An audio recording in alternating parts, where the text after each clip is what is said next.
In Search of the Castaways, or The Children of Captain Grant. South America. Chapter 1: The Shark. On the 26th of July, 1864, a magnificent yacht was steaming along the North Channel at full speed. With a strong breeze blowing from the NE, the Union Jack was flying at the mizzenmast, and a blue standard bearing the initials EG, embroidered in gold and surmounted by a ducal coronet, floated from the topgallant head of the mainmast. The name of the yacht was the Duncan, and the owner was Lord Glenarvan, one of the 16 Scotch peers who sit in the upper house, and the most distinguished member of the Royal Thames Yacht Club, so famous throughout the United Kingdom. Lord Edward Glenarvan was on board with his young wife, Lady Helena, and one of his cousins, Major McNabbs. The Duncan was newly built and had been making a trial trip a few miles outside the Firth of Clyde. She was returning to Glasgow, and the Isle of Arran already loomed in the distance, when the sailor on watch caught sight of an enormous fish sporting in the wake of the ship. Lord Edward, who was immediately apprised of the fact, came up on the poop a few minutes after with his cousin, and asked John Mangles, the captain, what sort of an animal he thought it was. "Well, since your lordship asks my opinion," said Mangles, "I think it is a shark, and a fine large one too." "A shark on these shores? There is nothing at all improbable in that," returned the captain. "This fish belongs to a species that is found in all latitudes and in all seas. It is the balance fish, or hammer-headed shark, if I am not much mistaken. But if your lordship has no objections, and it would give the smallest pleasure to Lady Helena to see a novelty in the way of fishing, we'll soon haul up the monster and find out what it really is." "What do you say, McNabbs? Shall we try to catch it?" asked Lord Glenarvan. "If you like, it's all one to me," was his cousin's cool reply. "The more of those terrible creatures that are killed the better, at all events," said John Mangles. "So let's seize the chance, and it will not only give us a little diversion, but be doing a good action." "Very well, set to work then," said Glenarvan. Lady Helena soon joined her husband on deck, quite charmed at the prospect of such exciting sport. The sea was splendid, and every movement of the shark was distinctly visible. In obedience to the captain's orders, the sailors threw a strong rope over the starboard side of the yacht, with a big hook at the end of it, concealed in a thick lump of bacon. The bait took at once, though the shark was full 50 yards distant. He began to make rapidly for the yacht, beating the waves violently with his fins, and keeping his tail in a perfectly straight line. As he got nearer, his great projecting eyes could be seen inflamed with greed, and his gaping jaws with their quadruple row of teeth. His head was large and shaped like a double hammer at the end of a handle. John Mangles was right. This was evidently a balance fish, the most voracious of all the squalidy species. The passengers and sailors on the yacht were watching all the animal's movements with the liveliest interest. He soon came within reach of the bait, turned over on his back to make a good dart at it, and in a second bacon and contents had disappeared. He had hooked himself now, as the tremendous jerk he gave the cable proved, and the sailors began to haul in the monster by means of tackle attached to the mainyard. He struggled desperately, but his captors were prepared for his violence, and had a long rope ready with a slip knot, which caught his tail and rendered him powerless at once. In a few minutes more he was hoisted up over the side of the yacht and thrown on the deck. A man came forward immediately, hatchet in hand, and approaching him cautiously, with one powerful stroke cut off his tail. This ended the business, for there was no longer any fear of the shark. But, though the sailors' vengeance was satisfied, their curiosity was not. They knew the brute had no very delicate appetite, and the contents of his stomach might be worth investigation. This is the common practice on all ships when a shark is captured, but Lady Glenarvan declined to be present at such a disgusting exploration, and withdrew to the cabin again. The fish was still breathing. It measured 10 feet in length, and weighed more than 600 pounds. This was nothing extraordinary, for though the hammer-headed shark is not classed among the most gigantic of the species, it is always reckoned among the most formidable. The huge brute was soon ripped up in a very unceremonious fashion. The hook had fixed right in the stomach, which was found to be absolutely empty, and the disappointed sailors were just going to throw the remains overboard, when the boatswain's attention was attracted by some large object sticking fast in one of the viscera. "I say, what's this?" he exclaimed. "That," replied one of the sailors. "Why, it's a piece of rock the beast swallowed by way of ballast." "It's just a bottle, neither more nor less, that the fellow has got in his inside and couldn't digest," said another of the crew. "Hold your tongues, all of you," said Tom Austin, the mate of the Duncan. "Don't you see the animal has been such an inveterate tippler that he has not only drunk the wine, but swallowed the bottle?" "What?" said Lord Glenarvan. "Do you mean to say it is a bottle that the shark has got in his stomach?" "Aye, it is a bottle, most certainly," replied the boatswain, "but not just from the cellar." "Well, Tom, be careful how you take it out," said Lord Glenarvan, "for bottles found in the sea often contain precious documents." "Do you think this does?" said Major McNabbs incredulously. "It possibly may, at any rate." "Oh, I'm not saying it doesn't. There may perhaps be some secret in it," returned the Major. "That's just what we're to see," said his cousin. "Well, Tom." "Here it is," said the mate, holding up a shapeless lump he had managed to pull out, though with some difficulty. "Get the filthy thing washed, then, and bring it to the cabin." Tom obeyed, and in a few minutes brought in the bottle and laid it on the table, at which Lord Glenarvan and the Major were sitting ready with the captain. And of course Lady Helena, for women, they say, are always a little curious. Everything is an event at sea. For a moment they all sat silent, gazing at this frail relic, wondering if it told the tale of sad disaster, or brought some trifling message from a frolic-loving sailor, who had flung it into the sea to amuse himself when he had nothing better to do. However, the only way to know was to examine the bottle, and Glenarvan set to work without further delay, so carefully and minutely, that he might have been taken for a coroner making an inquest. He commenced by a close inspection of the outside. The neck was long and slender, and round the thick rim there was still an end of wire hanging, though eaten away with rust. The sides were very thick and strong enough to bear great pressure. It was evidently of champagne origin, and the Major said immediately, "That's one of our Clicquot's bottles." Nobody contradicted him, as he was supposed to know, but Lady Helena exclaimed, "What does it matter about the bottle if we don't know where it comes from?" "We shall know that too, presently, and we may affirm this much already. It comes from a long way off. Look at those petrifactions all over it, these different substances almost turned to mineral, we might say, through the action of the salt water. This waif had been tossing about in the ocean a long time before the shark swallowed it." "I quite agree with you," said McNabbs. "I dare say this frail concern has made a long voyage protected by this strong covering." "But I want to know where from," said Lady Glenarvan. "Wait a little, dear Helena, wait. We must have patience with bottles, but if I am not much mistaken, this one will answer all our questions," replied her husband, beginning to scrape away the hard substances round the neck. Soon the cork made its appearance, but much damaged by the water. "That's vexing," said Lord Edward, "for if papers are inside, they'll be in a pretty state." "It's to be feared they will," said the Major. "But it is a lucky thing the shark swallowed them, I must say," added Glenarvan, "for the bottle would have sunk to the bottom before long with such a cork as this." "That's true enough," replied John Mangles, "and yet it would have been better to have fished them up in the open sea. Then we might have found out the road they had come by taking the exact latitude and longitude, and studying the atmospheric and submarine currents. But with such a postman as a shark, that goes against wind and tide, there's no clue whatever to the starting point." "We shall see," said Glenarvan, gently taking out the cork. A strong odor of salt water pervaded the whole saloon, and Lady Helena asked impatiently, "Well, what is there?" "I was right," exclaimed Glenarvan. "I see papers inside, but I fear it will be impossible to remove them," he added, "for they appear to have rotted with the damp and are sticking to the sides of the bottle."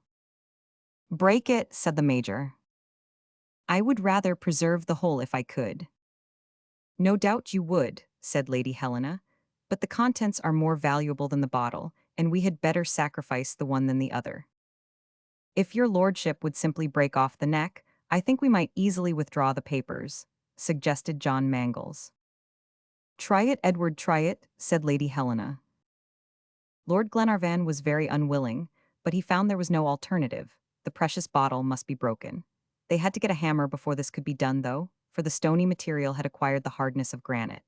A few sharp strokes, however, soon shivered it to fragments, many of which had pieces of paper sticking to them.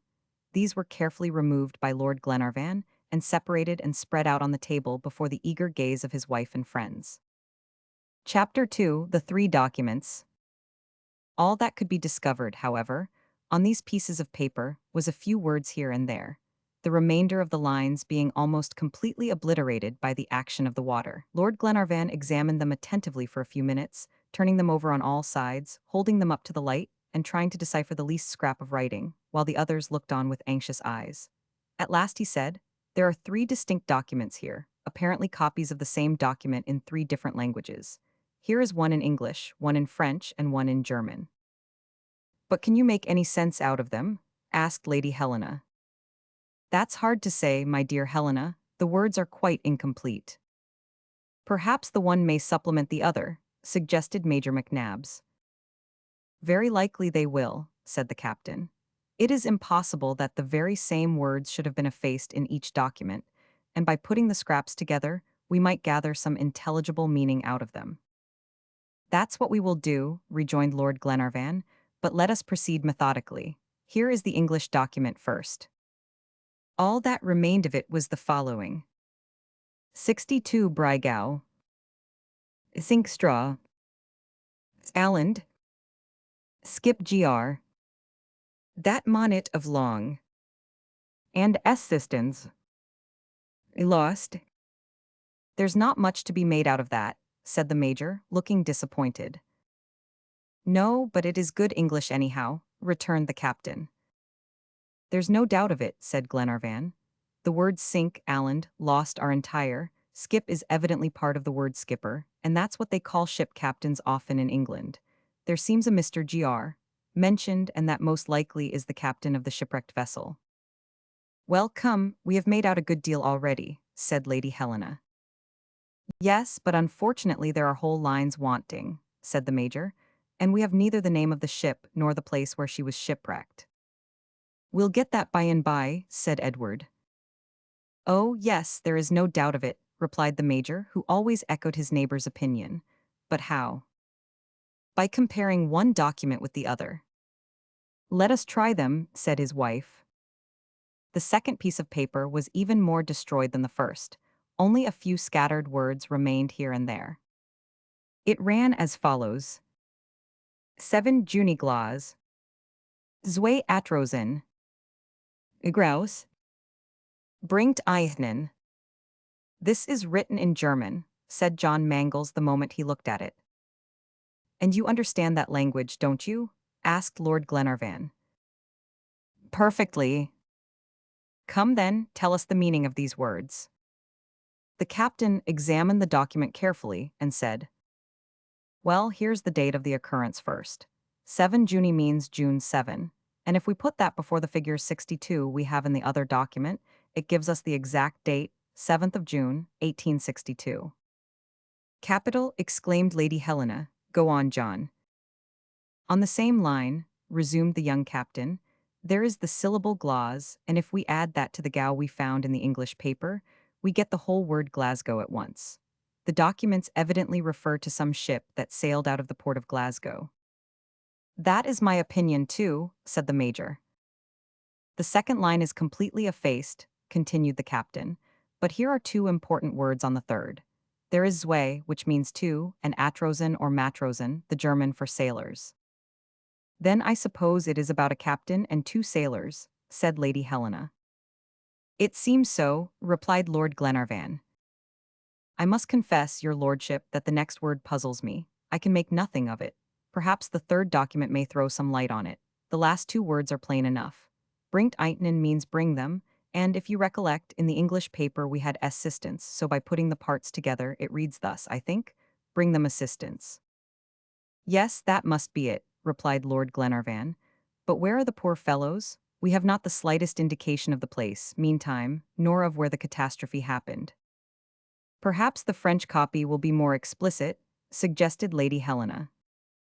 "Here it is, then," said Lord Glenarvan, "and that is in a language we all know. The words it contained were these: Troyatsdania, Goni Austral, Abor, Contin Pr Cruel Inda, Jeet Onget, at 37 degrees 11 lat. "There are figures," exclaimed Lady Helena. "Look." "Let us go steadily to work," said Lord Glenarvan, "and begin at the beginning. I think we can make out from the incomplete words in the first line that a three-mast vessel is in question, and there is little doubt about the name.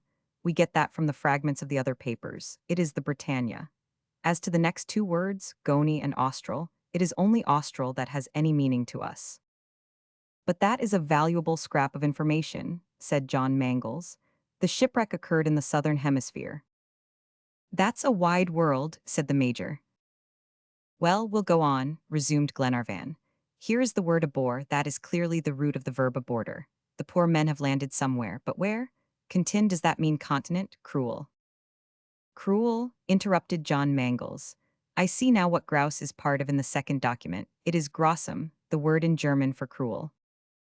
Let's go on, said Lord Glenarvan, becoming quite excited over his task, as the incomplete words began to fill up and develop their meaning. Indi, is it India where they have been shipwrecked? And what can this word onget be part of? Ah, I see, it is longitude, and here is the latitude, 37 degrees 11. That is the precise indication at last, then. But we haven't the longitude, objected McNabbs. But we can't get everything, my dear Major, and it is something at all events to have the exact latitude. The French document is decidedly the most complete of the three, but it is plain enough that each is the literal translation of the other, for they all contain exactly the same number of lines. What we have to do now is to put together all the words we have found and translate them into one language and try to ascertain their most probable and logical sense. Well, what language shall we choose? Asked the major. I think we had better keep to the French, since that was the most complete document of the three. Your lordship is right, said John Mangles, and besides, we're all familiar with the language. Very well then, I'll set to work. In a few minutes, he had written as follows. 7 June 1862, Toimats, Britannia, Glasgow. Samber Goni Austral. A terre du matelots. Capitaine Gr. Abor. Contin Pr. Cruel Indi. Jeet C. Document de longitude. Et 37 degrees 11, de latitude Portes Lor Seckers. Perdis. 7th of June, 1862, three-mast Britannia, Glasgow. Foundered Goni Southern. On the coast, 2 sailors Gr. Captain landed. Contin Pr. Cruel Indi. Thrown this document in longitude. And degrees 11, latitude bring them assistance. Lost. Just at that moment, one of the sailors came to inform the captain that they were about entering the Firth of Clyde, and to ask what were his orders. What are your lordship's intentions? Said John Mangles, addressing Lord Glenarvan. To get to Dunbarton as quickly as possible, John, and Lady Helena will return to Malcolm Castle, while I go on to London and lay this document before the Admiralty. The sailor received orders accordingly, and went out to deliver them to the mate. Now, friends, said Lord Glenarvan, let us go on with our investigations, for we are on the track of a great catastrophe, and the lives of several human beings depend on our sagacity. We must give our whole minds to the solution of this enigma. First of all, there are 3 very distinct things to be considered in this document: the things we know, the things we may conjecture, the things we do not know. What are those we know? We know that on the 7th of June, a 3-mast vessel, the Britannia of Glasgow, foundered, that 2 sailors and the captain threw this document into the sea in 37 degrees 11 latitude, and they entreat help. Exactly so, said the major. What are those now we may conjecture? Continued Glenarvan. That the shipwreck occurred in the southern seas, and here I would draw your attention at once to the incomplete word Goni. Doesn't the name of the country strike you, even in the mere mention of it? Patagonia, exclaimed Lady Helena. Undoubtedly. But is Patagonia crossed by the 37th parallel? Asked the major. That is easily ascertained, said the captain, opening a map of South America. Yes, it is. Patagonia just touches the 37th parallel. It cuts through Araucania, goes along over the Pampas to the north, and loses itself in the Atlantic. Well, let us proceed then with our conjectures. The 2 sailors and the captain land where? Contin on a continent, mark you, not an island. What becomes of them? There are 2 letters here providentially which give a clue to their fate. PR, that must mean prisoners, and cruel Indian is evidently the meaning of the next two words. These unfortunate men are captives in the hands of cruel Indians. Don't you see it? Don't the words seem to come of themselves and fill up the blanks? Isn't the document quite clear now? Isn't the sense self-evident? Glenarvan spoke in a tone of absolute conviction, and his enthusiastic confidence appeared contagious, for the others all exclaimed, too, "Yes, it is evident, quite evident." After an instant, Lord Edward said again, "To my own mind the hypothesis is so plausible that I have no doubt whatever the event occurred on the coast of Patagonia, but still, I will have inquiries made in Glasgow as to the destination of the Britannia, and we shall know if it is possible she could have been wrecked on those shores." "Oh, there's no need to send so far to find out that," said John Mangles. "I have the Mercantile and Shipping Gazette here, and will see the name on the list and all about it." "Do look at once, then," said Lord Glenarvan. The file of papers for the year 1862 was soon brought, and John began to turn over the leaves rapidly, running down each page with his eye in search of the name required. But his quest was not long, for in a few minutes he called out, "I've got it. May 30, 1862, Perugia with cargo for Glasgow, the Britannia, Captain Grant." "Grant," exclaimed Lord Glenarvan. "That is the adventurous Scotchman that attempted to found a new Scotland on the shores of the Pacific." "Yes," rejoined John Mangles, "it is the very man. He sailed from Glasgow in the Britannia in 1861, and has not been heard of since." "There isn't a doubt of it, not a shadow of doubt," repeated Lord Glenarvan. "It is just that same Captain Grant. The Britannia left Callao on the 30th of May, and on the 7th of June, a week afterward, she is lost on the coast of Patagonia. The few broken, disjointed words we find in these documents tell us the whole story. You see, friends, our conjectures hit the mark very well. We know all now except one thing, and that is the longitude. That is not needed now, we know the country.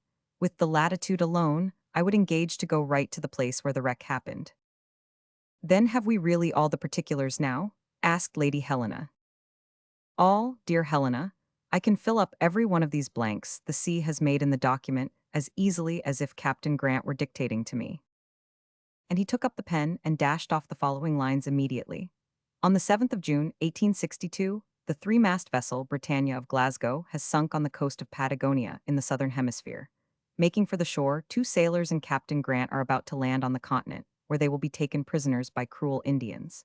They have thrown this document into the sea, in longitude and latitude 37 degrees 11.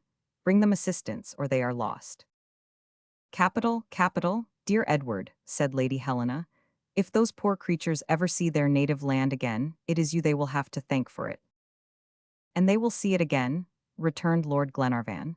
"The statement is too explicit and clear and certain for England to hesitate about going to the aid of her three sons cast away on a desert coast. What she has done for Franklin and so many others, she will do today for these poor shipwrecked fellows of the Britannia. Most likely the unfortunate men have families who mourn their loss. Perhaps this ill-fated Captain Grant had a wife and children," suggested Lady Helena. "Very true, my dear, and I'll not forget to let them know that there is still hope. But now, friends, we had better go up on deck, as the boat must be getting near the harbor." A carriage and post-horses waited there, in readiness to convey Lady Helena and Major McNabbs to Malcolm Castle, and Lord Glenarvan bade adieu to his young wife, and jumped into the express train for Glasgow. But before starting, he confided an important missive to a swifter agent than himself, and a few minutes afterward it flashed along the electric wire to London, to appear next day in the Times and Morning Chronicle in the following words: "For information respecting the fate of the three-mast vessel Britannia, of Glasgow, Captain Grant, apply to Lord Glenarvan, Malcolm Castle, Luss, Dumbartonshire, Scotland." Chapter 3: The Captain's Children. Lord Glenarvan's fortune was enormous, and he spent it entirely in doing good. His kind-heartedness was even greater than his generosity, for the one knew no bounds, while the other, of necessity, had its limits. As Lord of Luss and Laird of Malcolm, he represented his county in the House of Lords. But, with his Jacobite ideas, he did not care much for the favor of the House of Hanover, and he was looked upon coldly by the state party in England, because of the tenacity with which he clung to the traditions of his forefathers, and his energetic resistance to the political encroachments of Southerners. And yet he was not a man behind the times, and there was nothing little or narrow-minded about him.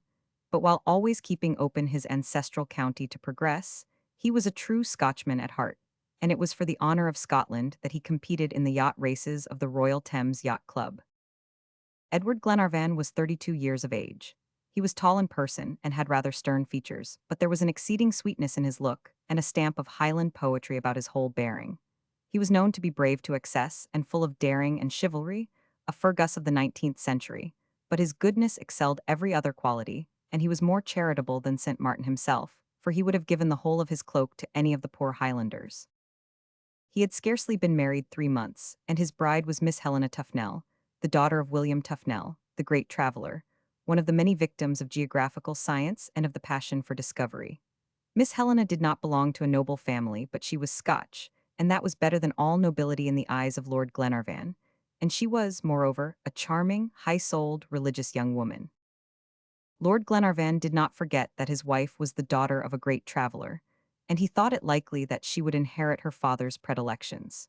He had the Duncan built expressly that he might take his bride to the most beautiful lands in the world, and complete their honeymoon by sailing up the Mediterranean and through the clustering islands of the archipelago. However, Lord Glenarvan had gone now to London.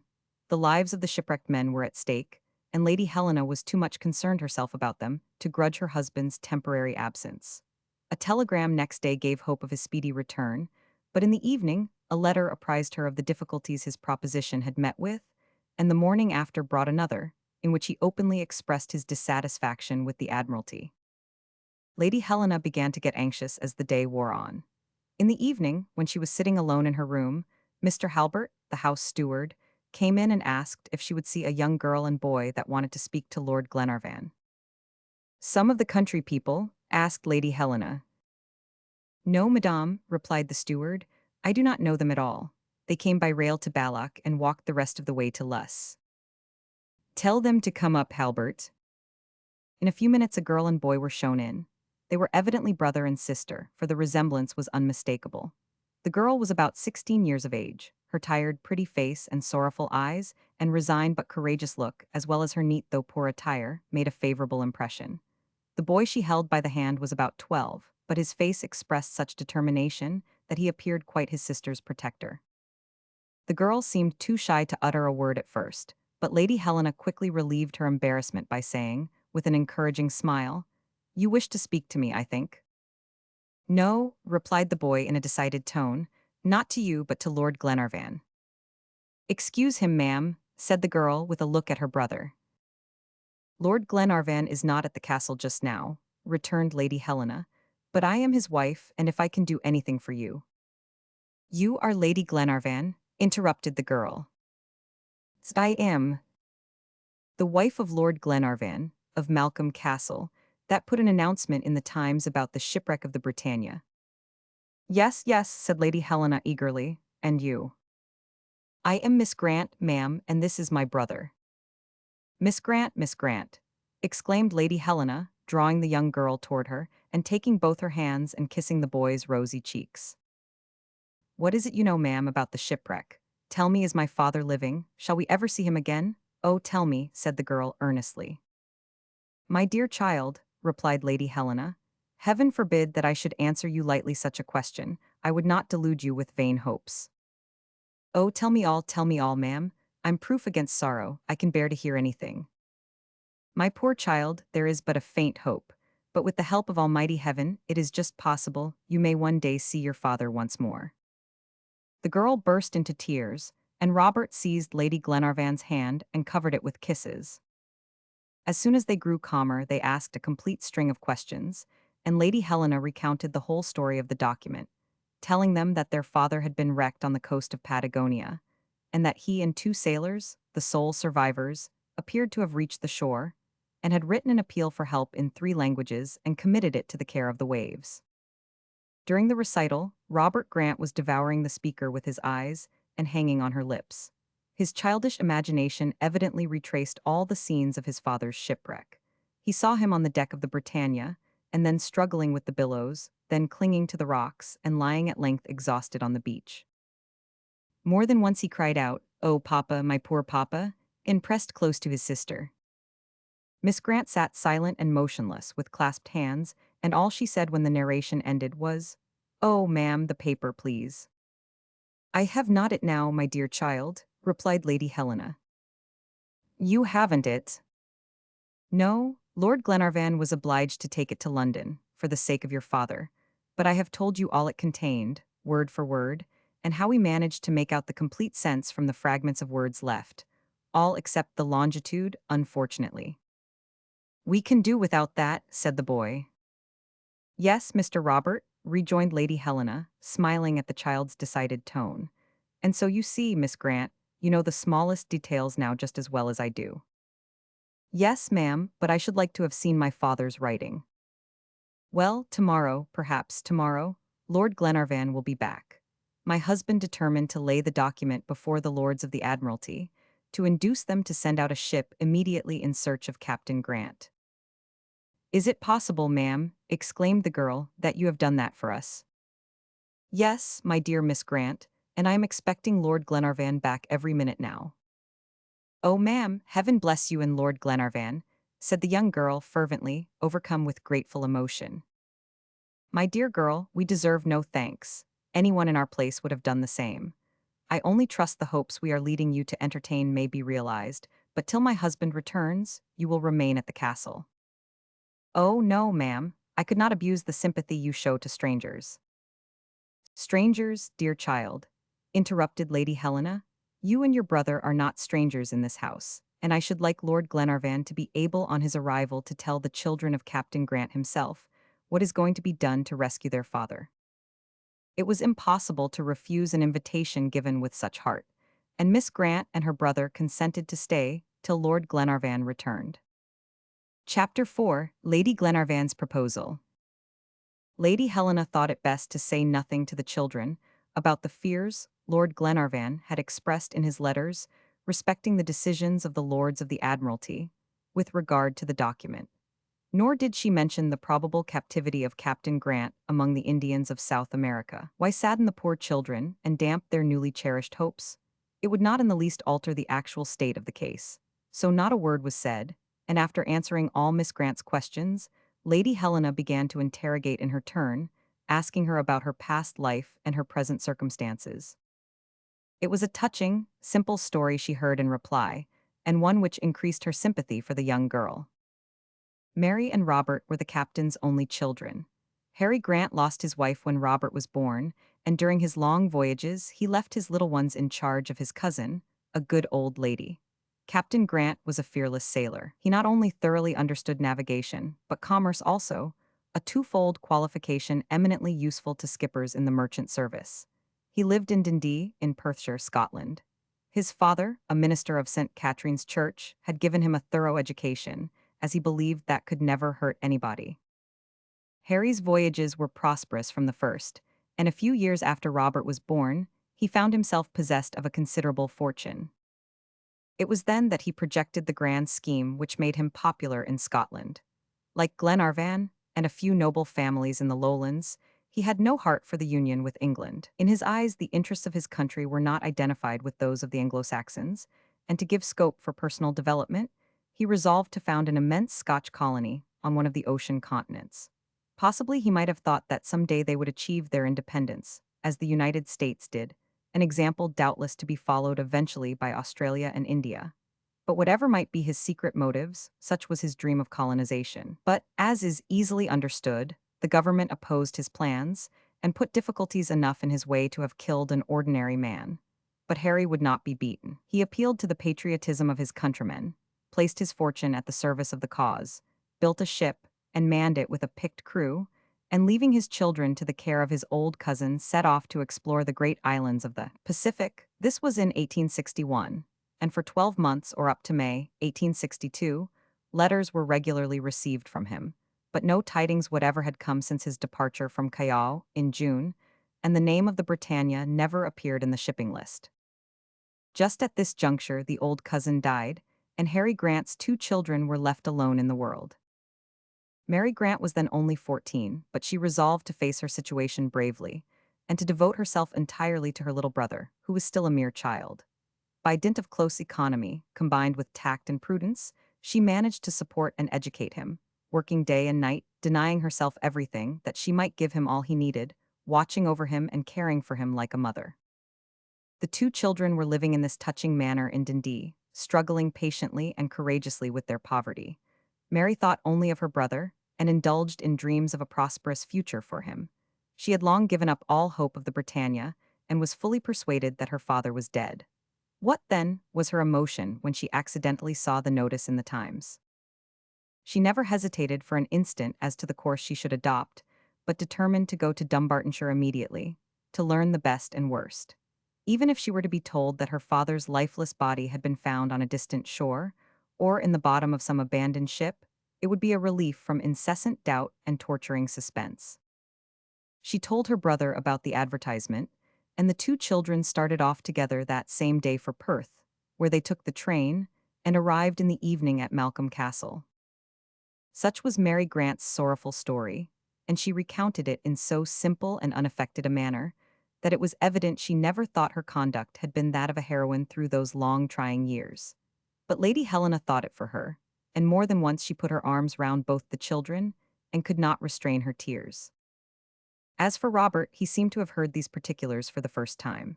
All the while his sister was speaking, he gazed at her with wide-open eyes, only knowing now how much she had done and suffered for him, and, as she ended, he flung himself on her neck and exclaimed, "Oh, mamma, my dear little mamma." It was quite dark by this time, and Lady Helena made the children go to bed, for she knew they must be tired after their journey.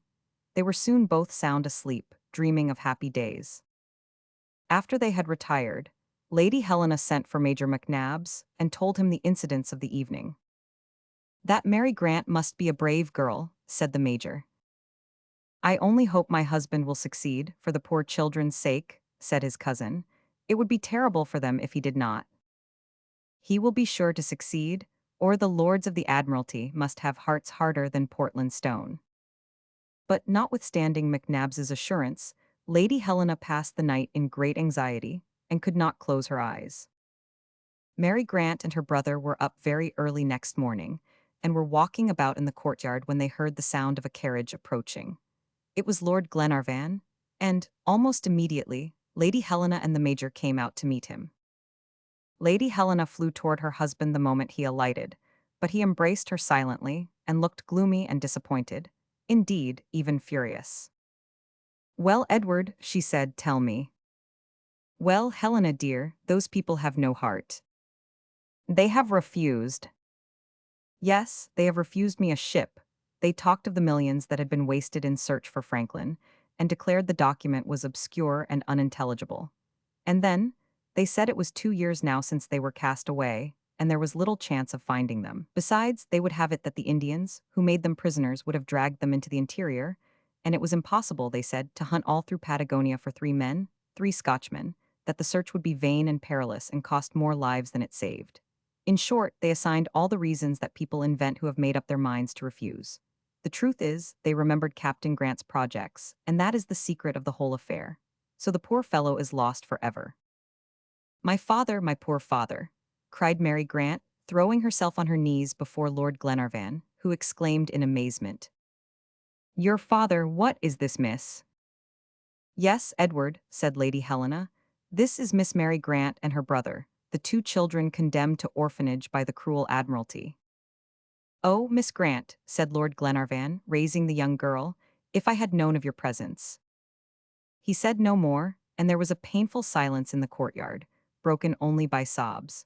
No one spoke, but the very attitude of both servants and masters spoke their indignation at the conduct of the English government. At last the Major said, addressing Lord Glenarvan, "Then you have no hope whatever." "None," was the reply. "Very well then," exclaimed little Robert. "I'll go and speak to those people myself, and we'll see if they—" He did not complete his sentence, for his sister stopped him, but his clenched fists showed his intentions were the reverse of pacific.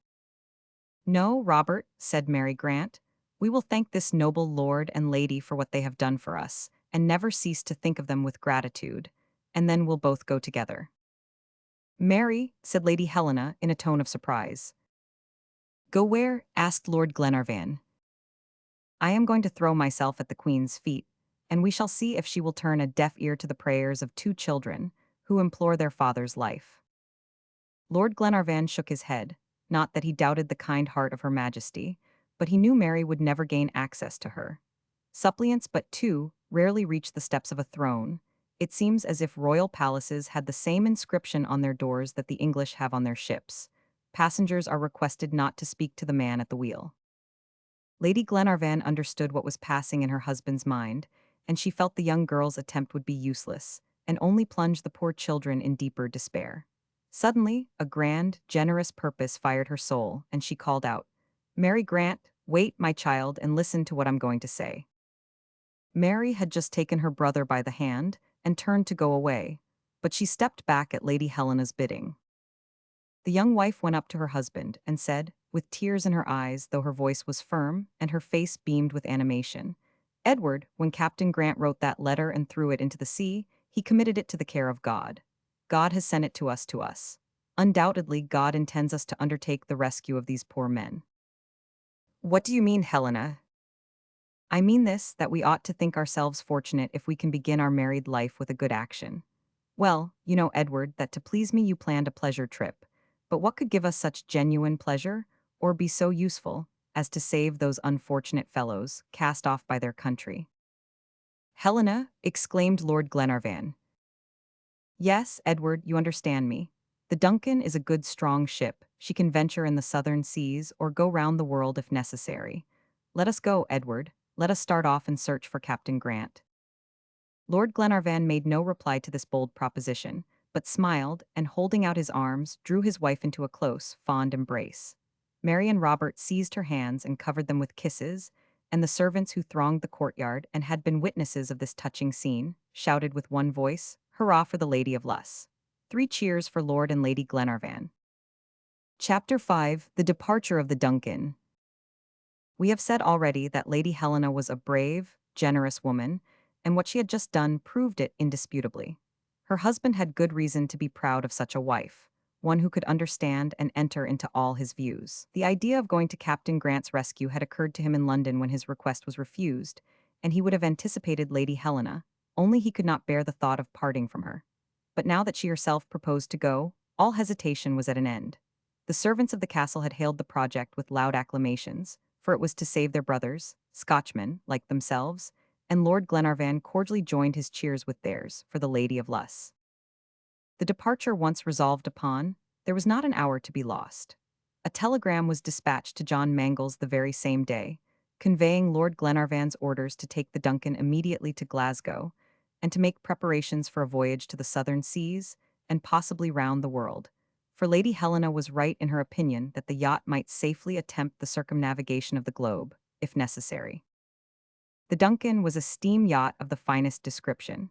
She was 210 tons burden, much larger than any of the first vessels that touched the shores of the New World, for the largest of the 4 ships that sailed with Columbus was only 70 tons. She had 2 masts and all the sails and rigging of an ordinary clipper, which would enable her to take advantage of every favorable wind, though her chief reliance was on her mechanical power. The engine, which was constructed on a new system, was a high-pressure one, of 160 horsepower, and put in motion a double screw.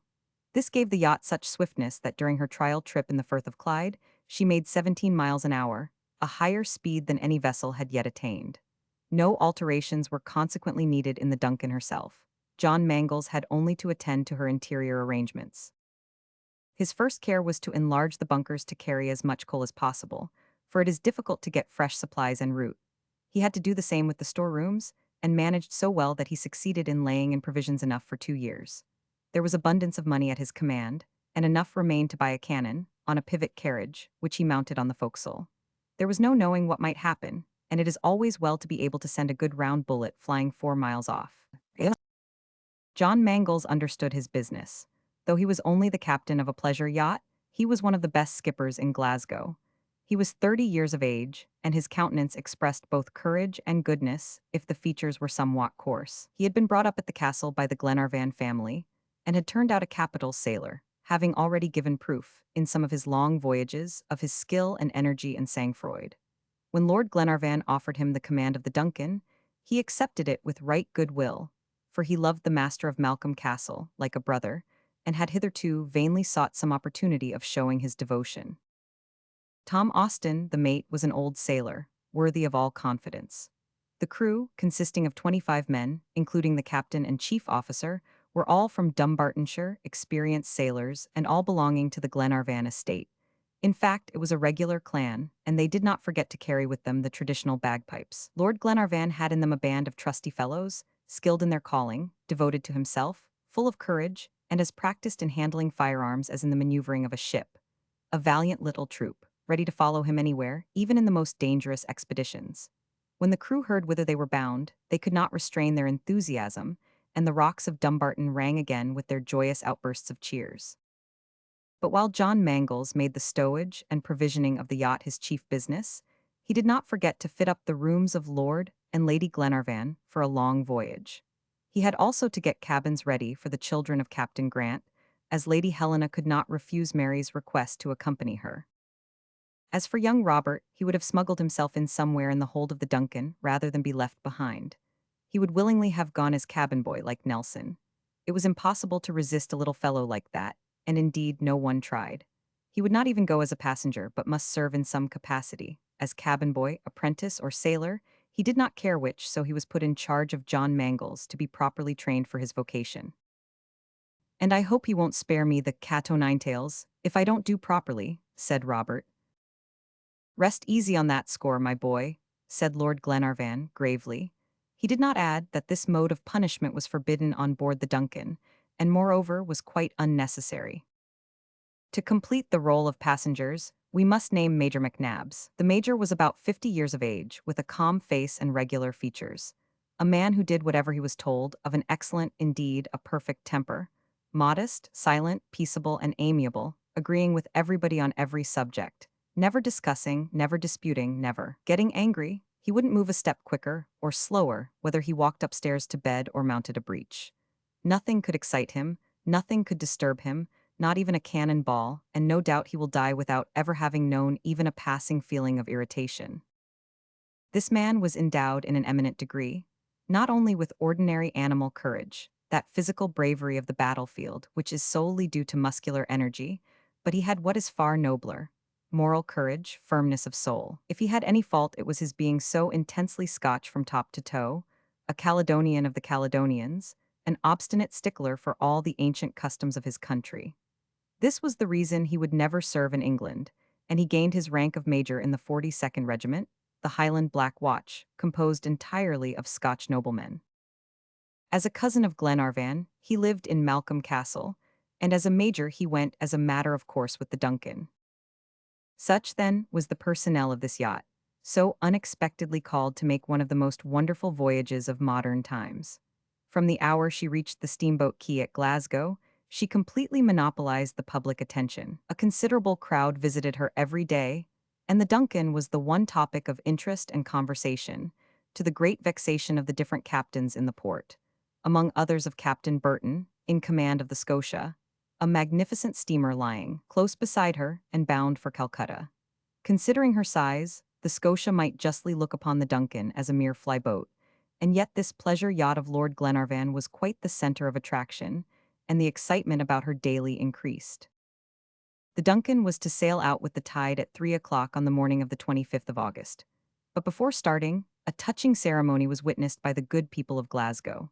At 8 o'clock the night before, Lord Glenarvan and his friends, and the entire crew, from the stokers to the captain, all who were to take part in this self-sacrificing voyage, left the yacht and repaired to St. Mungo's, the ancient cathedral of the city. This venerable edifice, so marvelously described by Walter Scott, remains intact amid the ruins made by the Reformation. And it was there, beneath its lofty arches, in the grand nave, in the presence of an immense crowd, and surrounded by tombs as thickly set as in a cemetery, that they all assembled to implore the blessing of heaven on their expedition, and to put themselves under the protection of Providence. The Rev. Mr. Morton conducted the service, and when he had ended and pronounced the benediction, a young girl's voice broke the solemn silence that followed. It was Mary Grant who poured out her heart to God in prayer for her benefactors, while grateful happy tears streamed down her cheeks and almost choked her utterance. The vast assembly dispersed under the influence of deep emotion, and at 10 o'clock the passengers and crew returned on board the vessel. Chapter 6: An Unexpected Passenger. The ladies passed the whole of the first day of the voyage in their berths, for there was a heavy swell in the sea, and toward evening the wind blew pretty fresh, and the Duncan tossed and pitched considerably. But the morning after, the wind changed, and the captain ordered the men to put up the foresail, and brigantine and foretopsail, which greatly lessened the rolling of the vessel. Lady Helena and Mary Grant were able to come on deck at daybreak, where they found Lord Glenarvan, Major McNabbs, and the captain. "And how do you stand the sea, Miss Mary?" said Lord Glenarvan. "Pretty well, my lord. I am not very much inconvenienced by it. Besides, I shall get used to it." "And our young Robert?" "Oh, as for Robert," said the captain, "whenever he is not poking about down below in the engine room, he is perched somewhere aloft among the rigging. A youngster like that laughs at seasickness. Why, look at him this very moment. Do you see him?" The captain pointed toward the foremast, and sure enough there was Robert, hanging on the yards of the topgallant mast, 100 feet above in the air. Mary involuntarily gave a start, but the captain said, "Oh, don't be afraid, Miss Mary. He is all right, take my word for it. I'll have a capital sailor to present to Captain Grant before long, for we'll find the worthy captain, depend upon it." "Heaven grant it, Mr. John," replied the young girl. "My dear child," said Lord Glenarvan, "there is something so providential in the whole affair that we have every reason to hope. We are not going, we are led.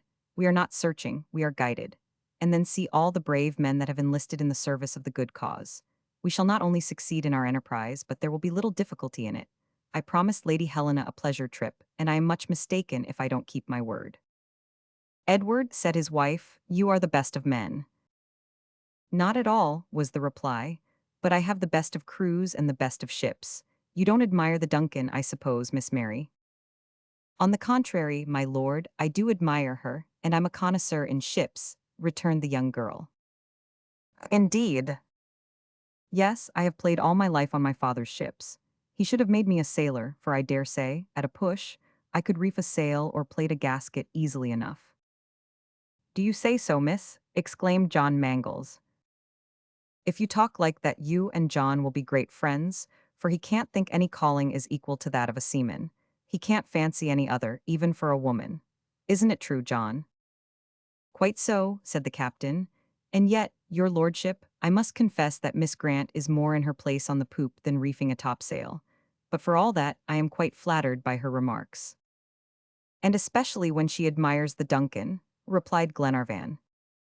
"Well, really," said Lady Glenarvan, "you are so proud of your yacht that you make me wish to look all over it, and I should like to go down and see how our brave men are lodged." "Their quarters are first-rate," replied John. "They are as comfortable as if they were at home." "And they really are at home, my dear Helena," said Lord Glenarvan. "This yacht is a portion of our old Caledonia, a fragment of Dumbartonshire, making a voyage by special favor, so that in a manner we are still in our own country. The Duncan is Malcolm Castle, and the ocean is Loch Lomond." "Very well, dear Edward, do the honors of the castle then." "At your service, madam, but let me tell Albinett first." The steward of the yacht was an excellent maître d'hôtel, and might have been French for his airs of importance, but for all that he discharged his functions with zeal and intelligence. "Albinett," said his master, as he appeared in answer to his summons, "we are going to have a turn before breakfast. I hope we shall find it ready when we come back."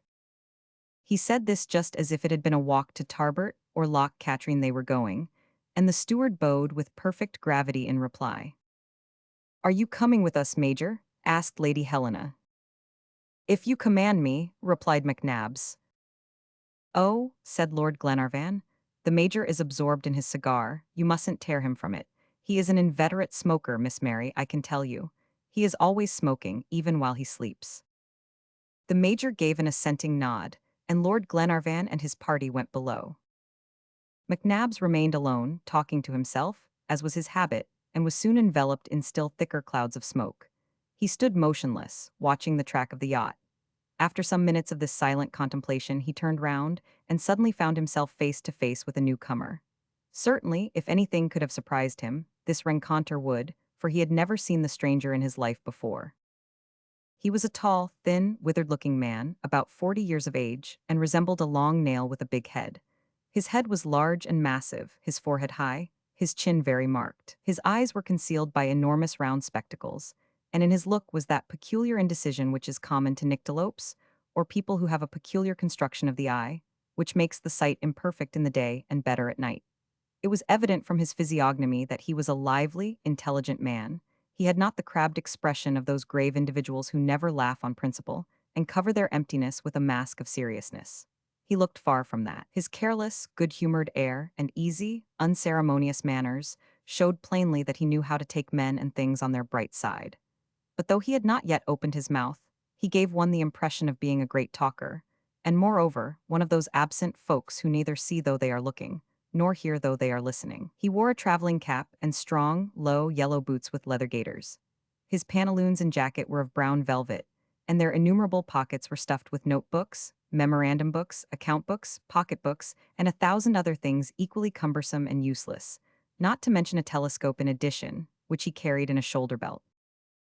The stranger's excitement was a strong contrast to the major's placidity.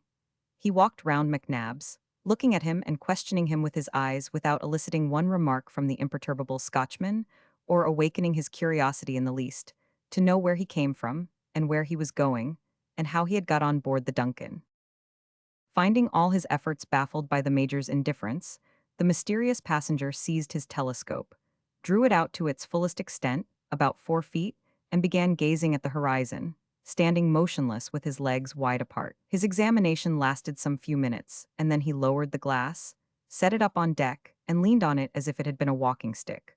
Of course, his weight shut up the instrument immediately by pushing the different parts one into the other, and so suddenly that he fell full length on deck and lay sprawling at the foot of the mainmast.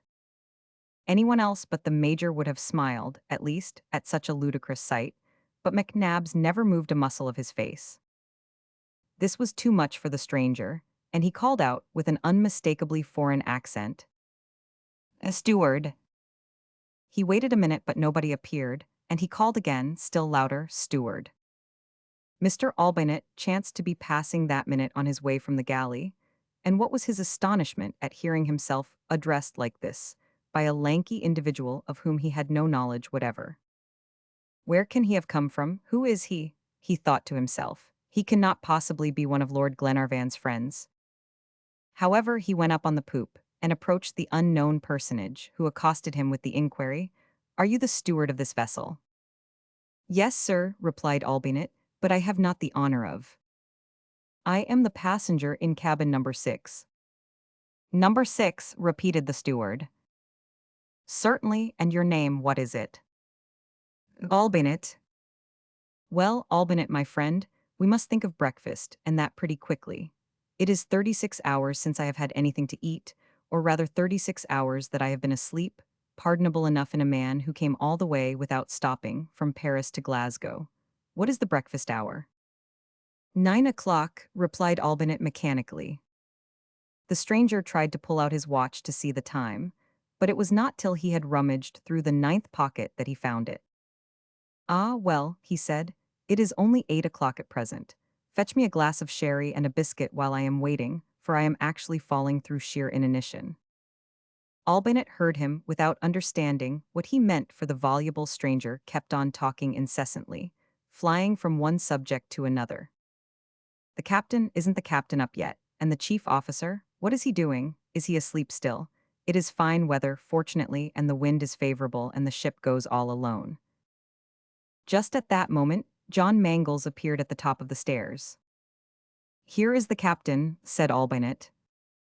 "Ah, delighted, Captain Burton, delighted to make your acquaintance," exclaimed the unknown. John Mangles stood stupefied, as much at seeing the stranger on board as at hearing himself called Captain Burton. But the newcomer went on in the most affable manner. "Allow me to shake hands with you, sir, and if I did not do so yesterday evening, it was only because I did not wish to be troublesome when you were starting. But today, Captain, it gives me great pleasure to begin my intercourse with you." John Mangles opened his eyes as wide as possible, and stood staring at Albinett and the stranger alternately. But without waiting for a reply, the rattling fellow continued. "Now the introduction is made, my dear captain, we are old friends. Let's have a little talk and tell me how you like the Scotia. What do you mean by the Scotia? Put in John Mangles at last. By the Scotia, why the ship we're on, of course. A good ship that has been commended to me, not only for its physical qualities, but also for the moral qualities of its commander, the brave Captain Burton. You will be some relation of the famous African traveler of that name. A daring man he was, sir. I offer you my congratulations. Sir, interrupted John, I am not only no relation of Burton the great traveler, but I am not even Captain Burton. Ah, is that so? It is Mr. Birdness, the chief officer, that I am talking to at present. Mr. Birdness? Repeated John Mangles, beginning to suspect how the matter stood. Only he asked himself whether the man was mad or some heedless rattle-pate. He was beginning to explain the case in a categorical manner when Lord Glenarvan and his party came up on the poop. The stranger caught sight of them directly and exclaimed, "Ah, the passengers, the passengers. I hope you are going to introduce me to them, Mr. Birdness."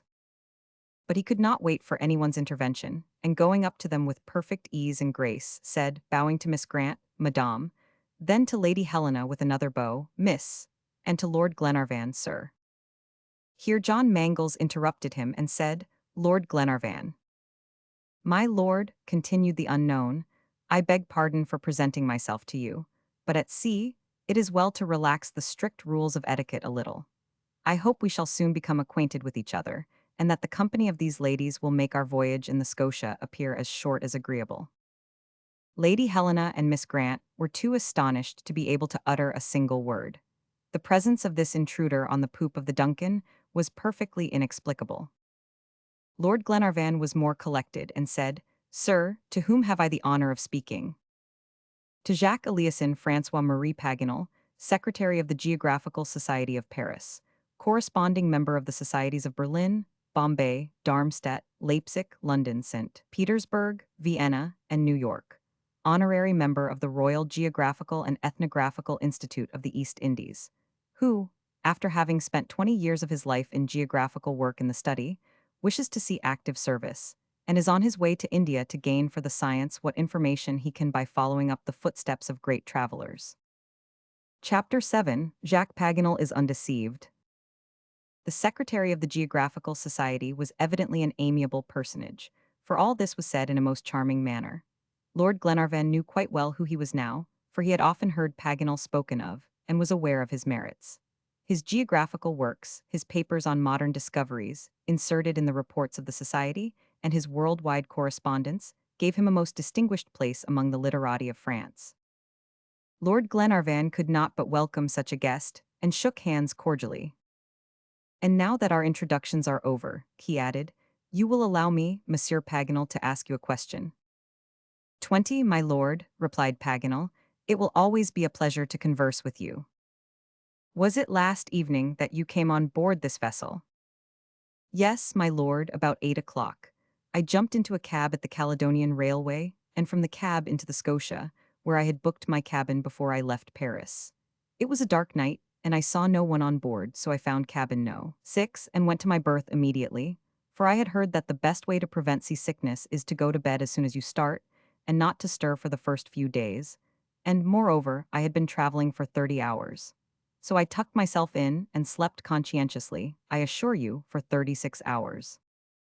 Paganel's listeners understood the whole mystery, now, of his presence on the Duncan.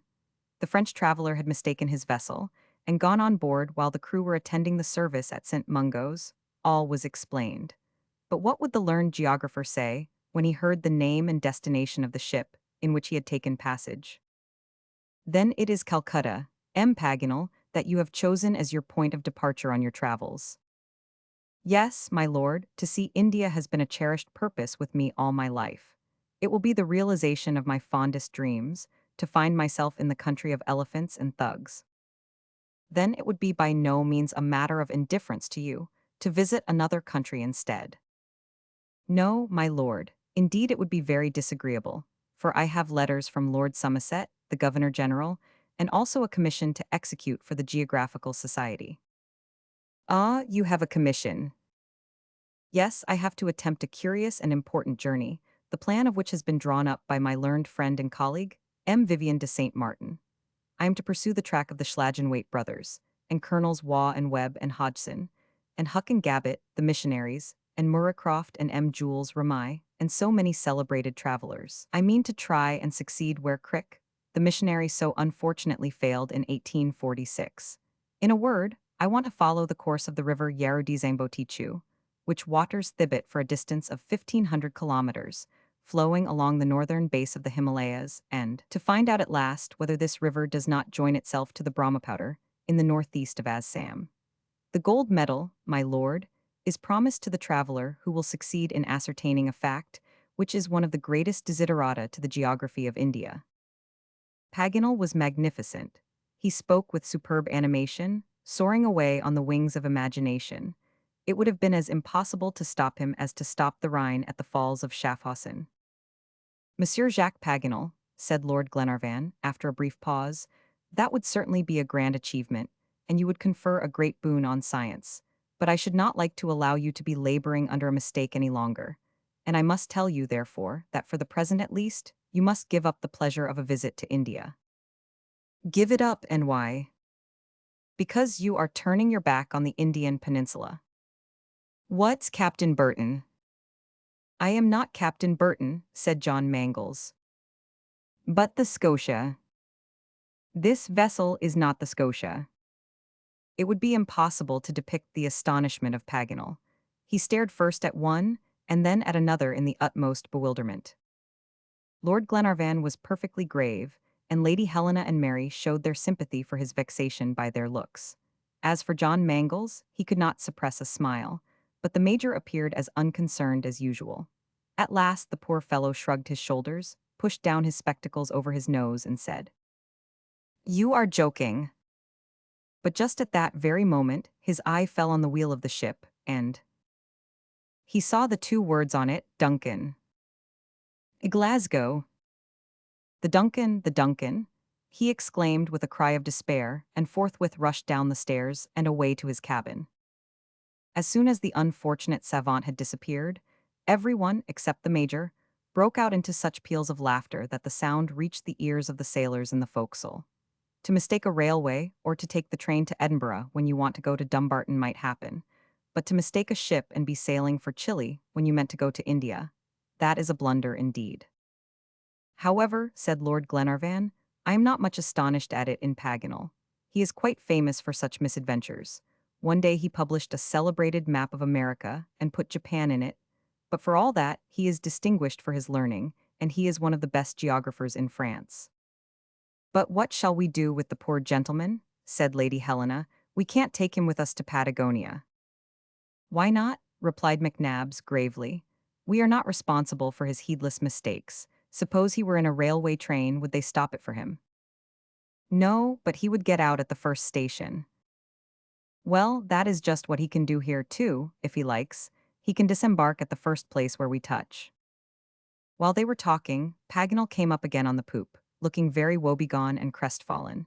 He had been making inquiry about his luggage, to assure himself that it was all on board, and kept repeating incessantly the unlucky words, "The Duncan, the Duncan." He could find no others in his vocabulary. He paced restlessly up and down, sometimes stopping to examine the sails, or gaze inquiringly over the wide ocean, at the far horizon. At length he accosted Lord Glenarvan once more, and said, "And this Duncan, where is she going?" "To America, Monsieur Paganel," was the reply. "And to what particular part?" "To Conception." To Chile, cried the unfortunate geographer, "and my mission to India. But what will M. de Quatrefages, the president of the Central Commission, say? And M. D. Avizac, and M. Cortembert, and M. Vivian de Saint Martin? How shall I show my face at the séances of the society?" "Come, Monsieur Paganel, don't despair. It can all be managed. You will only have to put up with a little delay, which is relatively of not much importance. The Yarudizangbotichu will wait for you still in the mountains of Thibet. We shall soon put in at Madeira, and you will get a ship there to take you back to Europe." "Thanks, my lord. I suppose I must resign myself to it, but people will say it is a most extraordinary adventure, and it is only to me such things happen. And then, too, there is a cabin taken for me on board the Scotia." "Oh, as to the Scotia, you'll have to give that up meantime." "But the Duncan is a pleasure yacht, is it not? began Paganel again, after a fresh examination of the vessel. Yes, sir, said John Mangles, and belongs to Lord Glenarvan. Who begs you will draw freely on his hospitality, said Lord Glenarvan. 1,000 thanks, my lord. I deeply feel your courtesy, but allow me to make one observation. India is a fine country, and can offer many a surprising marvel to travelers. These ladies, I suppose, have never seen it. Well now, the man at the helm has only to give a turn at the wheel, and the Duncan will sail as easily to Calcutta as to Conception, and since it is only a pleasure trip that you are. His proposal was met by such grave, disapproving shakes of the head that he stopped short before the sentence was completed, and Lady Helena said, Monsieur Paganel, if we were only on a pleasure trip, I should reply, let us all go to India together, and I am sure Lord Glenarvan would not object. But the Duncan is going to bring back shipwrecked mariners who were cast away on the shores of Patagonia, and we could not alter such a destination. The Frenchman was soon put in possession of all the circumstances of the case. He was no unmoved auditor, and when he heard of Lady Helena's generous proposition, he could not help saying, Madame, permit me to express my admiration of your conduct throughout, my unreserved admiration. Let your yacht continue her course. I should reproach myself were I to cause a single day's delay. Will you join us in our search, then? Asked Lady Helena. It is impossible, Madame. I must fulfill my mission. I shall disembark at the first place you touch at, wherever it may be. That will be Madeira, said John Mangles. Madeira be it then. I shall only be 180 leagues from Lisbon, and I shall wait there for some means of transport. Very well, Monsieur Paganel, it shall be as you wish, and for my own part, I am very glad to be able to offer you, meantime, a few days' hospitality. I only hope you will not find our company too dull. Oh, my lord, exclaimed Paganel, I am but too happy to have made a mistake which has turned out so agreeably. Still, it is a very ridiculous plight for a man to be in, to find himself sailing to America when he set out to go to the East Indies. But in spite of this melancholy reflection, the Frenchman submitted gracefully to the compulsory delay. He made himself amiable and merry, and even diverting, and enchanted the ladies with his good humor. Before the end of the day, he was friends with everybody. At his request, the famous document was brought out. He studied it carefully and minutely for a long time, and finally declared his opinion that no other interpretation of it was possible. Mary Grant and her brother inspired him with the most lively interest. He gave them great hope. Indeed, the young girl could not help smiling at his sanguine prediction of success, and this odd way of foreseeing future events. But for his mission, he would have made one of the search party for Captain Grant, undoubtedly. As for Lady Helena, when he heard that she was a daughter of William Tuffnell, there was a perfect explosion of admiring epithets. He had known her father, and what letters had passed between them when William Tuffnell was a corresponding member of the society. It was he himself that had introduced him and M. Maltbrun. What a rencontre this was, and what a pleasure to travel with the daughter of Tuffnell. He wound up by asking permission to kiss her, which Lady Helena granted, though it was, perhaps, a little improper. Chapter 8: The Geographer's Resolution. Meantime the yacht, favored by the currents from the north of Africa, was making rapid progress toward the equator. On the 30th of August they sighted the Madeira group of islands, and Glenarvan, true to his promise, offered to put in there and land his new guest. But Paganel said, My dear lord, I won't stand on ceremony with you. Tell me, did you intend to stop at Madeira before I came on board? No, replied Glenarvan. Well then, allow me to profit by my unlucky mistake. Madeira is an island too well known to be of much interest now to a geographer. Everything about this group has been said and written already. Besides, it is completely going down as far as wine growing is concerned. Just imagine no vines to speak of being in Madeira. In 1813, 22,000 pipes of wine were made there, and in 1845 the number fell to 2669. It is a grievous spectacle. If it is all the same to you, we might go on to the Canary Isles instead. Certainly, it will not the least interfere with our route. I know it will not, my dear lord. In the Canary Islands, you see, there are 3 groups to study, besides the Peak of Teneriffe, which I always wished to visit. This is an opportunity, and I should like to avail myself of it and make the ascent of the famous mountain while I am waiting for a ship to take me back to Europe. As you please, my dear Paganel, said Lord Glenarvan, though he could not help smiling. And no wonder, for these islands are scarcely 250 miles from Madeira, a trifling distance for such a quick sailor as the Duncan. Next day, about 2 p.m., John Mangles and Paganel were walking on the poop. The Frenchman was assailing his companion with all sorts of questions about Chile, when all at once the captain interrupted him, and pointing toward the southern horizon, said, "Monsieur Paganel." "Yes, my dear captain." "Be so good as to look in this direction. Don't you see anything?" "And nothing." "You're not looking in the right place. It is not on the horizon, but above it in the clouds." "In the clouds, I might well not see." There, by the upper end of the bowsprit." "I see nothing." "Then you don't want to see? Anyway, though we are 40 miles off, yet I tell you the peak of Tenerife is quite visible yonder above the horizon." But whether Paganel could not or would not see it then, 2 hours later he was forced to yield to ocular evidence or own himself blind. "You do see it at last, then?" said John Mangles. "Yes, yes, distinctly," replied Paganel, adding in a disdainful tone, "and that's what they call the peak of Tenerife." "That's the peak." "It doesn't look much of a height." "It is 11,000 feet, though, above the level of the sea." "That is not equal to Mont Blanc."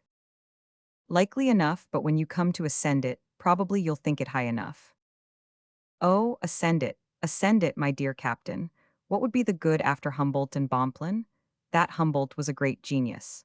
He made the ascent of this mountain, and has given a description of it which leaves nothing unsaid. He tells us that it comprises 5 different zones: the zone of the vines, the zone of the laurels, the zone of the pines, the zone of the alpine heaths, and lastly, the zone of sterility. He set his foot on the very summit, and found that there was not even room enough to sit down. The view from the summit was very extensive, stretching over an area equal to Spain. Then he went right down into the volcano and examined the extinct crater. What could I do, I should like you to tell me, after that great man? Well, certainly, there isn't much left to glean. That is vexing, too, for you would find it dull work waiting for a vessel in the peak of Tenerife. But, I say, Mangles, my dear fellow, are there no ports in the Cape Verde Islands that we might touch at? Oh, yes, nothing would be easier than putting you off at Villa Prea. And then I should have one advantage, which is by no means inconsiderable. I should find fellow countrymen at Senegal, and that is not far away from those islands. I am quite aware that the group is said to be devoid of much interest, and wild and unhealthy, but everything is curious in the eyes of a geographer. Seeing is a science. There are people who do not know how to use their eyes, and who travel about with as much intelligence as a shellfish. But that's not in my line, I assure you. Please yourself, Monsieur Paganel. I have no doubt geographical science will be a gainer by your sojourn in the Cape Verde Islands. We must go in there anyhow for coal, so your disembarkation will not occasion the least delay." The captain gave immediate orders for the yacht to continue her route, steering to the west of the Canary group and leaving Tenerife on her larboard.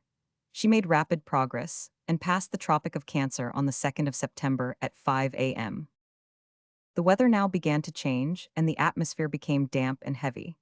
It was the rainy season, le tempo des aguas, as the Spanish call it, a trying season to travelers, but useful to the inhabitants of the African islands, who lack trees and consequently water. The rough weather prevented the passengers from going on deck, but did not make the conversation any less animated in the saloon. On the 3d of September, Paganel began to collect his luggage to go on shore. The Duncan was already steaming among the islands.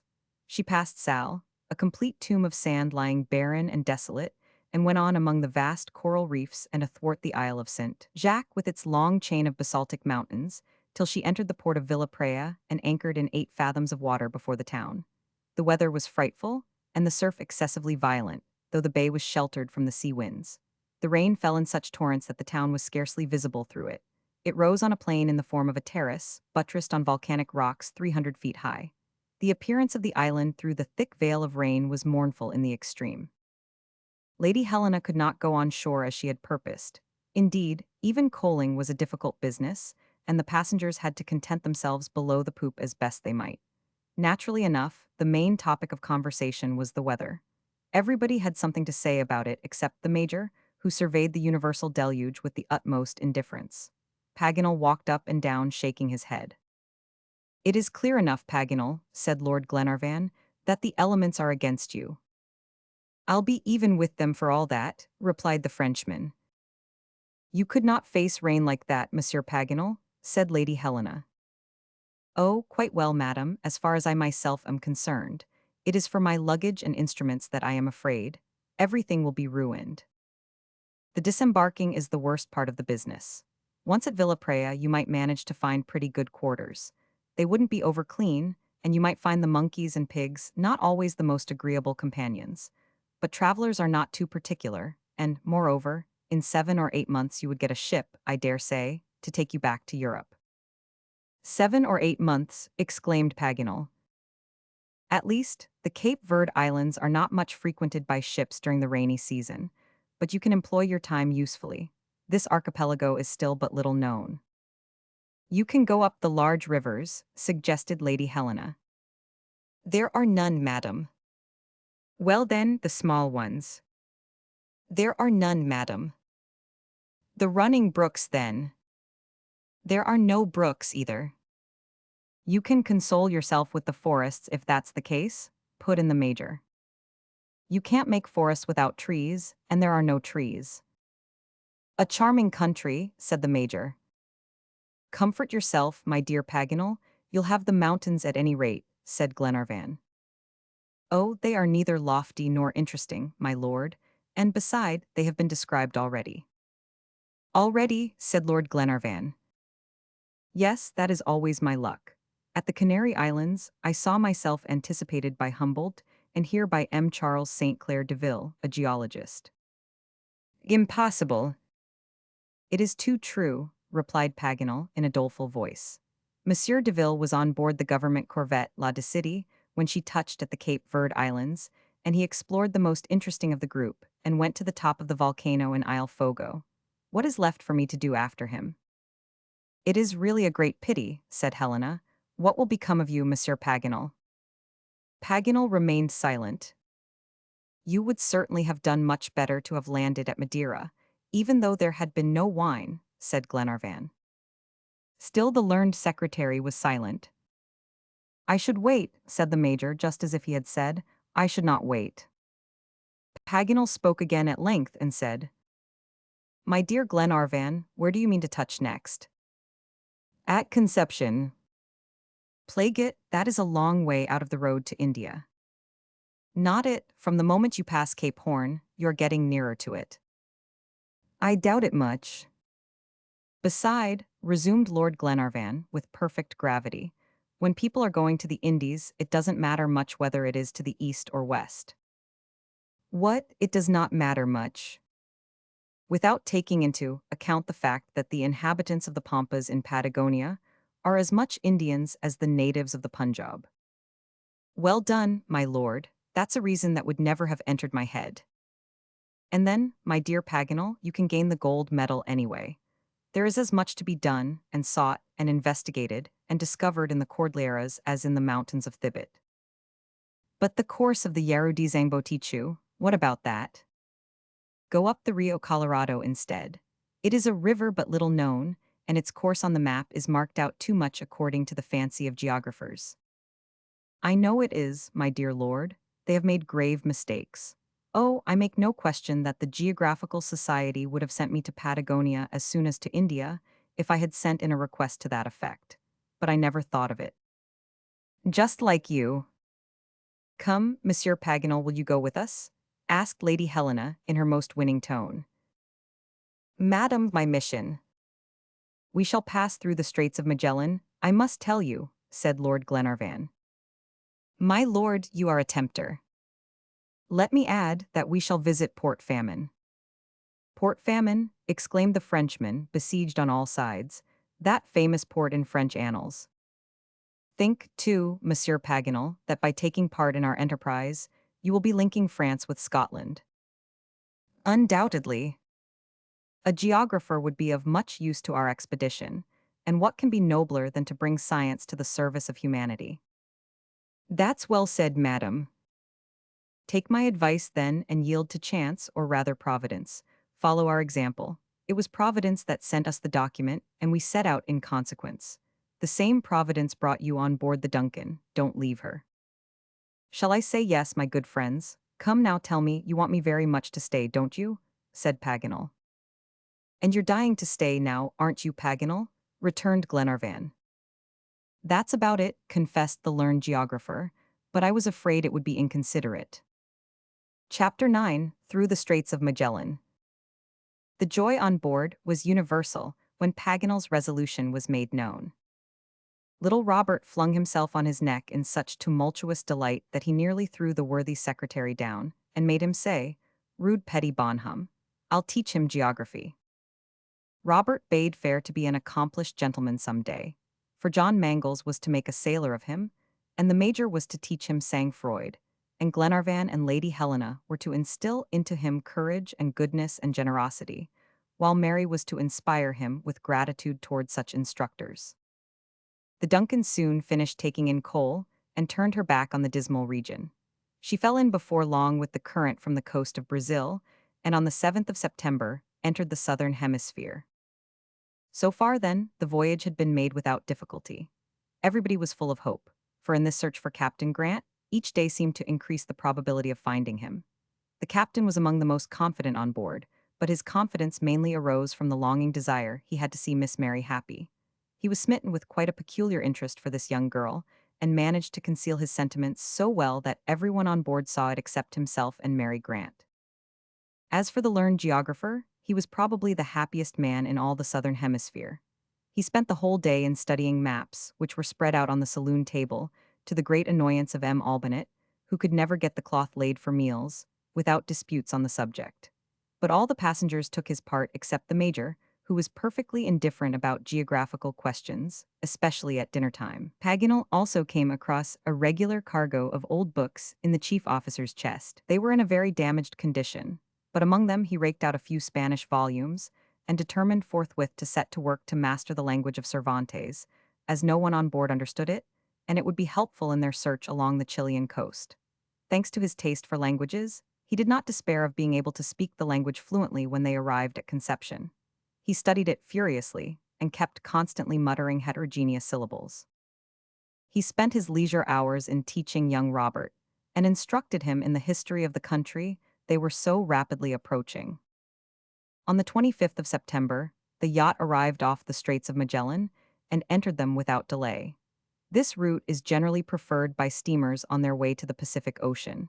The exact length of the straits is 372 miles. Ships of the largest tonnage find, throughout, sufficient depth of water, even close to the shore, and there is a good bottom everywhere, an abundance of fresh water, and rivers abounding in fish and forests in game, and plenty of safe and accessible harbors. In fact, 1,000 things which are lacking in Strait Le Maire and Cape Horn, with its terrible rocks, incessantly visited by hurricane and tempest. For the first 3 or 4 hours, that is to say, for about 60 to 80 miles as far as Cape Gregory, the coast on either side was low and sandy.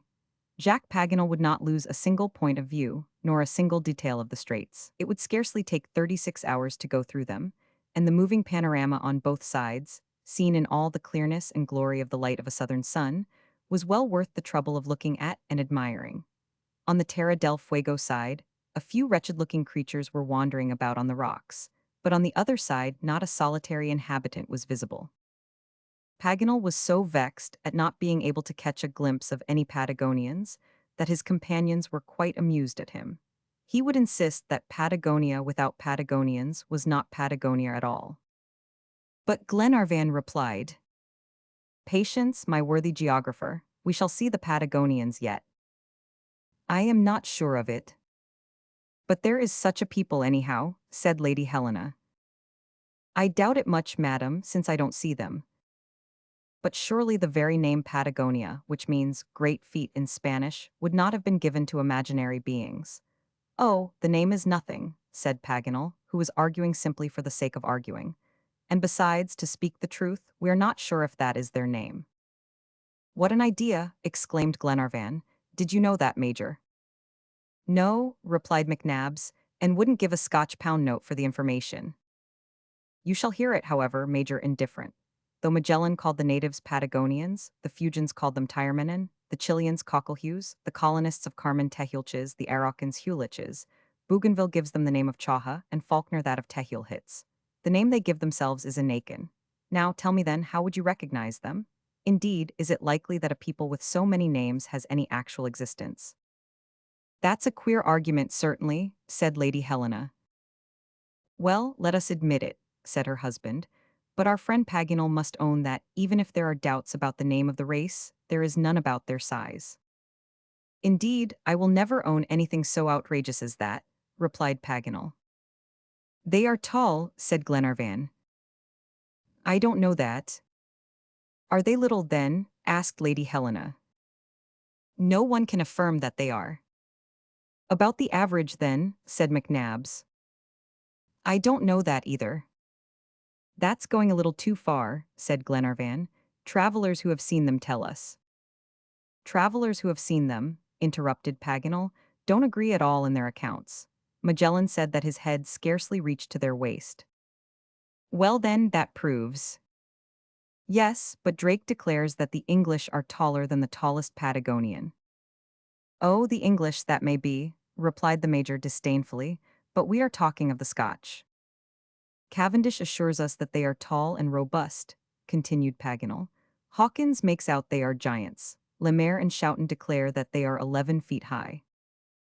These are all credible witnesses, said Glenarvan. Yes, quite as much as Wood, Narborough, and Faulkner, who say they are of medium stature. Again, Byron, Juridice, Bougainville, Wallis, and Carteret declared that the Patagonians are 6 feet 6 inches tall. But what is the truth, then, among all these contradictions? Asked Lady Helena. Just this, madame, the Patagonians have short legs and a large bust. Or by way of a joke, we might say that these natives are 6 feet high when they are sitting, and only 5 when they are standing. Lady Helena invited the horsemen of the party to pay her a visit in turns, as her reception room was but small, and in pleasant converse with this amiable woman, they forgot the fatigue of their day's ride. Lady Helena, seconded by Miss Mary, did the honors of their ambulatory house with perfect grace. John Mangles was not forgotten in these daily invitations, and his somewhat serious conversation was not unpleasing. The party crossed, in a diagonal direction. The mail coach rode from Crowland to Horsham, which was a very dusty one, and little used by pedestrians. The spurs of some low hills were skirted at the boundary of Talbot County, and in the evening the travelers reached a point about 3 miles from Maryborough. The fine rain was falling, which, in any other country, would have soaked the ground, but here the air absorbed the moisture so wonderfully that the camp did not suffer in the least. Next day, the 29th of December, the march was delayed somewhat by a succession of little hills, resembling a miniature Switzerland. It was a constant repetition of up and down hill, and many a jolt besides, all of which were scarcely pleasant. The travelers walked part of the way, and thought it no hardship. At 11 o'clock they arrived at Carisbrooke, rather an important municipality. Ayrton was for passing outside the town without going through it, in order, he said, to save time. Glenarvan concurred with him, but Paganel, always eager for novelties, was for visiting Carisbrooke. They gave him his way, and the wagon went on slowly. Paganel, as was his custom, took Robert with him. His visit to the town was very short, but it sufficed to give him an exact idea of Australian towns. There was a bank, a courthouse, a market, a church, and 100 or so of brick houses, all exactly alike. The whole town was laid out in squares, crossed with parallel streets in the English fashion. Nothing could be more simple, nothing less attractive. As the town grows, they lengthen the streets as we lengthen the trousers of a growing child, and thus the original symmetry is undisturbed. Carisbrooke was full of activity, a remarkable feature in these towns of yesterday. It seems in Australia as if towns shot up like trees, owing to the heat of the sun. Men of business were hurrying along the streets. Gold buyers were hastening to meet the incoming escort. The precious metal, guarded by the local police, was coming from the mines at Bendigo and Mount Alexander. All the little world was so absorbed in its own interests that the strangers passed unobserved amid the laborious inhabitants. After an hour devoted to visiting Carisbrooke, the two visitors rejoined their companions and crossed a highly cultivated district. Long stretches of prairie, known as the low-level plains, next met their gaze, dotted with countless sheep and shepherds' huts. And then came a sandy tract, without any transition, but with the abruptness of change so characteristic of Australian scenery. Mount Simpson and Mount Tarrangower marked the southern point, where the boundary of the Loddon district cuts the 144th meridian. As yet they had not met with any of the Aboriginal tribes living in the savage state. Glenarvan wondered if the Australians were wanting in Australia, as the Indians had been wanting in the pampas of the Argentine district. But Paganel told him that, in that latitude, the natives frequented chiefly the Murray Plains, about 100 miles to the eastward. "We are now approaching the gold district," said he. "In a day or two we shall cross the rich region of Mount Alexander. It was here that the swarm of diggers alighted in 1852. The natives had to fly to the interior. We are in civilized districts without seeing any sign of it, but our road will, before the day is over, cross the railway which connects the Murray with the sea. Well, I must confess, a railway in Australia does seem to me an astonishing thing." "And pray, why, Paganel?" said Glenarvan. "Why? Because it jars on one's ideas. Oh, I know you English are so used to colonizing distant possessions. You, who have electric telegraphs and universal exhibitions in New Zealand, you think it is all quite natural. But it dumbfounders the mind of a Frenchman like myself, and confuses all one's notions of Australia." "Because you look at the past, and not at the present," said John Mangles. A loud whistle interrupted the discussion. The party were within a mile of the railway. Quite a number of persons were hastening toward the railway bridge. The people from the neighboring stations left their houses, and the shepherds their flocks, and crowded the approaches to the railway. Every now and then there was a shout, "The railway, the railway." Something serious must have occurred to produce such an agitation. Perhaps some terrible accident. Glenarvan, followed by the rest, urged on his horse. In a few minutes he arrived at Camden Bridge, and then he became aware of the cause of such an excitement. A fearful accident had occurred. Not a collision, but a train had gone off the line, and then there had been a fall. The affair recalled the worst disasters of American railways. The river crossed by the railway was full of broken carriages and the engine. Whether the weight of the train had been too much for the bridge, or whether the train had gone off the rails, the fact remained that 5 carriages out of 6 fell into the bed of the Loddon, dragged down by the locomotive. The 6th carriage, miraculously preserved by the breaking of the coupling chain, remained on the rails, 6 feet from the abyss. Below nothing was discernible but a melancholy heap of twisted and blackened axles, shattered wagons, bent rails, charred sleepers. The boiler, burst by the shock, had scattered its plates to enormous distances. From this shapeless mass of ruins flames and black smoke still rose. After the fearful fall came fire, more fearful still. Great tracks of blood, scattered limbs, charred trunks of bodies showed here and there. None could guess how many victims lay dead and mangled under those ruins. Glenarvan, Paganel, the Major, Mangles, mixing with the crowd, heard the current talk. Everyone tried to account for the accident, while doing his utmost to save what could be saved. "The bridge must have broken," said one. "Not a bit of it, the bridge is whole enough. They must have forgotten to close it to let the train pass. That is all." It was, in fact, a swing bridge, which opened for the convenience of the boats. Had the guard, by an unpardonable oversight, omitted to close it for the passage of the train, so that the train, coming on at full speed, was precipitated into the Loddon? This hypothesis seemed very admissible, for although one half of the bridge lay beneath the ruins of the train, the other half, drawn up to the opposite shore, hung, still unharmed, by its chains. No one could doubt that an oversight on the part of the guard had caused the catastrophe. The accident had occurred in the night to the express train which left Melbourne at 11:45 in the evening. About 3:15 in the morning, 25 minutes after leaving Castlemaine, it arrived at Camden Bridge, where the terrible disaster befell. The passengers and guards of the last and only remaining carriage at once tried to obtain help.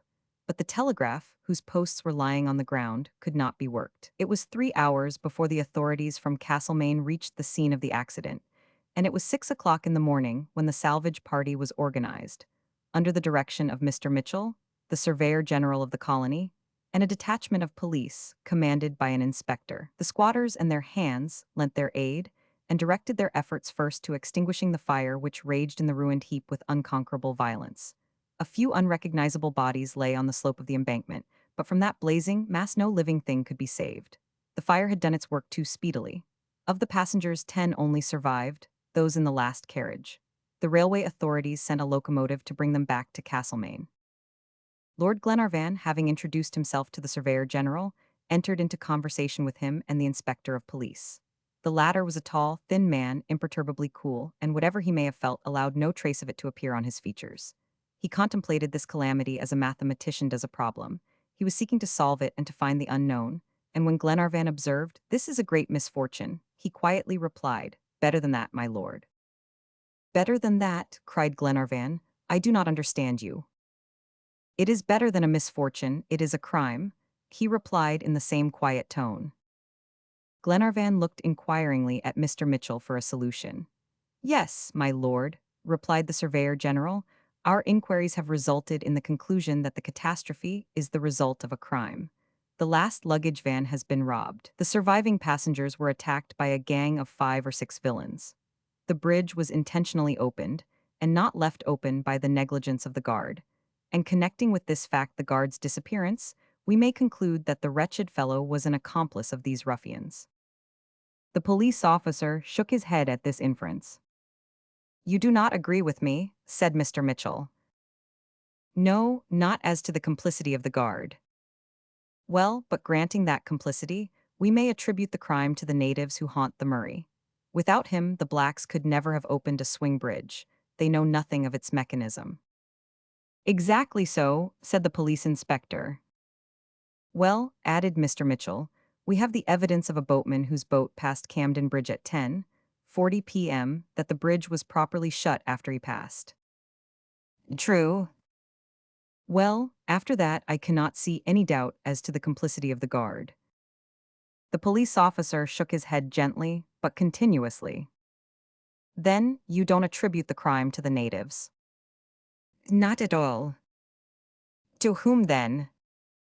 Just at this moment, a noise was heard from about half a mile up the river. A crowd had gathered and quickly increased. They soon reached the station, and in their midst were 2 men carrying a corpse. It was the body of the guard, quite cold, stabbed to the heart. The murderers had no doubt hoped, by dragging their victim to a distance, that the police would be put on a wrong scent in their first inquiries. This discovery, at any rate, justified the doubts of the police inspector. The poor blacks had had no hand in the matter.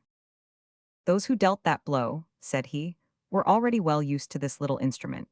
And so saying, he produced a pair of darbies, a kind of handcuff made of a double ring of iron secured by a lock. "I shall soon have the pleasure of presenting them with these bracelets as a New Year's gift." "Then you suspect—" "Some folks who came out free in Her Majesty's ships." "What, convicts?" cried Paganel, who recognized the formula employed in the Australian colonies. "I thought," said Glenarvan, "convicts had no right in the province of Victoria." "Bah," said the inspector, "if they have no right they take it. They escape sometimes, and, if I am not greatly mistaken, this lot have come straight from Perth, and take my word for it, they will soon be there again." Mr. Mitchell nodded acquiescence in the words of the police inspector. At this moment the wagon arrived at the level crossing of the railway. Glenarvan wished to spare the ladies the horrible spectacle at Camden Bridge. He took courteous leave of the Surveyor General, and made a sign to the rest to follow him. "There is no reason," said he, "for delaying our journey." When they reached the wagon, Glenarvan merely mentioned to Lady Helena that there had been a railway accident, without a hint of the crime that had played so great a part in it. Neither did he make mention of the presence of a band of convicts in the neighborhood, reserving that piece of information solely for Ayrton's ear. The little procession now crossed the railway some 200 yards below the bridge, and then resumed their eastward course. Chapter 12: Tallinn of the Lachlan. About 2 miles from the railway, the plain terminated in a range of low hills, and it was not long before the wagon entered a succession of narrow gorges and capricious windings, out of which it emerged into a most charming region, where grand trees, not closely planted but in scattered groups, were growing with absolutely tropical luxuriance. As the party drove on, they stumbled upon a little native boy lying fast asleep beneath the shade of a magnificent banksia. He was dressed in European garb and seemed about 8 years of age. There was no mistaking the characteristic features of his race. The crisped hair, the nearly black skin, the flattened nose, the thick lips, the unusual length of the arms, immediately classed him among the aborigines of the interior. But a degree of intelligence appeared in his face that showed some educational influences must have been at work on his savage, untamed nature. Lady Helena, whose interest was greatly excited by this spectacle, got out of the wagon, followed by Mary, and presently the whole company surrounded the peaceful little sleeper. "Poor child," said Mary Grant. "Is he lost, I wonder, in this desert?" "I suppose," said Lady Helena, "he has come a long way to visit this part. No doubt some he loves are here. But he can't be left here, added Robert. We must. His compassionate sentence remained unfinished, for just at that moment the child turned over in his sleep, and, to the extreme surprise of everybody, there was a large label on his shoulders, on which the following was written. Tallinn. To be conducted to Echuca. Care of Jeffrey Smith, railway porter. Prepaid. That's the English all over? Exclaimed Paganel. They send off a child just as they would luggage and book him like a parcel. I heard it was done, certainly, but I could not believe it before. Poor child, said Lady Helena. Could he have been in the train that got off the line at Camden Bridge? Perhaps his parents are killed and he is left alone in the world. I don't think so, madam, replied John Mangles. That card rather goes to prove he was traveling alone. He is waking up, said Mary. And so he was. His eyes slowly opened and then closed again, pained by the glare of light. But Lady Helena took his hand, and he jumped up at once and looked about him in bewilderment at the sight of so many strangers. He seemed half frightened at first, but the presence of Lady Helena reassured him. Do you understand English, my little man? Asked the young lady. I understand it and speak it, replied the child in fluent enough English, but with a marked accent. His pronunciation was like a Frenchman's. What is your name? Asked Lady Helena. Tallinn, replied the little native. Tallinn, exclaimed Paganel. Ah, I think that means bark of a tree in Australian. Tallinn nodded and looked again at the travelers. Where do you come from? Inquired Lady Helena. From Melbourne, by the railway from Sandhurst. Were you in the accident at Camden Bridge? Said Glenarvan. Yes, sir, was Tallinn's reply, but the God of the Bible protected me. Are you traveling alone? Yes, alone. The Reverend Paxton put me in charge of Jeffrey Smith, but unfortunately the poor man was killed. And you did not know anyone else on the train? No one, madam, but God watches over children and never forsakes them. Tallinn said this in soft, quiet tones, which went to the heart. When he mentioned the name of God, his voice was grave, and his eyes beamed with all the fervor that animated his young soul. This religious enthusiasm at so tender an age was easily explained. The child was one of the Aborigines baptized by the English missionaries, and trained by them in all the rigid principles of the Methodist Church.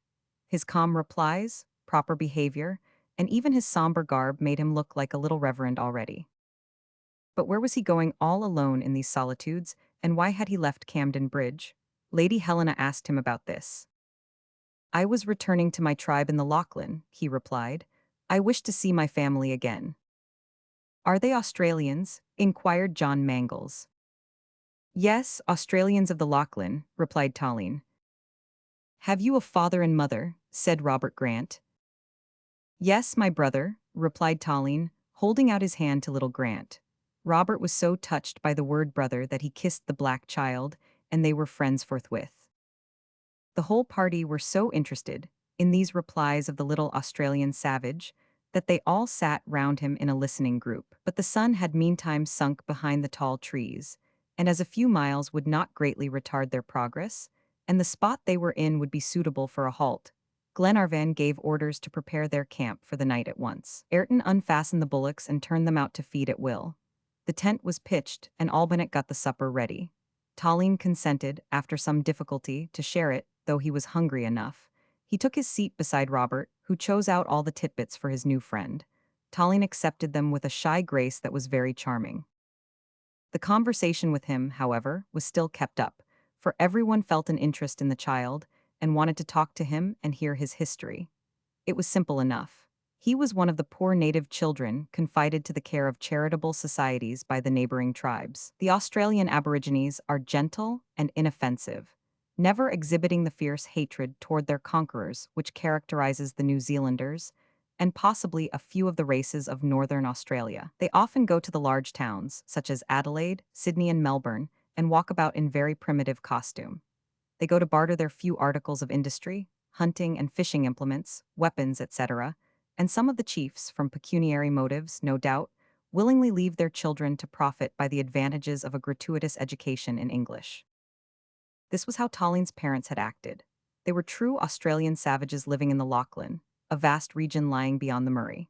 The child had been in Melbourne 5 years, and during that time had never once seen any of his own people.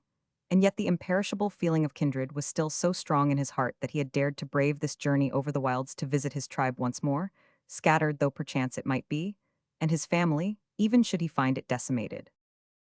"And after you have kissed your parents, are you coming back to Melbourne?" asked Lady Glenarvan. "Yes, madam," replied Tallien, looking at the lady with a loving expression.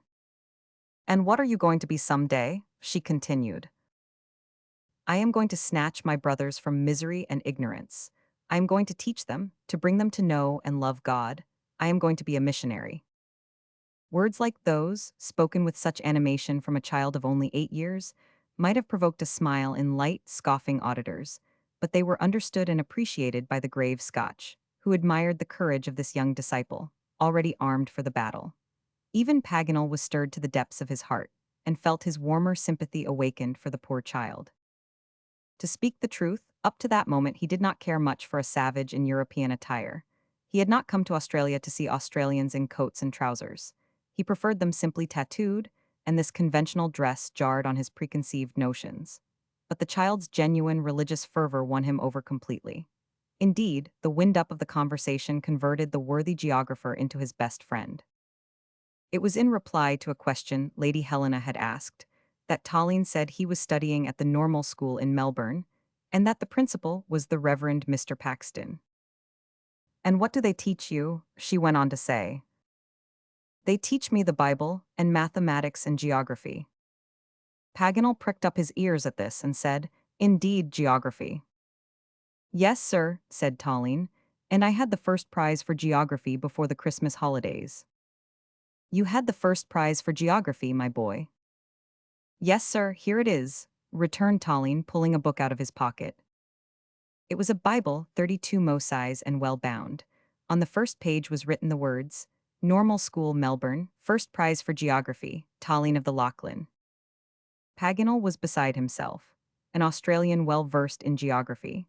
This was marvelous, and he could not help kissing Tallien on both cheeks, just as if he had been the Reverend Mr. Paxton himself, on the day of the distribution of prizes. Paganel need not have been so amazed at this circumstance, however, for it is frequent enough in Australian schools. The little savages are very quick in learning geography. They learn it eagerly, and on the other hand, are perfectly averse to the science of arithmetic. Tallien could not understand this outburst of affection on the part of the Frenchman, and looked so puzzled that Lady Helena thought she had better inform him that Paganel was a celebrated geographer and a distinguished professor on occasion. "A professor of geography," cried Tallien. "Oh, sir, do question me." "Question you? Well, I'd like nothing better. Indeed, I was going to do it without your leave. I should very much like to see how they teach geography in the normal school of Melbourne." "And suppose Tallien trips you up, Paganel," said McNabbs. "What a likely idea," exclaimed the geographer. "Trip up the secretary of the Geographical Society of France." Their examination then commenced, after Paganel had settled his spectacles firmly on his nose, drawn himself up to his full height, and put on a solemn voice becoming to a professor. "Pupil Tallien, stand up." As Tallien was already standing, he could not get any higher, but he waited modestly for the geographer's questions. "Pupil Tallien, what are the 5 divisions of the globe?" "Oceanica, Asia, Africa, America, and Europe." "Perfectly so. Now we'll take Oceanica first. Where are we at this moment? What are the principal divisions?" "Australia belonging to the English, New Zealand belonging to the English, Tasmania belonging to the English. The islands of Chatham, Auckland, Macquarie, Kermadec, Makin, Meraki are also belonging to the English."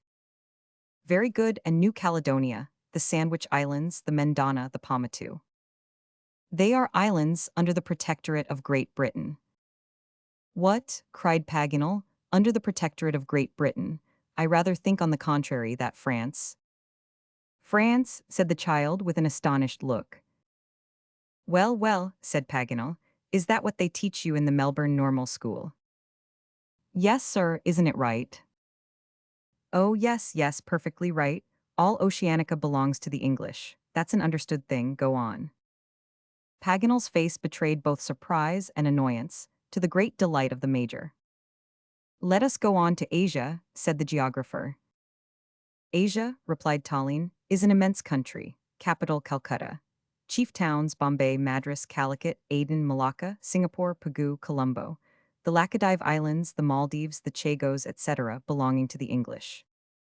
"Very good, pupil Tallien, and now for Africa." "Africa comprises two chief colonies, the Cape on the south, capital Cape Town, and on the west the English settlements, chief city, Sierra Leone." "Capital," said Paganel, beginning to enter into this perfectly taught but Anglo-colored fanciful geography. "As to Algeria, Morocco, Egypt, they are all struck out of the Britannic cities. Let us pass on, pray, to America." "It is divided," said Tallien promptly, "into North and South America. The former belongs to the English in Canada, New Brunswick, New Scotland, and the United States, under the government of President Johnson." "President Johnson," cried Paganel, "the successor of the great and good Lincoln, assassinated by a mad fanatic of the slave party. Capital, nothing could be better. And as to South America with its Guiana, its archipelago of South Shetland, its Georgia, Jamaica, Trinidad, etc., that belongs to the English too. Well, I'll not be the one to dispute that point. But Tallien, I should like to know your opinion of Europe, or rather your Professor S." "Europe," said Tallien, not at all understanding Paganel's excitement. "Yes, Europe. Who does Europe belong to?" "Why, to the English," replied Tallien, as if the fact was quite settled. "I much doubt it," returned Paganel. "But how's that, Tallien, for I want to know that?" "England, Ireland, Scotland, Malta, Jersey and Guernsey, the Ionian Islands, the Hebrides, the Shetlands, and the Orkneys." "Yes, yes, my lad, but there are other states you forgot to mention." "What are they?" replied the child, not the least disconcerted. "Spain, Russia, Austria, Prussia, France," answered Paganel. "They are provinces, not states," said Tallien. "Well, that beats all," exclaimed Paganel, tearing off his spectacles. "Yes," continued the child, "Spain, capital Gibraltar." "Admirable, perfect, sublime, and France, for I am French, and I should like to know to whom I belong." "France," said Tallien quietly, "is an English province, chief city Calais."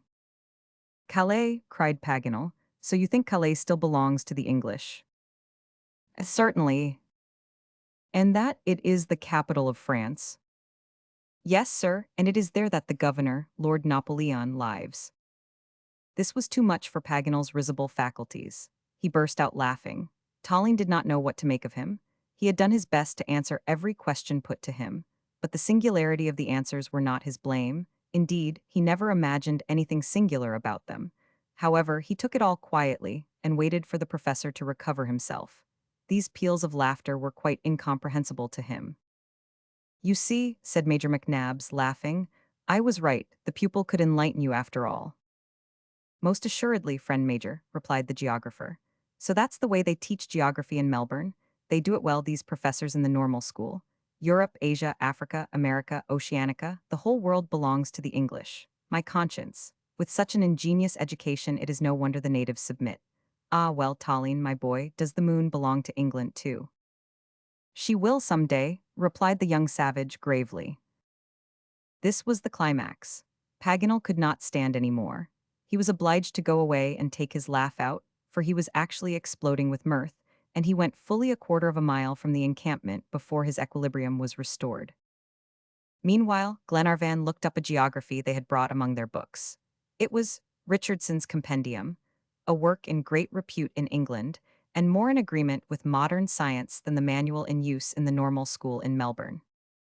"Here, my child," he said to Tallien, "take this book and keep it. You have a few wrong ideas about geography, which it would be well for you to rectify. I will give you this as a keepsake from me." Tallien took the book silently, but after examining it attentively, he shook his head with an air of incredulity, and could not even make up his mind to put it in his pocket. By this time night had closed in. It was 10 p.m. and time to think of rest, if they were to start betimes next day. Robert offered his friend Tallien half his bed, and the little fellow accepted it. Lady Helena and Mary Grant withdrew to the wagon, and the others lay down in the tent, Paganel's merry peals still mingling with the low, sweet song of the wild magpie. But in the morning at 6 o'clock, when the sunshine wakened the sleepers, they looked in vain for the little Australian. Tallien had disappeared. Was he in haste to get to the Lachlan district? Or was he hurt by Paganel's laughter? No one could say. But when Lady Helena opened her eyes, she discovered a fresh branch of mimosa leaves lying across her, and Paganel found a book in his vest pocket, which turned out to be Richardson's Geography. Chapter 13, A Warning. On the 2nd of January, at sunrise, the travelers forded the Colban and the Copesp rivers. The half of their journey was now accomplished. In 15 days more, should their journey continue to be prosperous, the little party would reach Twofold Bay. They were all in good health. All that Paganel said of the hygienic qualities of the climate was realized. There was little or no humidity, and the heat was quite bearable. Neither horses nor bullocks could complain of it any more than human beings. The order of the march had been changed in one respect since the affair of Camden Bridge. That criminal catastrophe on the railway made Ayrton take sundry precautions, which had hitherto been unnecessary. The hunters never lost sight of the wagon, and whenever they camped, one was always placed on watch. Morning and evening the firearms were primed afresh. It was certain that a gang of ruffians was prowling about the country, and though there was no cause for actual fear, it was well to be ready for whatever might happen. It need hardly be said these precautions were adopted without the knowledge of Lady Helena and Mary Grant, as Lord Glenarvan did not wish to alarm them. They were by no means unnecessary, however, for any imprudence or carelessness might have cost the travelers dear. Others beside Glenarvan were on their guard. In lonely settlements and on stations, the inhabitants and the squatters prepared carefully against any attack or surprise. Houses are closed at nightfall. The dogs let loose inside the fences, barked at the slightest sound. Not a single shepherd on horseback gathered his numerous flocks together at close of day without having a carbine slung from his saddle. The outrage at Camden Bridge was the reason for all this, and many a colonist fastened himself in with bolts and bars now at dusk, who used to sleep with open doors and windows. The government itself displayed zeal and prudence, especially in the post office department. On this very day, just as Glenarvan and his party were on their way from Kilmore to Heathcote, the mail dashed by at full speed. But though the horses were at a gallop, Glenarvan caught sight of the glittering weapons of the mounted police that rode by its side, as they swept past in a cloud of dust. The travelers might have fancied themselves back in those lawless times when the discovery of the first goldfields deluged the Australian continent with the scum of Europe. A mile beyond the road to Kilmore, the wagon, for the first time since leaving Cape Bernouilli, struck into one of those forests of gigantic trees which extend over superfices of several degrees. A cry of admiration escaped the travelers at the sight of the eucalyptus trees, 200 feet high, with tough bark 5 inches thick. The trunks, measuring 20 feet round and furrowed with foamy streaks of an odorous resin, rose 150 feet above the soil. Not a branch, not a twig, not a stray shoot, not even a knot spoilt the regularity of their outline. They could not have come out smoother from the hands of a turner. They stood like pillars all molded exactly alike and could be counted by hundreds. At an enormous height they spread out in chaplets of branches, rounded and adorned at their extremity with alternate leaves. At the axil of these leaves solitary flowers drooped down, the calyx of which resembles an inverted urn. Under this leafy dome, which never lost its greenness, the air circulated freely and dried up the dampness of the ground. Horses, cattle, and wagon could easily pass between the trees, for they were standing in wide rows and parceled out like a wood that was being felled.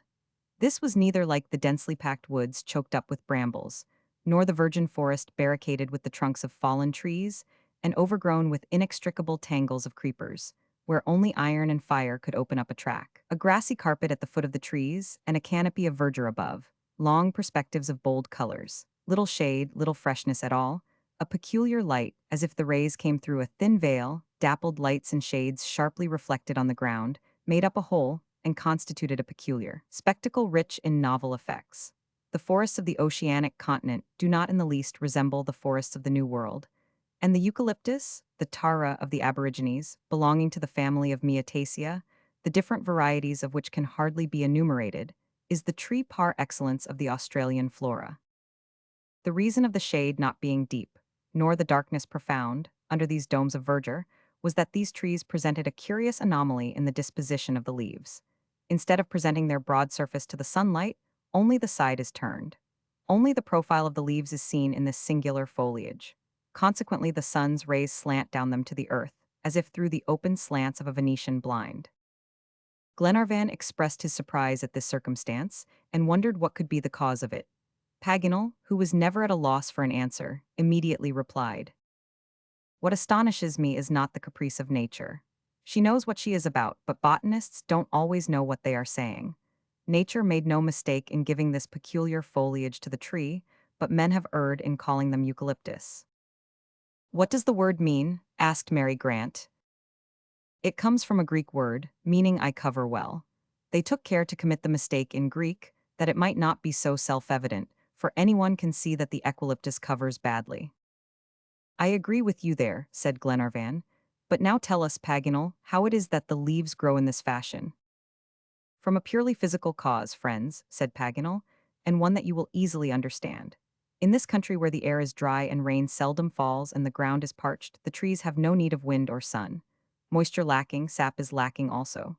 Hence these narrow leaves, which seek to defend themselves against the light and prevent too great evaporation. This is why they present the profile and not the face to the sun's rays. There is nothing more intelligent than a leaf." "And nothing more selfish," added the Major. "These only thought of themselves and not at all of travelers." Everyone inclined to the opinion of McNabbs except Paganel, who congratulated himself on walking under shadeless trees, though all the time he was wiping the perspiration from his forehead.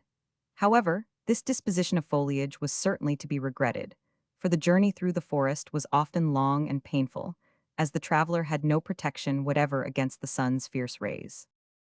The whole of this day, the wagon continued to roll along through interminable rows of eucalyptus, without meeting either quadruped or native. A few cockatoos lived in the tops of the trees, but at such a height they could scarcely be distinguished, and their noisy chatter was changed into an imperceptible murmur. Occasionally a swarm of paroquets flew along a distant path, and lighted it up for an instant with gay colors. But otherwise, solemn silence reigned in this vast green temple, and the tramp of the horses, a few words exchanged with each other by the riders, the grinding noise of the wheels, and from time to time a cry from Ayrton to stir up his lazy team, were the only sounds which disturbed this immense solitude. When night came they camped at the foot of some eucalyptus, which bore marks of a comparatively recent fire. They looked like tall factory chimneys, for the flame had completely hollowed them out their whole length. With the thick bark still covering them, they looked none the worse. However, this bad habit of squatters or natives will end in the destruction of these magnificent trees, and they will disappear like the cedars of Lebanon, those world monuments burnt by unlucky campfires. Albinett, acting on Paganel's advice, lighted his fire to prepare supper in one of these tubular trunks. He found it drew capitally, and the smoke was lost in the dark foliage above. The requisite precautions were taken for the night, and Ayrton, Mulready, Wilson, and John Mangles undertook in turn to keep watch until sunrise. On the 3d of January, all day long, they came to nothing but the same symmetrical avenues of trees. It seemed as if they never were going to end. However, toward evening the ranks of trees began to thin, and on a little plain a few miles off an assemblage of regular houses. "Seymour," cried Paganel, "that is the last town we come to in the province of Victoria." "Is it an important one?" asked Lady Helena. "It is a mere village, madam, but on the way to become a municipality." "Shall we find a respectable hotel there?" asked Glenarvan. "I hope so," replied Paganel. "Very well, let us get on to the town, for our fair travelers, with all their courage, will not be sorry, I fancy, to have a good night's rest." "My dear Edward, Mary and I will accept it gladly, but only on the condition that it will cause no delay, or take us the least out of the road." "It will do neither," replied Lord Glenarvan. "Besides, our bullocks are fatigued, and we will start tomorrow at daybreak." It was now 9 o'clock. The moon was just beginning to rise, but her rays were only slanting yet and lost in the mist. It was gradually getting dark when the little party entered the wide streets of Seymour, under Paganel's guidance, who seemed always to know what he had never seen. But his instinct led him right, and he walked straight to Campbell's North British Hotel. The Major, without even leaving the hotel, was soon aware that fear absorbed the inhabitants of the little town. 10 minutes' conversation with Dixon, the loquacious landlord, made him completely acquainted with the actual state of affairs, but he never breathed a word to anyone. When supper was over, though, and Lady Glenarvan, and Mary, and Robert had retired, the Major detained his companions a little and said, They have found out the perpetrators of the crime on the Sandhurst Railroad. And are they arrested? Asked Ayrton eagerly. No, replied McNabbs, without apparently noticing the empressement of the quartermaster. An empressement which, moreover, was reasonable enough under the circumstances. So much the worse, replied Ayrton. Well, said Glenarvan, who are the authors of the crime? Read, replied the major, offering Glenarvan a copy of the Australian and New Zealand Gazette, and you will see that the inspector of the police was not mistaken. Glenarvan read aloud the following message. Sydney, January 2, 1866. It will be remembered that on the night of the 29th or 30th of last December, there was an accident at Camden Bridge, 5 miles beyond the station at Castlemaine, on the railway from Melbourne to Sandhurst. The night express, 11:45, dashing along at full speed, was precipitated into the Loddon River. Camden Bridge had been left open. The numerous robberies committed after the accident, the body of the guard picked up about half a mile from Camden Bridge, proved that this catastrophe was the result of a crime.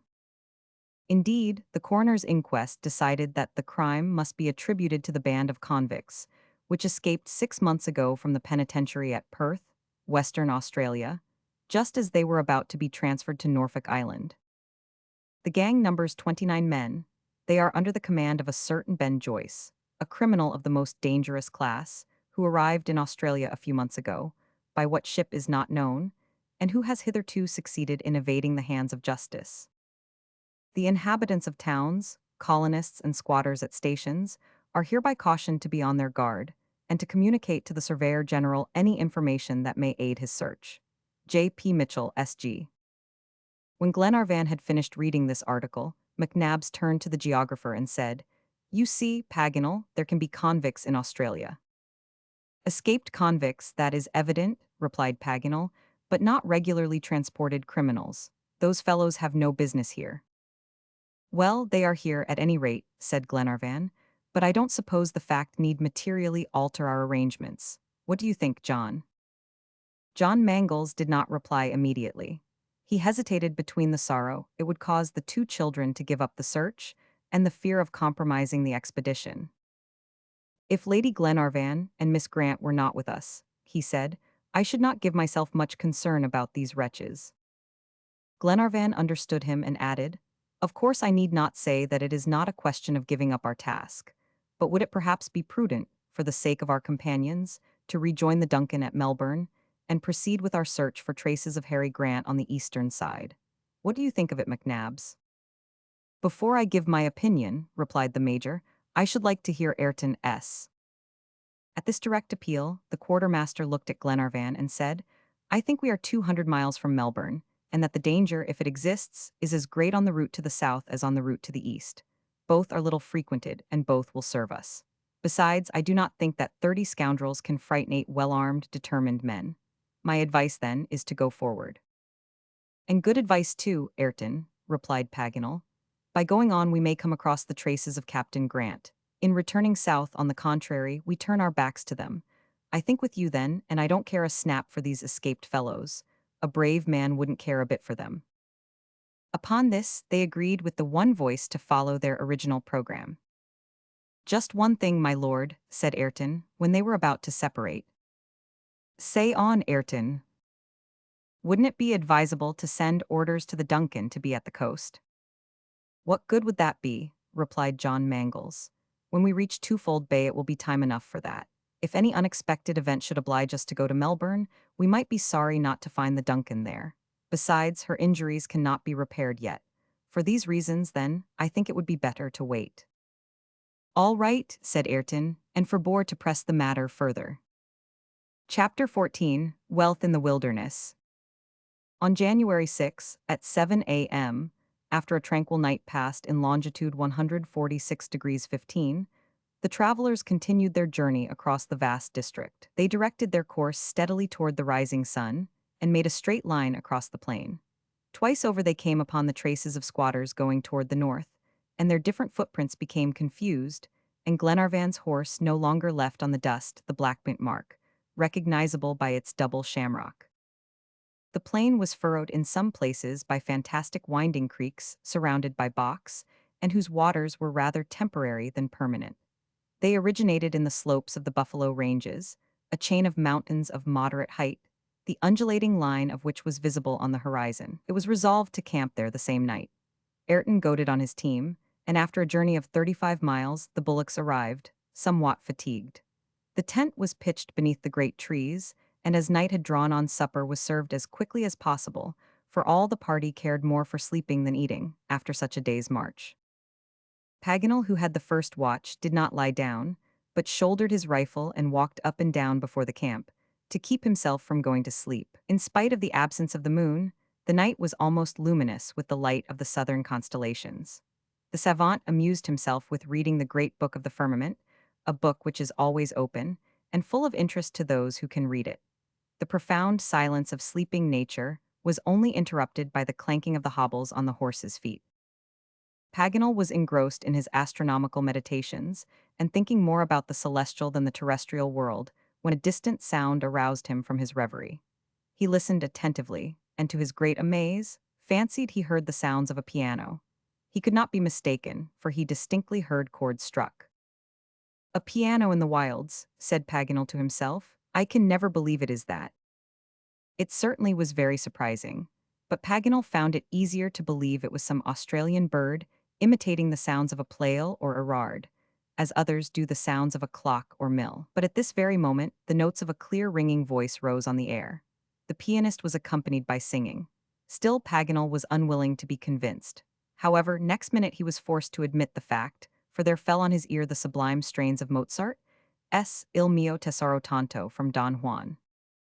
"Well now," said the geographer to himself, "let the Australian birds be as queer as they may, and even granting the paroquets are the most musical in the world, they can't sing Mozart." He listened to the sublime inspiration of the great master to the end. The effect of this soft melody on the still clear night was indescribable. Paganel remained as if spellbound for a time. The voice ceased and all was silence. When Wilson came to relieve the watch, he found the geographer plunged into a deep reverie. Paganel made no remark, however, to the sailor, but reserved his information for Glenarvan in the morning, and went into the tent to bed. Next day, they were all aroused from sleep by the sudden loud barking of dogs. Glenarvan got up forthwith. Two magnificent pointers, admirable specimens of English hunting dogs, were bounding in front of the little wood, into which they had retreated at the approach of the travelers, redoubling their clamor. "There is some station in this desert, then," said Glenarvan, "and hunters too, for these are regular setters." Paganel was just about to recount his nocturnal experiences, when two young men appeared, mounted on horses of the most perfect breed, true hunters. The two gentlemen, dressed in elegant hunting costume, stopped at the sight of the little group camping in gypsy fashion. They looked as if they wondered what could bring an armed party there, but when they saw the ladies get out of the wagon, they dismounted instantly, and went toward them hat in hand. Lord Glenarvan came to meet them, and, as a stranger, announced his name and rank. The gentlemen bowed, and the elder of them said, "My lord, will not these ladies and yourself and friends honor us by resting a little beneath our roof?" "Mr." began Glenarvan. "Michael and Sandy Patterson are our names, proprietors of Hotham Station. Our house is scarcely a quarter of a mile distant." "Gentlemen," replied Glenarvan, "I should not like to abuse such kindly offered hospitality." "My lord," returned Michael Patterson, "by accepting it you will confer a favor on poor exiles, who will be only too happy to do the honors of the wilds." Glenarvan bowed in token of acquiescence. "Sir," said Paganel, addressing Michael Patterson, "if it is not an impudent question, may I ask whether it was you that sung an air from the divine Mozart last night?" "It was, sir," replied the stranger, "and my cousin Sandy accompanied me." "Well, sir," replied Paganel, holding out his hand to the young man, "receive the sincere compliments of a Frenchman, who is a passionate admirer of this music." Michael grasped his hand cordially, and then pointing out the road to take, set off, accompanied by the ladies and Lord Glenarvan and his friends, for the station. The horses and the camp were left to the care of Ayrton and the sailors. Hotham Station was truly a magnificent establishment, kept as scrupulously in order as an English park. Immense meadows, enclosed in gray fences, stretched away out of sight. In these, thousands of bullocks and millions of sheep were grazing, tended by numerous shepherds and still more numerous dogs. The crack of the stockwhip mingled continually with the barking of the collies and the bellowing and bleating of the cattle and sheep. Toward the east there was a boundary of myalls and gum trees, beyond which rose Mount Hatem, its imposing peak towering 7,500 feet high. Long avenues of green trees were visible on all sides. Here and there was a thick clump of grass trees, tall bushes 10 feet high like the dwarf palm, quite lost in their crown of long, narrow leaves. The air was balmy and odorous with the perfume of scented laurels, whose white blossoms, now in full bloom, distilled on the breeze the finest aromatic perfume. To these charming groups of native trees were added transplantations from European climates. The peach, pear, and apple trees were there, the fig, the orange, and even the oak, to the rapturous delight of the travelers, who greeted them with loud hurrahs. But astonished as the travelers were to find themselves walking beneath the shadow of the trees of their own native land, they were still more so at the sight of the birds that flew about in the branches. The satin bird, with its silky plumage, and the king honeysuckers, with their plumage of gold and black velvet. For the first time, too, they saw here the lyre bird, the tail of which resembles in form the graceful instrument of Orpheus. It flew about among the tree ferns, and when its tail struck the branches, they were almost surprised not to hear the harmonious strains that inspired Amphion to rebuild the walls of Thebes. Paganel had a great desire to play on it. However, Lord Glenarvan was not satisfied with admiring the fairy-like wonders of this oasis, improvised in the Australian desert. He was listening to the history of the young gentleman. In England, in the midst of civilized countries, the newcomer acquaints his host whence he comes and whither he is going. But here, by a refinement of delicacy, Michael and Sandy Patterson thought it a duty to make themselves known to the strangers who were about to receive their hospitality.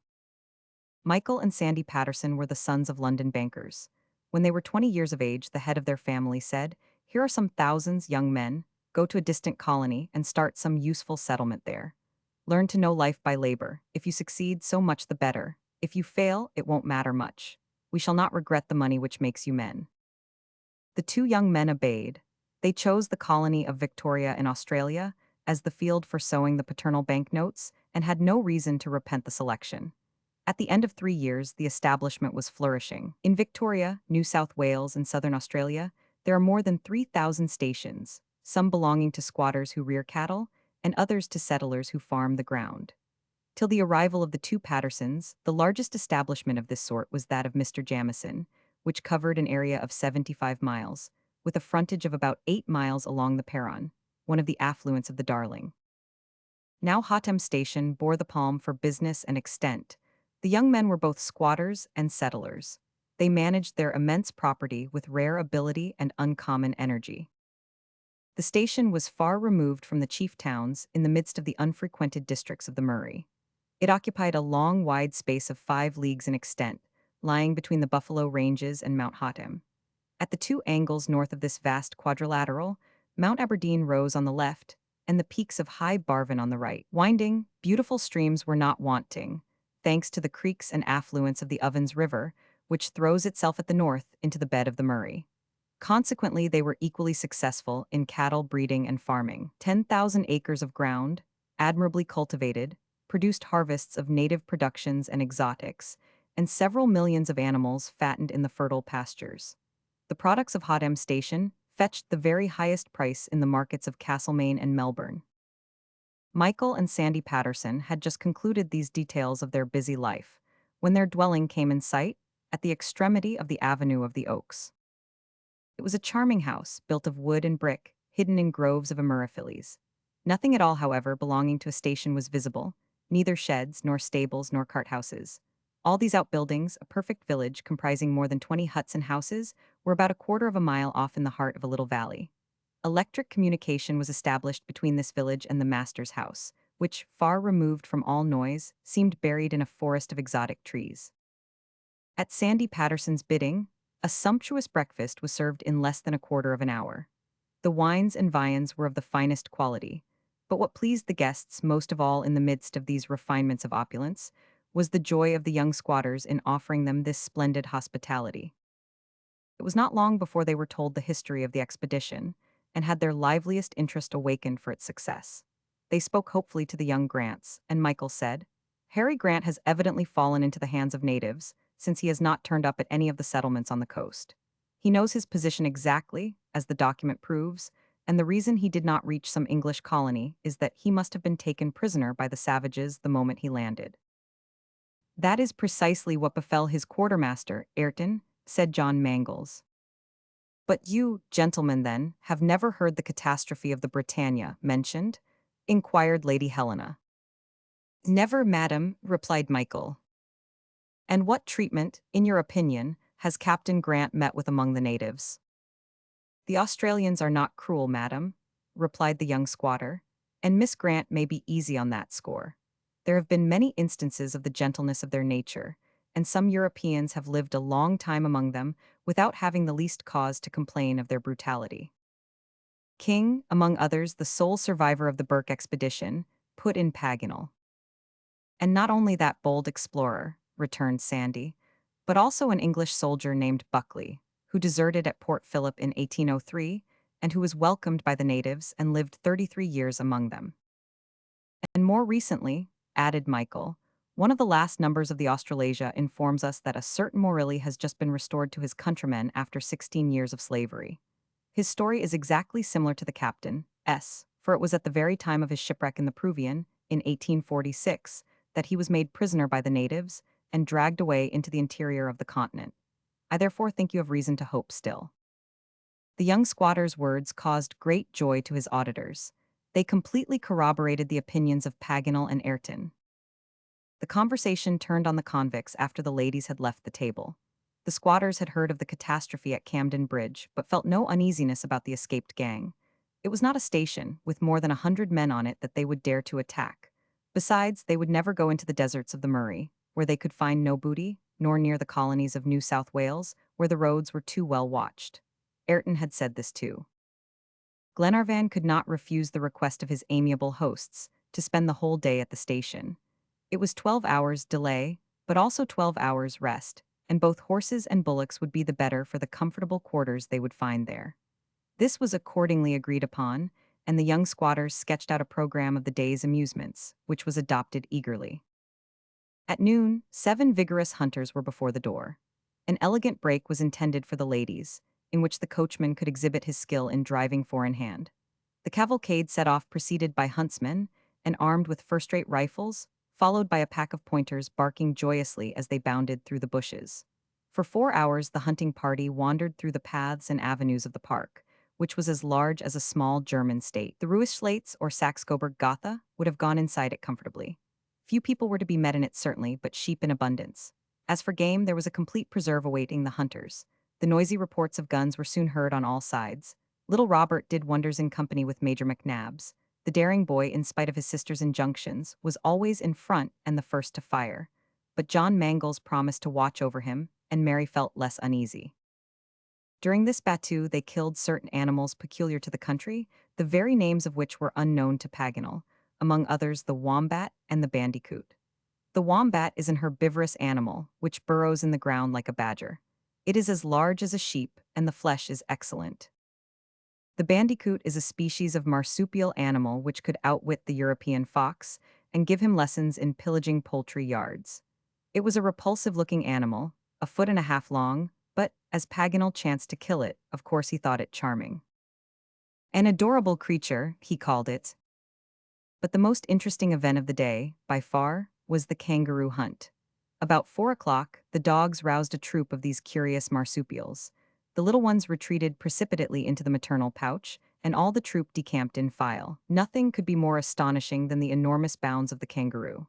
The hind legs of the animal are twice as long as the front ones, and unbend like a spring.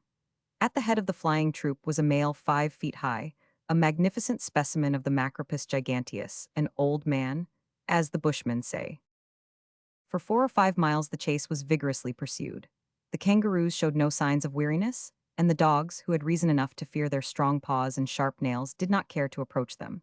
But at last, worn out with the race, the troop stopped, and the old man leaned against the trunk of a tree, ready to defend himself. One of the pointers, carried away by excitement, went up to him.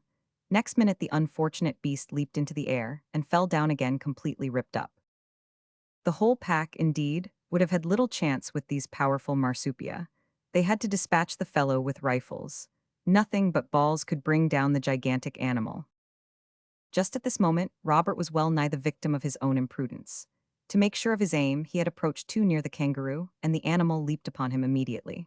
Robert gave a loud cry and fell. Mary Grant saw it all from the break, and in an agony of terror, speechless and almost unable even to see, stretched out her arms toward her little brother. No one dared to fire for fear of wounding the child. But John Mangles opened his hunting knife, and at the risk of being ripped up himself, sprang at the animal and plunged it into his heart. The beast dropped forward, and Robert rose unhurt. Next minute he was in his sister's arms. "Thank you, Mr. John, thank you," she said, holding out her hand to the young captain. "I had pledged myself for his safety," was all John said, taking her trembling fingers into his own. This occurrence ended the sport. The band of Marsupia had disappeared after the death of their leader. The hunting party returned home, bringing their game with them. It was then 6 o'clock. A magnificent dinner was ready. Among other things, there was one dish that was a great success. It was kangaroo tail soup, prepared in the native manner. Next morning very early, they took leave of the young squatters, with hearty thanks and a positive promise from them of a visit to Malcolm Castle when they should return to Europe. Then the wagon began to move away, round the foot of Mount Hotem, and soon the hospitable dwelling disappeared from the sight of the travelers like some brief vision which had come and gone. For 5 miles further, the horses were still treading the station lands. It was not till 9 o'clock that they had passed the last fence and entered the almost unknown districts of the province of Victoria. Chapter 15: Suspicious Occurrences. An immense barrier lay across the route to the southeast. It was the Australian Alps, a vast fortification, the fantastic curtain of which extend 500 miles and pierce the clouds at the height of 4,000 feet. The cloudy sky only allowed the heat to reach the ground through a close veil of mist. The temperature was just bearable, but the road was toilsome from its uneven character. The extumescences on the plain became more and more marked. Several mounds planted with green young gum trees appeared here and there. Further on, these protuberances, rising sharply, formed the first steps of the Great Alps. From this time their course was a continual ascent, as was soon evident in the strain it made on the bullocks to drag along the cumbrous wagon. Their yoke creaked, they breathed heavily, and the muscles of their hose were stretched as if they would burst. The planks of the vehicle groaned at the unexpected jolts, which Ayrton with all his skill could not prevent. The ladies bore their share of discomfort bravely. John Mangles and his 2 sailors acted as scouts and went about 100 steps in advance. They found out practical paths, or passes, indeed they might be called, for these projections of the ground were like so many rocks, between which the wagon had to steer carefully. It required absolute navigation to find a safe way over the billowy region. It was a difficult and often perilous task. Many a time Wilson's hatchet was obliged to open a passage through thick tangles of shrubs. The damp, argillaceous soil gave way under their feet. The route was indefinitely prolonged owing to the insurmountable obstacles: huge blocks of granite, deep ravines, suspected lagoons, which obliged them to make 1,000 detours. When night came they found they had only gone over half a degree. They camped at the foot of the Alps, on the banks of the Creek of Kabongra, on the edge of a little plain, covered with little shrubs 4 feet high, with bright red leaves which gladdened the eye. "We shall have hard work to get over," said Glenarvan, looking at the chain of mountains, the outlines of which were fast fading away in the deepening darkness. The very name Alps gives plenty of room for reflection. "It is not quite so big as it sounds, my dear Glenarvan. Don't suppose you have a whole Switzerland to traverse. In Australia there are the Grampians, the Pyrenees, the Alps, the Blue Mountains, as in Europe and America, but in miniature." This simply implies either that the imagination of geographers is not infinite, or that their vocabulary of proper names is very poor. "Then these Australian Alps," said Lord Glenarvan, "are—" "Mere pocket mountains," put in Paganel. "We shall get over them without knowing it." "Speak for yourself," said the Major. "It would certainly take a very absent man who could cross over a chain of mountains and not know it." "Absent, but I am not an absent man now. I appeal to the ladies. Since ever I set foot on the Australian continent, have I been once at fault? Can you reproach me with a single blunder?" "Not one, Monsieur Paganel," said Mary Grant. "You are now the most perfect of men." "Too perfect," added Lady Helena, laughing. "Your blunders suited you admirably." "Didn't they, madam? If I have no faults now, I shall soon get like everybody else. I hope then I shall make some outrageous mistake before long, which will give you a good laugh. You see, unless I make mistakes, it seems to me I fail in my vocation. Next day, the 9th of January, notwithstanding the assurances of the confident geographer, it was not without great difficulty that the little troop made its way through the Alpine Pass. They were obliged to go at a venture, and enter the depths of narrow gorges without any certainty of an outlet. Ayrton would doubtless have found himself very much embarrassed if a little inn, a miserable public house, had not suddenly presented itself. "My goodness," cried Paganel, "the landlord of this inn won't make his fortune in a place like this. What is the use of it here?" "To give us the information we want about the route," replied Glenarvan. "Let us go in." Glenarvan, followed by Ayrton, entered the inn forthwith. The landlord of the Bush Inn, as it was called, was a coarse man with an ill-tempered face, who must have considered himself his principal customer for the gin, brandy, and whiskey he had to sell. He seldom saw anyone but the squatters and rovers. He answered all the questions put to him in a surly tone, but his replies sufficed to make the route clear to Ayrton, and that was all that was wanted. Glenarvan rewarded him with a handful of silver for his trouble, and was about to leave the tavern, when a placard against the wall arrested his attention. It was a police notice, and announcing the escape of the convicts from Perth, and offering a reward for the capture of Ben Joyce of £100 sterling. "He's a fellow that's worth hanging, and no mistake," said Glenarvan to the quartermaster. "And worth capturing still more, but what a sum to offer, he is not worth it." "I don't feel very sure of the innkeeper, though, in spite of the notice," said Glenarvan. "No more do I," replied Ayrton. They went back to the wagon, toward the point where the route to Lucknow stopped. A narrow path wound away from this which led across the chain in a slanting direction. They had commenced the ascent. It was hard work. More than once both the ladies and gentlemen had to get down and walk. They were obliged to help to push round the wheels of the heavy vehicle, and to support it frequently in dangerous declivities, to unharness the bullocks when the team could not go well round sharp turnings, prop up the wagon when it threatened to roll back, and more than once Ayrton had to reinforce his bullocks by harnessing the horses, although they were tired out already with dragging themselves along. Whether it was this prolonged fatigue, or from some other cause altogether, was not known, but one of the horses sank suddenly, without the slightest symptom of illness. It was Mulready's horse that fell, and on attempting to pull it up, the animal was found to be dead. Ayrton examined it immediately, but was quite at a loss to account for the disaster. "The beast must have broken some blood vessels," said Glenarvan. "Evidently," replied Ayrton. "Take my horse, Mulready," added Glenarvan. "I will join Lady Helena in the wagon." Mulready obeyed, and the little party continued their fatiguing ascent, leaving the carcass of the dead animal to the ravens. The Australian Alps are of no great thickness, and the base is not more than 8 miles wide. Consequently, if the pass chosen by Ayrton came out on the eastern side, they might hope to get over the high barrier within 48 hours more. The difficulty of the route would then be surmounted, and they would only have to get to the sea. During the 18th, the travelers reached the topmost point of the pass, about 2,000 feet high.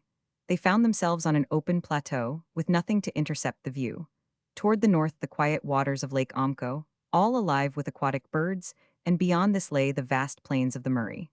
To the south were the wide-spreading plains of Gippsland, with its abundant gold fields and tall forests. Their nature was still mistress of the products and water, and great trees where the woodman's axe was as yet unknown, and the squatters, then 5 in number, could not struggle against her. It seemed as if this chain of the Alps separated 2 different countries, one of which had retained its primitive wildness. The sun went down, and a few solitary rays piercing the rosy clouds, lighted up the Murray district, leaving Gippsland in deep shadow, as if night had suddenly fallen on the whole region. The contrast was presented very vividly to the spectators placed between these 2 countries so divided, and some emotion filled the minds of the travelers, as they contemplated the almost unknown district they were about to traverse right to the frontiers of Victoria. They camped on the plateau that night, and next day the descent commenced. It was tolerably rapid. A hailstorm of extreme violence assailed the travelers and obliged them to seek a shelter among the rocks. It was not hailstones, but regular lumps of ice, as large as one's hand, which fell from the stormy clouds. A waterspout could not have come down with more violence, and sundry big bruises warned Paganel and Robert to retreat. The wagon was riddled in several places, and few coverings would have held out against those sharp icicles. some of which had fastened themselves into the trunks of the trees. It was impossible to go on till this tremendous shower was over, unless the travelers wished to be stoned. It lasted about an hour, and then the march commenced anew over slanting rocks still slippery after the hail. Toward evening the wagon, very much shaken and disjointed in several parts, but still standing firm on its wooden discs, came down the last slopes of the Alps, among great isolated pines. The passage ended in the plains of Gippsland. The chain of the Alps was safely passed, and the usual arrangements were made for the nightly encampment. On the 21st, at daybreak, the journey was resumed with an ardor which never relaxed. Everyone was eager to reach the goal, that is to say the Pacific Ocean, at that part where the wreck of the Britannia had occurred. Nothing could be done in the lonely wilds of Gippsland, and Ayrton urged Lord Glenarvan to send orders at once for the Duncan to repair to the coast, in order to have at hand all means of research. He thought it would certainly be advisable to take advantage of the Lucknow route to Melbourne. If they waited, it would be difficult to find any way of direct communication with the capital. This advice seemed good, and Paganel recommended that they should act upon it. He also thought that the presence of the yacht would be very useful, and he added that if the Lucknow road was once passed, it would be impossible to communicate with Melbourne. Glenarvan was undecided what to do, and perhaps he would have yielded to Ayrton's arguments if the Major had not combated this decision vigorously. He maintained that the presence of Ayrton was necessary to the expedition, that he would know the country about the coast, and that if any chance should put them on the track of Harry Grant, the quartermaster would be better able to follow it up than anyone else, and finally, that he alone could point out the exact spot where the shipwreck occurred. McNabbs voted therefore for the continuation of the voyage, without making the least change in their program. John Mangles was of the same opinion. The young captain said even that orders would reach the Duncan more easily from Twofold Bay than if a message was sent 200 miles over a wild country. His counsel prevailed. It was decided that they should wait till they came to Twofold Bay. The Major watched Ayrton narrowly and noticed his disappointed look, but he said nothing, keeping his observations, as usual, to himself. The plains which lay at the foot of the Australian Alps were level, but slightly inclined toward the east. Great clumps of mimosas and eucalyptus, and various odorous gum trees, broke the uniform monotony here and there.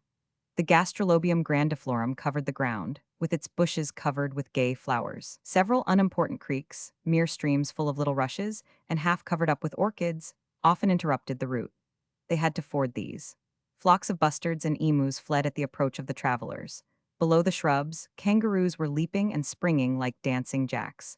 But the hunters of the party were not thinking much of the sport, and the horses little needed any additional fatigue. Moreover, a sultry heat oppressed the plain. The atmosphere was completely saturated with electricity, and its influence was felt by men and beasts. They just dragged themselves along and cared for nothing else. The silence was only interrupted by the cries of Ayrton urging on his burdened team. From noon to 2 o'clock, they went through a curious forest of ferns, which would have excited the admiration of less weary travelers. These plants in full flower measured 30 feet in height. Horses and riders passed easily beneath their drooping leaves, and sometimes the spurs would clash against the woody stems. Beneath these immovable parasols, there was a refreshing coolness which everyone appreciated. Jacques Paganel, always demonstrative, gave such deep sighs of satisfaction that the paroquets and cockatoos flew out in alarm, making a deafening chorus of noisy chatter. The geographer was going on with his sighs and jubilations with the utmost coolness, when his companions suddenly saw him reel forward, and he and his horse fell down in a lump. Was it giddiness, or worse still, suffocation caused by the high temperature? They ran to him, exclaiming, "Paganel, Paganel, what is the matter?" "Just this, I have no horse now," he replied, disengaging his feet from the stirrups. "What, your horse?" Dead like Mulready's, as if a thunderbolt had struck him. Glenarvan, John Mangles, and Wilson examined the animal and found Paganel was right. His horse had been suddenly struck dead. "That is strange," said John. "Very strange, truly," muttered the Major. Glenarvan was greatly disturbed by this fresh accident. He could not get a fresh horse in the desert, and if an epidemic was going to seize their steeds, they would be seriously embarrassed how to proceed. Before the close of the day, it seemed as if the word epidemic was really going to be justified. A third horse, Wilson's, fell dead, and what was, perhaps equally disastrous, one of the bullocks also. The means of traction and transport were now reduced to 3 bullocks and 4 horses. The situation became grave. The unmounted horsemen might walk, of course, as many squatters had done already. But if they abandoned the wagon, what would the ladies do? Could they go over the 120 miles which lay between them and Twofold Bay? John Mangles and Lord Glenarvan examined the surviving horses with great uneasiness, but there was not the slightest symptom of illness or feebleness in them. The animals were in perfect health and bravely bearing the fatigues of the voyage. This somewhat reassured Glenarvan, and made him hope the malady would strike no more victims. Ayrton agreed with him, but was unable to find the least solution of the mystery. They went on again, the wagon serving, from time to time, as a house of rest for the pedestrians. In the evening, after a march of only 10 miles, the signal to halt was given, and the tent pitched. The night passed without inconvenience beneath a vast mass of bushy ferns, under which enormous bats, properly called flying foxes, were flapping about. The next day's journey was good. There were no new calamities. The health of the expedition remained satisfactory. Horses and cattle did their task cheerily. Lady Helena's drawing room was very lively, thanks to the number of visitors. Albinett busied himself in passing round refreshments which were very acceptable in such hot weather. Half a barrel of Scotch ale was sent in bodily. Barclay & Co. was declared to be the greatest man in Great Britain, even above Wellington, who could never have manufactured such good beer. This was a Scotch estimate. Jacques Paganel drank largely, and discoursed still more de omni resibili. A day so well commenced seemed as if it could not but end well. They had gone 15 good miles, and managed to get over a pretty hilly district where the soil was reddish. There was every reason to hope they might camp that same night on the banks of the Snowy River, an important river which throws itself into the Pacific, south of Victoria. Already the wheels of the wagon were making deep ruts on the wide plains, covered with blackish alluvium, as it passed on between tufts of luxuriant grass and fresh fields of gastrolobium. As evening came on, a white mist on the horizon marked the course of the Snowy River. Several additional miles were got over, and a forest of tall trees came in sight at a bend of the road, behind a gentle eminence.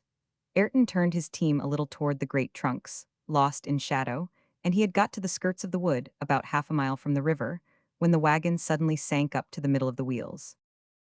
"Stop," he called out to the horsemen following him. "What is wrong?" inquired Glenarvan. "We have stuck in the mud," replied Ayrton. He tried to stimulate the bullocks to a fresh effort by voice and goad, but the animals were buried halfway up their legs and could not stir. "Let us camp here," suggested John Mangles. "It would certainly be the best place," said Ayrton. "We shall see by daylight tomorrow how to get ourselves out." Glenarvan acted on their advice and came to a halt. Night came on rapidly after a brief twilight, but the heat did not withdraw with the light. Stifling vapors filled the air, and occasionally bright flashes of lightning, the reflections of a distant storm, lighted up the sky with a fiery glare. Arrangements were made for the night immediately. They did the best they could with the sunk wagon, and the tent was pitched beneath the shelter of the great trees, and if the rain did not come, they had not much to complain about. Ayrton succeeded, though with some difficulty, in extricating the 3 bullocks. These courageous beasts were engulfed up to their flanks. The quartermaster turned them out with the 4 horses, and allowed no one but himself to see after their pasturage. He always executed his task wisely, and this evening Glenarvan noticed he redoubled his care, for which he took occasion to thank him, the preservation of the team being of supreme importance. Meantime, the travelers were dispatching a hasty supper. Fatigue and heat destroy appetite, and sleep was needed more than food. Lady Helena and Miss Grant speedily bade the company good night and retired. Their companions soon stretched themselves under the tent or outside under the trees, which is no great hardship in this salubrious climate. Gradually they all fell into a heavy sleep. The darkness deepened owing to a thick current of clouds which overspread the sky. There was not a breath of wind. The silence of night was only interrupted by the cries of the moorpork in the minor key, like the mournful cuckoos of Europe. Towards 11 o'clock, after a wretched, heavy, unrefreshing sleep, the Major woke. His half-closed eyes were struck with a faint light running among the great trees. It looked like a white sheet and glittered like a lake, and McNabbs thought at first it was the commencement of a fire. He started up and went toward the wood, but what was his surprise to perceive a purely natural phenomenon. Before him lay an immense bed of mushrooms, which emitted a phosphorescent light. the luminous spores of the cryptograms shone in the darkness with intensity. The major, who had no selfishness about him, was going to waken Paganel, that he might see this phenomenon with his own eyes, when something occurred which arrested him. This phosphorescent light illumined the distance half a mile, and McNabbs fancied he saw a shadow pass across the edge of it. Were his eyes deceiving him? Was it some hallucination? McNabbs lay down on the ground, and, after a close scrutiny, he could distinctly see several men stooping down and lifting themselves up alternately, as if they were looking on the ground for recent marks. The major resolved to find out what these fellows were about, and without the least hesitation or so much as arousing his companions, crept along, lying flat on the ground, like a savage on the prairies, completely hidden among the long grass. Chapter 16. A Startling Discovery. It was a frightful night. At 2 a.m., the rain began to fall in torrents from the stormy clouds and continued till daybreak. The tent became an insufficient shelter. Glenarvan and his companions took refuge in the wagon. They did not sleep, but talked of one thing and another. The major alone, whose brief absence had not been noticed, contented himself with being a silent listener. There was reason to fear that if the storm lasted longer, the snowy river would overflow its banks, which would be a very unlucky thing for the wagon, stuck fast as it was already in the soft ground. Mulready, Ayrton, and Mangles went several times to ascertain the height of the water, and came back dripping from head to foot.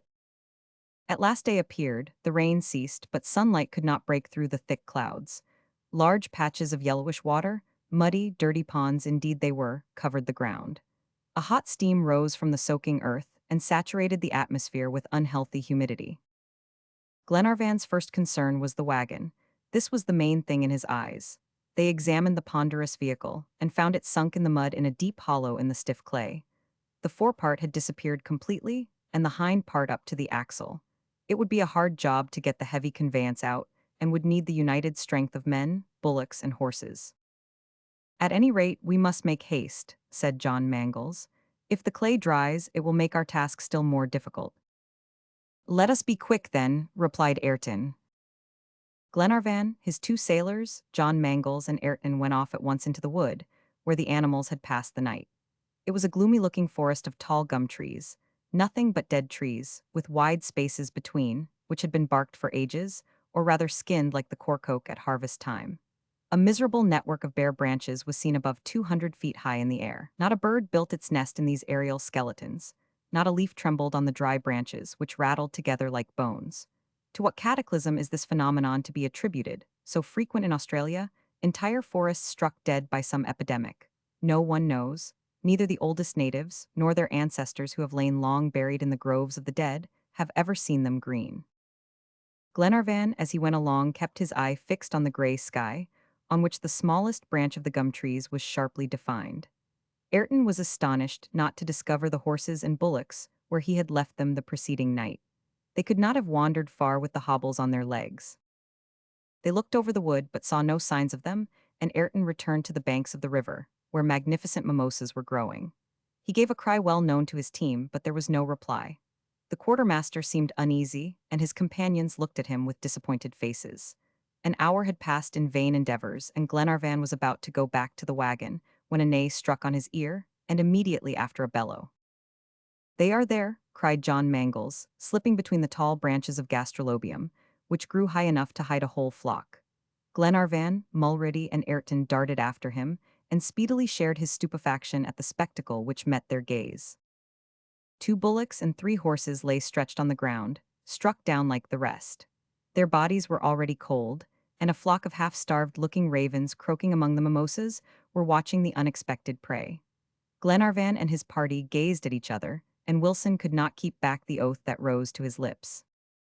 "What do you mean, Wilson?" said Glenarvan, with difficulty controlling himself. "Ayrton, bring away the bullock and the horse we have left. They will have to serve us now."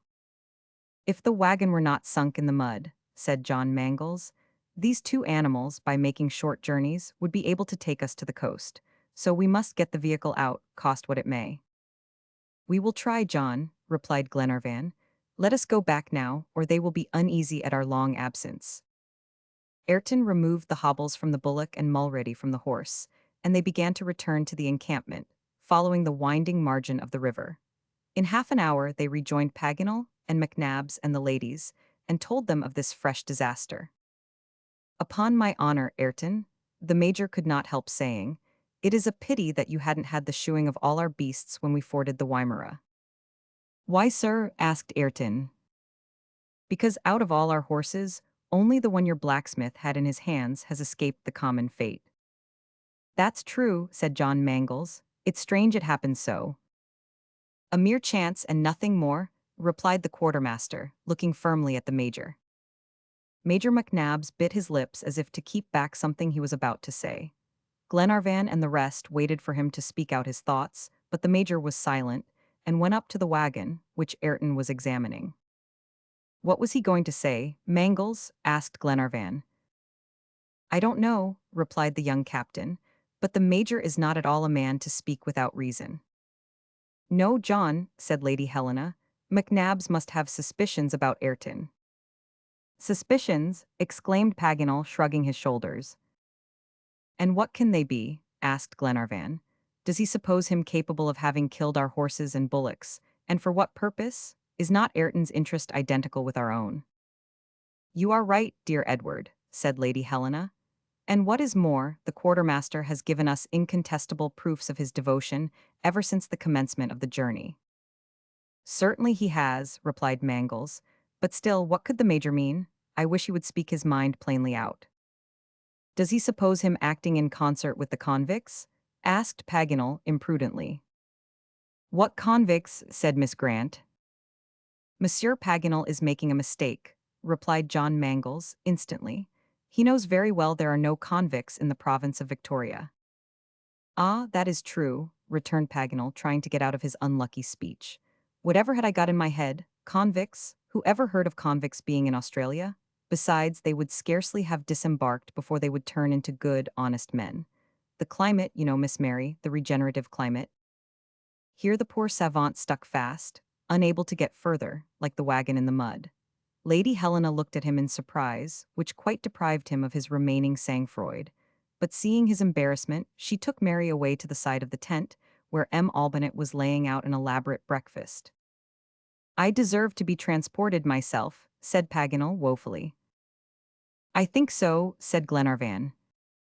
And after this grave reply, which completely overwhelmed the worthy geographer, Glenarvan and John Mangles went toward the wagon. They found Ayrton and the two sailors doing their best to get it out of the deep ruts, and the bullock and horse, yoked together, were straining every muscle. Wilson and Mulready were pushing the wheels, and the quartermaster urging on the team with voice and goad. But the heavy vehicle did not stir. The clay, already dry, held it as firmly as if sealed by some hydraulic cement. John Mangles had the clay watered to loosen it, but it was of no use. After renewed vigorous efforts, men and animals stopped.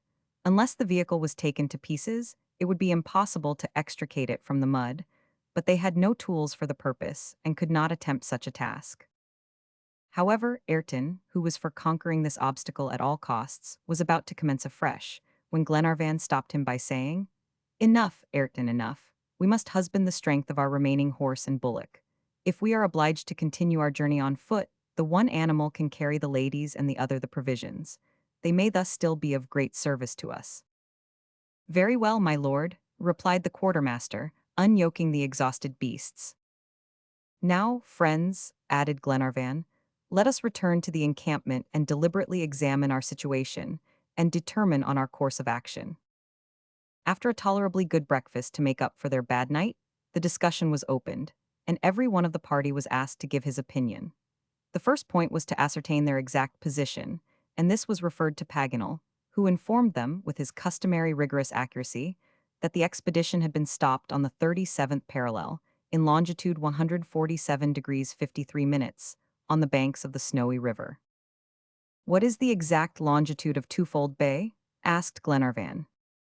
150 degrees, replied Paganel, 2 degrees 7 minutes distant from this, and that is equal to 75 miles. "And Melbourne is?" 200 miles off at least." "Very good. Our position being then settled, what is best to do?" The response was unanimous to get to the coast without delay. Lady Helena and Mary Grant undertook to go 5 miles a day.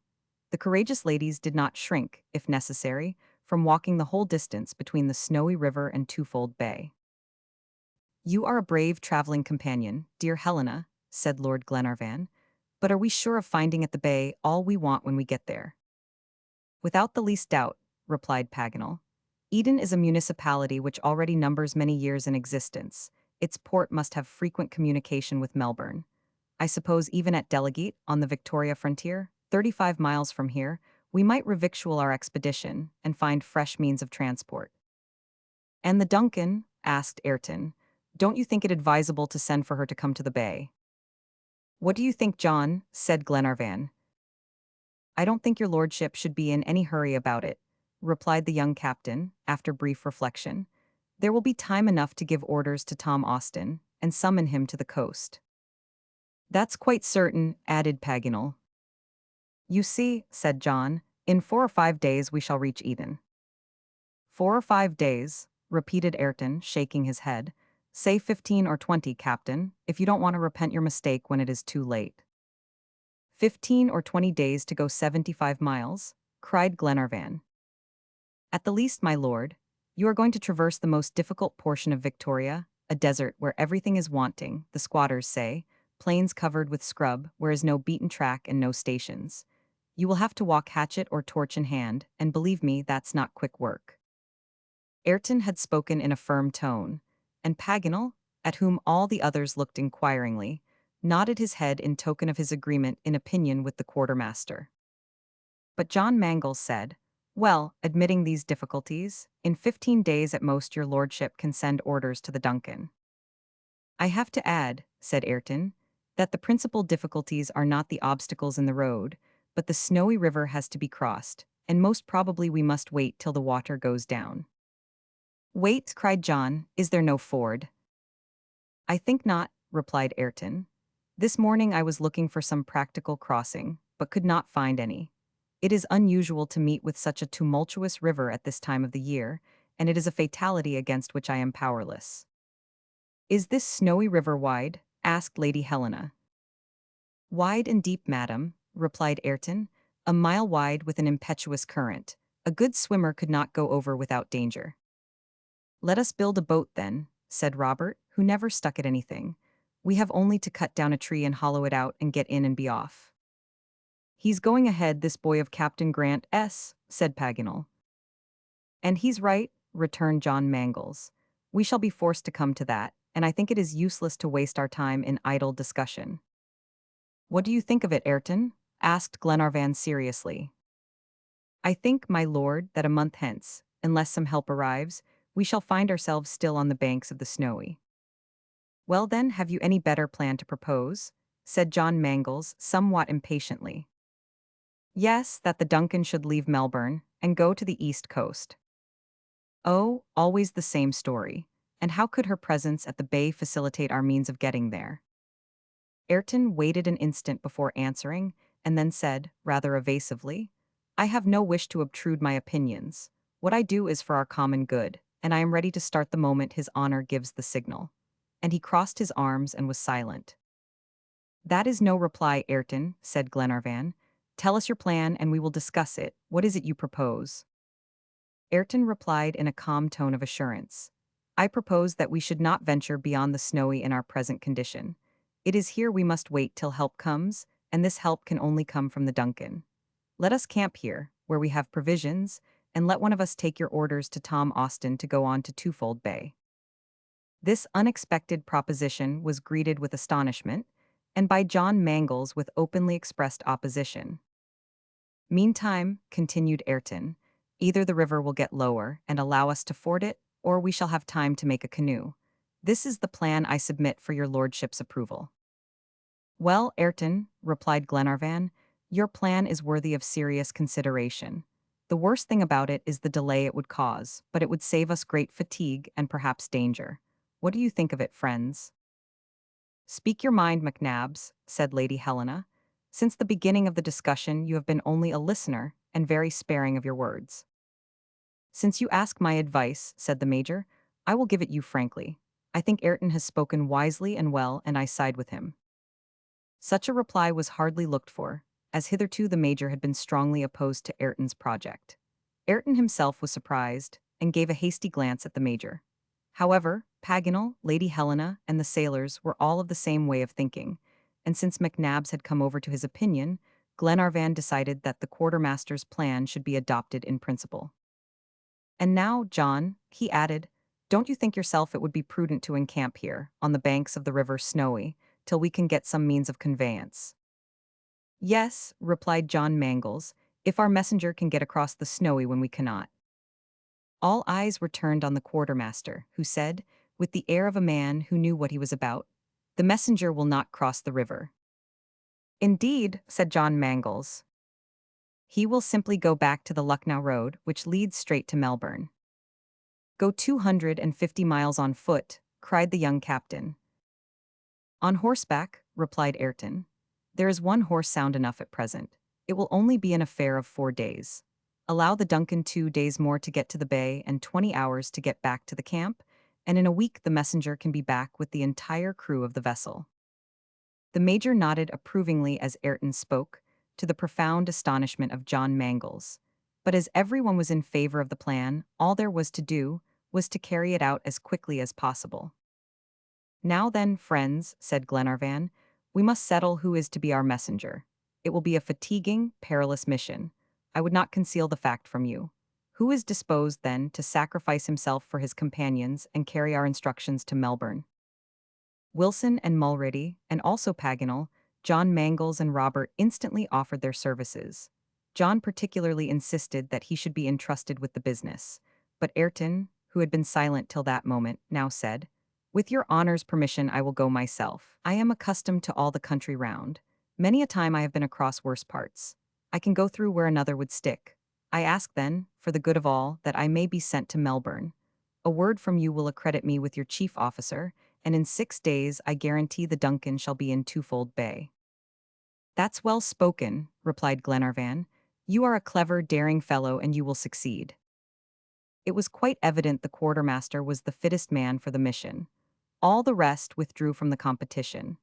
John Mangles made this one last objection, that the presence of Ayrton was necessary to discover traces of the Britannia or Harry Grant. But the major justly observed that the expedition would remain on the banks of the Snowy till the return of Ayrton, that they had no idea of resuming their search without him, and that consequently his absence would not in the least prejudice the captain's interests.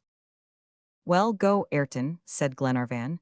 Be as quick as you can and come back by Eden to our camp. A gleam of satisfaction shot across the quartermaster's face. He turned away his head, but not before John Mangles caught the look and instinctively felt his old distrust of Ayrton revive. The quartermaster made immediate preparations for departure, assisted by the 2 sailors, one of whom saw to the horse and the other to the provisions. Glenarvan, meantime, wrote his letter for Tom Austin. He ordered his chief officer to repair without delay to Twofold Bay. He introduced the quartermaster to him as a man worthy of all confidence. On arriving at the coast, Tom was to dispatch a detachment of sailors from the yacht under his orders. Glenarvan was just at this part of his letter, when McNabbs, who was following him with his eyes, asked him in a singular tone how he wrote Ayrton's name. Why, as it is pronounced, of course, replied Glenarvan. It is a mistake, replied the major quietly. He pronounces it Ayrton, but he writes it Ben Joyce. Chapter 17, The Plot Unveiled. The revelation of Tom Ayrton's name was like a clap of thunder. Ayrton had started up quickly and grasped his revolver. A report was heard, and Glenarvan fell wounded by a ball. Gunshots resounded at the same time outside. John Mangles and the sailors, after their first surprise, would have seized Ben Joyce. But the bold convict had already disappeared and rejoined his gang scattered among the gum trees. The tent was no shelter against the balls. It was necessary to beat a retreat. Glenarvan was slightly wounded but could stand up. To the wagon, cried John Mangles, dragging Lady Helena and Mary Grant along, who were soon in safety behind the thick curtains. John and the major, and Paganel and the sailors seized their carbines in readiness to repulse the convicts.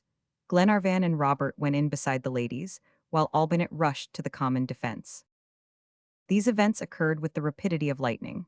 John Mangles watched the skirts of the wood attentively. The reports had ceased suddenly on the arrival of Ben Joyce, Profound silence had succeeded the noisy fusillade. A few wreaths of white smoke were still curling over the tops of the gum trees. The tall tufts of gastrolobium were motionless. All signs of attack had disappeared. The Major and John Mangles examined the wood closely as far as the great trees. The place was abandoned. Numerous footmarks were there and several half-burned caps were lying smoking on the ground. The Major, like a prudent man, extinguished these carefully, for a spark would be enough to kindle a tremendous conflagration in this forest of dry trees. "The convicts have disappeared," said John Mangles. "Yes," replied the Major, "and the disappearance of them makes me uneasy. I prefer seeing them face to face. Better to meet a tiger on the plain than a serpent in the grass. Let us beat the bushes all round the wagon." The Major and John hunted all round the country, but there was not a convict to be seen from the edge of the wood right down to the river. Ben Joyce and his gang seemed to have flown away like a flock of marauding birds. It was too sudden a disappearance to let the travelers feel perfectly safe. Consequently, they resolved to keep a sharp lookout. The wagon, a regular fortress buried in mud, was made the center of the camp, and two men mounted guard round it, who were relieved hour by hour. The first care of Lady Helena and Mary was to dress Glenarvan's wound. Lady Helena rushed toward him in terror as he fell down struck by Ben Joyce's ball.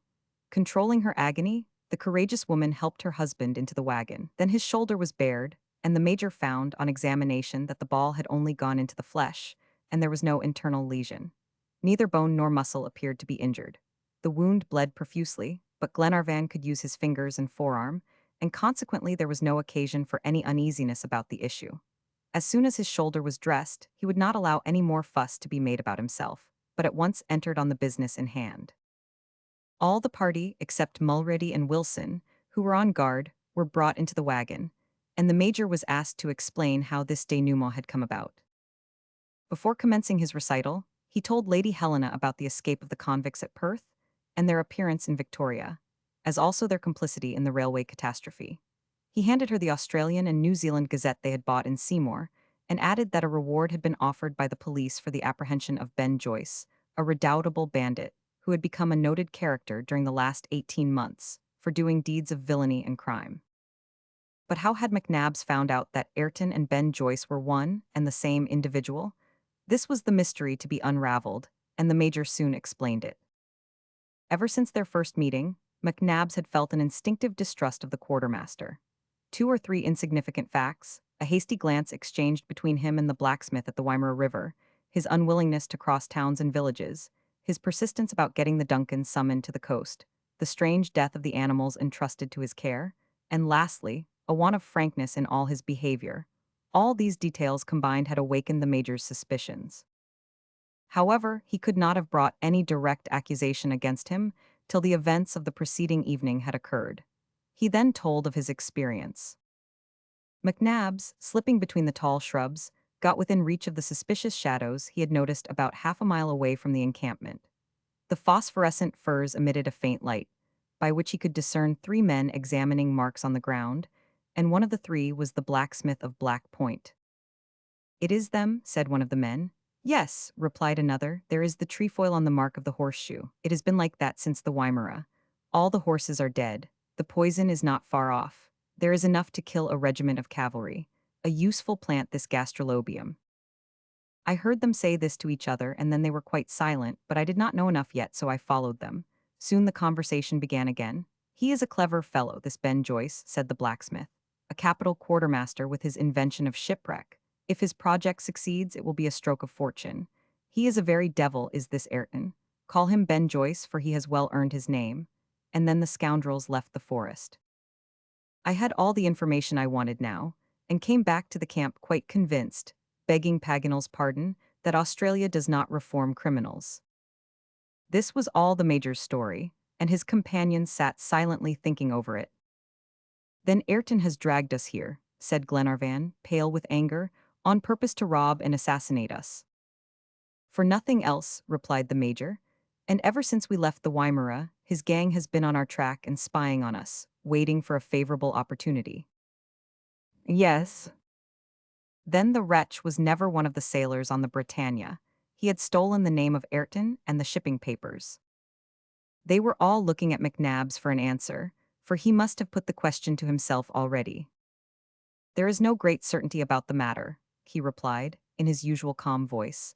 But in my opinion, the man's name is really Ayrton. Ben Joyce is his nom de guerre.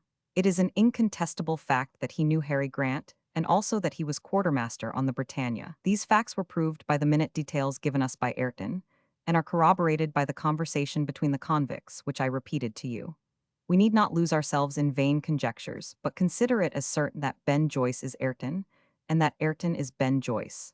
That is to say, one of the crew of the Britannia has turned leader of the convict gang.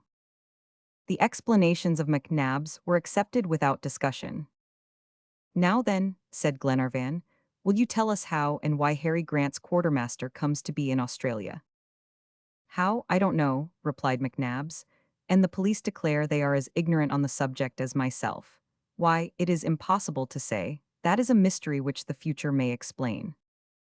The police are not even aware of Ayrton's identity with Ben Joyce, said John Mangles. You are right, John, replied the major, and this circumstance would throw light on their search. Then, I suppose, said Lady Helena, the wicked wretch had got work on Paddy O'Moore's farm with a criminal intent. There is not the least doubt of it. He was planning some evil design against the Irishman, when a better chance presented itself. Chance led us into his presence. He heard Paganel's story and all about the shipwreck, and the audacious fellow determined to act his part immediately. The expedition was decided on. At the Wimmera he found means of communicating with one of his gang, the blacksmith of Black Point, and left traces of our journey which might be easily recognized. The gang followed us.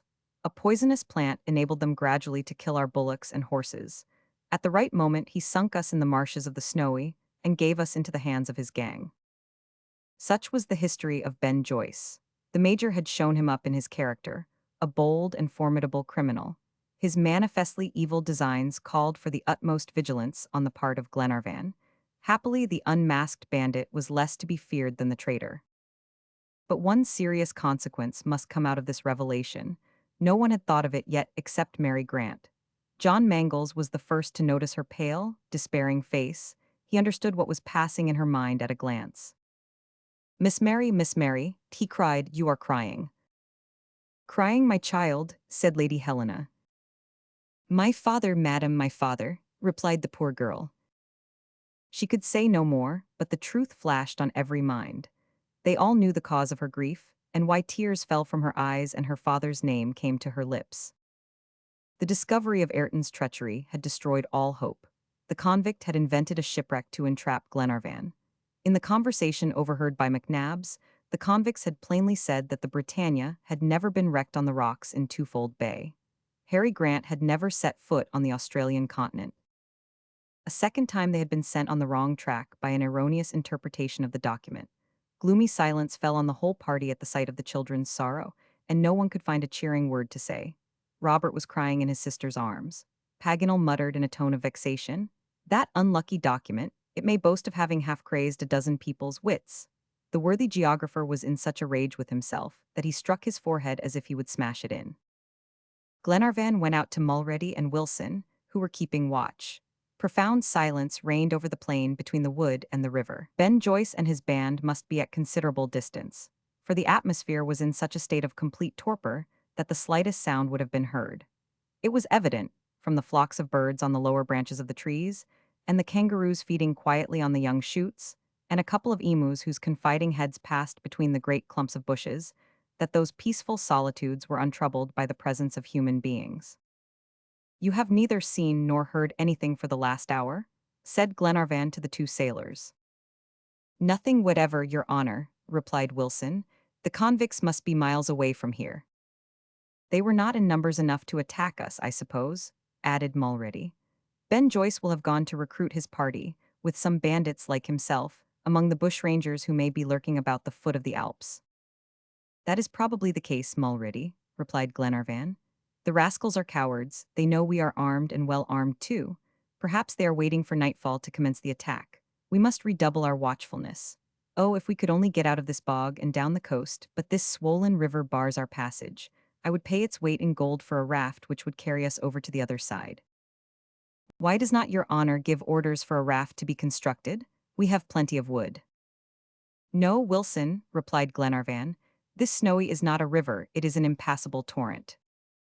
John Mangles, the major, and Paganel just then came out of the wagon on purpose to examine the state of the river.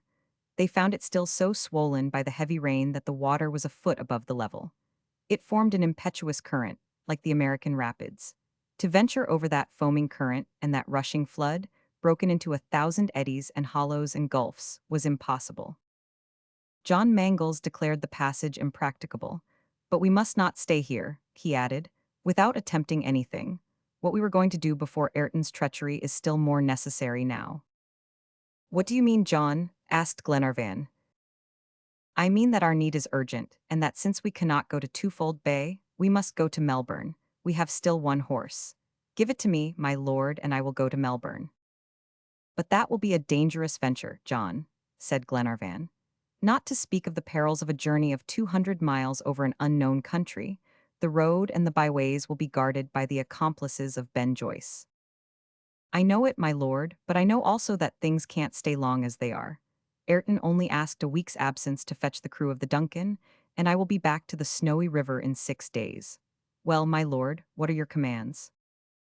Before Glenarvan decides, said Paganel, I must make an observation. That someone must go to Melbourne is evident, but that John Mangles should be the one to expose himself to the risk cannot be. He is the captain of the Duncan and must be careful of his life. I will go instead. That is all very well, Paganel, said the major, but why should you be the one to go? Are we not here? Said Mulrady and Wilson. And do you think, replied McNabbs, that a journey of 200 miles on horseback frightens me? Friends, said Glenarvan, one of us must go, so let it be decided by drawing lots. Write all our names, Paganel. Not yours, my lord, said John Mangles. And why not? What, separate you from Lady Helena, and before your wound is healed too? Glenarvan, said Paganel, you cannot leave the expedition. No, added the major, your place is here, Edward, you ought not to go. Danger is involved in it, said Glenarvan, and I will take my share along with the rest. Write the names, Paganel, and put mine among them, and I hope the lot may fall on me. His will was obeyed, the names were written and the lots drawn, fate fixed on Mulrady. The brave sailor shouted hurrah and said, My lord, I am ready to start. Glenarvan pressed his hand and then went back to the wagon, leaving John Mangles and the major on watch. Lady Helena was informed of the determination to send a message to Melbourne, and that they had drawn lots who should go, and Mulrady had been chosen. Lady Helena said a few kind words to the brave sailor, which went straight to his heart. Fate could hardly have chosen a better man, for he was not only brave and intelligent, but robust and superior to all fatigue. Mulrady's departure was fixed for 8 o'clock, immediately after the short twilight. Wilson undertook to get the horse ready. He had a project in his head of changing the horse's left shoe for one off the horses that had died in the night. This would prevent the convicts from tracking Mulrady or following him, as they were not mounted. While Wilson was arranging this, Glenarvan got his letter ready for Tom Austin, but his wounded arm troubled him, and he asked Paganel to write it for him. The savant was so absorbed in one fixed idea that he seemed hardly to know what he was about. In all this succession of vexations, it must be said the document was always uppermost in Paganel's mind. He was always worrying himself about each word, trying to discover some new meaning, and losing the wrong interpretation of it, and going over and over himself in perplexities.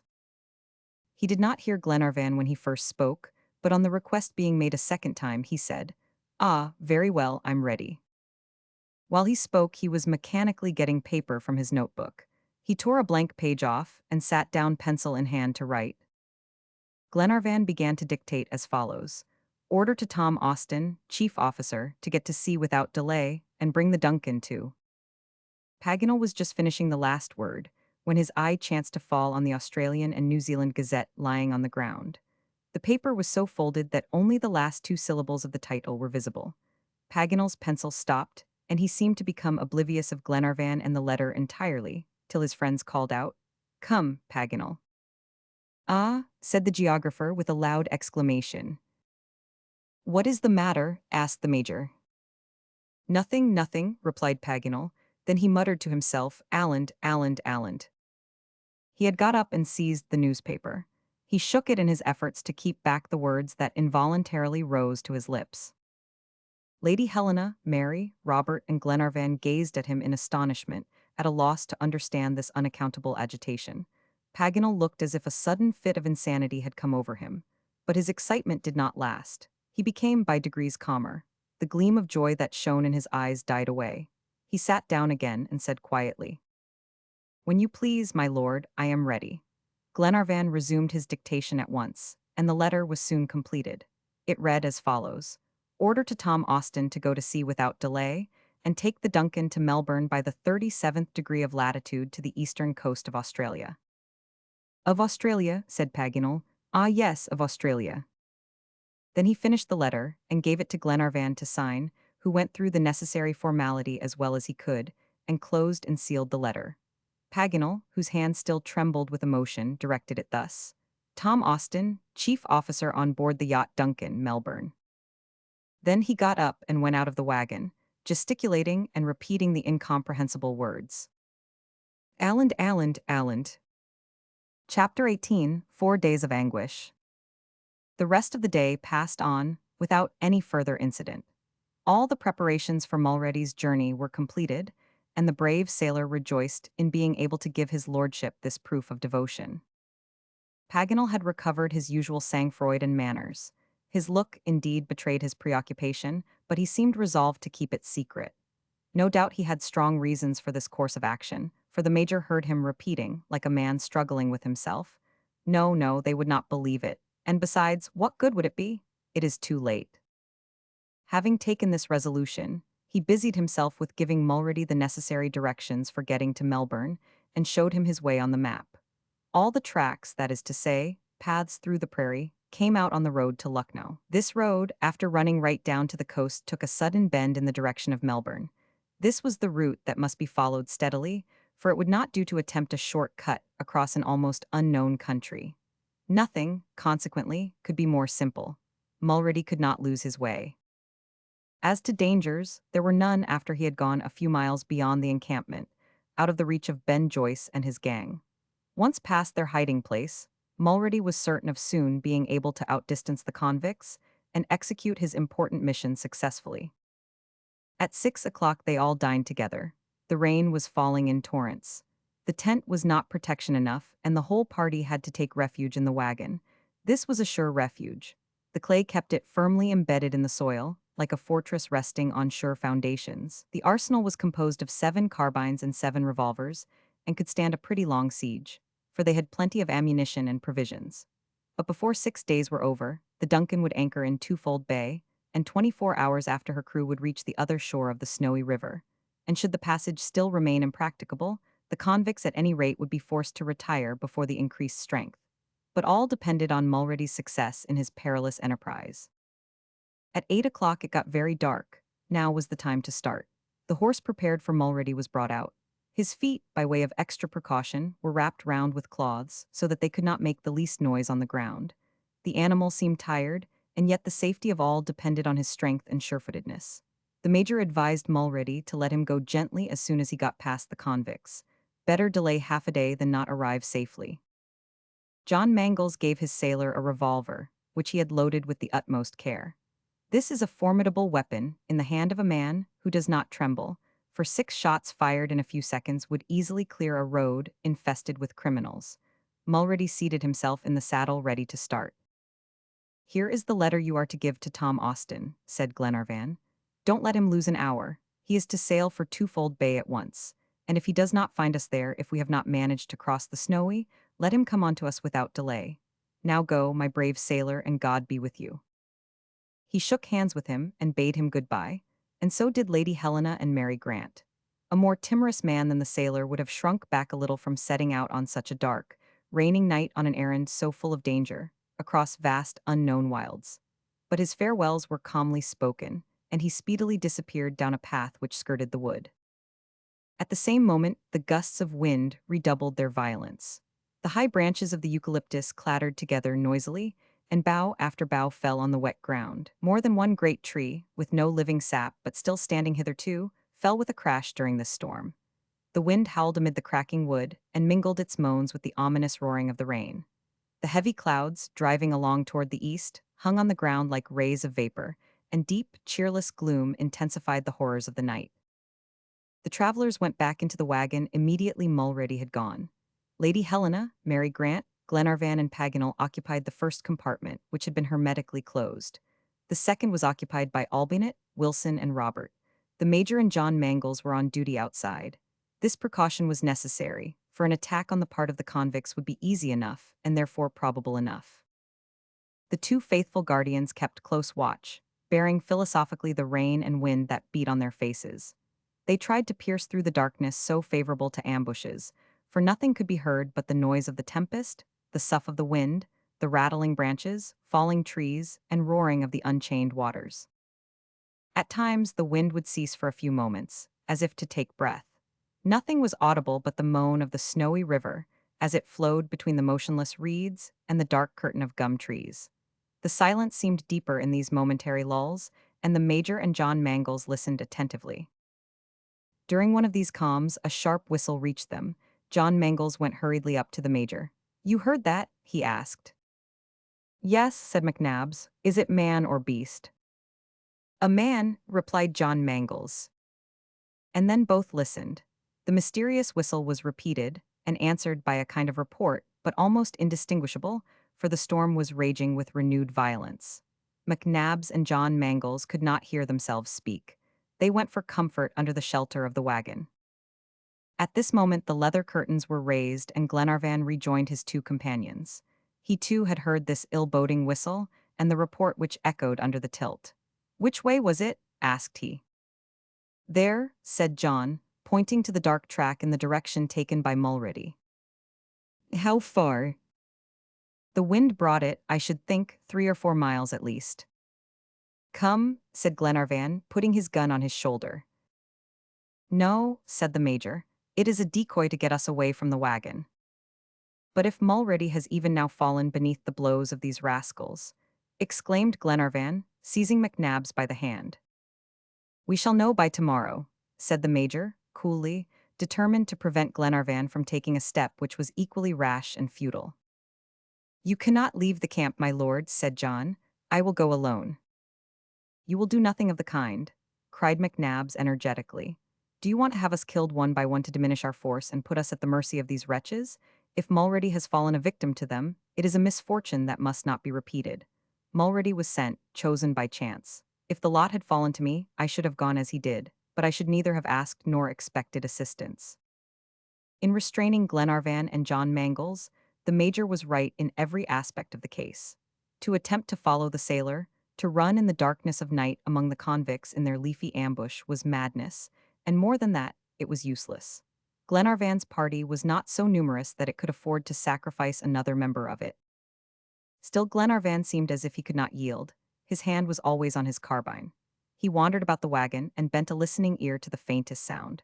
The thought that one of his men was perhaps mortally wounded, abandoned to his fate, calling in vain on those for whose sake he had gone forth, was a torture to him. McNabbs was not sure that he should be able to restrain him, or if Glenarvan, carried away by his feelings, would not run into the arms of Ben Joyce. "Edward," said he, "be calm. Listen to me as a friend. Think of Lady Helena, of Mary Grant, of all who are left. And besides, where would you go? Where would you find Mulready? He must have been attacked 2 miles off. In what direction? Which track would you follow?" At that very moment, as if to answer the Major, a cry of distress was heard. "Listen," said Glenarvan. This cry came from the same quarter as the report, but less than a quarter of a mile off. Glenarvan, repulsing McNabbs, was already on the track, when at 300 paces from the wagon they heard the exclamation, "Help, help!" The voice was plaintive and despairing. John Mangles and the Major sprang toward the spot. A few seconds after they perceived among the scrub a human form dragging itself along the ground and uttering mournful groans. It was Mulready, wounded, apparently dying, and when his companions raised him, they felt their hands bathed in blood. The rain came down with redoubled violence, and the wind raged among the branches of the dead trees. In the pelting storm, Glenarvan, the Major and John Mangles transported the body of Mulready. On their arrival, everyone got up. Paganel, Robert, Wilson, and Albinett left the wagon, and Lady Helena gave up her compartment to poor Mulready. The major removed the poor fellow's flannel shirt, which was dripping with blood and rain. He soon found the wound. It was a stab in the right side. McNabbs dressed it with great skill. He could not tell whether the weapon had touched any vital part. An intermittent jet of scarlet blood flowed from it. The patient's paleness and weakness showed that he was seriously injured. The major washed the wound first with fresh water and then closed the orifice. After this, he put on a thick pad of lint and then folds of scraped linen held firmly in place with a bandage. He succeeded in stopping the hemorrhage. Mulready was laid on his side, with his head and chest well raised, and Lady Helena succeeded in making him swallow a few drops of water. After about a quarter of an hour, the wounded man, who till then had lain motionless, made a slight movement. His eyes unclosed, his lips muttered incoherent words, and the major, bending toward him, heard him repeating, "My lord, the letter, Ben Joyce." The major repeated these words and looked at his companions. What did Mulready mean? Ben Joyce had been the attacking party, of course, but why? Surely for the express purpose of intercepting him and preventing his arrival at the Duncan. This letter. Glenarvan searched Mulready's pockets. The letter addressed to Tom Austin was gone. The night wore away amid anxiety and distress. Every moment, they feared, would be poor Mulready's last. He suffered from acute fever. The Sisters of Charity, Lady Helena and Mary Grant, never left him. Never was patient so well tended, nor by such sympathetic hands. Day came and the rain had ceased. Great clouds filled the sky still. The ground was strewn with broken branches. The marly soil, soaked by the torrents of rain, had yielded still more. The approaches to the wagon became difficult, but it could not sink any deeper. John Mangles, Paganel, and Glenarvan went, as soon as it was light enough, to reconnoiter in the neighborhood of the encampment. They revisited the track, which was still stained with blood. They saw no vestige of Ben Joyce, nor of his band. They penetrated as far as the scene of the attack. Here 2 corpses lay on the ground, struck down by Mulready's bullets. One was the blacksmith of Blackmate. His face, already changed by death, was a dreadful spectacle. Glenarvan searched no further. Prudence forbade him to wander from the camp. He returned to the wagon, deeply absorbed by the critical position of affairs. "We must not think of sending another messenger to Melbourne," said he. "But we must," said John Mangles, "and I must try to pass where my sailor could not succeed." "No, John, it is out of the question. You have not even a horse for the journey, which is full 200 miles. This was true, for Mulready's horse, the only one that remained, had not returned. Had he fallen during the attack on his rider, or was he straying in the bush, or had the convicts carried him off? "Come what will," replied Glenarvan, "we will not separate again. Let us wait a week or a fortnight till the snowy falls to its normal level. We can then reach Twofold Bay by short stages, and from there we can send on to the Duncan, by a safer channel, the order to meet us." "That seems the only plan," said Paganel. "Therefore, my friends," rejoined Glenarvan, "no more parting. It is too great a risk for one man to venture alone into a robber-haunted waste. And now, may God save our poor sailor and protect the rest of us." Glenarvan was right in both points. First, in prohibiting all isolated attempts, and second, in deciding to wait till the passage of the Snowy River was practicable. He was scarcely 30 miles from Delegate, the first frontier village of New South Wales, where he would easily find the means of transport to Twofold Bay, and from there he could telegraph to Melbourne his orders about the Duncan. These measures were wise, but how late? If Glenarvan had not sent Mulready to Lucknow, what misfortunes would have been averted, not to speak of the assassination of the sailor. When he reached the camp, he found his companions in better spirits. They seemed more hopeful than before. He is better," cried Robert, running out to meet Lord Glenarvan. "Mulready." "Yes, Edward," answered Lady Helena. "A reaction has set in. The major is more confident. Our sailor will live." "Where is McNabbs?" asked Glenarvan. "With him. Mulready wanted to speak to him, and they must not be disturbed." He then learned that about an hour since, the wounded man had awakened from his lethargy, and the fever had abated. But the first thing he did on recovering his memory and speech was to ask for Lord Glenarvan, or, failing him, the major. McNabbs, seeing him so weak, would have forbidden any conversation, but Mulready insisted with such energy that the major had to give in. The interview had already lasted some minutes when Glenarvan returned. There was nothing for it but to await the return of McNabbs. Presently the leather curtains of the wagon moved, and the major appeared. He rejoined his friends at the foot of a gum tree, where the tent was placed.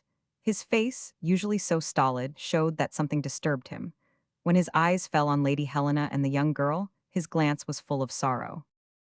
Glenarvan questioned him, and extracted the following information.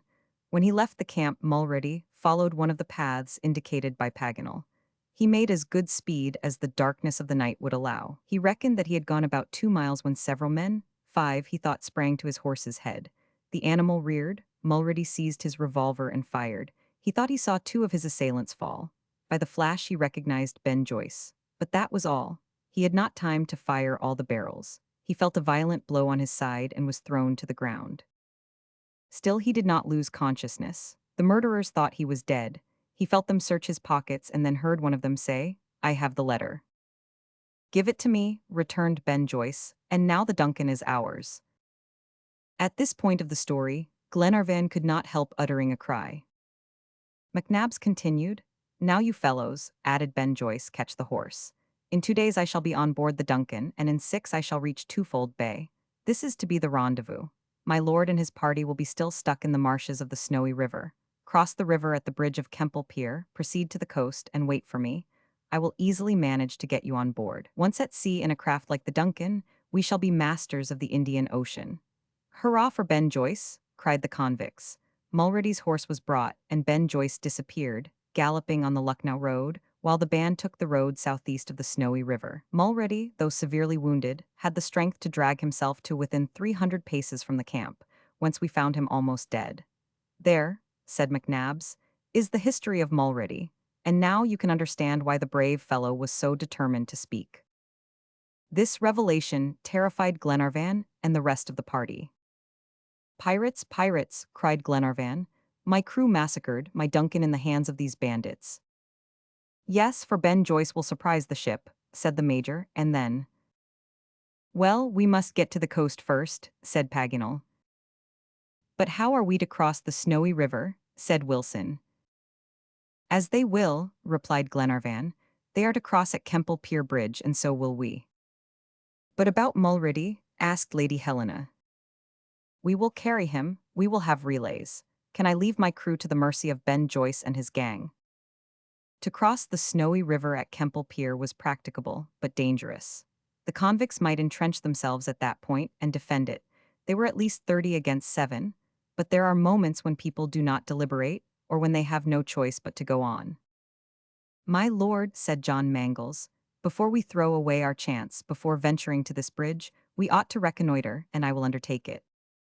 "I will go with you, John," said Paganel. This proposal was agreed to, and John Mangles and Paganel prepared to start immediately.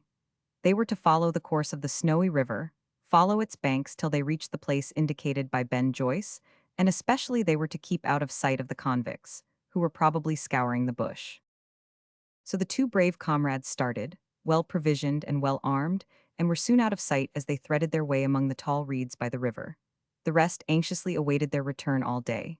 Evening came, and still the scouts did not return. They began to be seriously alarmed. At last, toward 11 o'clock, Wilson announced their arrival. Paganel and John Mangles were worn out with the fatigues of a 10-mile walk. "Well, what about the bridge? Did you find it?" asked Glenarvan with impetuous eagerness.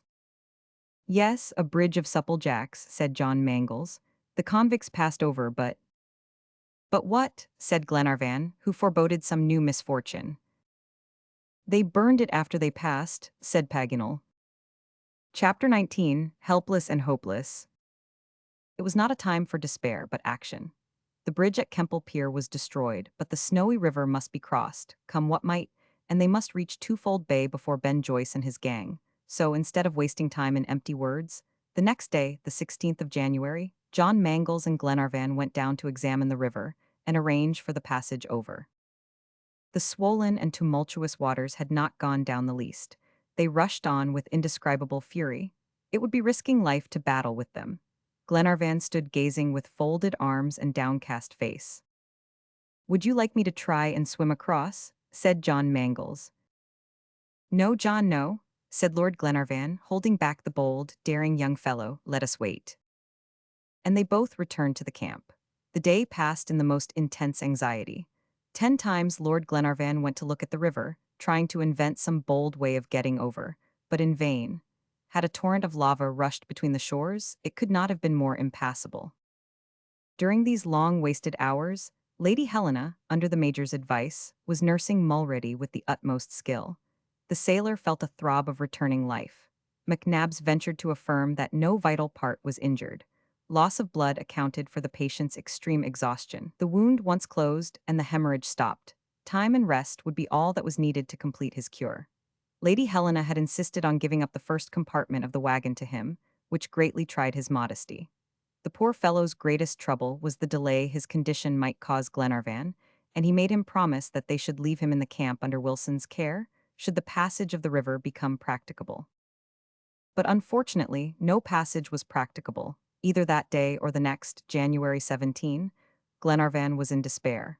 Lady Helena and the Major vainly tried to calm him and preached patience. Patience, indeed, when perhaps at this very moment Ben Joyce was boarding the yacht. When the Duncan, loosing from her moorings, was getting up steam to reach the fatal coast, and each hour was bringing her nearer. John Mangles felt in his own breast all that Glenarvan was suffering. He determined to conquer the difficulty at any price, and constructed a canoe in the Australian manner, with large sheets of bark of the gum trees. These sheets were kept together by bars of wood, and formed a very fragile boat. The captain and the sailor made a trial trip in it during the day. All that skill and strength and tact and courage could do they did, but they were scarcely in the current before they were upside down, and nearly paid with their lives for the dangerous experiment. The boat disappeared, dragged down by the eddy. John Mangles and Wilson had not gone 10 fathoms, and the river was a mile broad, and swollen by the heavy rains and melted snows. Thus passed the 19th of January. The Major and Glenarvan went 5 miles up the river in search of a favorable passage, but everywhere they found the same roaring, rushing, impetuous torrent. The whole southern slope of the Australian Alps poured its liquid masses into this single bed. All hope of saving the Duncan was now at an end. 5 days had elapsed since the departure of Ben Joyce. The yacht must be at this moment at the coast and in the hands of the convicts. However, it was impossible that this state of things could last. The temporary influx would soon be exhausted, and the violence also. Indeed, on the morning of the 21st, Paganel announced that the water was already lower. "What does it matter now?" said Glenarvan. "It is too late." "That is no reason for our staying longer here," said the Major. "Certainly not," replied John Mangles. "Perhaps tomorrow the river may be practicable." "And will that save my unhappy men?" cried Glenarvan. "Will your lordship listen to me?" returned John Mangles. "I know Tom Austin. He would execute your orders and set out as soon as departure was possible. But who knows whether the Duncan was ready and her injury repaired on the arrival of Ben Joyce? And suppose the yacht could not go to sea? Suppose there was a delay of a day or 2 days? "You are right, John," replied Glenarvan. "We must get to Twofold Bay. We are only 35 miles from Delegate." "Yes," added Paganel, "and that's a town where we shall find rapid means of conveyance. Who knows whether we shan't arrive in time to prevent a catastrophe?" "Let us start," cried Glenarvan. John Mangles and Wilson instantly set to work to construct a canoe of larger dimensions. Experience had proved that the bark was powerless against the violence of the torrent, and John accordingly felled some of the gum trees and made a rude but solid raft with the trunks. It was a long task, and the day had gone before the work was ended. It was completed next morning. By this time the waters had visibly diminished. The torrent had once more become a river, though a very rapid one, it is true. However, by pursuing a zigzag course and overcoming it to a certain extent, John hoped to reach the opposite shore. At 12:30, they embarked provisions enough for a couple of days. The remainder was left with the wagon and the tent. Mulready was doing well enough to be carried over. His convalescence was rapid. At 1 o'clock, they all seated themselves on the raft, still moored to the shore. John Mangles had installed himself at the starboard, and entrusted to Wilson a sort of oar to steady the raft against the current and lessen the leeway. He took his own stand at the back, to steer by means of a large scull, but notwithstanding their efforts, Wilson and John Mangles soon found themselves in an inverse position, which made the action of the oars impossible. There was no help for it. They could do nothing to arrest the gyratory movement of the raft. It turned round with dizzying rapidity and drifted out of its course. John Mangles stood with pale face and set teeth, gazing at the whirling current. However, the raft had reached the middle of the river, about half a mile from the starting point. Here the current was extremely strong, and this broke the whirling eddy and gave the raft some stability. John and Wilson seized their oars again and managed to push it in an oblique direction. This brought them nearer to the left shore. They were not more than 50 fathoms from it when Wilson's oar snapped short off, and the raft, no longer supported, was dragged away. John tried to resist at the risk of breaking his own oar, too, and Wilson, with bleeding hands, seconded his efforts with all his might. At last they succeeded, and the raft, after a passage of more than half an hour, struck against the steep bank of the opposite shore. The shock was so violent that the logs became disunited, the cords broke, and the water bubbled up between. The travelers had barely time to catch hold of the steep bank. They dragged out Mulready and the two dripping ladies. Everyone was safe, but the provisions and firearms, except the carbine of the major, went drifting down with the debris of the raft. The river was crossed. The little company found themselves almost without provisions, 35 miles from Delegate, in the midst of the unknown deserts of the Victoria frontier. Neither settlers nor squatters were to be met with. It was entirely uninhabited, unless by ferocious bushrangers and bandits. They resolved to set off without delay. Mulready saw clearly that he would be a great drag on them, and he begged to be allowed to remain, and even to remain alone, till assistance could be sent from Delegate. Glenarvan refused. It would be 3 days before he could reach Delegate and 5 the shore, that is to say, the 26th of January. Now, as the Duncan had left Melbourne on the 16th, what difference would a few days' delay make?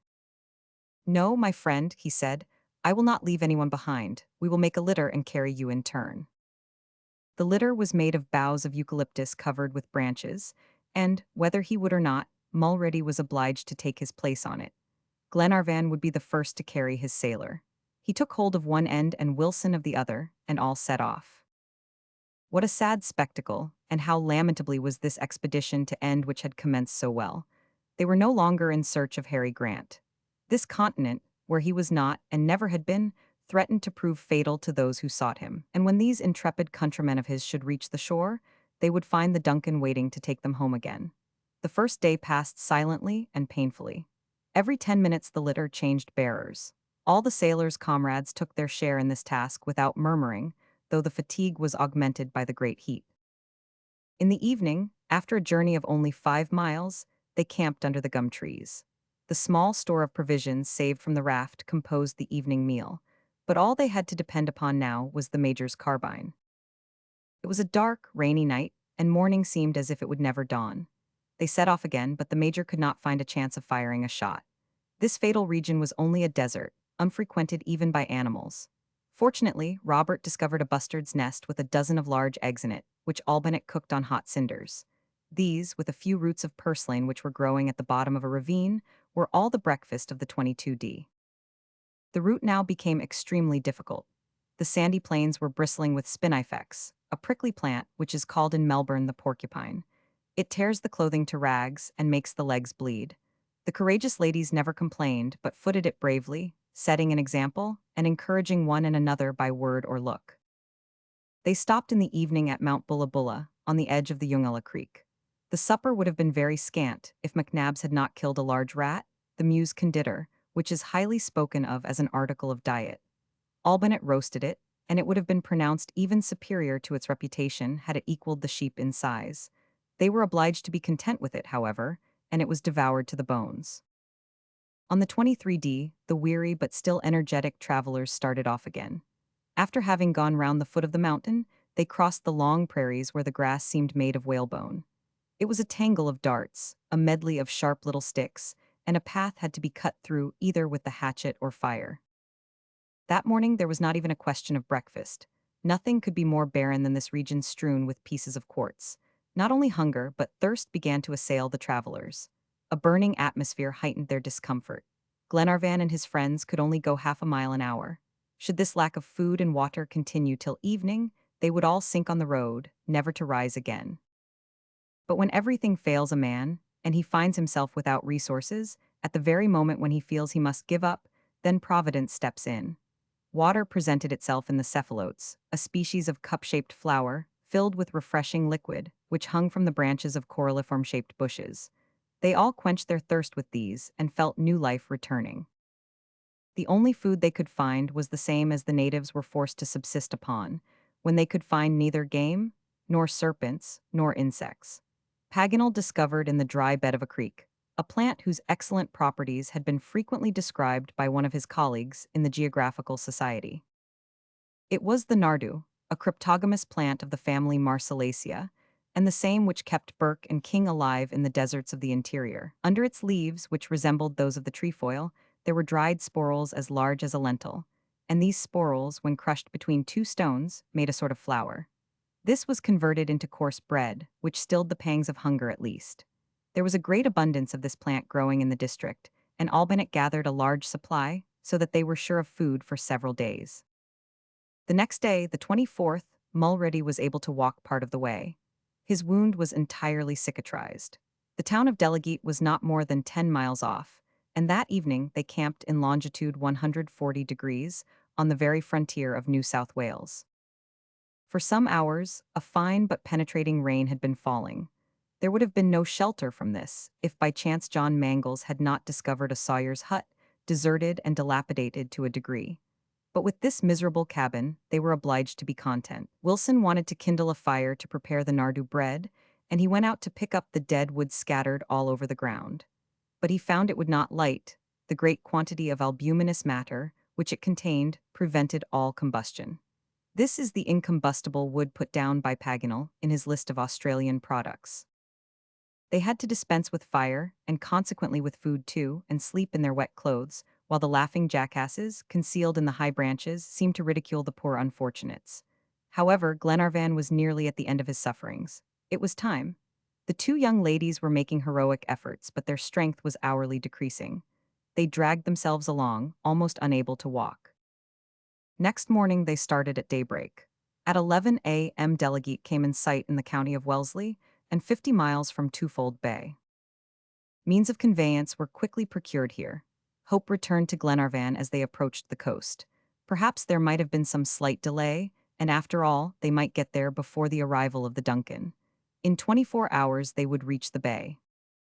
At noon, after a comfortable meal, all the travelers installed in a mail coach, drawn by 5 strong horses, left Delegate at a gallop. The postilions, stimulated by a promise of a princely douceur, drove rapidly along over a well-kept road. They did not lose a minute in changing horses, which took place every 10 miles. It seemed as if they were infected with Glenarvan's zeal. All that day and night, too, they traveled on at the rate of 6 miles an hour. In the morning at sunrise, a dull murmur fell on their ears and announced their approach to the Indian Ocean.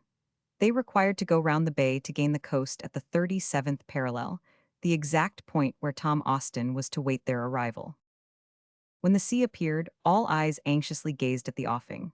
Was the Duncan, by a miracle of Providence, there running close to the shore, as a month ago, when they crossed Cape Corrients, they had found her on the Argentine coast?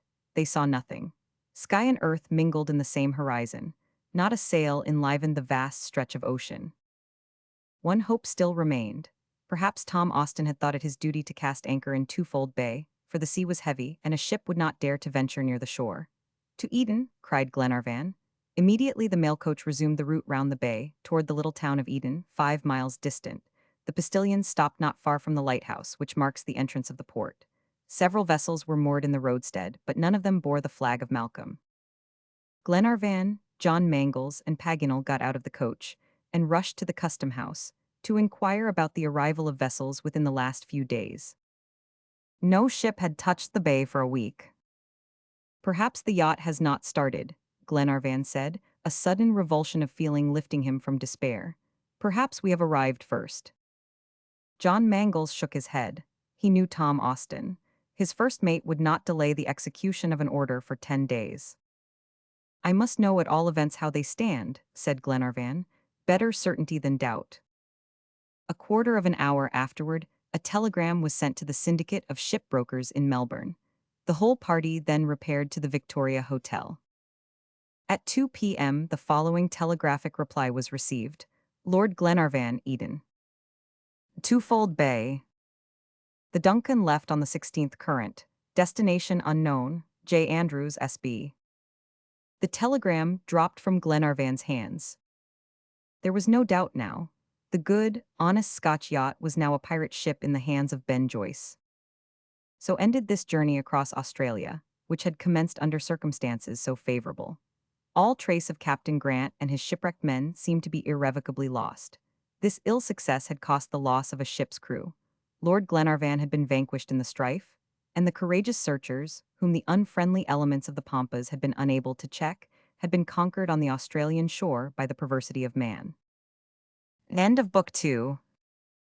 In Search of the Castaways, or The Children of Captain Grant. New Zealand. Chapter 1, A Rough Captain. If ever the searchers after Captain Grant were tempted to despair, surely it was at this moment, when all their hopes were destroyed at a blow. Toward what quarter of the world should they direct their endeavors? How were they to explore new countries? The Duncan was no longer available, and even an immediate return to their own land was out of the question. Thus the enterprise of these generous Scots had failed. Failed, a despairing word that finds no echo in a brave soul, and yet under the repeated blows of adverse fate, Glenarvan himself was compelled to acknowledge his inability to prosecute his devoted efforts.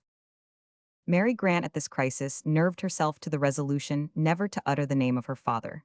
She suppressed her own anguish when she thought of the unfortunate crew who had perished. The daughter was merged in the friend, and she now took upon her to console Lady Glenarvan, who, till now, had been her faithful comforter. She was the first to speak of returning to Scotland. John Mangles was filled with admiration at seeing her so courageous and so resigned. He wanted to say a word further in the captain's interest, but Mary stopped him with a glance and afterward said to him, "No, Mr. John, we must think of those who ventured their lives. Lord Glenarvan must return to Europe." "You are right, Miss Mary," answered John Mangles. "He must. Beside, the English authorities must be informed of the fate of the Duncan. But do not despair. Rather than abandon our search, I will resume it alone. I will either find Captain Grant or perish in the attempt." It was a serious undertaking to which John Mangles bound himself. Mary accepted and gave her hand to the young captain, as if to ratify the treaty. On John Mangles' side it was a life's devotion, on Mary's undying gratitude. During that day, their departure was finally arranged. They resolved to reach Melbourne without delay. Next day John went to inquire about the ships ready to sail. He expected to find frequent communication between Eden and Victoria. He was disappointed. Ships were scarce. 3 or 4 vessels, anchored in Twofold Bay, constituted the mercantile fleet of the place. None of them were bound for Melbourne, nor Sydney, nor Point de Galle, at any of which ports Glenarvan would have found ships loading for England. In fact, the Peninsular and Oriental Company has a regular line of packets between these points and England. Under these circumstances, what was to be done? Waiting for a ship might be a tedious affair, for Twofold Bay is not much frequented. Numbers of ships pass by without touching. After due reflection and discussion, Glenarvan had nearly decided to follow the coast road to Sydney, when Paganel made an unexpected proposition. The geographer had visited Twofold Bay on his own account, and was aware that there were no means of transport for Sydney or Melbourne. But of the 3 vessels anchored in the roadstead, one was loading for Auckland, the capital of the northern island of New Zealand. Paganel's proposal was to take the ship in question and get to Auckland, whence it would be easy to return to Europe by the boats of the Peninsular and Oriental Company. This proposition was taken into serious consideration. Paganel on this occasion dispensed with the volley of arguments he generally indulged in. He confined himself to the bare proposition, adding that the voyage to New Zealand was only 5 or 6 days, the distance, in fact, being only about 1,000 miles.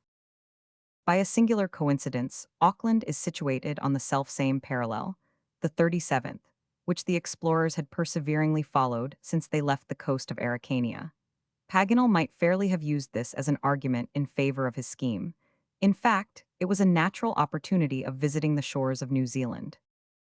But Paganel did not lay stress on this argument. After 2 mistakes, he probably hesitated to attempt a third interpretation of the document. Besides, what could he make of it?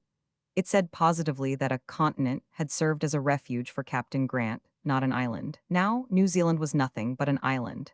This seemed decisive. Whether, for this reason, or for some other, Paganel did not connect any idea of further search with this proposition of reaching Auckland. He merely observed that regular communication existed between that point and Great Britain, and that it was easy to take advantage of it. John Mangles supported Paganel's proposal. He advised its adoption, as it was hopeless to await the problematical arrival of a vessel in Twofold Bay. But before coming to any decision, he thought it best to visit the ship mentioned by the geographer. Glenarvan, the Major, Paganel, Robert, and Mangles himself took a boat, and a few strokes brought them alongside the ship anchored 2 cables' length from the quay. It was a brig of 150 tons, named the Macquarie. It was engaged in the coasting trade between the various ports of Australia and New Zealand. The captain, or rather the master, received his visitors gruffly enough. They perceived that they had to do with a man of no education, and whose manners were in no degree superior to those of the 5 sailors of his crew. With a coarse, red face, thick hands, and a broken nose, blind of an eye, and his lips stained with the pipe, Will Halley was a sadly brutal-looking person. But they had no choice, and for so short a voyage it was not necessary to be very particular. "What do you want?" asked Will Halley, when the strangers stepped on the poop of his ship. "The captain," answered John Mangles. "I am the captain," said Halley. "What else do you want?" "The Macquarie is loading for Auckland, I believe." "Yes, what else?" "What does she carry?" "Everything saleable and purchasable. What else?" "When does she sail?" "Tomorrow at the midday tide. What else?" "Does she take passengers?" "That depends on who the passengers are, and whether they are satisfied with the ship's mess." "They would bring their own provisions." "What else?" "What else?" "Yes, how many are there?" 9, 2 of them are ladies." "I have no cabins." "We will manage with such space as may be left at their disposal." "What else?" "Do you agree?" said John Mangles, who was not in the least put out by the captain's peculiarities. "We'll see," said the master of the Macquarie. Will Halley took 2 or 3 turns on the poop, making it resound with iron-heeled boots, and then he turned abruptly to John Mangles. "What would you pay?" said he. "What do you ask?" replied John. £50. Glenarvan looked consent. "Very good, £50, replied John Mangles. "But passage only," added Halley. "Yes, passage only." "Food extra." "An extra." "Agreed, and now," said Will, putting out his hand, "what about the deposit money?" "Here is half of the passage money, £25, said Mangles, counting out the sum to the master. "All aboard tomorrow," said he, "before noon, whether or no I weigh anchor." "We will be punctual."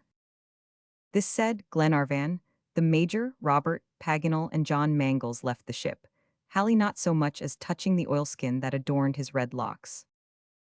"What a brute!" exclaimed John. "He will do," answered Paganel. "He is a regular sea-wolf." "A downright bear," added the Major. "I fancy," said John Mangles, "that the said bear has dealt in human flesh in his time." "What matter?" answered Glenarvan, "as long as he commands the Macquarie, and the Macquarie goes to New Zealand. From Twofold Bay to Auckland we shall not see much of him. After Auckland we shall see him no more." Lady Helena and Mary Grant were delighted to hear that their departure was arranged for tomorrow. Glenarvan warned them that the Macquarie was inferior in comfort to the Duncan, but after what they had gone through, they were indifferent to trifling annoyances.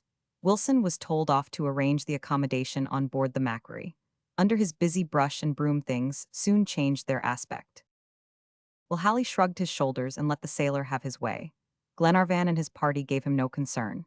He neither knew nor cared to know their names. His new freight represented £50, and he rated it far below the 200 tons of cured hides which were stowed away in his hold. Skins first, men after. He was a merchant. As to his sailor qualification, he was said to be skillful enough in navigating these seas, whose reefs make them very dangerous. As the day drew to a close, Glenarvan had a desire to go again to the point on the coast cut by the 37th parallel. 2 motives prompted him. He wanted to examine once more the presumed scene of the wreck. Ayrton had certainly been quartermaster on the Britannia, and the Britannia might have been lost on this part of the Australian coast, on the east coast if not on the west. It would not do to leave without thorough investigation, a locality which they were never to revisit. And then, failing the Britannia, the Duncans certainly had fallen into the hands of the convicts. Perhaps there had been a fight? There might yet be found on the coast traces of a struggle, a last resistance. If the crew had perished among the waves probably had thrown some bodies on the shore. Glenarvan, accompanied by his faithful John, went to carry out the final search. The landlord of the Victoria Hotel lent them 2 horses, and they set out on the northern road that skirts Twofold Bay. It was a melancholy journey. Glenarvan and Captain John trotted along without speaking, but they understood each other. The same thoughts, the same anguish harrowed both their hearts. They looked at the sea-worn rocks. They needed no words of question or answer. John's well-tried zeal and intelligence were a guarantee that every point was scrupulously examined, the least likely places, as well as the sloping beaches and sandy plains, where even the slight tides of the Pacific might have thrown some fragments of wreck. But no indication was seen that could suggest further search in that quarter. All trace of the wreck escaped them still. As to the Duncan, no trace either. All that part of Australia, bordering the ocean, was desert. Still, John Mangles discovered on the skirts of the shore evident traces of camping, remains of fires recently kindled under solitary myall trees. Had a tribe of wandering blacks passed that way lately? No, for Glenarvan saw a token which furnished incontestable proof that the convicts had frequented that part of the coast. This token was a gray and yellow garment worn and patched, an ill-omened rag thrown down at the foot of a tree. It bore the convict's original number at the Perth Penitentiary. The felon was not there, but his filthy garments betrayed his passage. This livery of crime, after having clothed some miscreant, was now decaying on this desert shore. "You see, John," said Glenarvan, "the convicts got as far as here, and our poor comrades of the Duncan." "Yes," said John in a low voice, "they never landed, they perished." "Those wretches," cried Glenarvan, "if ever they fall into my hands I will avenge my crew." Grief had hardened Glenarvan's features. For some minutes he gazed at the expanse before him, as if taking a last look at some ship disappearing in the distance. Then his eyes became dim. He recovered himself in a moment, and without a word or look, set off at a gallop toward Eden. The wanderers passed their last evening sadly enough. Their thoughts recalled all the misfortunes they had encountered in this country. They remembered how full of well-warranted hope they had been at Cape Bernouilli, and how cruelly disappointed at Twofold Bay. Paganel was full of feverish agitation. John Mangles, who had watched him since the affair at Snowy River, felt that the geographer was hesitating whether to speak or not to speak. 1,000 times he had pressed him with questions, and failed in obtaining an answer. But that evening, John, in lighting him to his room, asked him why he was so nervous. "Friend John," said Paganel evasively, "I am not more nervous tonight than I always am." "Mr. Paganel," answered John, "you have a secret that chokes you." "Well," cried the geographer, gesticulating, "what can I do? It is stronger than I." "What is stronger?" "My joy on the one hand, my despair on the other." "You rejoice and despair at the same time." "Yes, at the idea of visiting New Zealand." "Why, have you any trace?" asked John eagerly. "Have you recovered the lost tracks?" "No, friend John, no one returns from New Zealand, but still, you know human nature. All we want to nourish hope is breath. My device is Spiro Sparrow, and it is the best motto in the world." Chapter 2: Navigators and Their Discoveries. Next day, the 27th of January, the passengers of the Macquarie were installed on board the brig. Will Halley had not offered his cabin to his lady passengers. This omission was the less to be deplored, for the den was worthy of the bear.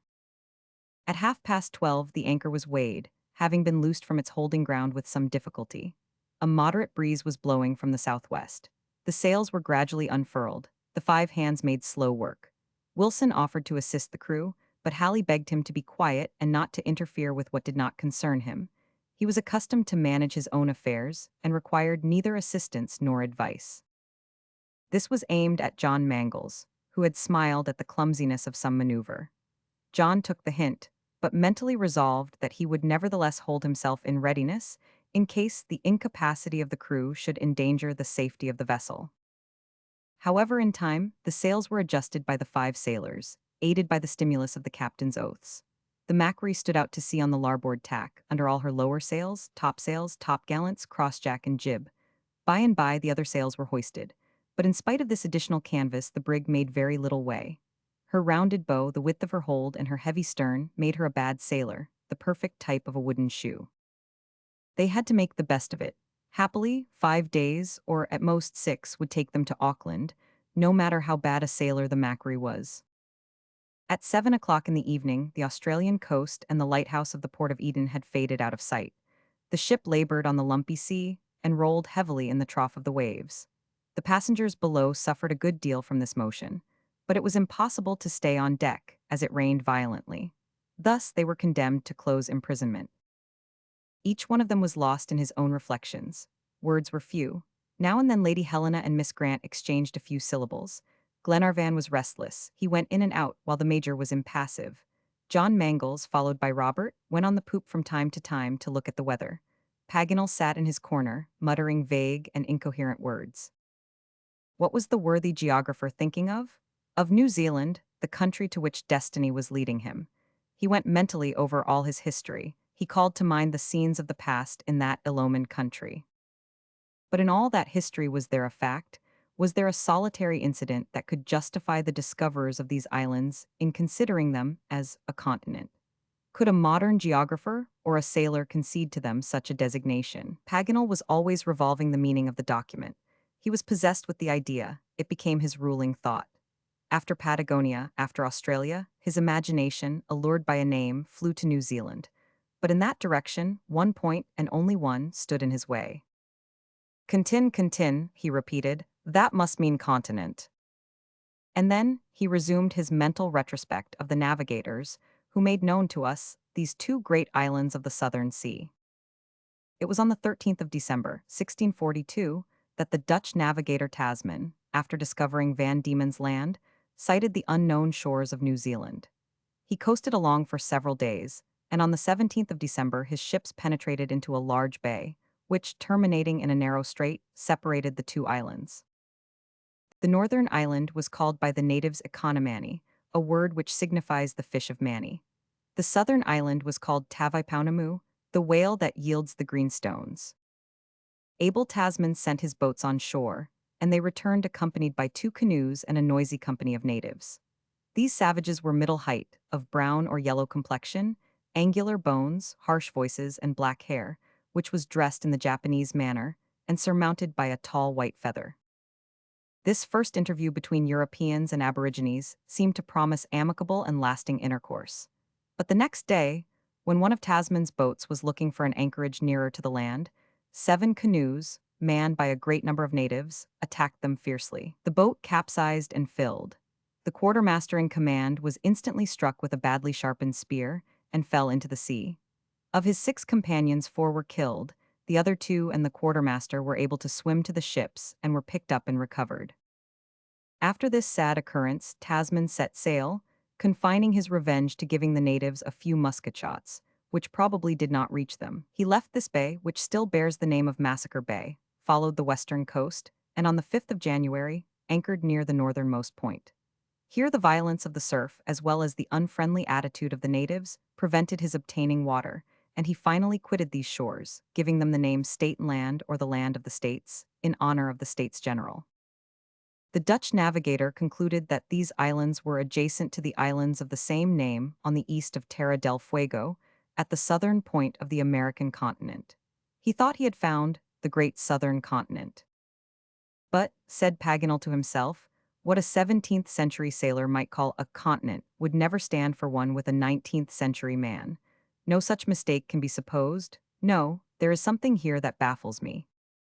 Chapter 3: The Martyroll of Navigators. On the 31st of January, 4 days after starting, the Macquarie had not done 2/3 of the distance between Australia and New Zealand. Will Halley took very little heed to the working of the ship. He let things take their chance. He seldom showed himself, for which no one was sorry. No one would have complained if he had passed all his time in his cabin, but for the fact that the brutal captain was every day under the influence of gin or brandy. His sailors willingly followed his example, and no ship ever sailed more entirely depending on Providence than the Macquarie did from Twofold Bay. This unpardonable carelessness obliged John Mangles to keep a watchful eye ever open. Mulready and Wilson more than once brought round the helm when some careless steering threatened to throw the ship on her beam ends. Often Will Halley would interfere and abuse the 2 sailors with a volley of oaths. The latter, in their impatience, would have liked nothing better than to bind this drunken captain and lower him into the hold for the rest of the voyage. But John Mangles succeeded, after some persuasion, in calming their well-grounded indignation. Still, the position of things filled him with anxiety, but, for fear of alarming Glenarvan, he spoke only to Paganel or the Major. McNabbs recommended the same course as Mulready and Wilson. "If you think it would be for the general good, John," said McNabbs, "you should not hesitate to take the command of the vessel. When we get to Auckland, the drunken imbecile can resume his command, and then he is at liberty to wreck himself, if that is his fancy." "All that is very true, Mr. McNabbs, and if it is absolutely necessary, I will do it. As long as we are on open sea, a careful lookout is enough. My sailors and I are watching on the poop, but when we get near the coast, I confess I shall be uneasy if Halley does not come to his senses." "Could not you direct the course?" asked Paganel. "That would be difficult," replied John. "Would you believe it that there is not a chart on board?" "Is that so?" "It is indeed. The Macquarie only does a coasting trade between Eden and Auckland, and Halley is so at home in these waters that he takes no observations. I suppose he thinks the ship knows the way and steers herself." "Ha, ha," laughed John Mangles. "I do not believe in ships that steer themselves, and if Halley is drunk when we get among soundings, he will get us all into trouble." "Let us hope," said Paganel, "that the neighborhood of land will bring him to his senses." "Well then," said McNabbs, "if needs were, you could not sail the Macquarie into Auckland." "Without a chart of the coast, certainly not. The coast is very dangerous. It is a series of shallow fjords as irregular and capricious as the fjords of Norway. There are many reefs, and it requires great experience to avoid them. The strongest ship would be lost if her keel struck one of those rocks that are submerged but a few feet below the water. In that case, those on board would have to take refuge on the coast. If there was time." "A terrible extremity," said Paganel, "for they are not hospitable shores, and the dangers of the land are not less appalling than the dangers of the sea." "You refer to the Maoris, Monsieur Paganel?" asked John Mangles. "Yes, my friend, they have a bad name in these waters. It is not a matter of timid or brutish Australians, but of an intelligent and sanguinary race, cannibals greedy of human flesh, man-eaters to whom we should look in vain for pity." "Well, then," exclaimed the Major, "if Captain Grant had been wrecked on the coast of New Zealand, you would dissuade us from looking for him." "Oh, you might search on the coasts," replied the geographer, "because you might find traces of the Britannia, but not in the interior, for it would be perfectly useless. Every European who ventures into these fatal districts falls into the hands of the Maoris, and a prisoner in the hands of the Maoris is a lost man. I have urged my friends to cross the Pampas, to toil over the plains of Australia, but I will never lure them into the mazes of the New Zealand forest. May heaven be our guide, and keep us from ever being thrown within the power of those fierce natives." Chapter 4: The Wreck of the Macquarie. Still this wearisome voyage dragged on. On the 2d of February, 6 days from starting, the Macquarie had not yet made a nearer acquaintance with the shores of Auckland. The wind was fair, nevertheless, and blew steadily from the southwest, but the currents were against the ship's course, and she scarcely made any way. The heavy, lumpy sea strained her cordage, her timbers creaked, and she labored painfully in the trough of the sea. Her standing rigging was so out of order that it allowed play to the masts, which were violently shaken at every roll of the sea. Fortunately, Will Halley was not a man in a hurry, and did not use a press of canvas, or his masts would inevitably have come down. John Mangles therefore hoped that the wretched hull would reach port without accident, but it grieved him that his companions should have to suffer so much discomfort from the defective arrangements of the brig.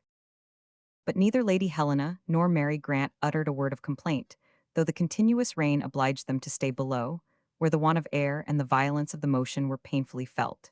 They often braved the weather, and went on the poop till driven down again by the force of a sudden squall. Then they returned to the narrow space, fitter for stowing cargo than accommodating passengers, especially ladies. Their friends did their best to amuse them. Paganel tried to beguile the time with his stories, but it was a hopeless case. Their minds were so distracted at this change of route as to be quite unhinged. Much as they had been interested in his dissertation on the Pampas, or Australia, his lectures on New Zealand fell on cold and indifferent ears. Besides, they were going to this new and ill-reputed country without enthusiasm, without conviction, not even of their own free will, but solely at the bidding of destiny. Of all the passengers on board the Macquarie, the most to be pitied was Lord Glenarvan. He was rarely to be seen below. He could not stay in one place. His nervous organization, highly excited, could not submit to confinement between four narrow bulkheads. All day long, even all night, regardless of the torrents of rain and the dashing waves, he stayed on the poop, sometimes leaning on the rail, sometimes walking to and fro in feverish agitation. His eyes wandered ceaselessly over the blank horizon. He scanned it eagerly during every short interval of clear weather. It seemed as if he sought to question the voiceless waters. He longed to tear away the veil of fog and vapor that obscured his view. He could not be resigned, and his features expressed the bitterness of his grief. He was a man of energy, till now happy and powerful, and deprived in a moment of power and happiness. John Mangles bore him company, and endured with him the inclemency of the weather. On this day, Glenarvan looked more anxiously than ever at each point where a break in the mist enabled him to do so. John came up to him and said, "Your lordship is looking out for land." Glenarvan shook his head in dissent. "And yet," said the young captain, "you must be longing to quit this vessel. We ought to have seen the lights of Auckland 36 hours ago." Glenarvan made no reply. He still looked, and for a moment his glass was pointed toward the horizon to windward. "The land is not on that side, my lord," said John Mangles. "Look more to starboard." "Why, John," replied Glenarvan, "I am not looking for the land." "What then's, my lord?" "My yacht, the Duncan," said Glenarvan hotly. "It must be here on these coasts, skimming these very waves, playing the vile part of a pirate. It is here, John, I am certain of it, on the track of vessels between Australia and New Zealand, and I have a presentiment that we shall fall in with her." "God keep us from such a meeting." "Why, John?" "Your lordship forgets our position. What could we do in this ship if the Duncan gave chase? We could not even fly." "Fly, John?" "Yes, my lord, we should try in vain. We should be taken, delivered up to the mercy of those wretches, and Ben Joyce has shown us that he does not stop at a crime. Our lives would be worth little. We would fight to the death, of course, but after that. Think of Lady Glenarvan, think of Mary Grant." "Poor girls," murmured Glenarvan. "John, my heart is broken, and sometimes despair nearly masters me.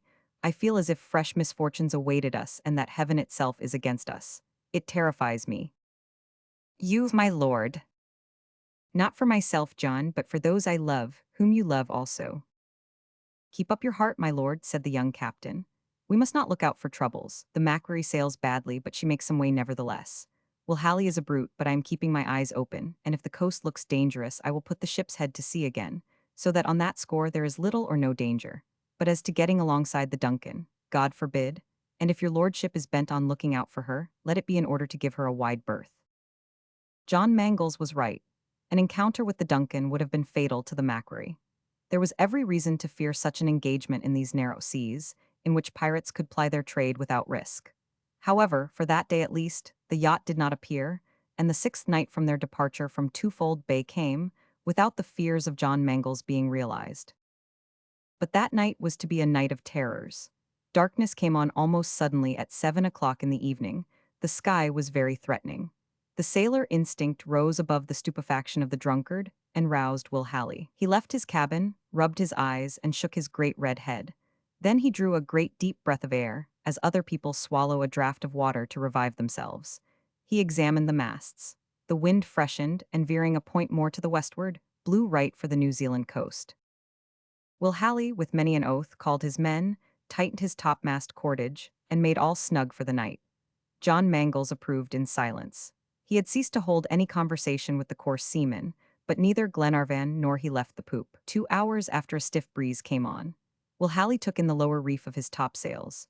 The maneuver would have been a difficult job for 5 men if the Macquarie had not carried a double yard, on the American plan.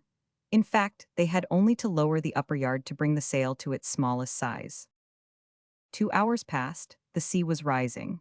The Macquarie was struck so violently that it seemed as if her keel had touched the rocks. There was no real danger, but the heavy vessel did not rise easily to the waves. By and by the returning waves would break over the deck in great masses. The boat was washed out of the davits by the force of the water. John Mangles never released his watch. Any other ship would have made no account of a sea like this. But with this heavy craft, there was a danger of sinking by the bow, for the deck was filled at every lurch, and the sheet of water not being able to escape quickly by the scuppers might submerge the ship. It would have been the wisest plan to prepare for emergency by knocking out the bulwarks with an axe to facilitate their escape, but Halley refused to take this precaution. But a greater danger was at hand, and one that it was too late to prevent. About 11:30, John Mangles and Wilson, who stayed on deck throughout the gale, were suddenly struck by an unusual noise. Their nautical instincts awoke. John seized the sailor's hand. "The reef," said he. "Yes," said Wilson, "the waves breaking on the bank. Not more than 2 cables' length off. At farthest, the land is there." John leaned over the side, gazed into the dark water, and called out, "Wilson, the lead." The master, posted forward, seemed to have no idea of his position. Wilson seized the lead line, sprang to the forechains, and threw the lead. The rope ran out between his fingers. At the 3rd knot, the lead stopped. "3 fathoms," cried Wilson. "Captain," said John, running to Will Halley, "we are on the breakers."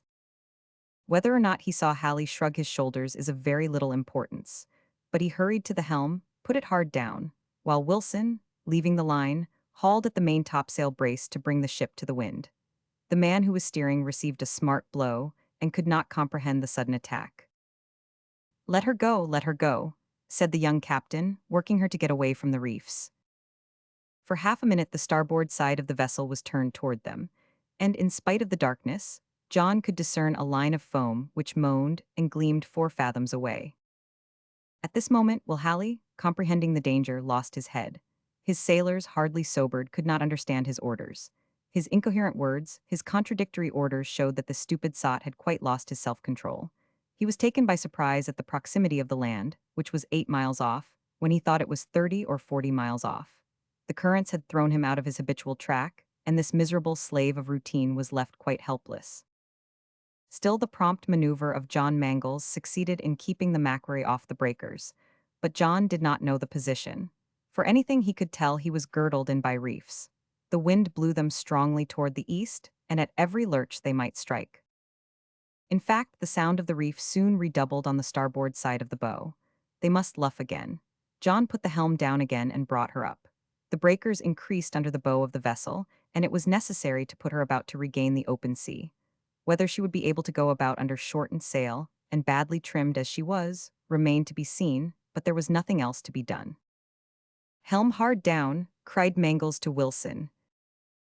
The Macquarie began to near the new line of reefs. In another moment the waves were seen dashing on submerged rocks. It was a moment of inexpressible anxiety. The spray was luminous, just as if lit up by sudden phosphorescence. The roaring of the sea was like the voice of those ancient Tritons whom poetic mythology endowed with life. Wilson and Mulready hung to the wheel with all their weight. Some cordage gave way, which endangered the foremast. It seemed doubtful whether she would go about without further damage. Suddenly the wind fell and the vessel fell back, and turning her became hopeless. A high wave caught her below, carried her up on the reefs, where she struck with great violence. The foremast came down with all the fore-rigging. The brig rose twice and then lay motionless, heeled over on her port side at an angle of 30 degrees. The glass of the skylight had been smashed to powder. The passengers rushed out. But the waves were sweeping the deck from one side to the other, and they dared not stay there.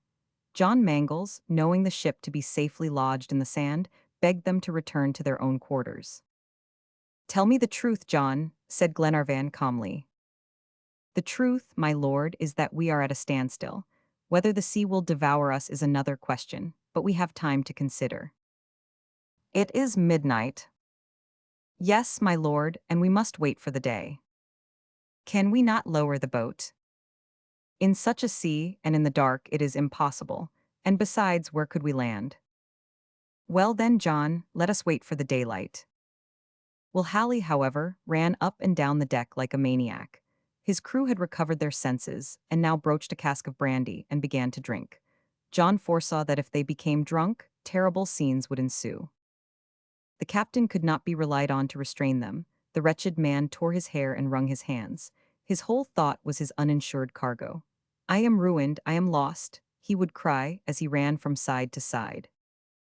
John Mangles did not waste time on him. He armed his 2 companions, and they all held themselves in readiness to resist the sailors who were filling themselves with brandy. seasoned with fearful blasphemies. "The first of these wretches that comes near the ladies, I will shoot like a dog," said the major quietly. The sailors doubtless saw that the passengers were determined to hold their own, for after some attempts at pillage, they disappeared to their own quarters. John Mangles thought no more of these drunken rascals and waited impatiently for the dawn. The ship was now quite motionless. The sea became gradually calmer. The wind fell. The hull would be safe for some hours yet. At daybreak, John examined the landing place. The yawl, which was now their only boat, would carry the crew and the passengers. It would have to make 3 trips at least, as it could only hold 4. As he was leaning on the skylight, thinking over the situation of affairs, John Mangles could hear the roaring of the surf. He tried to pierce the darkness. He wondered how far it was to the land they longed for no less than dreaded. A reef sometimes extends for miles along the coast. Could their fragile boat hold out on a long trip? While John was thus ruminating and longing for a little light from the murky sky, the ladies, relying on him, slept in their little berths. The stationary attitude of the brig ensured them some hours of repose. Glenarvan, John, and their companions, no longer disturbed by the noise of the crew who were now wrapped in a drunken sleep, also refreshed themselves by a short nap, and a profound silence reigned on board the ship, herself slumbering peacefully on her bed of sand. Toward 4 o'clock, the first peep of dawn appeared in the east. The clouds were dimly defined by the pale light of the dawn. John returned to the deck. The horizon was veiled with a curtain of fog. Some faint outlines were shadowed in the mist, but at a considerable height. A slight swell still agitated the sea, but the more distant waves were undistinguishable in a motionless bank of clouds. John waited, the light gradually increased, and the horizon acquired a rosy hue. The curtain slowly rose over the vast watery stage. Black reefs rose out of the waters. Then a line became defined on the belt of foam, and there gleamed a luminous beacon-light point behind a low hill which concealed the scarcely risen sun. There was the land, less than 9 miles off. "Land ho!" cried John Mangles. His companions, aroused by his voice, rushed to the poop and gazed in silence at the coast whose outline lay on the horizon. Whether they were received as friends or enemies, that coast must be their refuge. "Where is Halley?" asked Glenarvan. "I do not know, my lord," replied John Mangles. "Where are the sailors?" "Invisible, like himself." "Probably dead drunk like himself," added McNabbs. "Let them be called," said Glenarvan. "We cannot leave them on the ship." Mulready and Wilson went down to the forecastle, and 2 minutes after they returned. The place was empty. They then searched between decks and then the hold, but found no trace of Will Halley nor his sailors. "What, no one?" exclaimed Glenarvan. "Could they have fallen into the sea?" asked Paganel. "Everything is possible," replied John Mangles, who was getting uneasy. Then turning toward the stern, "To the boat," said he. Wilson and Mulready followed to launch the yawl. The yawl was gone. Chapter 5: Cannibals. Will Halley and his crew, taking advantage of the darkness of night and the sleep of the passengers, had fled with the only boat. There could be no doubt about it. The captain, whose duty would have kept him on board to the last, had been the first to quit the ship. "The cowards are off," said John Mangles. "Well, my lord, so much the better. They have spared us some trying scenes." "No doubt," said Glenarvan. "Besides, we have a captain of our own, and courageous, if unskillful sailors, your companions, John. Say the word, and we are ready to obey." The Major, Paganel, Robert, Wilson, Mulready, Albinett himself, applauded Glenarvan's speech and ranged themselves on the deck, ready to execute their captain's orders. "What is to be done?" asked Glenarvan. It was evident that raising the Macquarie was out of the question, and no less evident that she must be abandoned.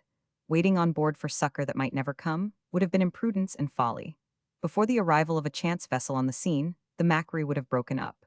The next storm, or even a high tide raised by the winds from seaward, would roll it on the sands, break it up into splinters, and scatter them on the shore. John was anxious to reach the land before this inevitable consummation. He proposed to construct a raft strong enough to carry the passengers, and a sufficient quantity of provisions, to the coast of New Zealand. There was no time for discussion. The work was to be set about at once, and they had made considerable progress when night came and interrupted them. Toward 8 o'clock in the evening, after supper, while Lady Helena and Mary Grant slept in their berths, Paganel and his friends conversed on serious matters as they walked up and down the deck. Robert had chosen to stay with them. The brave boy listened with all his ears, ready to be of use and willing to enlist in any perilous adventure. Paganel asked John Mangles whether the raft could not follow the coast as far as Auckland, instead of landing its freight on the coast. John replied that the voyage was impossible with such an unmanageable craft. And what we cannot do on a raft could have been done in the ship's boat. Yes, if necessary, answered John, but we should have had to sail by day and anchor at night. Then those wretches who abandoned us. Oh, as for them, said John, they were drunk, and in the darkness I have no doubt they paid for their cowardice with their lives. So much the worse for them and for us, replied Paganel, for the boat would have been very useful to us. What would you have, Paganel? The raft will bring us to the shore, said Glenarvan. The very thing I would fain avoid, exclaimed the geographer. What, do you think another 20 miles after crossing the Pampas in Australia can have any terrors for us, hardened as we are to fatigue? My friend, replied Paganel, I do not call in question our courage nor the bravery of our friends. 20 miles would be nothing in any other country than New Zealand. You cannot suspect me of faint-heartedness. I was the first to persuade you to cross America and Australia. But here the case is different. I repeat, anything is better than to venture into this treacherous country. Anything is better, in my judgment, said John Mangles, than braving certain destruction on a stranded vessel. What is there so formidable in New Zealand? Asked Glenarvan. The savages, said Paganel. The savages, repeated Glenarvan. Can we not avoid them by keeping to the shore? But in any case, what have we to fear? Surely, two resolute and well-armed Europeans need not give a thought to an attack by a handful of miserable beings. Paganel shook his head. In this case, there are no miserable beings to contend with. The New Zealanders are a powerful race who are rebelling against English rule, who fight the invaders and often beat them, and who always eat them. Cannibals, exclaimed Robert, cannibals. Then they heard him whisper, my sister, Lady Helena. Don't frighten yourself, my boy, said Glenarvan. Our friend Paganel exaggerates. Far from it, rejoined Paganel. Robert has shown himself a man, and I treat him as such in not concealing the truth from him. Paganel was right. Cannibalism has become a fixed fact in New Zealand, as it is in the Fijis and in Torres Strait. Superstition is no doubt partly to blame, but cannibalism is certainly owing to the fact that there are moments when game is scarce and hunger great. The savages began by eating human flesh to appease the demands of an appetite rarely satiated. Subsequently, the priests regulated and satisfied the monstrous custom. What was a meal was raised to the dignity of a ceremony, that is all. Besides, in the eyes of the Maoris, nothing is more natural than to eat one another. The missionaries often questioned them about cannibalism. They asked them why they devoured their brothers, to which the chiefs made answer that fish eat fish, dogs eat men, men eat dogs, and dogs eat one another. Even the Maori mythology has a legend of a god who ate another god, and with such a precedent, who could resist eating his neighbor? Another strange notion is that in eating a dead enemy they consume his spiritual being, and so inherit his soul, his strength, and his bravery, which they hold are specially lodged in the brain. This accounts for the fact that the brain figures in their feasts as the choicest delicacy, and is offered to the most honored guest. But while he acknowledged all this, Paganel maintained, not without a show of reason, that sensuality, and especially hunger, was the first cause of cannibalism among the New Zealanders, and not only among the Polynesian races, but also among the savages of Europe. For, said he, cannibalism was long prevalent among the ancestors of the most civilized people, and especially, if the Major will not think me personal, among the Scotch. Really, said McNabbs. Yes, Major, replied Paganel. If you read certain passages of St. Jerome on the Atticali of Scotland, you will see what he thought of your forefathers. And without going so far back as historic times, under the reign of Elizabeth, when Shakespeare was dreaming out his Shylock, a Scotch bandit, Sawney Bean, was executed for the crime of cannibalism. Was it religion that prompted him to cannibalism? No, it was hunger. Hunger, said John Mangles. Hunger, repeated Paganel. But, above all, the necessity of the carnivorous appetite of replacing the bodily waste by the azote contained in animal tissues. The lungs are satisfied with a provision of vegetable and farinaceous food. But to be strong and active, the body must be supplied with those plastic elements that renew the muscles. Until the Maoris become members of the Vegetarian Association, they will eat meat, and human flesh is meat. Why not animal flesh? Asked Glenarvan. Because they have no animals, replied Paganel, and that ought to be taken into account, not to extenuate but to explain their cannibal habits. Quadrupeds and even birds are rare on these inhospitable shores, so that the Maoris have always eaten human flesh. There are even man-eating seasons, as there are in civilized countries hunting seasons. Then begin the great wars, and whole tribes are served up on the tables of the conquerors. Well then, said Glenarvan, according to your mode of reasoning, Paganel, cannibalism will not cease in New Zealand until her pastures teem with sheep and oxen. Evidently, my dear lord, and even then it will take years to wean them from Maori flesh, which they prefer to all others, for the children will still have a relish for what their fathers so highly appreciated. According to them, it tastes like pork, with even more flavor. As to white men's flesh, they do not like it so well, because the whites eat salt with their food, which gives a peculiar flavor, not to the taste of connoisseurs. They are dainty, said the major. But black or white, do they eat it raw or cook it? Why, what is that to you, Mr. McNabbs? Cried Robert. What is that to me? Exclaimed the major earnestly. If I am to make a meal for a cannibal, I should prefer being cooked. Why? Because then I should be sure of not being eaten alive. Very good, Major, said Paganel, but suppose they cooked you alive. The fact is, answered the Major, I would not give half a crown for the choice. Well, McNabbs, if it will comfort you, you may as well be told. The New Zealanders do not eat flesh without cooking or smoking it. They are very clever and experienced in cookery. For my part, I very much dislike the idea of being eaten. The idea of ending one's life in the maw of a savage, bah. The conclusion of all, said John Mangles, is that we must not fall into their hands. Let us hope that one day Christianity will abolish all these monstrous customs. Yes, we must hope so, replied Paganel. But, believe me, a savage who has tasted human flesh is not easily persuaded to forgo it. I will relate 2 facts which prove it. By all means let us have the facts, Paganel, said Glenarvan. The first is narrated in the chronicles of the Jesuit Society in Brazil. A Portuguese missionary was one day visiting an old Brazilian woman who was very ill. She had only a few days to live.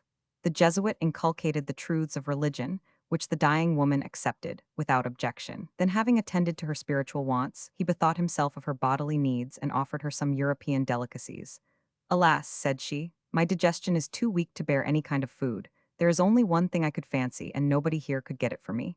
What is it? Asked the Jesuit. Ah, my son, said she, it is the hand of a little boy. I feel as if I should enjoy munching the little bones. Horrid, but I wonder is it so very nice, said Robert. My second tale will answer you, my boy, said Paganel. One day a missionary was reproving a cannibal for the horrible custom, so abhorrent to God's laws, of eating human flesh. And beside, said he, it must be so nasty. Oh, father, said the savage, looking greedily at the missionary, say that God forbids it. That is a reason for what you tell us. But don't say it is nasty, if you had only tasted it. Chapter 6, A Dreaded Country. Paganel's facts were indisputable. The cruelty of the New Zealanders was beyond a doubt, therefore it was dangerous to land. But had the danger been 100-fold greater, it had to be faced. John Mangles felt the necessity of leaving without delay a vessel doomed to certain and speedy destruction. There were 2 dangers, one certain and the other probable, but no one could hesitate between them. As to their chance of being picked up by a passing vessel, they could not reasonably hope for it. The Macquarie was not in the track of ships bound to New Zealand. They keep further north for Auckland, further south for New Plymouth, and the ship had struck just between these 2 points, on the desert region of the shores of Ikanomani, a dangerous, difficult coast, and infested by desperate characters. When shall we get away? Asked Glenarvan. Tomorrow morning at 10 o'clock, replied John Mangles. The tide will then turn and carry us to land. Next day, February 5, at 8 o'clock, the raft was finished. John had given all his attention to the building of this structure. The foreyard, which did very well for mooring the anchors, was quite inadequate to the transport of passengers and provisions. What was needed was a strong, manageable raft that would resist the force of the waves during a passage of 9 miles. Nothing but the masts could supply suitable materials. Wilson and Mulready set to work. The rigging was cut clear, and the main mast, chopped away at the base, fell over the starboard rail, which crashed under its weight. The Macquarie was thus raised like a pontoon. When the lower mast, the topmasts, and the royals were sawn and split, the principal pieces of the raft were ready. They were then joined to the fragments of the foremast, and the whole was fastened securely together. John took the precaution to place in the interstices half a dozen empty barrels, which would raise the structure above the level of the water. On this strong foundation, Wilson laid a kind of floor in open work, made of the gratings off the hatches. The spray could then dash on the raft without staying there, and the passengers would be kept dry. In addition to this, the hose pipes firmly lashed together formed a kind of circular barrier which protected the deck from the waves. That morning, John, seeing that the wind was in their favor, rigged up the royal-yard in the middle of the raft as a mast. It was stayed with shrouds and carried a makeshift sail. A large, broad-bladed oar was fixed behind to act as a rudder, in case the wind was sufficient to require it. The greatest pains had been expended on strengthening the raft to resist the force of the waves, but the question remained whether, in the event of a change of wind, they could steer, or indeed, whether they could hope ever to reach the land. At 9 o'clock they began to load. First came the provisions, in quantity sufficient to last till they should reach Auckland, for they could not count on the productions of this barren region. Albonnet's stores furnished some preserved meat which remained of the purchase made for their voyage in the Macquarie. This was but a scanty resource. They had to fall back on the coarse viands of the ship, sea biscuits of inferior quality, and 2 casks of salt fish. The steward was quite crestfallen. These provisions were put in hermetically sealed cases, staunch and safe from sea water, and then lowered onto the raft and strongly lashed to the foot of the mast. The arms and ammunition were piled in a dry corner. Fortunately, the travelers were well armed with carbines and revolvers. A holding anchor was also put on board in case John should be unable to make the land in one tide and would have to seek moorings. At 10 o'clock the tide turned. The breeze blew gently from the northwest, and a slight swell rocked the frail craft. "Are we ready?" asked John. "All ready, Captain," answered Wilson. "All aboard," cried John. Lady Helena and Mary Grant descended by a rope ladder and took their station at the foot of the mast on the cases of provisions, their companions near them. Wilson took the helm. John stood by the tackle, and Mulready cut the line which held the raft to the ship's side. The sail was spread, and the frail structure commenced its progress toward the land, aided by wind and tide. The coast was about 9 miles off, a distance that a boat with good oars would have accomplished in 3 hours, but with a raft allowance must be made. If the wind held, they might reach the land in one tide. But if the breeze died away, the ebb would carry them away from the shore, and they would be compelled to anchor and wait for the next tide, a serious consideration, and one that filled John Mangles with anxiety. Still he hoped to succeed. The wind freshened. The tide had turned at 10 o'clock, and by 3 they must either make the land or anchor to save themselves from being carried out to sea. They made a good start. Little by little the black line of the reefs and the yellow banks of sand disappeared under the swelling tide. Extreme watchfulness and perfect skill were necessary to avoid these submerged rocks and steer a bark that did not readily answer to the helm and that constantly broke off. At noon they were still 5 miles from shore. A tolerably clear sky allowed them to make out the principal features of the land. In the northeast rose a mountain about 2,300 feet high, whose sharply defined outline was exactly like the grinning face of a monkey turned toward the sky. It was Pyringia, which the map gave as exactly on the 38th parallel. At 12:30, Paganel remarked that all the rocks had disappeared under the rising tide. "All but one," answered Lady Helena. "Which, madam?" asked Paganel. "There," replied she, pointing to a black speck a mile off. "Yes, indeed," said Paganel. "Let us try to ascertain its position, so as not to get too near it, for the sea will soon conceal it." "It is exactly in a line with the northern slope of the mountain," said John Mangles. "Wilson, mind you give it a wide berth." "Yes, Captain," answered the sailor, throwing his whole weight on the great oar that steered the raft. In half an hour they had made half a mile, but, strange to say, the black point still rose above the waves. John looked attentively, and in order to make it out, borrowed Paganel's telescope. "That is no reef," said he after a moment. "It is something floating, which rises and falls with the swell." "Is it part of the mast of the Macquarie?" asked Lady Helena. "No," said Glenarvan, "none of her timbers could have come so far." "Stay," said John Mangles. "I know it, it is the boat." "The ship's boat," exclaimed Glenarvan. "Yes, my lord, the ship's boat, keel up." "The unfortunate creatures," cried Lady Helena, "they have perished." "Yes, madam," replied John Mangles. "They must have perished, for in the midst of these breakers in a heavy swell on that pitchy night, they ran to certain death." For a few minutes the passengers were silent. They gazed at the frail craft as they drew near it. It must evidently have capsized about 4 miles from the shore, and not one of the crew could have escaped. "But this boat may be of use to us," said Glenarvan. "That is true," answered John Mangles. "Keep her up, Wilson." The direction was slightly changed, but the breeze fell gradually, and it was 2 hours before they reached the boat. Mulready, stationed forward, fended off the blow, and the yawl was drawn alongside. "Empty?" asked John Mangles. "Yes, captain," answered the sailor. "The boat is empty and all its seams are open. It is of no use to us." "No use at all," said McNabbs. "None at all," said John Mangles. "It is good for nothing but to burn." "I regret it," said Paganel, "for the yawl might have taken us to Auckland." "We must bear our fate, Monsieur Paganel," replied John Mangles. "But, for my part, in such a stormy sea I prefer our raft to that crazy boat. A very slight shock would be enough to break her up. Therefore, my lord, we have nothing to detain us further." "As you think best, John." "On then, Wilson," said John, "and bear straight for the land." There was still an hour before the turn of the tide. In that time they might make 2 miles. But the wind soon fell almost entirely, and the raft became nearly motionless, and soon began to drift to seaward under the influence of the ebb tide. John did not hesitate a moment. "Let go the anchor," said he. Mulready, who stood to execute this order, let go the anchor in 5 fathoms water. The raft backed about 2 fathoms on the line, which was then at full stretch. The sail was taken in, and everything made snug for a tedious period of inaction.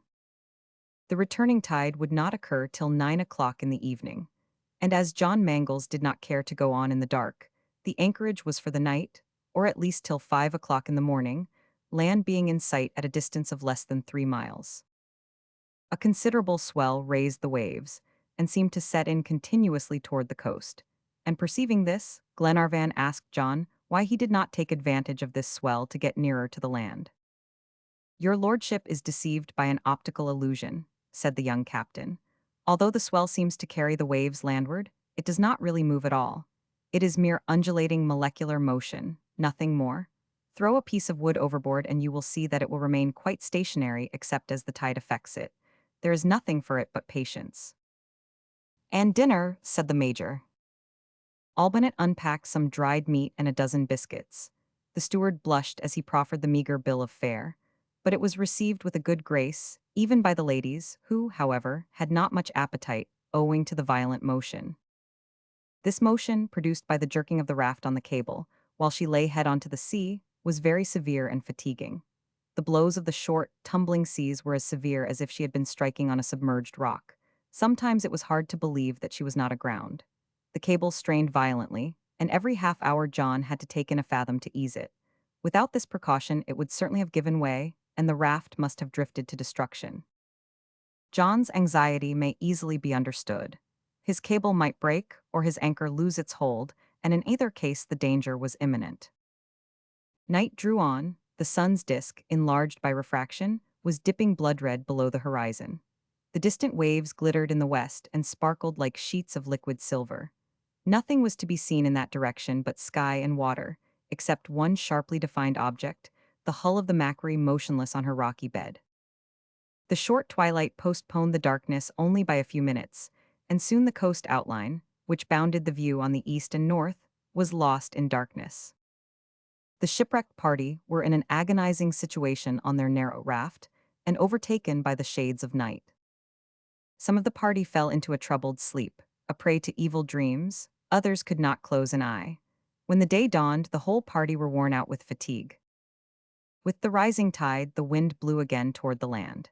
It was 6 o'clock in the morning, and there was no time to lose. John arranged everything for resuming their voyage, and then he ordered the anchor to be weighed. but the anchor flukes had been so embedded in the sand by the repeated jerks of the cable that without a windlass it was impossible to detach it, even with the tackle which Wilson had improvised. Half an hour was lost in vain efforts. John, impatient of delay, cut the rope, thus sacrificing his anchor, and also the possibility of anchoring again if this tide failed to carry them to land. But he decided that further delay was not to be thought of, and an axe blow committed the raft to the mercy of the wind, assisted by a current of 2 knots an hour. The sail was spread. They drifted slowly toward the land, which rose in gray, hazy masses on a background of sky illumined by the rising sun. The reef was dexterously avoided and doubled, but with the fitful breeze, the raft could not get near the shore. What toil and pain to reach a coast so full of danger when attained! At 9 o'clock, the land was less than a mile off. It was a steeply shelving shore, fringed with breakers. A practicable landing place had to be discovered. Gradually the breeze grew fainter, and then ceased entirely. The sail flapped idly against the mast, and John had it furled. The tide alone carried the raft to the shore, but steering had become impossible, and its passage was impeded by immense bands of fucus. At 10 o'clock John found himself almost at a standstill, not 3 cables' lengths from the shore. Having lost their anchor, they were at the mercy of the ebb tide. John clenched his hands. He was racked with anxiety and cast frenzied glances toward this inaccessible shore. In the midst of his perplexities, a shock was felt. The raft stood still. It had landed on a sandbank, 25 fathoms from the coast. Glenarvan, Robert, Wilson, and Mulready jumped into the water. The raft was firmly moored to the nearest rocks. The ladies were carried to land without wetting a fold of their dresses, and soon the whole party, with their arms and provisions, were finally landed on these much-dreaded New Zealand shores. Chapter 7: The Maori War. Glenarvan would have liked to start without an hour's delay and follow the coast to Auckland.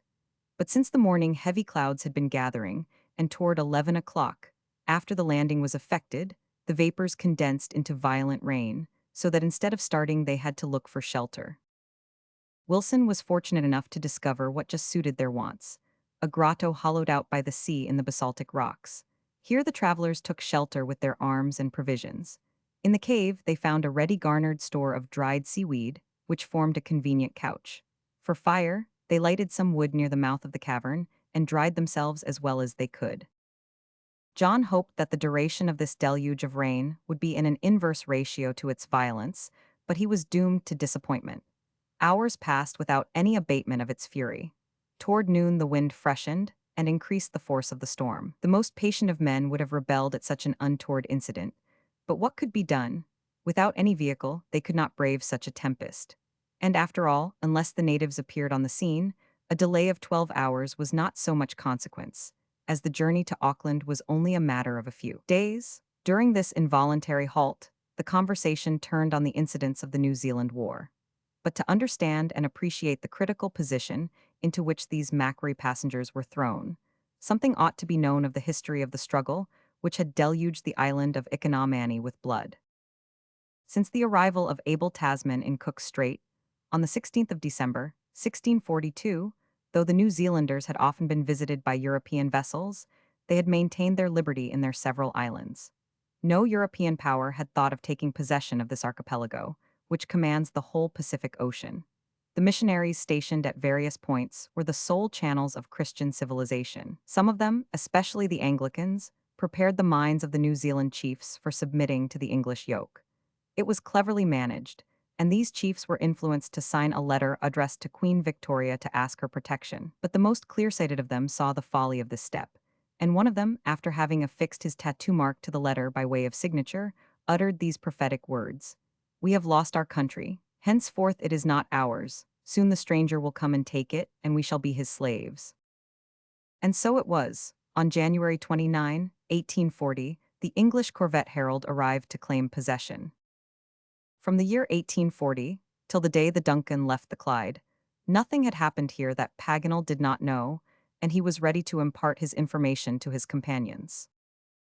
"Madam," said he, in answer to Lady Helena's questions, "I must repeat what I had occasion to remark before, that the New Zealanders are a courageous people, who yielded for a moment, but afterward fought foot to foot against the English invaders. The Maori tribes are organized like the old clans of Scotland. There are so many great families owning a chief, who is very jealous of his prerogative. The men of this race are proud and brave, one tribe tall, with straight hair, like the Maltese or the Jews of Baghdad, the other smaller, thick-set like mulattoes, but robust, haughty, and warlike. They had a famous chief named Hihai, a real Vercingetorix, so that you need not be astonished that the war with the English has become chronic in the northern island, for in it is the famous tribe of the Waikatos, who defend their lands under the leadership of William Thompson. But, said John Mangles, are not the English in possession of the principal points in New Zealand? Certainly, dear John, replied Paganel. After Captain Hobson took formal possession and became governor, 9 colonies were founded at various times between 1840 and, in the most favorable situations. These formed the nucleus of 9 provinces, 4 in the North Island and 5 in the Southern Island, with a total population of 184,346 inhabitants on the 30th of June, 1864. But what about this interminable war? Asked John Mangles. Well, said Paganel, 6 long months have gone by since we left Europe, and I cannot say what may have happened during that time, with the exception of a few facts which I gathered from the newspapers of Maryborough and Seymour during our Australian journey. At that time, the fighting was very lively in the Northern Island. And when did the war commence? Asked Mary Grant. Recommence, you mean, my dear young lady, replied Paganel, for there was an insurrection so far back as 1845. The present war began toward the close of 1863, but long before that date, the Maoris were occupied in making preparations to shake off the English yoke. The national party among the natives carried on an active propaganda for the election of a Maori ruler. The object was to make Old Potato king, and to fix as the capital of the new kingdom his village, which lay between the Waikato and Waipa rivers. Potato was an old man, remarkable rather for cunning than bravery, but he had a prime minister who was both intelligent and energetic, a descendant of the Ngatahahuas, who occupied the isthmus before the arrival of the strangers.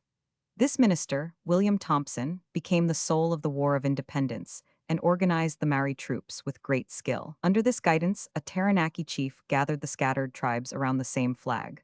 A Waikato chief formed a land league, intended to prevent the natives from selling their land to the English government, and warlike feasts were held just as in civilized countries on the verge of revolution. The English newspapers began to notice these alarming symptoms, and the government became seriously disturbed at these land league proceedings. In short, the train was laid, and the mine was ready to explode.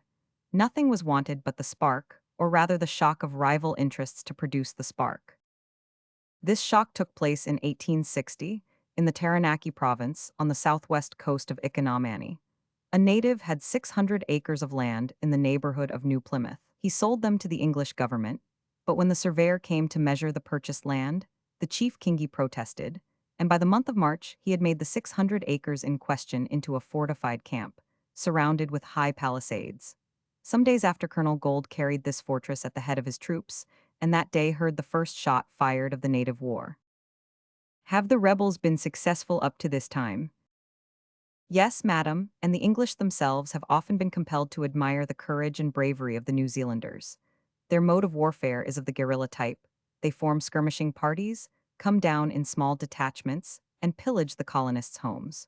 General Cameron had no easy time in the campaigns, during which every bush had to be searched. In 1863, after a long and sanguinary struggle, the Maoris were entrenched in strong and fortified position on the upper Waikato, at the end of a chain of steep hills, and covered by 3 miles of forts. The native prophets called on all the Maori population to defend the soil, and promised the extermination of the Pakekas, or white men. General Cameron had 3,000 volunteers at his disposal, and they gave no quarter to the Maoris after the barbarous murder of Captain Sprent. Several bloody engagements took place. In some instances, the fighting lasted 12 hours before the Maoris yielded to the English cannonade. The heart of the army was the fierce Waikato tribe under William Thompson.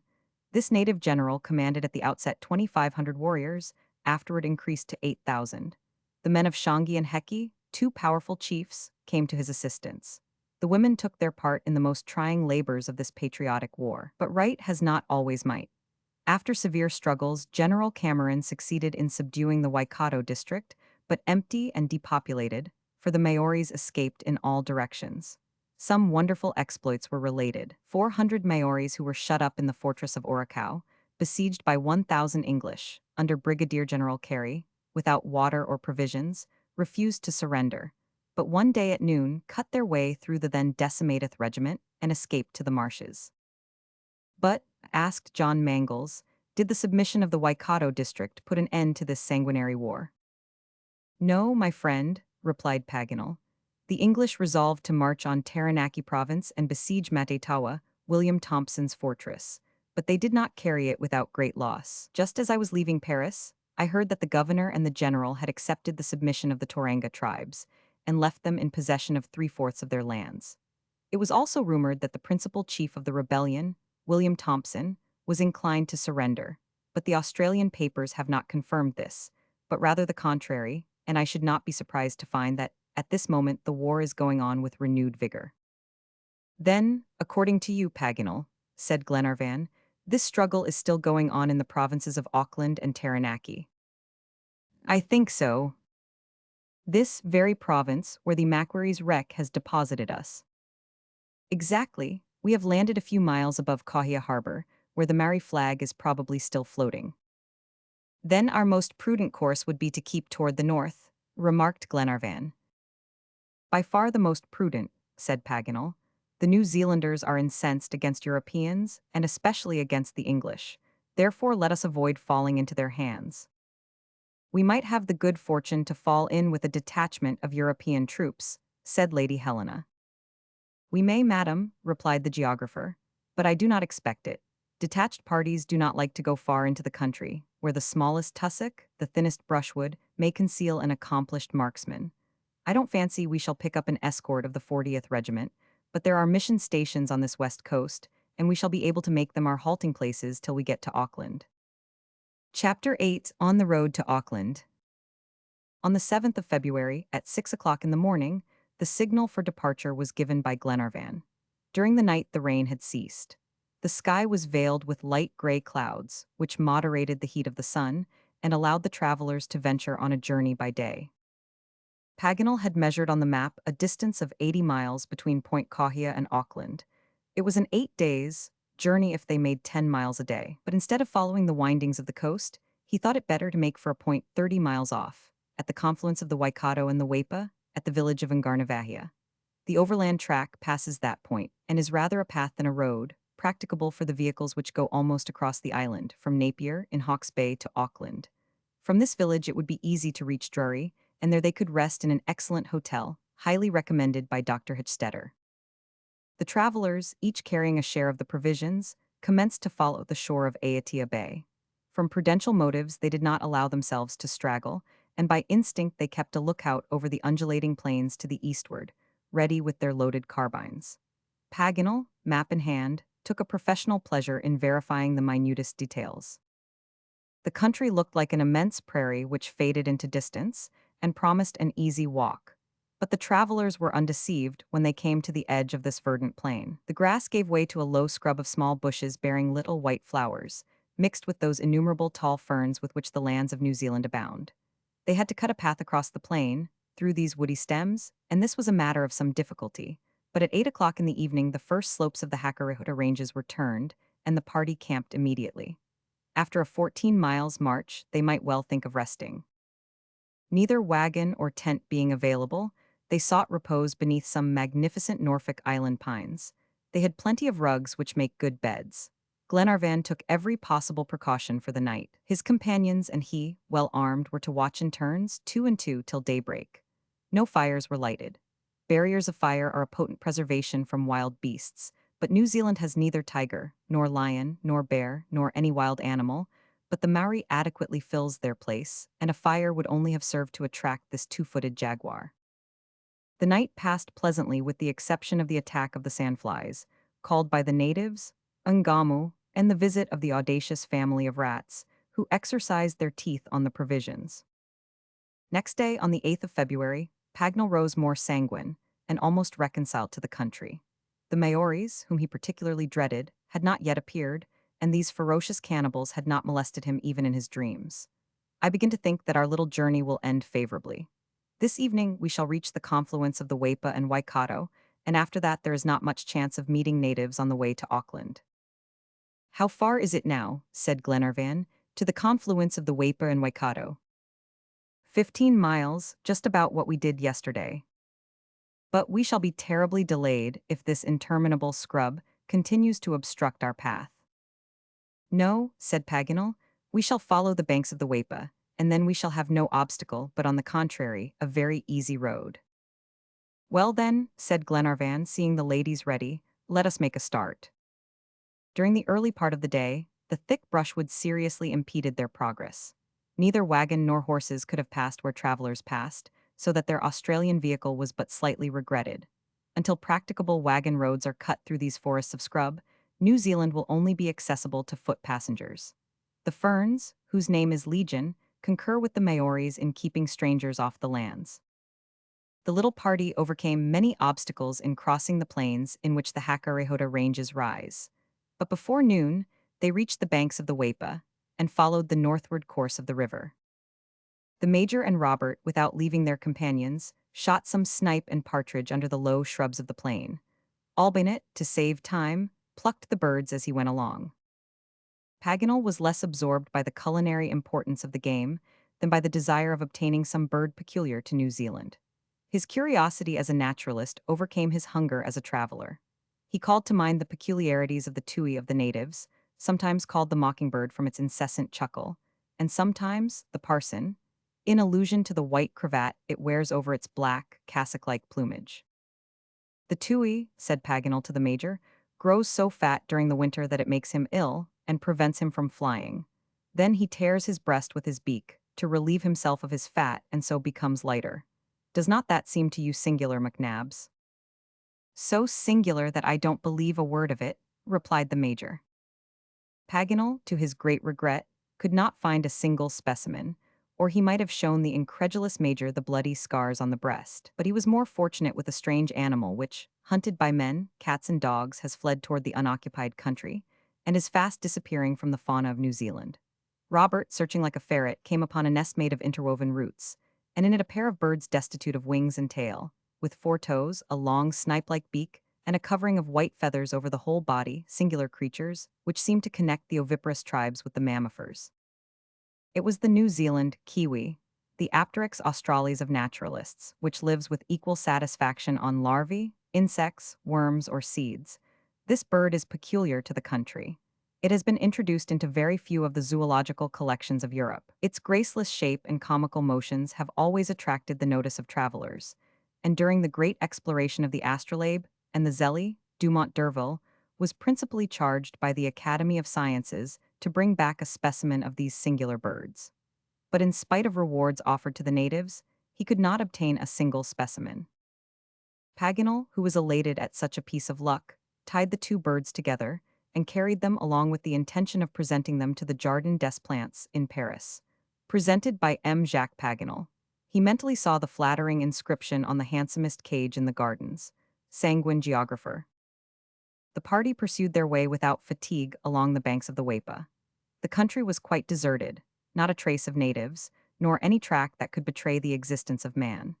The stream was fringed with tall bushes or glided along sloping banks, so that nothing obstructed the view of the low range of hills which closed the eastern end of the valley. With their grotesque shapes and their outlines lost in a deceptive haze, they brought to mind giant animals, worthy of antediluvian times. They might have been a herd of enormous whales, suddenly turned to stone. These disrupted masses proclaimed their essentially volcanic character. New Zealand is, in fact, a formation of recent plutonic origin. Its emergence from the sea is constantly increasing. Some points are known to have risen 6 feet in 20 years. Fire still runs across its center, shakes it, convulses it, and finds an outlet in many places by the mouths of geysers and the craters of volcanoes.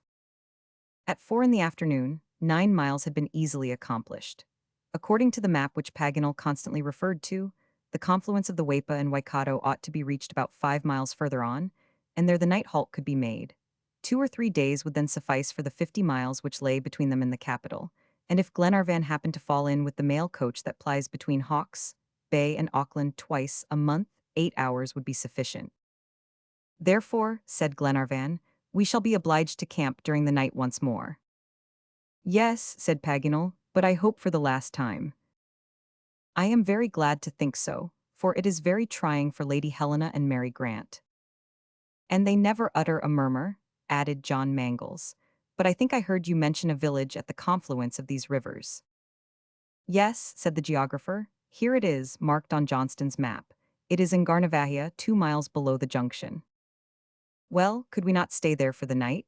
Lady Helena and Miss Grant would not grudge 2 miles more to find a hotel, even of a humble character. A hotel, cried Paganel, a hotel in a merry village. You would not find an inn, not a tavern. This village will be a mere cluster of huts, and so far from seeking rest there, my advice is that you give it a wide berth. Your old fears, Paganel, retorted Glenarvan. My dear lord, where Maoris are concerned, distrust is safer than confidence.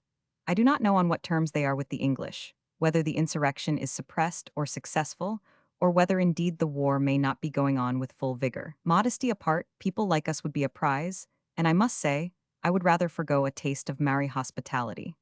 I think it certainly more prudent to avoid this village of Ngarnavahia, to skirt it at a distance, so as to avoid all encounters with the natives. When we reach Drury, it will be another thing, and there our brave ladies will be able to recruit their strength at their leisure. This advice prevailed. Lady Helena preferred to pass another night in the open air, and not to expose her companions to danger. Neither Mary Grant or she wished to halt, and they continued their march along the river. 2 hours later, the first shades of evening began to fall. The sun, before disappearing below the western horizon, darted some bright rays through an opening in the clouds. The distant eastern summits were empurpled with the parting glories of the day. It was like a flying salute addressed to the way-worn travelers. Glenarvan and his friends hastened their steps. They knew how short the twilight is in this high latitude, and how quickly the night follows it. They were very anxious to reach the confluence of the two rivers before the darkness overtook them. But a thick fog rose from the ground, and made it very difficult to see the way. Fortunately, hearing stood them in the stead of sight. Shortly, a nearer sound of water indicated that the confluence was at hand.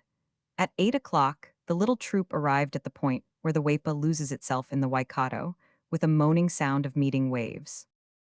There is the Waikato, cried Paganel, and the road to Auckland is along its right bank. We shall see that tomorrow, said the Major. Let us camp here. It seems to me that that dark shadow is that of a little clump of trees grown expressly to shelter us. Let us have supper and then get some sleep. Supper by all means, said Paganel, but no fire, nothing but biscuit and dried meat. We have reached this spot incognito, let us try and get away in the same manner. By good luck, the fog is in our favor. The clump of trees was reached, and all concurred in the wish of the geographer. The cold supper was eaten without a sound, and presently a profound sleep overcame the travelers, who were tolerably fatigued with their 15 miles march. Chapter 9: Introduction to the Cannibals. The next morning at daybreak, a thick fog was clinging to the surface of the river. A portion of the vapors that saturated the air were condensed by the cold, and lay as a dense cloud on the water. But the rays of the sun soon broke through the watery mass and melted it away. A tongue of land, sharply pointed and bristling with bushes, projected into the uniting streams. The swifter waters of the Waipa rushed against the current of the Waikato for a quarter of a mile before they mingled with it. But the calm and majestic river soon quieted the noisy stream and carried it off quietly in its course to the Pacific Ocean. When the vapor disappeared, a boat was seen ascending the current of the Waikato. It was a canoe 70 feet long, 5 broad and 3 deep, the prow raised like that of a Venetian gondola, and the whole hollowed out of a trunk of a kaikittia. A bed of dry fern was laid at the bottom.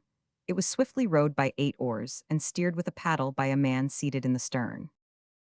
This man was a tall Maori, about 45 years of age, broad-chested, muscular, with powerfully developed hands and feet. His prominent and deeply furrowed brow, his fierce look and sinister expression gave him a formidable aspect. Tattooing, or moko, as the New Zealanders call it, is a mark of great distinction. None is worthy of these honorary lines who has not distinguished himself in repeated fights. The slaves and the lower class cannot obtain this decoration. Chiefs of high position may be known by the finish and precision and truth of the design, which sometimes covers their whole bodies with the figures of animals. Some are found to undergo the painful operation of moko 5 times. The more illustrious, the more illustrated, is the rule of New Zealand. Dumont 500 Erville has given some curious details as to this custom. He justly observes that moko is the counterpart of the armorial bearings, of which many families in Europe are so vain. But he remarks that there is this difference. The armorial bearings of Europe are frequently a proof only of the merits of the first who bore them, and are no certificate of the merits of his descendants, while the individual coat of arms of the Maori is an irrefragable proof that it was earned by the display of extraordinary personal courage. The practice of tattooing, independently of the consideration it procures, has also a useful aspect. It gives the cutaneous system an increased thickness, enabling it to resist the inclemency of the season and the incessant attacks of the mosquito. As to the chief who was steering the canoe, there could be no mistake. The sharpened albatross bone used by the Maori tattooer had 5 times scored his countenance. He was in his 5th edition, and betrayed it in his haughty bearing. His figure, draped in a large mat woven of phormium, trimmed with dogskins, was clothed with a pair of cotton drawers, blood-stained from recent combats. From the pendant lobe of his ears hung earrings of green jade, and round his neck a quivering necklace of pounamus, a kind of jade stone sacred among the New Zealanders. At his side lay an English rifle and a padu-padu, a kind of two-headed axe of an emerald color and 18 inches long. Beside him sat 9 armed warriors of inferior rank, ferocious-looking fellows, some of them suffering from recent wounds. They sat quite motionless, wrapped in their flax mantles. 3 savage-looking dogs lay at their feet. The 8 rowers in the prow seemed to be servants or slaves of the chief. They rowed vigorously and propelled the boat against the not very rapid current of the Waikato with extraordinary velocity. In the center of this long canoe, with their feet tied together, sat 10 European prisoners closely packed together. It was Glenarvan and Lady Helena, Mary Grant, Robert Paganel, the major, John Mangles, the steward, and the 2 sailors. The night before, the little band had unwittingly, owing to the mist, encamped in the midst of a numerous party of natives. Toward the middle of the night they were surprised in their sleep, were made prisoners, and carried on board the canoe. They had not been ill-treated so far, but all attempts at resistance had been vain. Their arms and ammunition were in the hands of the savages, and they would soon have been targets for their own balls. They were soon aware, from a few English words used by the natives, that they were a retreating party of the tribe who had been beaten and decimated by the English troops, and were on their way back to the upper Waikato. The Maori chief, whose principal warriors had been picked off by the soldiers of the 42nd Regiment, was returning to make a final appeal to the tribes of the Waikato district, so that he might go to the aid of the indomitable William Thompson, who was still holding his own against the conquerors. The chief's name was Kaikumu, a name of evil boding in the native language, meaning, he who eats the limbs of his enemy. He was bold and brave, but his cruelty was equally remarkable. No pity was to be expected at his hands. His name was well known to the English soldiers, and a price had been set on his head by the governor of New Zealand. This terrible blow befell Glenarvan at the very moment when he was about to reach the long-desired haven of Auckland, and so regain his own country. But no one who looked at his cool, calm features could have guessed the anguish he endured. Glenarvan always rose to his misfortunes. He felt that his part was to be the strength and the example of his wife and companions, that he was the head and chief, ready to die for the rest if circumstances required it. He was of a deeply religious turn of mind, and never lost his trust in Providence nor his belief in the sacred character of his enterprise. In the midst of this crowning peril, he did not give way to any feeling of regret at having been induced to venture into this country of savages. His companions were worthy of him. They entered into his lofty views, and judging by their haughty demeanor, it would scarcely have been supposed that they were hurrying to the final catastrophe. With one accord, and by Glenarvan's advice, they resolved to affect utter indifference before the natives. It was the only way to impress these ferocious natures. Savages in general, and particularly the Maoris, have a notion of dignity from which they never derogate. They respect, above all things, coolness and courage. Glenarvan was aware that by this mode of procedure, he and his companions would spare themselves needless humiliation. From the moment of embarking, the natives, who were very taciturn, like all savages, had scarcely exchanged a word, but from the few sentences they did utter, Glenarvan felt certain that the English language was familiar to them. He therefore made up his mind to question the chief on the fate that awaited them. Addressing himself to Kaikumu, he said in a perfectly unconcerned voice, "Where are we going, chief?" Kaikumu looked coolly at him and made no answer. "What are you going to do with us?" pursued Glenarvan. A sudden gleam flashed into the eyes of Kaikumu, and he said in a deep voice, "Exchange you if your own people care to have you, eat you if they don't." Glenarvan asked no further questions, but hope revived in his heart. He concluded that some Maori chiefs had fallen into the hands of the English, and that the natives would try to get them exchanged. So they had a chance of salvation, and the case was not quite so desperate. The canoe was speeding rapidly up the river. Paganel, whose excitable temperament always rebounded from one extreme to the other, had quite regained his spirits.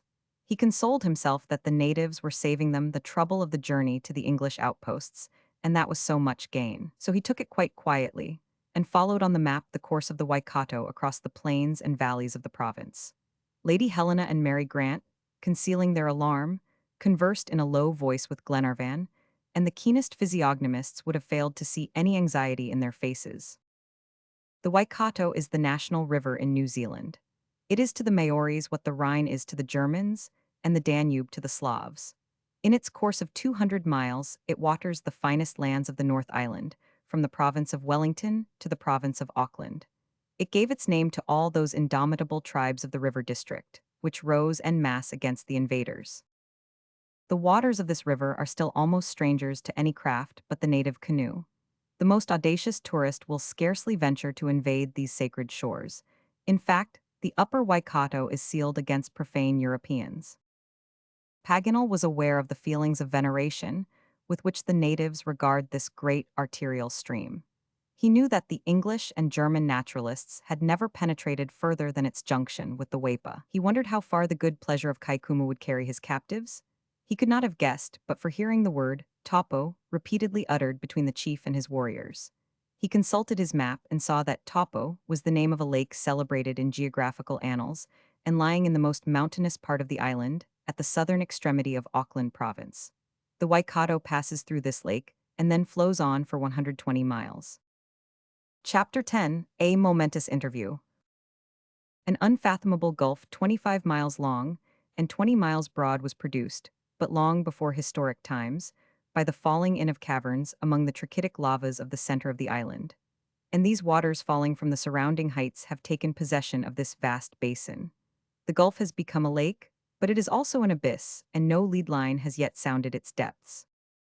Such is the wondrous Lake of Taupo, lying 1,250 feet above the level of the sea, and in view of an amphitheater of mountains 2,400 feet high. On the west are rocky peaks of great size, on the north lofty summits clothed with low trees, on the east a broad beach with a road track, and covered with pumice stones, which shimmer through the leafy screen of the bushes.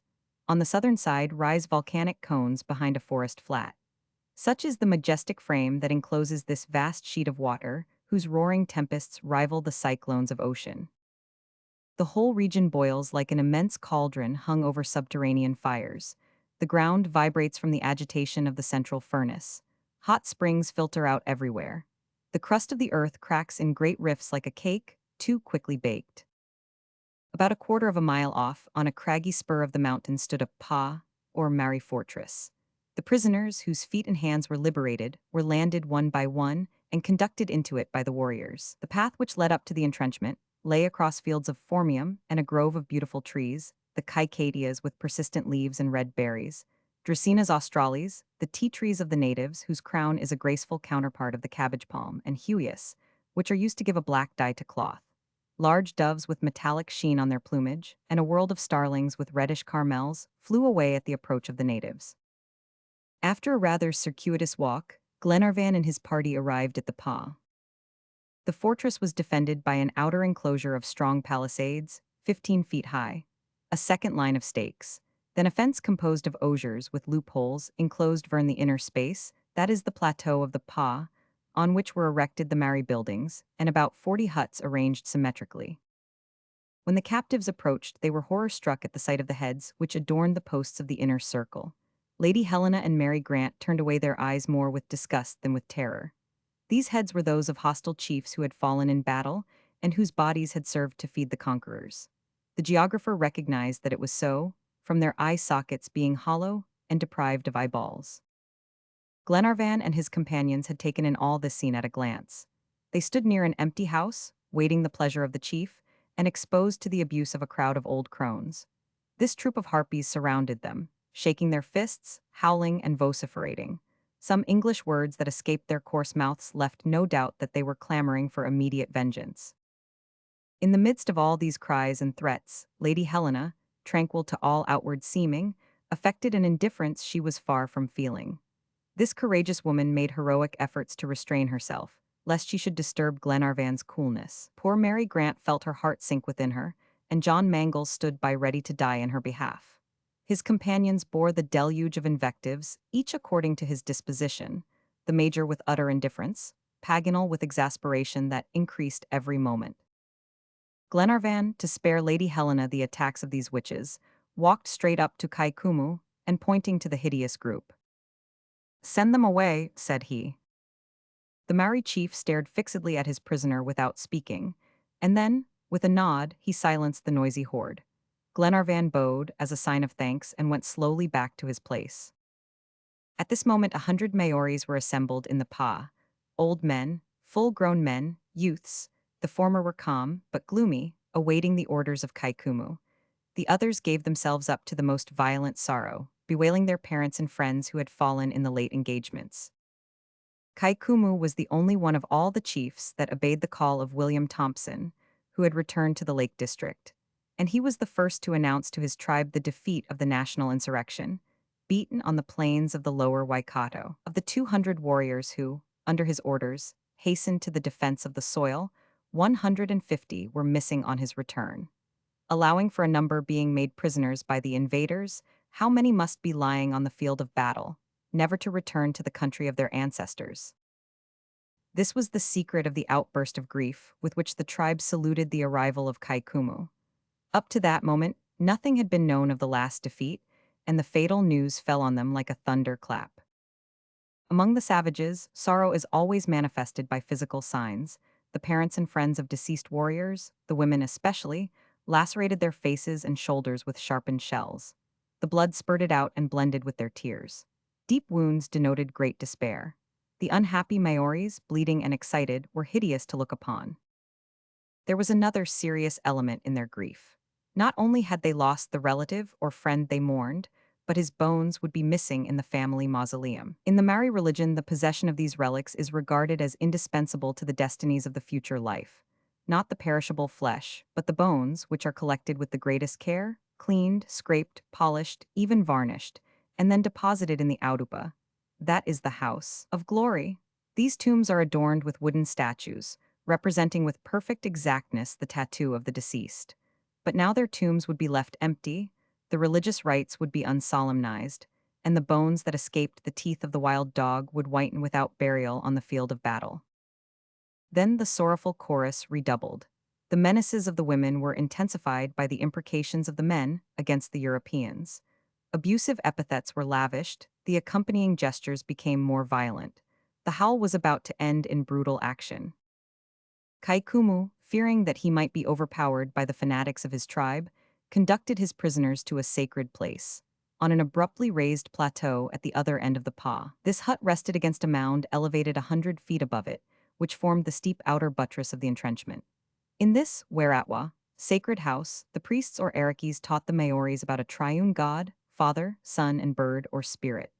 The large, well-constructed hut contained the sacred and choice food which Maui-Rangarangui eats by the mouths of his priests. In this place, and safe for the moment from the frenzied natives, the captives lay down on the flax mats. Lady Helena was quite exhausted, her moral energies prostrate, and she fell helpless into her husband's arms. Glenarvan pressed her to his bosom and said, "Courage, my dear Helena, heaven will not forsake us." Robert was scarcely in when he jumped on Wilson's shoulders and squeezed his head through a crevice left between the roof and the walls, from which chaplets of amulets were hung. From that elevation he could see the whole extent of the pa and as far as Kaikumu's house.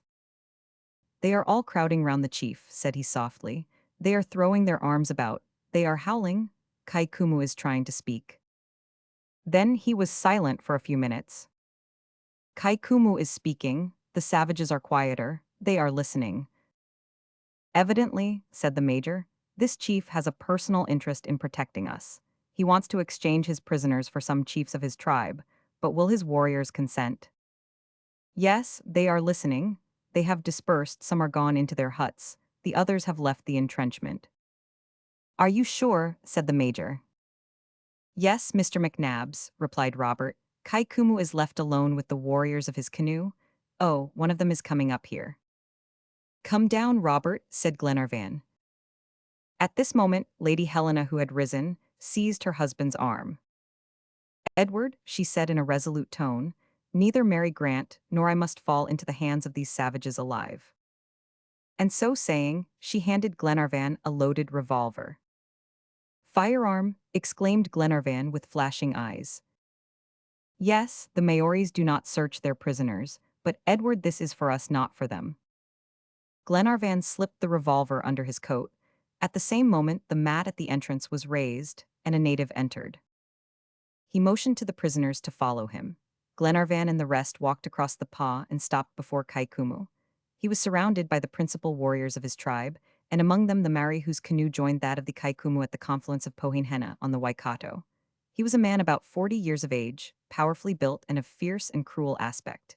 His name was Karatit, meaning the irascible in the native tongue. Kaikumu treated him with a certain tone of respect, and by the fineness of his tattoo, it was easy to perceive that Karatit held a lofty position in the tribe, but a keen observer would have guessed the feeling of rivalry that existed between these two chiefs.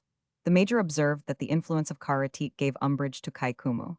They both ruled the Waikato tribes and were equal in authority. During this interview, Kaikumu smiled, but his eyes betrayed a deep-seated enmity. Kaikumu interrogated Glenarvan. "You are English," said he. "Yes," replied Glenarvan, unhesitatingly, as his nationality would facilitate the exchange. "And your companions," said Kaikumu. "My companions are English like myself. We are shipwrecked travelers, but it may be important to state that we have taken no part in the war." "That matters little," was the brutal answer of Karatit. "Every Englishman is an enemy. Your people invaded our island, they robbed our fields, they burned our villages." "They were wrong," said Glenarvan quietly. "I say so because I think it, not because I am in your power." "Listen," said Kaikumu. "The Tohunga, the chief priest of New Yatwa, has fallen into the hands of your brethren. He is a prisoner among the Pakegas. Our deity has commanded us to ransom him. For my own part, I would rather have torn out your heart. I would have stuck your head, and those of your companions, on the posts of that palisade. But New Yatwa has spoken." As he uttered these words, Kaikumu, who till now had been quite unmoved, trembled with rage, and his features expressed intense ferocity. Then, after a few minutes' interval, he proceeded more calmly. "Do you think the English will exchange you for our Tohunga?" Glenarvan hesitated, all the while watching the Maori chief. "I do not know," said he, after a moment of silence. "Speak," returned Kaikumu. "Is your life worth that of our Tohunga?" "No," replied Glenarvan. "I am neither a chief nor a priest among my own people." Paganel, petrified at this reply, looked at Glenarvan in amazement. Kaikumu appeared equally astonished. "You doubt it then," said he. "I do not know," replied Glenarvan. "Your people will not accept you as an exchange for Tohunga." "Me alone, no," repeated Glenarvan. "All of us perhaps they might." "Our Maori custom," replied Kaikumu, "is head for head." "Offer first these ladies in exchange for your priest," said Glenarvan, pointing to Lady Helena and Mary Grant. Lady Helena was about to interrupt him, but the major held her back.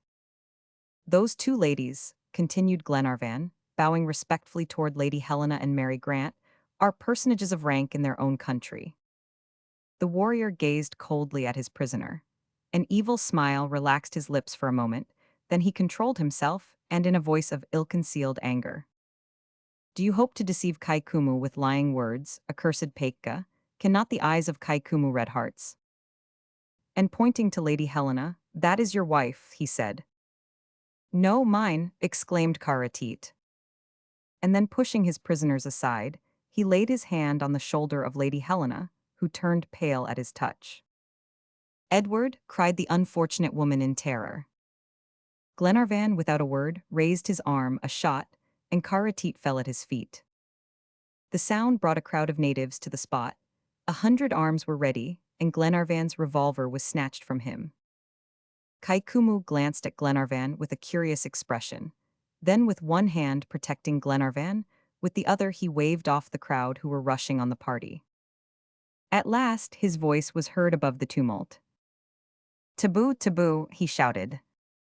At that word the crowd stood still before Glenarvan and his companions, who for the time were preserved by a supernatural influence. A few minutes after they were reconducted to Whereatwa, which was their prison, but Robert, Grant, and Paganel were not with them. Chapter 11: The Chief's Funeral. Kaikumu, as frequently happens among the Maoris, joined the title of Ariki to that of tribal chief. He was invested with the dignity of priest, and, as such, he had the power to throw over persons or things the superstitious protection of the taboo. The taboo, which is common to all the Polynesian races, has the primary effect of isolating the tabooed person and preventing the use of tabooed things. According to the Maori doctrine, anyone who laid sacrilegious hands on what had been declared taboo would be punished with death by the insulted deity, and even if the god delayed the vindication of his power, the priests took care to accelerate his vengeance. By the chiefs, the taboo is made a political engine, except in some cases for domestic reasons.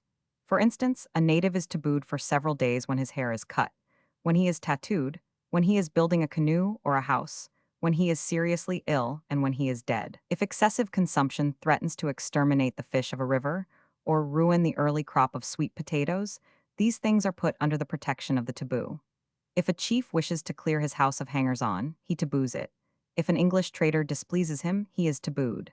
His interdict has the effect of the old royal veto. If an object is tabooed, no one can touch it with impunity. When a native is under the interdict, certain aliments are denied him for a prescribed period.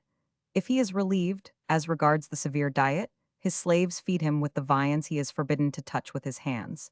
If he is poor and has no slaves, he has to take up the food with his mouth, like an animal. In short, the most trifling acts of the Maoris are directed and modified by this singular custom. The deity is brought into constant contact with their daily life. The taboo has the same weight as a law, or rather, the code of the Maoris, indisputable and undisputed, is comprised in the frequent applications of the taboo. As to the prisoners confined in the Whereatwa, it was an arbitrary taboo which had saved them from the fury of the tribe. Some of the natives, friends and partisans of Kaikumu, desisted at once on hearing their chief's voice and protected the captives from the rest. Glenarvan cherished no elusive hopes as to his own fate. Nothing but his death could atone for the murder of a chief, and among these people death was only the concluding act of a martyrdom of torture. Glenarvan, therefore, was fully prepared to pay the penalty of the righteous indignation that nerved his arm, but he hoped that the wrath of Kaikumu would not extend beyond himself. What a night he and his companions passed! Who could picture their agonies or measure their sufferings? Robert and Paganel had not been restored to them, but their fate was no doubtful matter. They were too surely the first victims of the frenzied natives. Even McNabbs, who was always sanguine, had abandoned hope.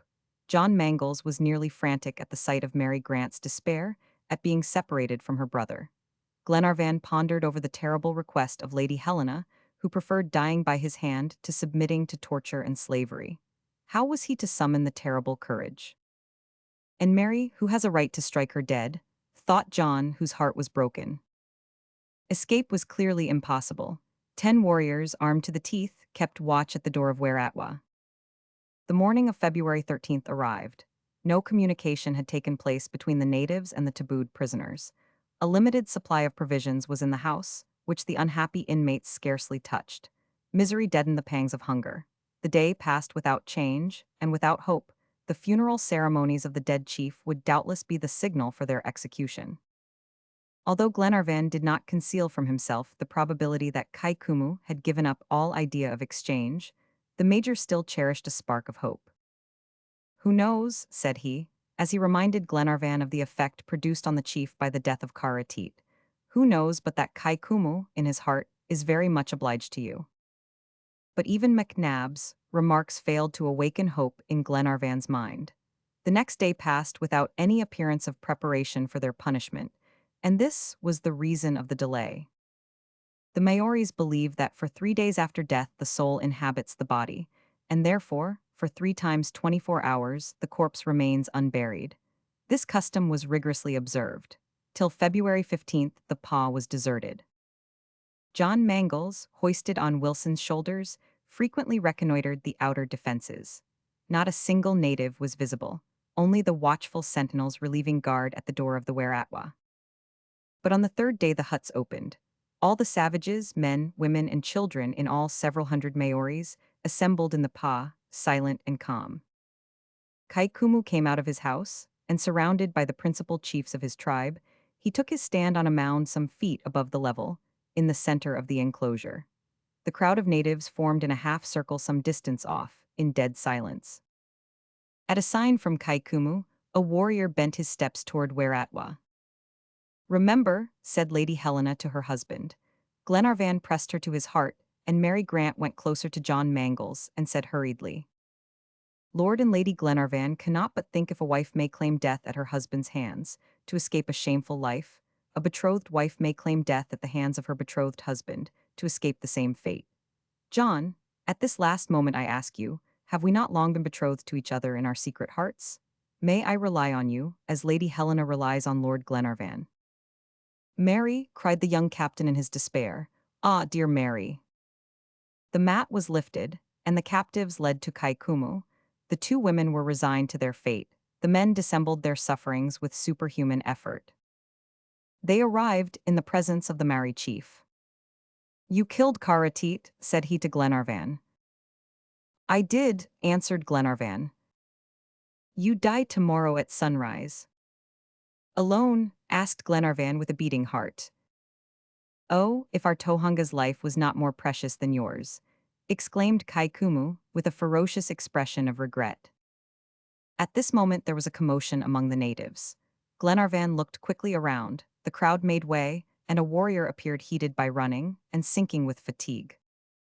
Kaikumu, as soon as he saw him, said in English, evidently for the benefit of the captives, "You come from the camp of the Paikas?" "Yes," answered the Maori. "You have seen the prisoner, our Tohunga?" "I have seen him." "Alive?" "Dead, English have shot him." It was all over with Glenarvan and his companions. "All," cried Kaikumu, "you all die tomorrow at daybreak." Punishment fell on all indiscriminately. Lady Helena and Mary Grant were grateful to heaven for the boon. The captives were not taken back to Weratwa. They were destined to attend the obsequies of the chief and the bloody rites that accompanied them. A guard of natives conducted them to the foot of an immense kauri, and then stood on guard without taking their eyes off the prisoners. The 3 prescribed days had elapsed since the death of Karatit, and the soul of the dead warrior had finally departed, so the ceremonies commenced. The body was laid on a small mound in the central enclosure. It was clothed in a rich dress and wrapped in a magnificent flax mat. His head, adorned with feathers, was encircled with a crown of green leaves. His face, arms, and chest had been rubbed with oil and did not show any sign of decay. The parents and friends arrived at the foot of the mound, and at a certain moment, as if the leader of an orchestra were leading a funeral chant, there arose a great wail of tears, sighs, and sobs. They lamented the deceased with a plaintive rhythm and doleful cadence. The kinsmen beat their heads, the kinswomen tore their faces with their nails and lavished more blood than tears. But these demonstrations were not sufficient to propitiate the soul of the deceased, whose wrath might strike the survivors of his tribe, and his warriors, as they could not recall him to life, were anxious that he should have nothing to wish for in the other world. The wife of Karatit was not to be parted from him. Indeed, she would have refused to survive him. It was a custom, as well as a duty, and Maori history has no lack of such sacrifices. This woman came on the scene. She was still young. Her disheveled hair flowed over her shoulders. Her sobs and cries filled the air. Incoherent words, regrets, sobs, broken phrases in which she extolled the virtues of the dead, alternated with her moans, and in a crowning paroxysm of sorrow, she threw herself at the foot of the mound and beat her head on the earth. The Kaikumu drew near. Suddenly the wretched victim rose, but a violent blow from a mere, a kind of club brandished by the chief, struck her to the ground. She fell senseless. Horrible yells followed. 100 arms threatened the terror-stricken captives. But no one moved, for the funeral ceremonies were not yet over. The wife of Karatit had joined her husband. The 2 bodies lay stretched side by side, but in the future life, even the presence of his faithful companion was not enough. Who would attend on them in the realm of New Yatwa if their slaves did not follow them into the other world? 6 unfortunate fellows were brought to the mound. They were attendants whom the pitiless usages of war had reduced to slavery. During the chief's lifetime, they had borne the severest privations and been subjected to all kinds of ill usage. They had been scantily fed and incessantly occupied like beasts of burden, and now, according to Maori ideas, they were to resume to all eternity this life of bondage.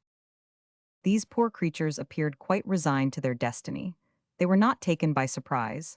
Their unbound hands showed that they met their fate without resistance. Their death was speedy and not aggravated by tedious suffering. Torture was reserved for the authors of the murder, who, only 20 paces off, averted their eyes from the horrible scene which was to grow yet more horrible. 6 blows of the mere, delivered by the hands of 6 powerful warriors, felled the victims in the midst of a sea of blood. This was the signal for a fearful scene of cannibalism. The bodies of slaves are not protected by taboo like those of their masters. They belonged to the tribe. They were a sort of small change thrown among the mourners, and the moment the sacrifice was over, the whole crowd, chiefs, warriors, old men, women, children, without distinction of age or sex, fell upon the senseless remains with brutal appetite. Faster than a rapid pen could describe it, the bodies, still reeking, were dismembered, divided, cut up, not into morsels, but into crumbs. Of the 200 Maoris present, everyone obtained a share. They fought, they struggled, they quarreled over the smallest fragment. The drops of hot blood splashed over these festive monsters, and the whole of this detestable crew groveled under a rain of blood. It was like the delirious fury of tigers fighting over their prey, or like a circus where the wild beasts devour the deer. This scene ended, a score of fires were lit at various points of the paw. The smell of charred flesh polluted the air, and but for the fearful tumult of the festival, but for the cries that emanated from these flesh-sated throats, the captives might have heard the bones crunching under the teeth of the cannibals. Glenarvan and his companions, breathless with horror, tried to conceal this fearful scene from the eyes of the 2 poor ladies. They understood then what fate awaited them next day at dawn, and also with what cruel torture this death would be preceded. They were dumb with horror. The funeral dances commenced. Strong liquors distilled from the Piper excelsum animated the intoxication of the natives. They had nothing human left. It seemed possible that the taboo might be forgotten, and they might rush upon the prisoners, who were already terrified at their delirious gestures. But Kaikumu had kept his own senses amidst the general delirium. He allowed an hour for this orgy of blood to attain its maximum and then cease, and the final scene of the obsequies was performed with the accustomed ceremonial. The corpses of Karatit and his wife were raised, the limbs were bent, and laid against the stomach according to the Maori usage. Then came the funeral, not the final interment, but a burial until the moment when the earth had destroyed the flesh, and nothing remained but the skeleton. The place of Audupa, or the tomb, had been chosen outside the fortress, about 2 miles off at the top of a low hill called Maunganamu, situated on the right bank of the lake, and to this spot the body was to be taken. 2 palanquins of a very primitive kind, hand barrows in fact, were brought to the foot of the mound, and the corpses doubled up so that they were sitting rather than lying, and their garments kept in place by a band of hands were placed on them. 4 warriors took up the litters on their shoulders, and the whole tribe, repeating their funeral chant, followed in procession to the place of sepulture. The captives, still strictly guarded, saw the funeral cordage leave the inner enclosure of the pah. Then the chants and cries grew fainter. For about half an hour the funeral procession remained out of sight, in the hollow valley, and then came in sight again winding up the mountainside. The distance gave a fantastic effect to the undulating movement of this long serpentine column. The tribe stopped at an elevation of about 800 feet, on the summit of Maunganamu, where the burial place of Karatit had been prepared. An ordinary Maori would have had nothing but a hole and a heap of earth. But a powerful and formidable chief destined to speedy deification was honored with a tomb worthy of his exploits. The Audupa had been fenced round, and posts, surmounted with faces painted in red ochre, stood near the grave where the bodies were to lie. The relatives had not forgotten that the Wadwa, the spirit of the dead, lives on mortal food as the body did in this life. Therefore, food was deposited in the enclosure as well as the arms and clothing of the deceased. Nothing was omitted for comfort. The husband and wife were laid side by side, then covered with earth and grass after another series of laments. Then the procession wound slowly down the mountain, and henceforth none dare ascend the slope of Maunganamu on pain of death, for it was tabooed, like Tongariro. where lie the ashes of a chief killed by an earthquake in 1846. Chapter 12, Strangely Liberated. Just as the sun was sinking beyond Lake Taupo, behind the peaks of Tuhahua and Pukapapu, the captives were conducted back to their prison. They were not to leave it again till the tops of the Wahiti ranges were lit with the first fires of day. They had one night in which to prepare for death. Overcome as they were with horror and fatigue, they took their last meal together.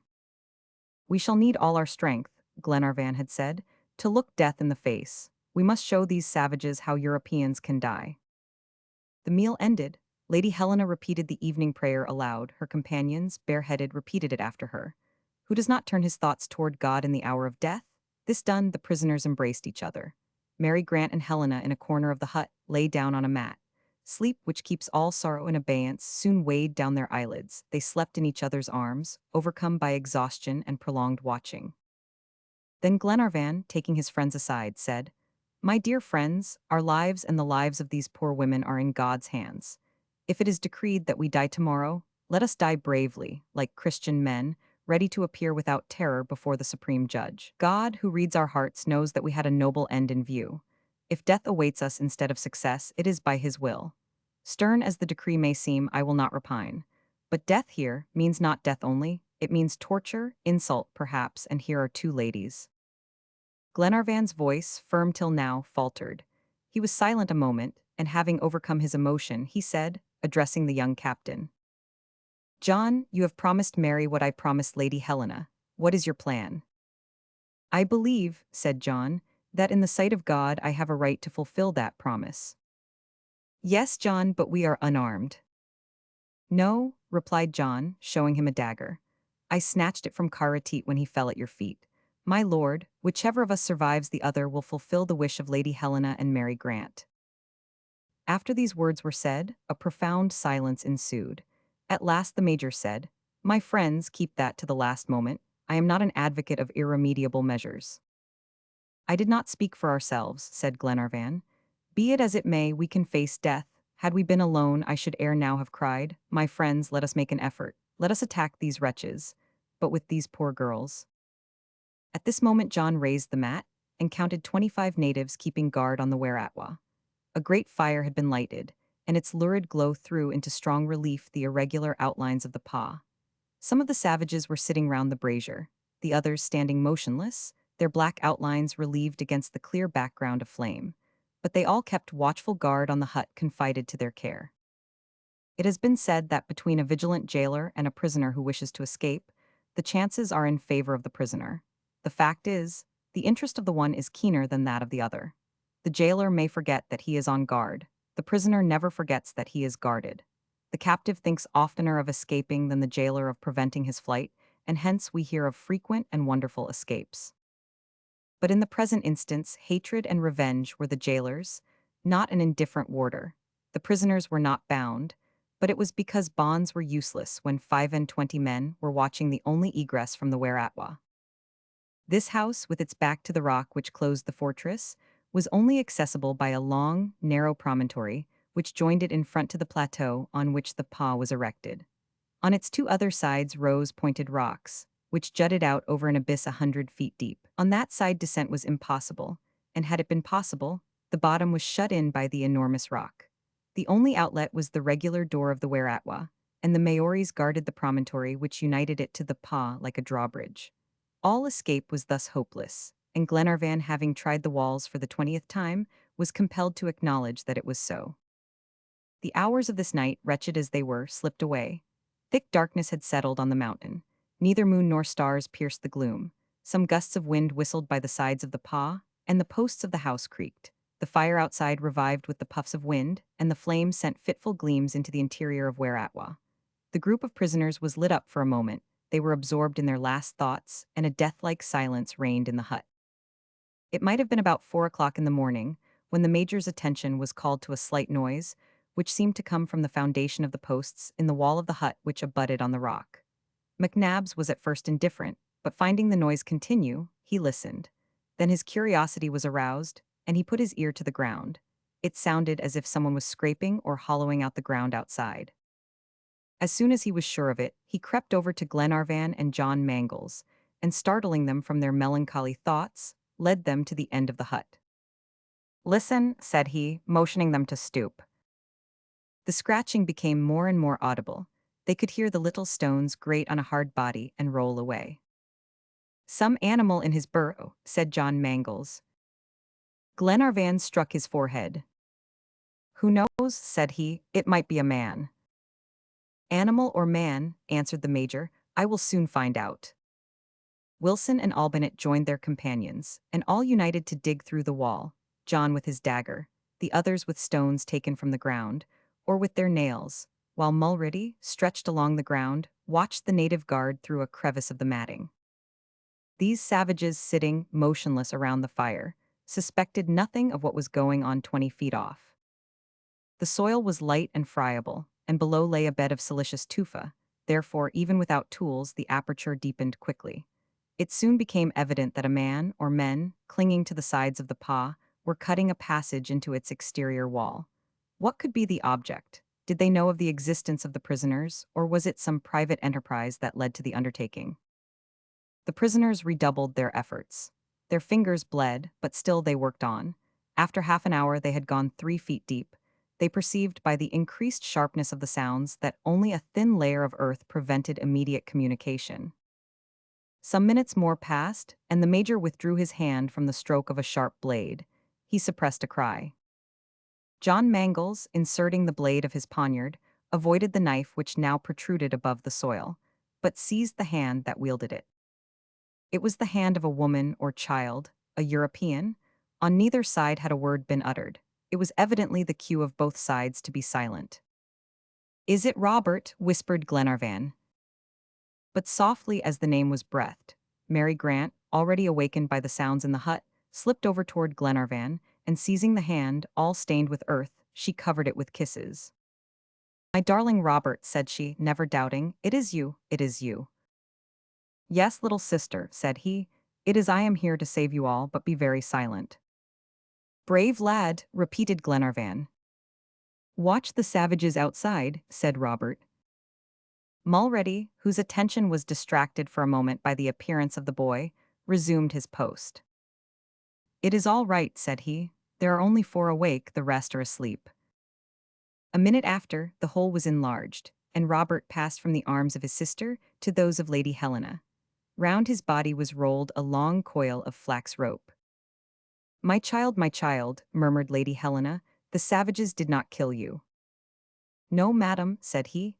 "I do not know how it happened, but in the scuffle I got away. I jumped the barrier. For 2 days I hid in the bushes to try and see you. While the tribe were busy with the chief's funeral, I came and reconnoitered this side of the path, and I saw that I could get to you. I stole this knife and rope out of the desert hut. The tufts of bush and the branches made me a ladder, and I found a kind of grotto already hollowed out in the rock under this hut. I had only to bore some feet in soft earth, and here I am." 20 noiseless kisses were his reward. "Let us be off," said he, in a decided tone. "Is Paganel below?" asked Glenarvan. "Monsieur Paganel," replied the boy, amazed. "Yes, is he waiting for us?" "No, my lord, but is he not here?" inquired Robert. "No, Robert," answered Mary Grant. "Why, have you not seen him?" asked Glenarvan. "Did you lose each other in the confusion? Did you not get away together?" "No, my lord," said Robert, taken aback by the disappearance of his friend Paganel. "Well, lose no more time," said the Major. "Wherever Paganel is, he cannot be in worse plight than ourselves. Let us go." Truly, the moments were precious. They had to fly. The escape was not very difficult, except the 20 feet of perpendicular fall outside the grotto. After that, the slope was practicable to the foot of the mountain. From this point, the prisoners could soon gain the lower valleys, while the Maoris, if they perceived the flight of the prisoners, would have to make a long round to catch them, being unaware of the gallery between the Weratwa and the outer rock. The escape was commenced, and every precaution was taken. The captives passed one by one through the narrow passage into the grotto. John Mangles, before leaving the hut, disposed of all the evidences of their work, and in his turn slipped through the opening and let down over it the mats of the house, so that the entrance to the gallery was quite concealed. The next thing was to descend the vertical wall to the slope below, and this would have been impracticable, but that Robert had brought the flax rope, which was now unrolled and fixed to a projecting point of rock, the end hanging over. John Mangles, before his friends trusted themselves to this flax rope, tried it. He did not think it very strong, and it was of importance not to risk themselves imprudently, as a fall would be fatal. "This rope," said he, "will only bear the weight of 2 persons, therefore let us go in rotation. Lord and Lady Glenarvan first. When they arrive at the bottom, 3 pulls at the rope will be a signal to us to follow." "I will go first," said Robert. "I discovered a deep hollow at the foot of the slope where those who come down can conceal themselves and wait for the rest." "Go, my boy," said Glenarvan, pressing Robert's hand. Robert disappeared through the opening out of the grotto. A minute after, the 3 pulls at the cord informed them the boy had alighted safely. Glenarvan and Lady Helena immediately ventured out of the grotto.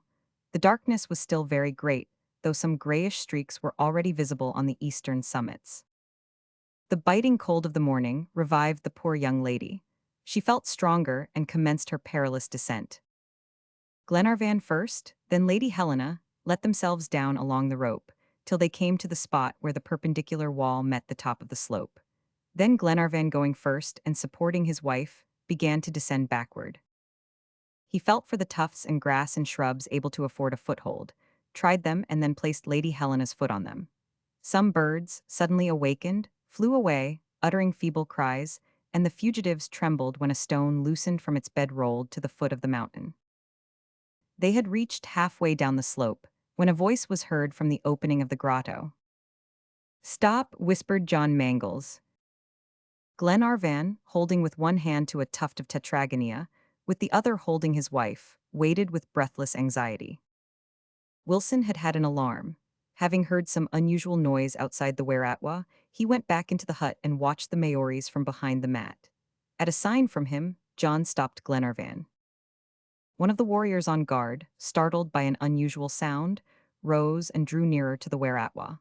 He stood still about 2 paces from the hut and listened with his head bent forward. He remained in that attitude for a minute that seemed an hour, his ear intent, his eye peering into the darkness. Then, shaking his head like one who sees he is mistaken, he went back to his companions, took an armful of dead wood, and threw it into the smoldering fire, which immediately revived. His face was lighted up by the flame, and was free from any look of doubt, and after having glanced to where the first light of dawn whitened the eastern sky, stretched himself near the fire to warm his stiffened limbs. "All's well," whispered Wilson. John signaled to Glenarvan to resume his descent. Glenarvan let himself gently down the slope. Soon Lady Helena and he landed on the narrow track where Robert waited for them. The rope was shaken 3 times, and in his turn John Mangles, preceding Mary Grant, followed in the dangerous route. He arrived safely. He rejoined Lord and Lady Glenarvan in the hollow mentioned by Robert. 5 minutes after, all the fugitives had safely escaped from the Weratwa, left their retreat, and keeping away from the inhabited shores of the lakes, they plunged by narrow paths into the recesses of the mountains. They walked quickly, trying to avoid the points where they might be seen from the paw. They were quite silent and glided among the bushes like shadows. Whither? Where chance led them, but at any rate they were free. Toward 5 o'clock, the day began to dawn. Bluish clouds marbled the upper stratum of clouds. The misty summits began to pierce the morning mists. The orb of day was soon to appear, and instead of giving the signal for their execution, would, on the contrary, announce their flight. It was of vital importance that before the decisive moment arrived they should put themselves beyond the reach of the savages, so as to put them off their track. But their progress was slow, for the paths were steep. Lady Glenarvan climbed the slopes, supported, not to say carried, by Glenarvan, and Mary Grant leaned on the arm of John Mangles. Robert, radiant with joy, triumphant at his success, led the march, and the 2 sailors brought up the rear. Another half an hour, and the glorious sun would rise out of the mists of the horizon. For half an hour the fugitives walked on as chance led them. Paganel was not there to take the lead. He was now the object of their anxiety, and whose absence was a black shadow between them and their happiness. But they bore steadily eastward, as much as possible, and faced the gorgeous morning light. Soon they had reached a height of 500 feet above Lake Taupo, and the cold of the morning, increased by the altitude, was very keen. Dim outlines of hills and mountains rose behind one another, but Glenarvan only thought how best to get lost among them. Time enough by and by to see about escaping from the labyrinth. At last the sun appeared and sent his first rays on their path. Suddenly a terrific yell from 100 throats rent the air. It came from the paw, whose direction Glenarvan did not know. Besides, a thick veil of fog, which, spread at his feet, prevented any distinct view of the valleys below. But the fugitives could not doubt that their escape had been discovered, and now the question was, would they be able to elude pursuit? Had they been seen? Would not their track betray them? At this moment, the fog in the valley lifted and enveloped them for a moment in a damp mist, and at 300 feet below they perceived the swarming mass of frantic natives. While they looked, they were seen. Renewed howls broke forth, mingled with the barking of dogs, and the whole tribe, after vainly trying to scale the rock of Weratwa, rushed out of the paw and hastened by the shortest paths in pursuit of the prisoners who were flying from their vengeance. Chapter 13: The Sacred Mountain. The summit of the mountain was still 100 feet above them. The fugitives were anxious to reach it that they might continue their flight on the eastern slope, out of the view of their pursuers. They hoped then to find some practicable ridge that would allow of a passage to the neighboring peaks that were thrown together in an orographic maze, to which poor Paganel's genius would doubtless have found the clue. They hastened up the slope, spurred on by the loud cries that drew nearer and nearer. The avenging crowd had already reached the foot of the mountain. "Courage, my friends!" cried Glenarvan, urging his companions by voice and look.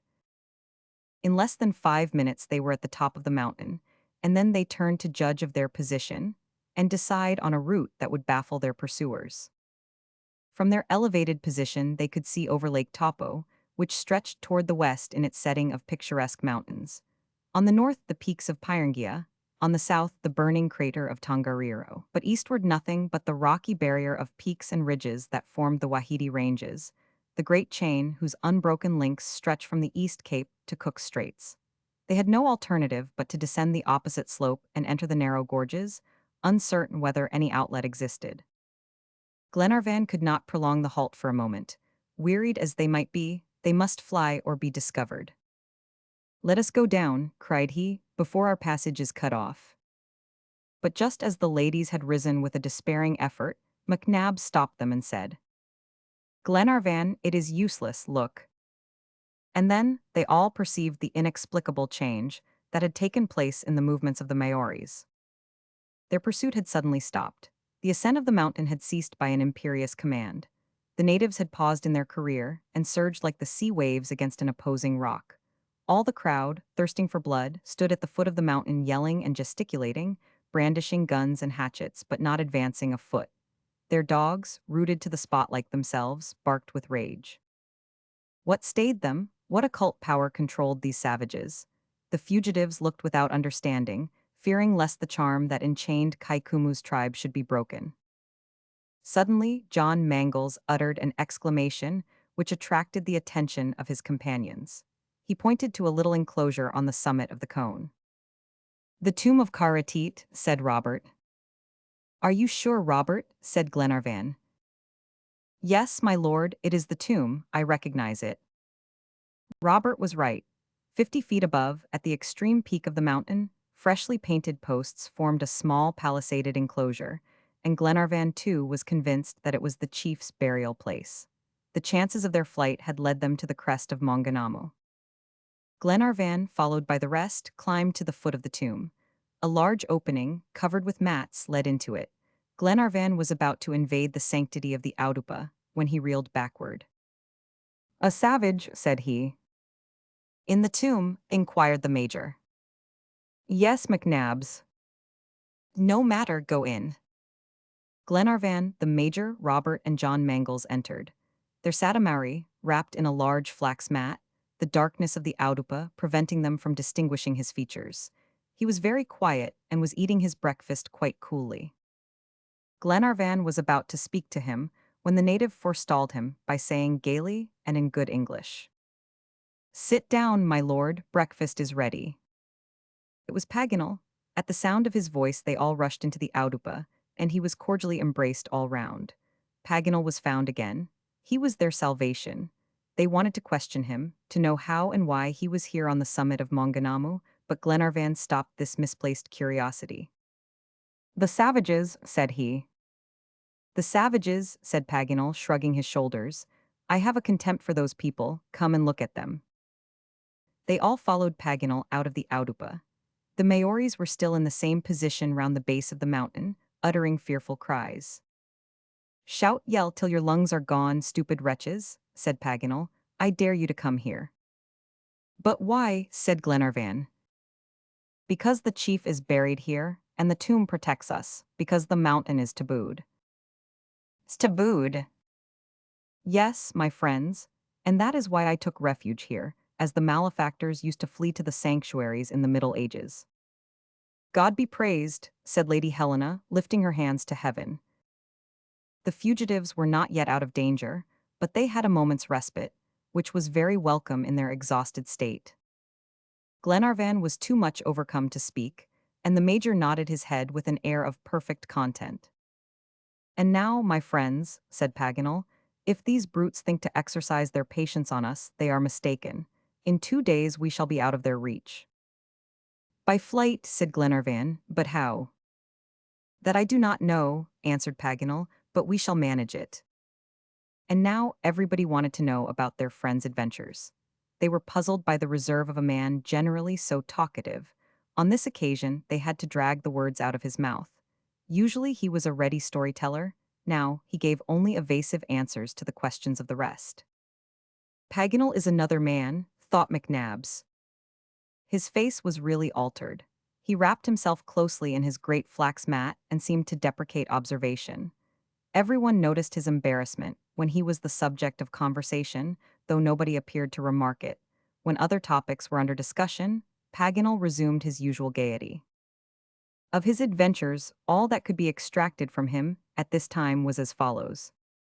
After the murder of Karateet, Paganel took advantage, like Robert, of the commotion among the natives and got out of the enclosure.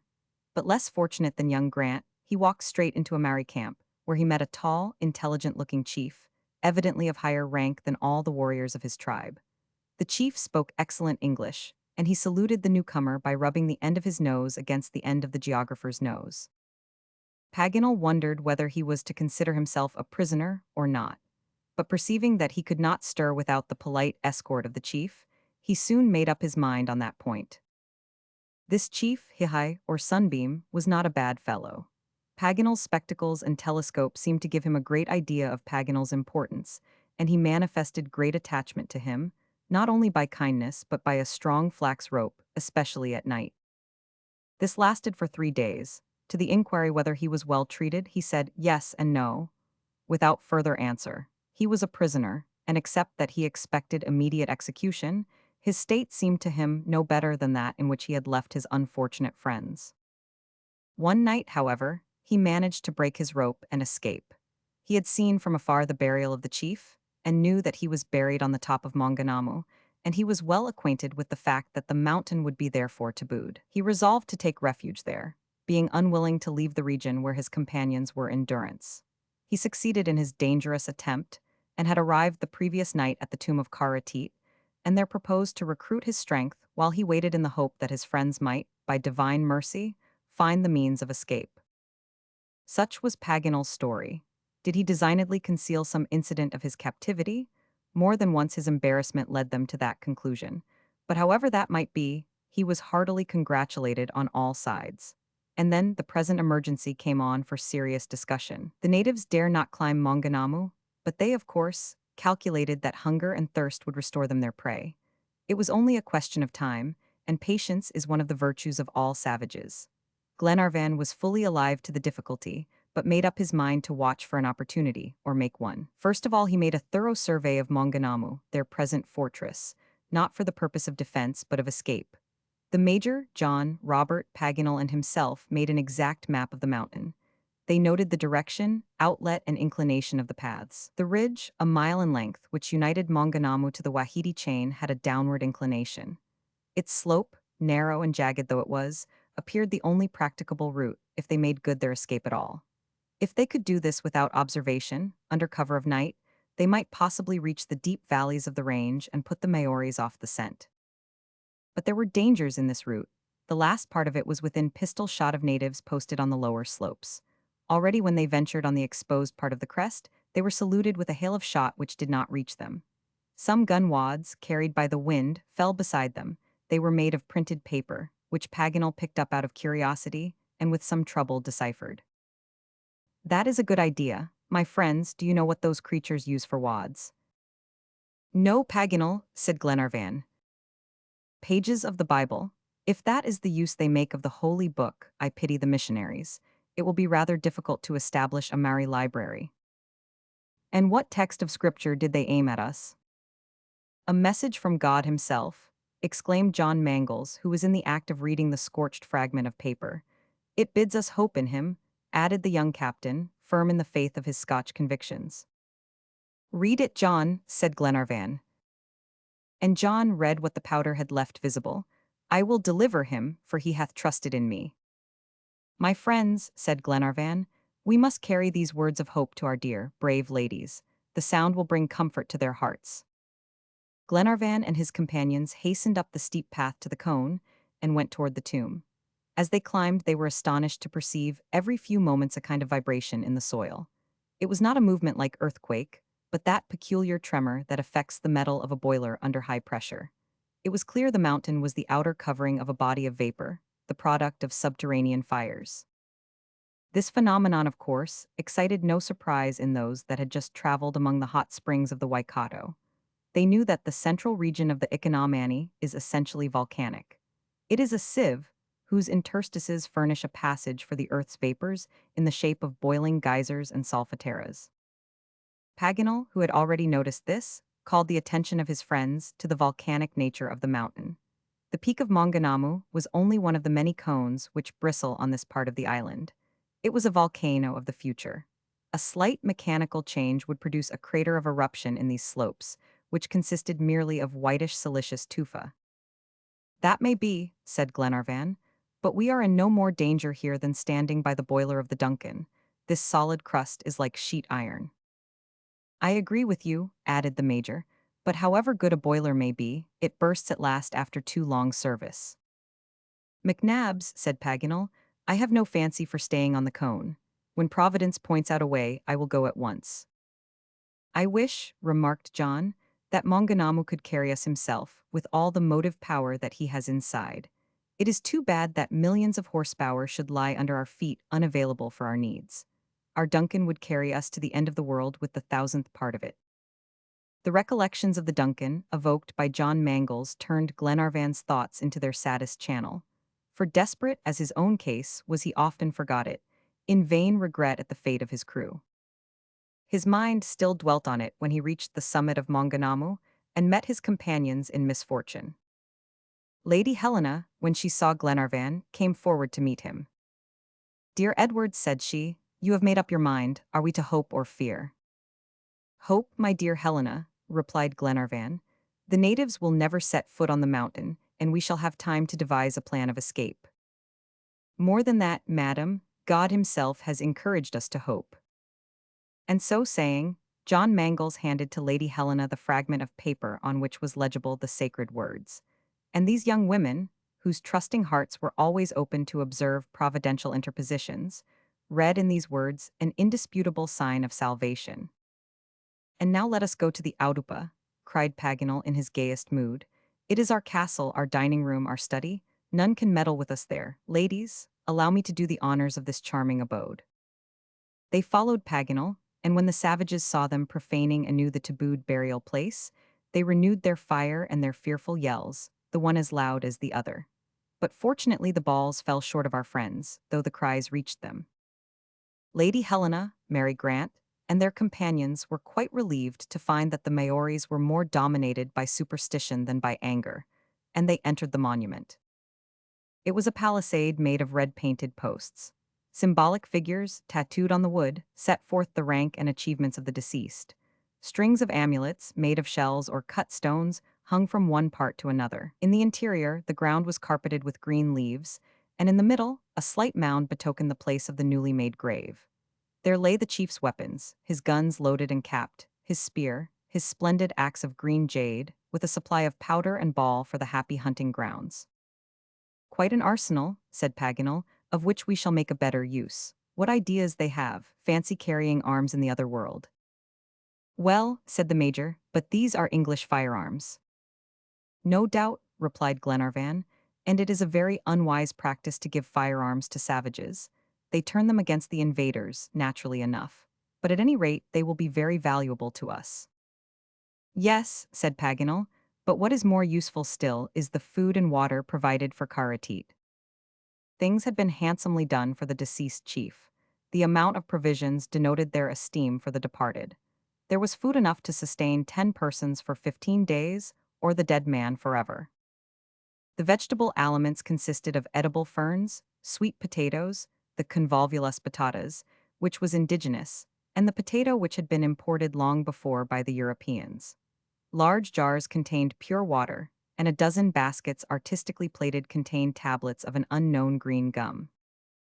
The fugitives were therefore provided for some days against hunger and thirst, and they needed no persuasion to begin their attack on the deceased chief's stores.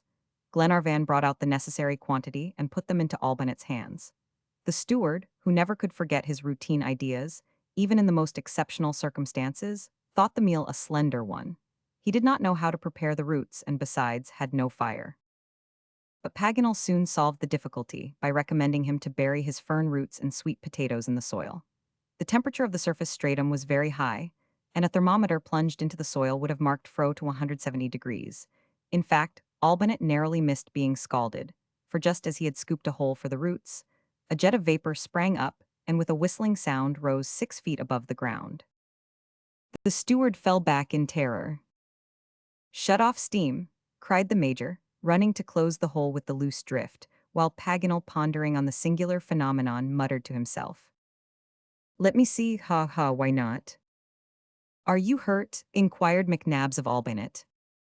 "No, Major," said the steward, "but I did not expect." "That Providence would send you fire," interrupted Paganel in a jovial tone. "First the larder of Karateet and then fire out of the ground.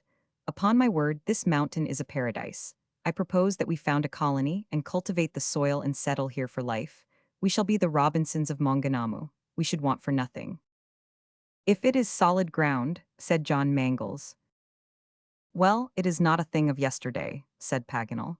"It has stood against the internal fire for many a day, and will do so till we leave it, at any rate." "Breakfast is ready," announced Albinet with as much dignity as if he was in Malcolm Castle. Without delay, the fugitives sat down near the palisade, and began one of the many meals with which Providence had supplied them in critical circumstances. Nobody was inclined to be fastidious, but opinions were divided as regarded the edible fern. Some thought the flavor sweet and agreeable, others pronounced it leathery, insipid, and resembling the taste of gum. The sweet potatoes, cooked in the burning soil, were excellent. The geographer remarked that Karateet was not badly off after all. And now that their hunger was appeased, it was time to decide on their plan of escape. "So soon," exclaimed Paganel in a piteous tone. "Would you quit the home of delight so soon?" "But, Monsieur Paganel," interposed Lady Helena, "if this be Capua, you dare not intend to imitate Hannibal."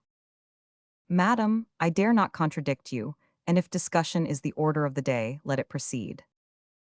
"First," said Glenarvan, "I think we ought to start before we are driven to it by hunger. We are revived now, and ought to take advantage of it. Tonight we will try to reach the eastern valleys by crossing the cordon of natives under cover of the darkness." "Excellent," answered Paganel, "if the Maoris allow us to pass." "And if not?" asked John Mangles. "Then we will use our great resources," said Paganel. "But have we great resources?" inquired the Major. "More than we can use," replied Paganel without any further explanation. And then they waited for the night. The natives had not stirred. Their numbers seemed even greater, perhaps owing to the influx of the stragglers of the tribe. Fires lighted at intervals formed a girdle of flame round the base of the mountain, so that when darkness fell, Maunganamu appeared to rise out of a great brazier, and to hide its head in the thick darkness. 500 feet below they could hear the hum and the cries of the enemy's camp. At 9 o'clock, the darkness being very intense, Glenarvan and John Mangles went out to reconnoiter before embarking the whole party on this critical journey. They made the descent noiselessly, and after about 10 minutes, arrived on the narrow ridge that crossed the native lines, 50 feet above the camp. All went well so far. The Maoris, stretched beside the fires, did not appear to observe the two fugitives, but in an instant a double fusillade burst forth from both sides of the ridge. "Back!" exclaimed Glenarvan. "Those wretches have the eyes of cats and the guns of riflemen." And they turned, and once more climbed the steep slope of the mountain, and then hastened to their friends, who had been alarmed at the firing. Glenarvan's hat was pierced by two balls, and they concluded that it was out of the question to venture again on the ridge between two lines of marksmen. "Wait till tomorrow," said Paganel, "and as we cannot elude their vigilance, let me try my hand on them." The night was cold, but happily Karateet had been furnished with his best night gear, and the party wrapped themselves each in a warm flax mantle, and protected by native superstition, slept quietly inside the enclosure, on the warm ground, still violating with the violence of the internal ebullition. Chapter 14: A Bold Stratagem. Next day, February 17th, the sun's first rays awoke the sleepers of the Maunganamu. The Maoris had long since been astir, coming and going at the foot of the mountain, without leaving their line of observation. Furious clamor broke out when they saw the Europeans leave the sacred place they had profaned. Each of the party glanced first at the neighboring mountains, and at the deep valleys still drowned in mist, and over Lake Taupo, which the morning breeze ruffled slightly. And then all clustered round Paganel, eager to hear his project. Paganel soon satisfied their curiosity. "My friends," said he, "my plan has one great recommendation. If it does not accomplish all that I anticipate, we shall be no worse off than we are at present. But it will succeed." "And what is it?" asked McNabbs. "It is this," replied Paganel. "The superstition of the natives has made this mountain a refuge for us, and we must take advantage of their superstition to escape. If I can persuade Kai Kumu that we have expiated our profanation, that the wrath of the deity has fallen on us, in a word, that we have died a terrible death, do you think he will leave the plateau of Maunganamu to return to his village?" "Not a doubt of it," said Glenarvan. "And what is the horrible death you refer to?" asked Lady Helena. "The death of the sacrilegious, my friends," replied Paganel. "The avenging flames are under our feet. Let us open a way for them." "What, make a volcano?" cried John Mangles. "Yes, an impromptu volcano, whose fury we can regulate. There are plenty of vapors ready to hand, and subterranean fires ready to issue forth. We can have an eruption ready to order." "An excellent idea, Paganel, well conceived," said the Major. "You understand," replied the geographer. "We are to pretend to fall victims to the flames of the Mare Pluto, and to disappear spiritually into the tomb of Karateet, and stay there 3, 4, even 5 days if necessary. That is to say, till the savages are convinced that we have perished and abandon their watch." "But," said Miss Grant, "suppose they wish to be sure of our punishment and climb up here to see?" "No, my dear Mary," returned Paganel. "They will not do that. The mountain is tabooed, and if it devoured its sacrilegious intruders, it would only be more inviolably tabooed." "It is really a very clever plan," said Glenarvan. "There is only one chance against it. That is, if the savages prolong their watch at the foot of Maunganamu, we may run short of provisions. But if we play our game well, there is not much fear of that." "And when shall we try this last chance?" asked Lady Helena. "Tonight," rejoined Paganel, "when the darkness is the deepest." "Agreed," said McNabbs. "Paganel, you are a genius, and I, who seldom get up in enthusiasm, I answer for the success of your plan. Oh, those villains, they shall have a little miracle that will put off their conversion for another century. I hope the missionaries will forgive us." The project of Paganel was therefore adopted, and certainly with the superstitious ideas of the Maoris, there seemed good ground for hope. But brilliant as the idea might be, the difficulty was in the modus operandi. The volcano might devour the bold schemers, who offered it a crater. Could they control and direct the eruption when they had succeeded in letting loose its vapor and flames and lava streams? The entire cone might be engulfed. It was meddling with phenomena of which nature herself has the absolute monopoly. Paganel had thought of all this, but he intended to act prudently and without pushing things to extremes. An appearance would be enough to dupe the Maoris, and there was no need for the terrible realities of an eruption. How long that day seemed, Each one of the party inwardly counted the hours. All was made ready for flight. The Audupa provisions were divided and formed very portable packets. Some mats and firearms completed their light equipment, all of which they took from the tomb of the chief. It is needless to say that their preparations were made within the enclosure and that they were unseen by the savages. At 6 o'clock, the steward served up a refreshing meal. Where or when they would eat in the valleys of the ranges, no one could foretell, so that they had to take in supplies for the future. The principal dish was composed of half a dozen rats, caught by Wilson and stewed. Lady Helena and Mary Grant obstinately refused to taste this game, which is highly esteemed by the natives, but the men enjoyed it like the real Maoris. The meat was excellent and savory, and the 6 devourers were devoured down to the bones. The evening twilight came on. The sun went down in a stormy-looking bank of clouds. A few flashes of lightning glanced across the horizon, and distant thunder pealed through the darkened sky. Paganel welcomed the storm, which was a valuable aid to his plans, and completed his program. The savages are superstitiously affected by the great phenomena of nature. The New Zealanders think that thunder is the angry voice of Nuyatwa, and lightning the fierce gleam of his eyes. Thus their deity was coming personally to chastise the violators of the taboo. At 8 o'clock, the summit of the Maunganamu was lost in portentous darkness. The sky would supply a black background for the blaze which Paganel was about to throw on it. The Maoris could no longer see their prisoners, and this was the moment for action.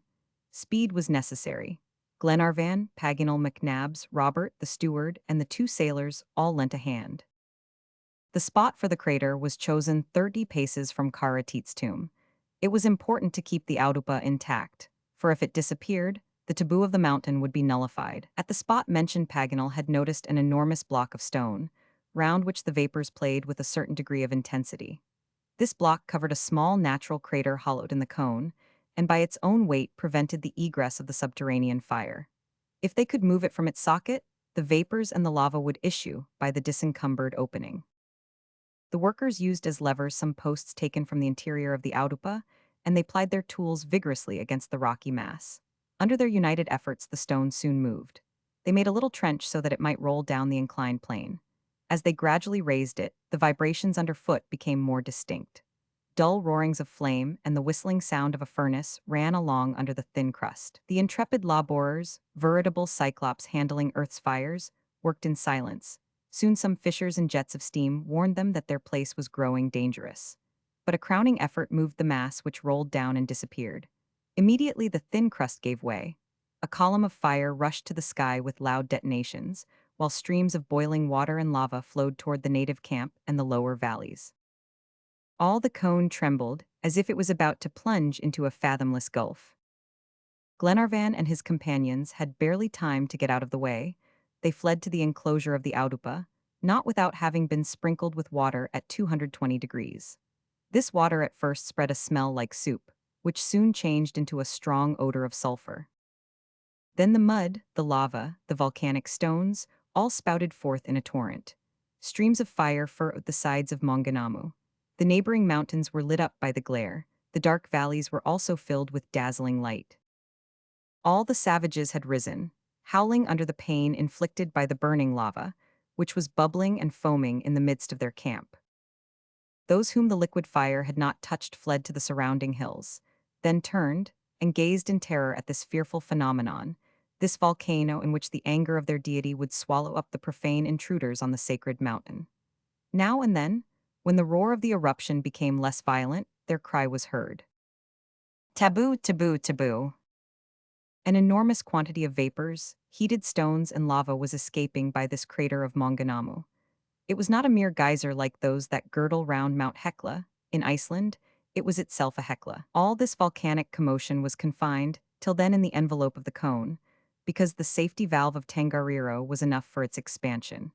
But when this new issue was afforded, it rushed forth fiercely. And by the laws of equilibrium, the other eruptions in the island must on that night have lost their usual intensity. An hour after this volcano burst upon the world, broad streams of lava were running down its sides. Legions of rats came out of their holes and fled from the scene. All night long, and fanned by the tempest in the upper sky, the crater never ceased to pour forth its torrents with a violence that alarmed Glenarvan. The eruption was breaking away the edges of the opening. The prisoners, hidden behind the enclosure of stakes, watched the fearful progress of the phenomenon. Morning came. The fury of the volcano had not slackened. Thick yellowish fumes were mixed with the flames. The lava torrents wound their serpentine course in every direction. Glenarvan watched with a beating heart, looking from all the interstices of the palisaded enclosure, and observed the movements in the native camp. The Maoris had fled to the neighboring ledges, out of the reach of the volcano.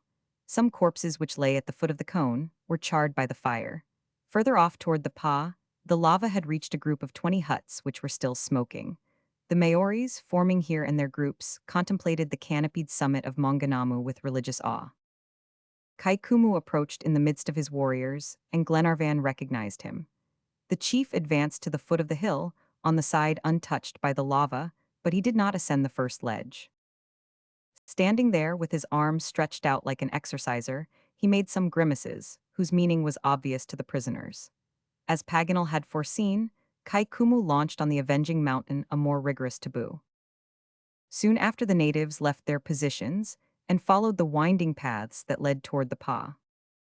"They are going," exclaimed Glenarvan. "They have left their posts. God be praised, our stratagem has succeeded. My dear Lady Helena, my brave friends, we are all dead and buried. But this evening when night comes, we shall rise and leave our tomb and fly these barbarous tribes." It would be difficult to conceive of the joy that pervaded the Aurupa. Hope had regained the mastery in all hearts.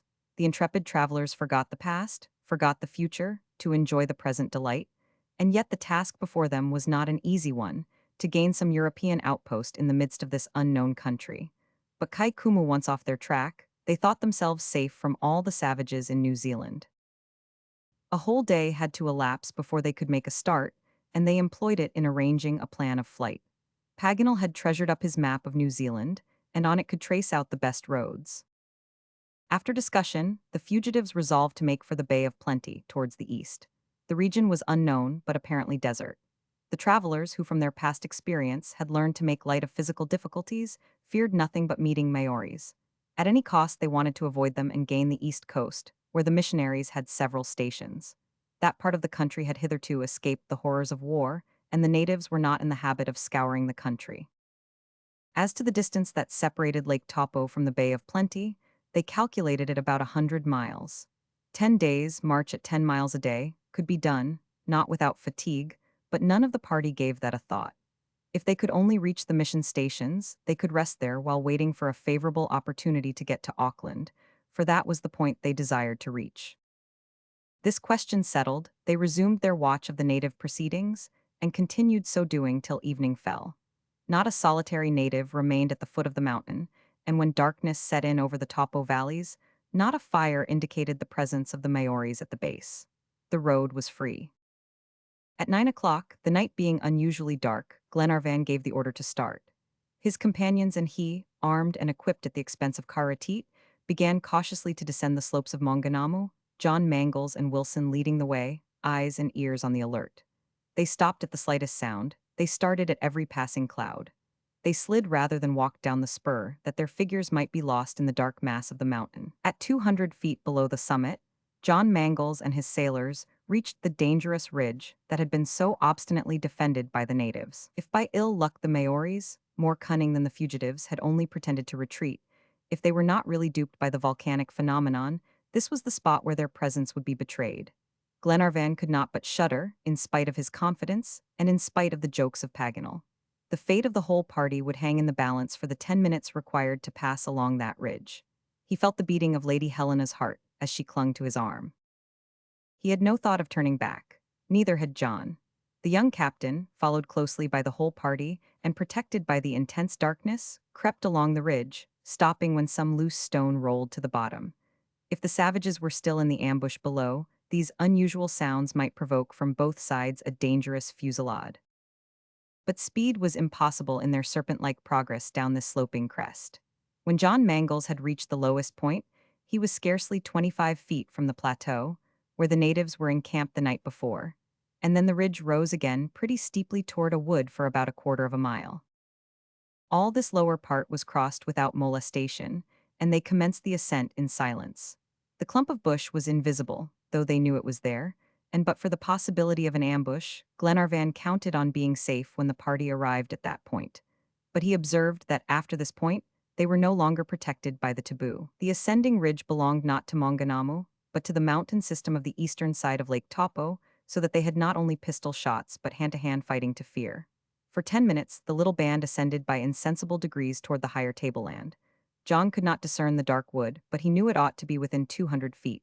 Suddenly he stopped, almost retreated. He fancied he heard something in the darkness. His stoppage interrupted the march of those behind. He remained motionless long enough to alarm his companions.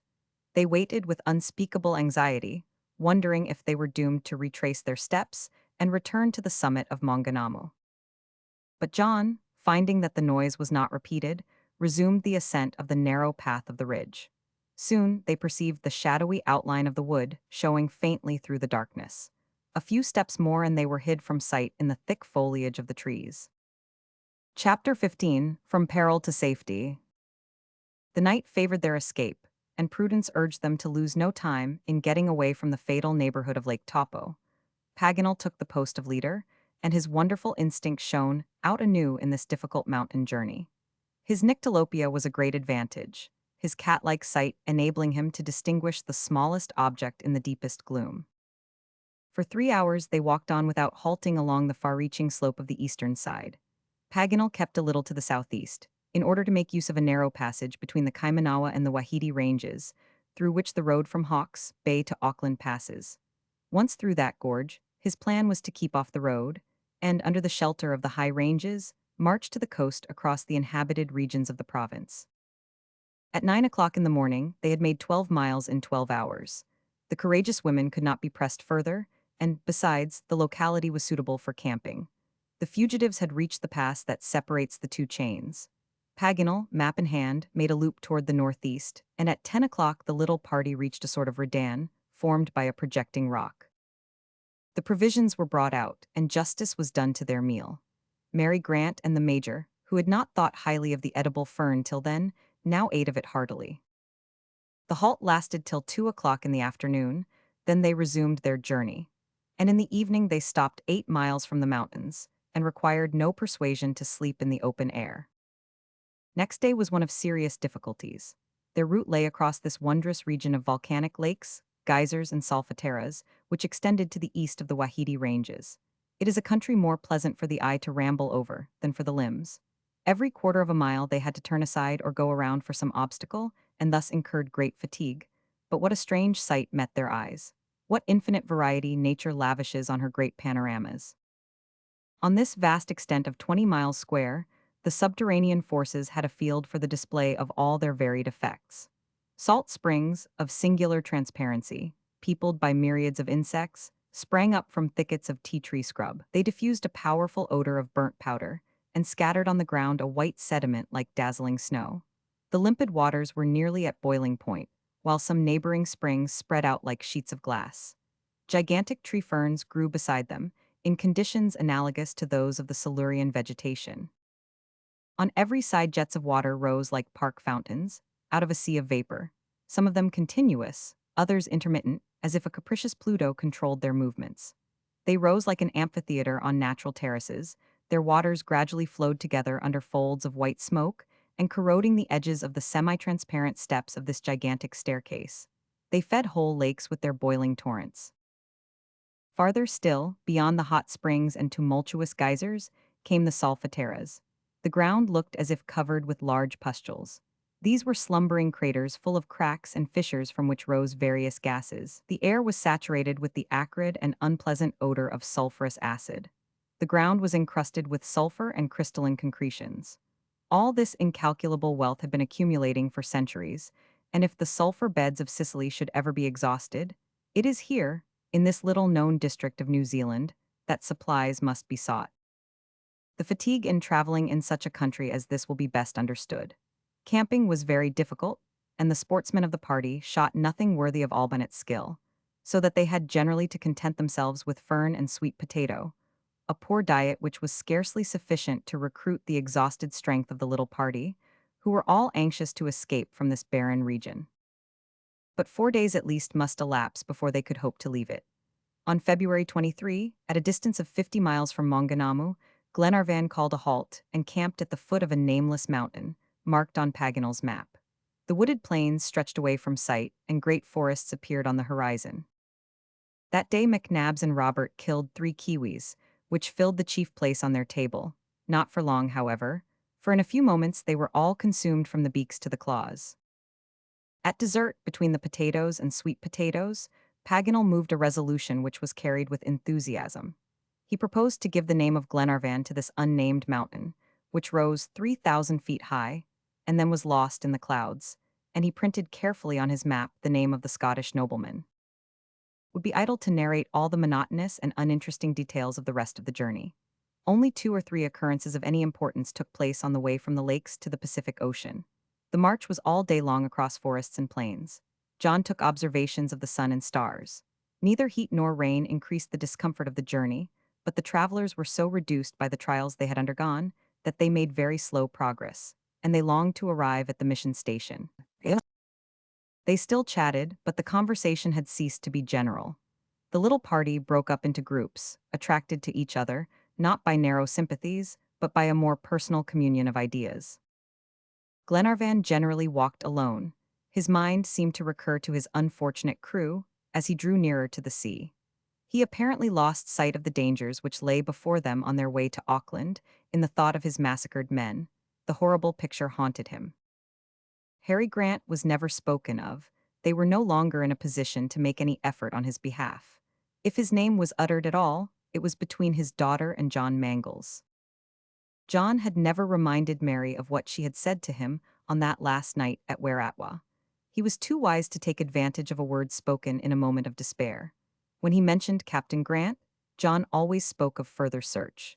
He assured Mary that Lord Glenarvan would re-embark in the enterprise. He persistently returned to the fact that the authenticity of the document was indisputable, and that therefore Harry Grant was somewhere to be found, and that they would find him if they had to try all over the world. Mary drank in his words, and she and John, united by the same thought, cherished the same hope. Often Lady Helena joined in the conversation, but she did not participate in their illusions, though she refrained from chilling their enthusiasm.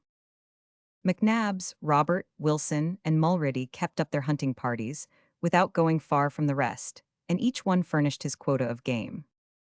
Paganel, arrayed in his flax mat, kept himself aloof, in a silent and pensive mood. And yet, it is only justice to say, in spite of the general rule that, in the midst of trials, dangers, fatigues, and privations, the most amiable dispositions become ruffled and embittered, all our travelers were united, devoted, ready to die for one another. On the 25th of February, their progress was stopped by a river which answered to the Wakari on Paganel's map and was easily forded. For 2 days plains of low scrub succeeded each other without interruption. Half the distance from Lake Taupo to the coast had been traversed without accident, though not without fatigue. Then the scene changed to immense and interminable forests, which reminded them of Australia, but here the kauri took the place of the eucalyptus, although their enthusiasm had been incessantly called forth during their 4 months' journey. Glenarvan and his companions were compelled to admire and wonder at those gigantic pines, worthy rivals of the cedars of Lebanon and the mammoth trees of California. The kauris measured 100 feet high before the ramification of the branches. They grew in isolated clumps, and the forest was not composed of trees, but of innumerable groups of trees, which spread their green canopies in the air 200 feet from the ground. Some of these pines, still young, about 100 years old, resembled the red pine of Europe. They had a dark crown surmounted by a dark conical shoot.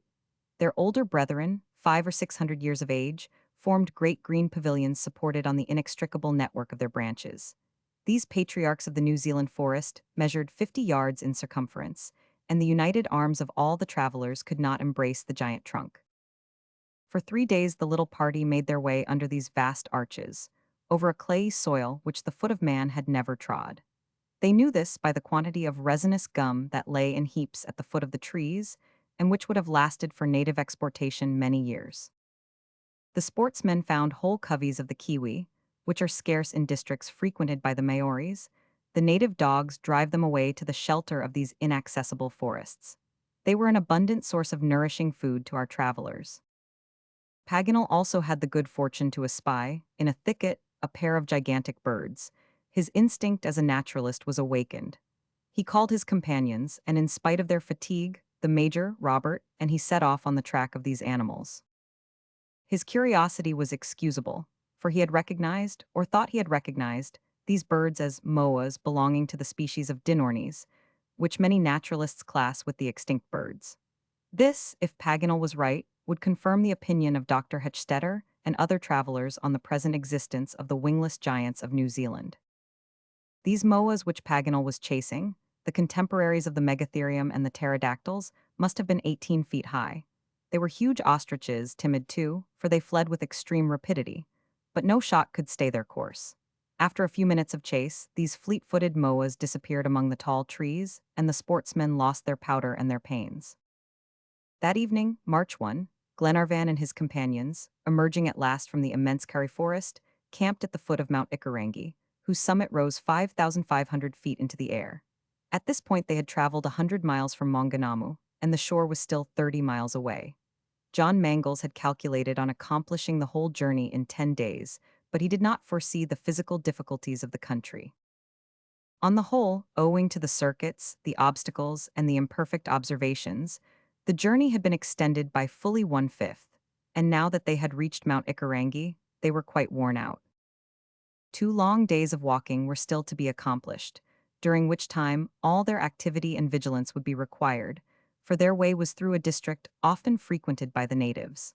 The little party conquered their weariness and set out next morning at daybreak. Between Mount Ikarangi, which was left to the right, and Mount Hardy, whose summit rose on the left to a height of 3,700 feet, the journey was very trying. For about 10 miles the bush was a tangle of supplejack, a kind of flexible rope, appropriately called stifling creeper, that caught the feet at every step. For 2 days they had to cut their way with an axe through this thousand-headed hydra. Hunting became impossible, and the sportsmen failed in their accustomed tribute.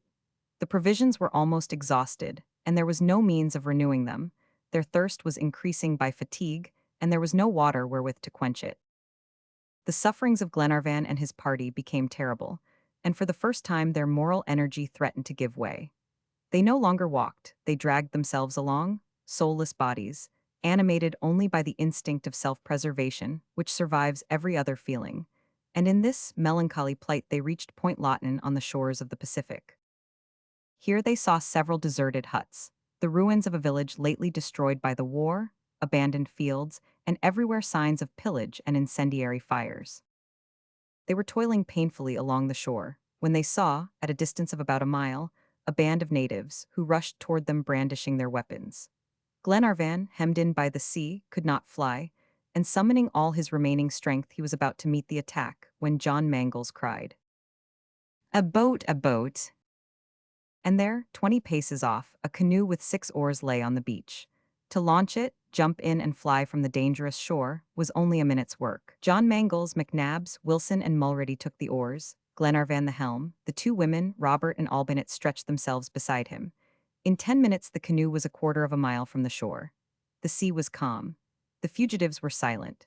But John, who did not want to get too far from land, was about to give the order to go up the coast when he suddenly stopped rowing. He saw 3 canoes coming out from behind Point Lawton, and evidently about to give chase.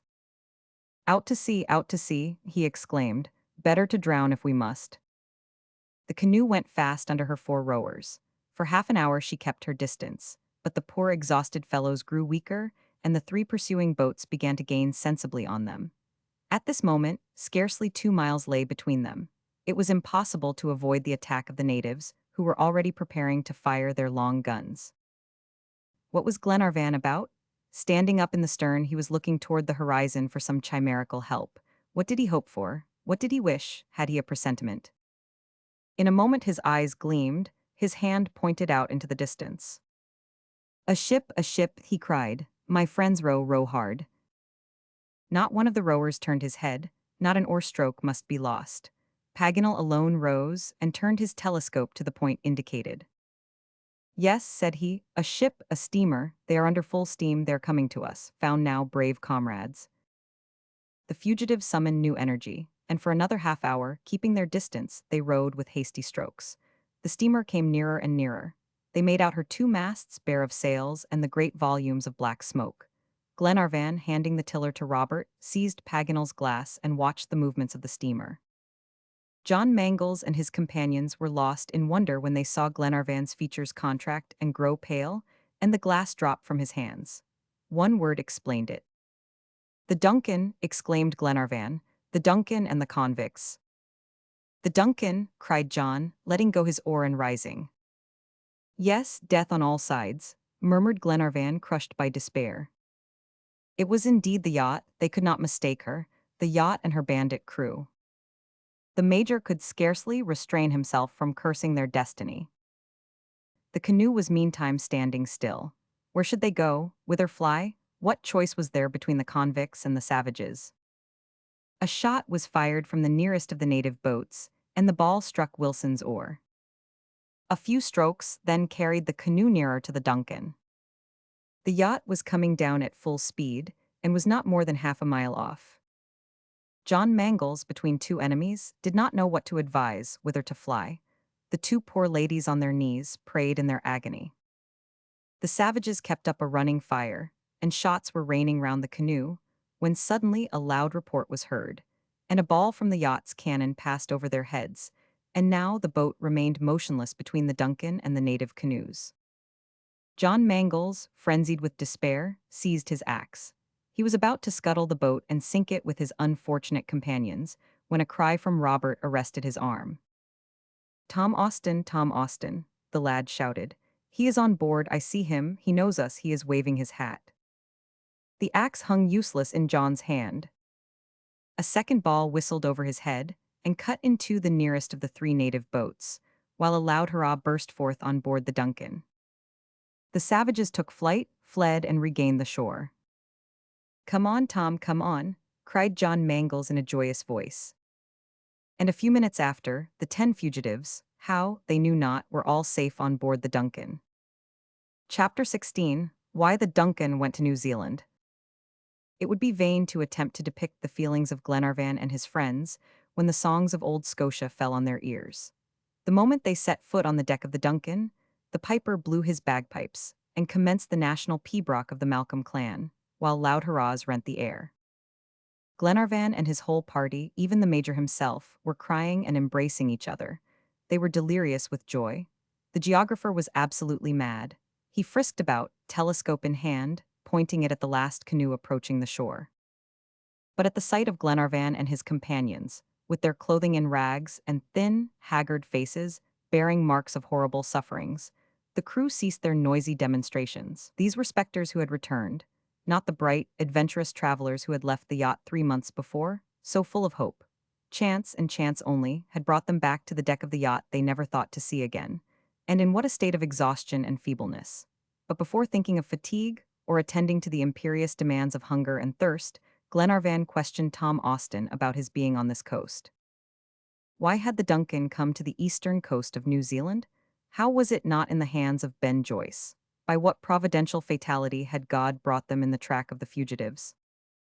Why, how, and for what purpose? Tom was stormed with questions on all sides. The old sailor did not know which to listen to first, and at last resolved to hear nobody but Glenarvan, and to answer nobody but him. "But the convicts," inquired Glenarvan, "what did you do with them?" "The convicts," replied Tom, with the air of a man who does not in the least understand what he is being asked.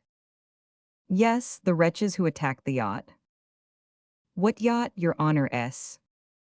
"Why, of course, Tom, the Duncan and Ben Joyce who came on board." "I don't know this Ben Joyce and have never seen him." "Never seen him?" exclaimed Paganel, stupefied at the old sailor's replies. "Then pray tell me, Tom, how it is that the Duncan is cruising at this moment on the coast of New Zealand." But if Glenarvan and his friends were totally at a loss to understand the bewilderment of the old sailor, what was their amazement when he replied in a calm voice. "The Duncan is cruising here by your honor's orders." "By my orders?" cried Glenarvan. "Yes, my lord. I only acted in obedience to the instructions sent in your letter of January 14th. My letter," exclaimed Glenarvan. The 10 travelers pressed closer round Tom Austin, devouring him with their eyes. The letter dated from Snowy River had reached the Duncan then. "Let us come to explanations, pray, for it seems to me I am dreaming. You received a letter, Tom." Yes, a letter from your honor. At Melbourne. At Melbourne, just as our repairs were completed. And this letter. It was not written by you, but bore your signature, my lord. Just so, my letter was brought by a convict called Ben Joyce. No, by a sailor called Ayrton, a quartermaster on the Britannia. Yes, Ayrton or Ben Joyce, one and the same individual. Well, and what were the contents of this letter? It contained orders to leave Melbourne without delay, and go and cruise on the eastern coast of Australia, said Glenarvan with such vehemence that the old sailor was somewhat disconcerted. Of Australia, repeated Tom, opening his eyes. No, but New Zealand. Australia, Tom, Australia, they all cried with one voice. Austin's head began to feel in a whirl. Glenarvan spoke with such assurance that he thought, after all, he must have made a mistake in reading the letter. Could a faithful, exact old servant like himself have been guilty of such a thing? He turned red and looked quite disturbed. Never mind, Tom, said Lady Helena. God so willed it. But no, madam, pardon me, replied old Tom. No, it is impossible, I was not mistaken. Ayrton read the letter as I did, and it was he, on the contrary, who wished to bring me to the Australian coast. Ayrton, cried Glenarvan. Yes, Ayrton himself. He insisted it was a mistake, that you meant to order me to Twofold Bay. Have you the letter still, Tom? Asked the Major, extremely interested in this mystery. Yes, Mr. McNabbs, replied Austin. I'll go and fetch it. He ran at once to his cabin in the forecastle.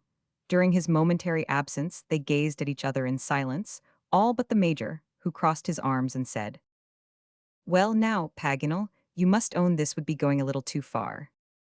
What? Growled Paganel, looking like a gigantic note of interrogation, with his spectacles on his forehead and his stooping back.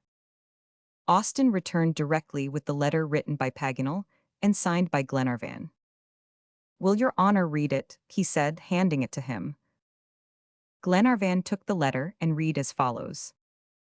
Order to Tom Austin to put out to sea without delay, and to take the Duncan, by latitude 37 degrees to the eastern coast of New Zealand. New Zealand, cried Paganel, leaping up. And he seized the letter from Glenarvan, rubbed his eyes, pushed down his spectacles on his nose, and read it for himself. New Zealand, he repeated in an indescribable tone, letting the order slip between his fingers. That same moment he felt a hand laid on his shoulder, and turning round found himself face to face with the Major, who said in a grave tone, Well, my good Paganel, after all, it is a lucky thing you did not send the Duncan to Cochin China. This pleasantry finished the poor geographer. The crew burst out into loud Homeric laughter.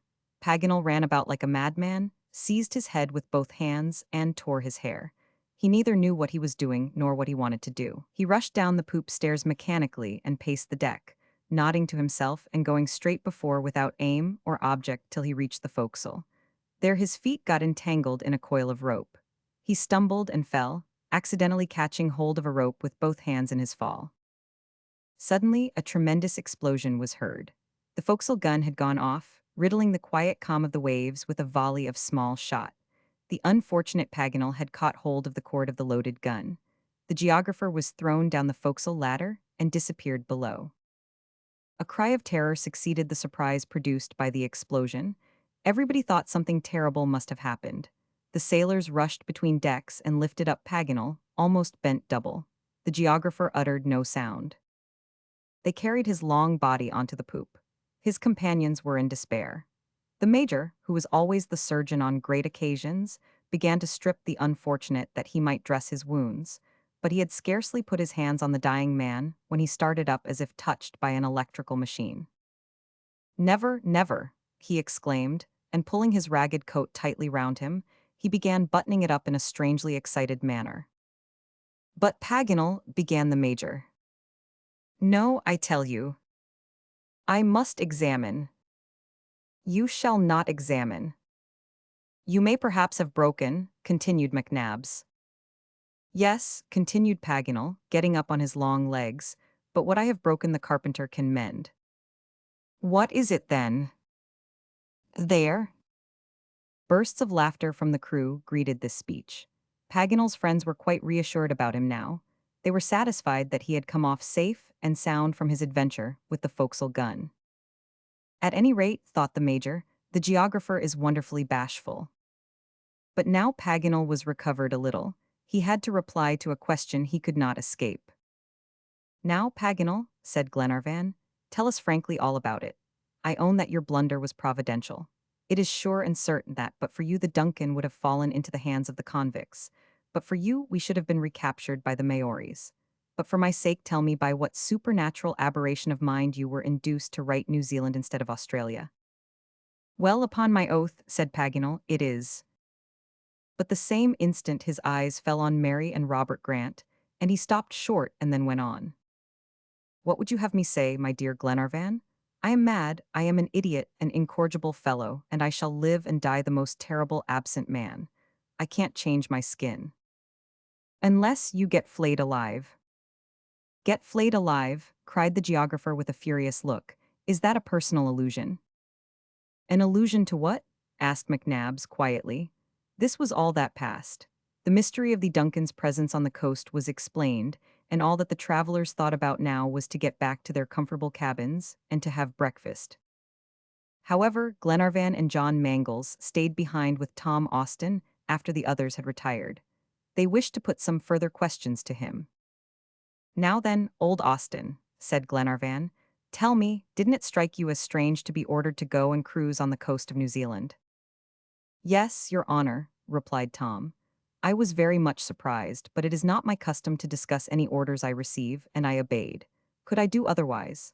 If some catastrophe had occurred through not carrying out your injunctions to the letter, should not I have been to blame? Would you have acted differently, Captain?" "No, Tom," replied John Mangles. "But what did you think?" asked Glenarvan. "I thought, your honor, that in the interest of Harry Grant, it was necessary to go where I was told to go. I thought that in consequence of fresh arrangements, you were to sail over to New Zealand, and that I was to wait for you on the east coast of the island. Moreover, on leaving Melbourne, I kept our destination a secret, and the crew only knew it when we were right out at sea, and the Australian continent was finally out of sight. But one circumstance occurred which greatly perplexed me." "What was it, Tom?" asked Glenarvan. "Just this, that when the quartermaster of the Britannia heard our destination—" "Ayrton," cried Glenarvan, "then he is on board." "Yes, your honor." "Ayrton here," repeated Glenarvan, looking at John Mangles. "God has so willed," said the young captain. In an instant, like lightning, Ayrton's conduct, his long-planned treachery, Glenarvan's wound, Mulready's assassination, the sufferings of the expedition in the marshes of the Snowy River, the whole past life of the miscreant, flashed before the eyes of the two men. And now, by the strangest concourse of events, the convict was in their power. "Where is he?" asked Glenarvan eagerly. "In a cabin in the forecastle and under guard." "Why was he imprisoned?" "Because when Ayrton heard the vessel was going to New Zealand, he was in a fury, because he tried to force me to alter the course of the ship, because he threatened me, and, last of all, because he incited my men to mutiny. I saw clearly he was a dangerous individual, and I must take precautions against him." "And since then?" "Since then, he has remained in his cabin, without attempting to go out." "That's well, Tom." Just at this moment, Glenarvan and John Mangles were summoned to the saloon where breakfast, which they so sorely needed, was awaiting them. They seated themselves at the table and spoke no more of Ayrton. But after the meal was over, and the guests were refreshed and invigorated, and they all went upon deck, Glenarvan acquainted them with the fact of the quartermaster's presence on board, and at the same time announced his intention of having him brought before them. "May I beg to be excused from being present at his examination?" said Lady Helena. "I confess, dear Edward, it would be extremely painful for me to see the wretched man." "He must be confronted with us, Helena," replied Lord Glenarvan. "I beg you will stay. Ben Joyce must see all his victims face to face." Lady Helena yielded to his wish. Mary Grant sat beside her, near Glenarvan. All the others formed a group round them, the whole party that had been compromised so seriously by the treachery of the convict. The crew of the yacht, without understanding the gravity of the situation, kept profound silence. "Bring Ayrton here," said Glenarvan. Chapter 17, Ayrton's Obstinacy. Ayrton came. He crossed the deck with a confident tread and mounted the steps to the poop. His eyes were gloomy, his teeth set, his fists clenched convulsively. His appearance betrayed neither effrontery nor timidity. When he found himself in the presence of Lord Glenarvan, he folded his arms and awaited the questions calmly and silently. "Ayrton," said Glenarvan, "here we are then, you and us, on this very Duncan that you wished to deliver into the hands of the convicts of Ben Joyce." The lips of the quartermaster trembled slightly, and a quick flush suffused his impassive features. Not the flush of remorse, but of shame at failure. On this yacht which he thought he was to command as master, he was a prisoner, and his fate was about to be decided in a few seconds. However, he made no reply. Glenarvan waited patiently, but Ayrton persisted in keeping absolute silence. "Speak, Ayrton, what have you to say?" resumed Glenarvan. Ayrton hesitated, the wrinkles in his forehead deepened, and at length he said in calm voice, "I have nothing to say, my lord. I have been fool enough to allow myself to be caught. Act as you please." Then he turned his eyes away toward the coast which lay on the west, and affected profound indifference to what was passing around him. One would have thought him a stranger to the whole affair. But Glenarvan was determined to be patient. Powerful motives urged him to find out certain details concerning the mysterious life of Ayrton, especially those which related to Harry Grant and the Britannia. He therefore resumed his interrogations, speaking with extreme gentleness and firmly restraining his violent irritation against him. "I think, Ayrton," he went on, "that you will not refuse to reply to certain questions that I wish to put to you. And first of all, ought I to call you Ayrton or Ben Joyce? Are you, or are you not, the quartermaster of the Britannia?" Ayrton remained impassive, gazing at the coast, deaf to every question. Glenarvan's eyes kindled as he said again, "Will you tell me how you left the Britannia, and why you are in Australia?" The same silence, the same impassibility. "Listen to me, Ayrton," continued Glenarvan. "It is to your interest to speak. Frankness is the only resource left to you, and it may stand you in good stead. For the last time I ask you, will you reply to my questions?" Ayrton turned his head toward Glenarvan and looked into his eyes. "My lord," he said, "it is not for me to answer. Justice may witness against me, but I am not going to witness against myself." "Proof will be easy," said Glenarvan. "Easy, my lord?" repeated Ayrton, in a mocking tone. "Your honor makes rather a bold assertion there, it seems to me. For my own part, I venture to affirm that the best judge in the temple would be puzzled what to make of me. Who will say why I came to Australia, when Captain Grant is not here to tell? Who will prove that I am the Ben Joyce placarded by the police, when the police have never had me in their hands, and my companions are at liberty? Who can damage me except yourself, by bringing forward a single crime against me, or even a blamable action? Who will affirm that I intended to take possession of this ship and deliver it into the hands of the convicts? No one, I tell you, no one. You have your suspicions, but you need certainties to condemn a man, and certainties you have none. Until there is a proof to the contrary, I am Ayrton, quartermaster of the Britannia." Ayrton had become animated while he was speaking, but soon relapsed into his former indifference.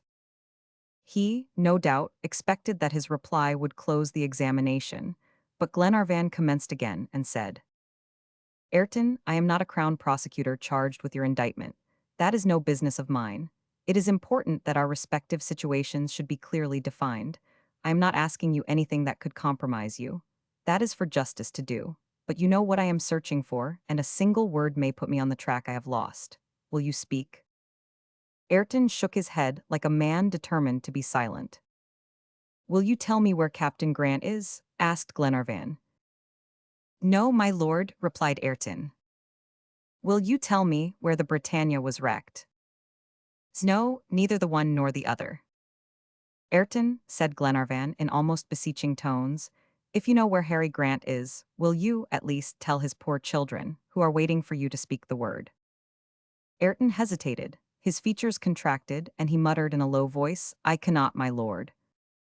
Then he added with vehemence, as if reproaching himself for a momentary weakness, "No, I will not speak. Have me hanged if you choose." "Hanged?" exclaimed Glenarvan, overcome by a sudden feeling of anger. But immediately mastering himself, he added in a grave voice, "Ayrton, there is neither judge nor executioner here. At the first port we touch at, you will be given up into the hands of the English authorities. That is what I demand, was the quartermaster's reply. Then he turned away and quietly walked back to his cabin, which served as his prison. Two sailors kept guard at the door, with orders to watch his slightest movement. The witnesses of this examination retired from the scene indignant and despairing. As Glenarvan could make no way against Ayrton's obstinacy, what was to be done now? Plainly no course remained but to carry out the plan formed at Eden, of returning to Europe and giving up for the time this unsuccessful enterprise, for the traces of the Britannia seemed irrevocably lost, and the document did not appear to allow any fresh interpretation. On the 37th parallel there was not even another country, and the Duncan had only to turn and go back. After Glenarvan had consulted his friends, he talked over the question of returning, more particularly with the captain. John examined the coal bunkers and found there was only enough to last 15 days longer at the outside. It was necessary, therefore, to put in at the nearest port for a fresh supply. John proposed that he should steer for the Bay of Talcahuano, where the Duncan had once before been revictualled before she commenced her voyage of circumnavigation. It was a direct route across, and lay exactly along the 37th parallel. From thence the yacht, being amply provisioned, might go south, double Cape Horn, and get back to Scotland by the Atlantic route. This plan was adopted, and orders were given to the engineer to get up the steam. Half an hour afterward, the beakhead of the yacht was turned toward Talcahuano, over a sea worthy of being called the Pacific, and at 6 p.m. the last mountains of New Zealand had disappeared in warm, hazy mist on the horizon. The return voyage was fairly commenced.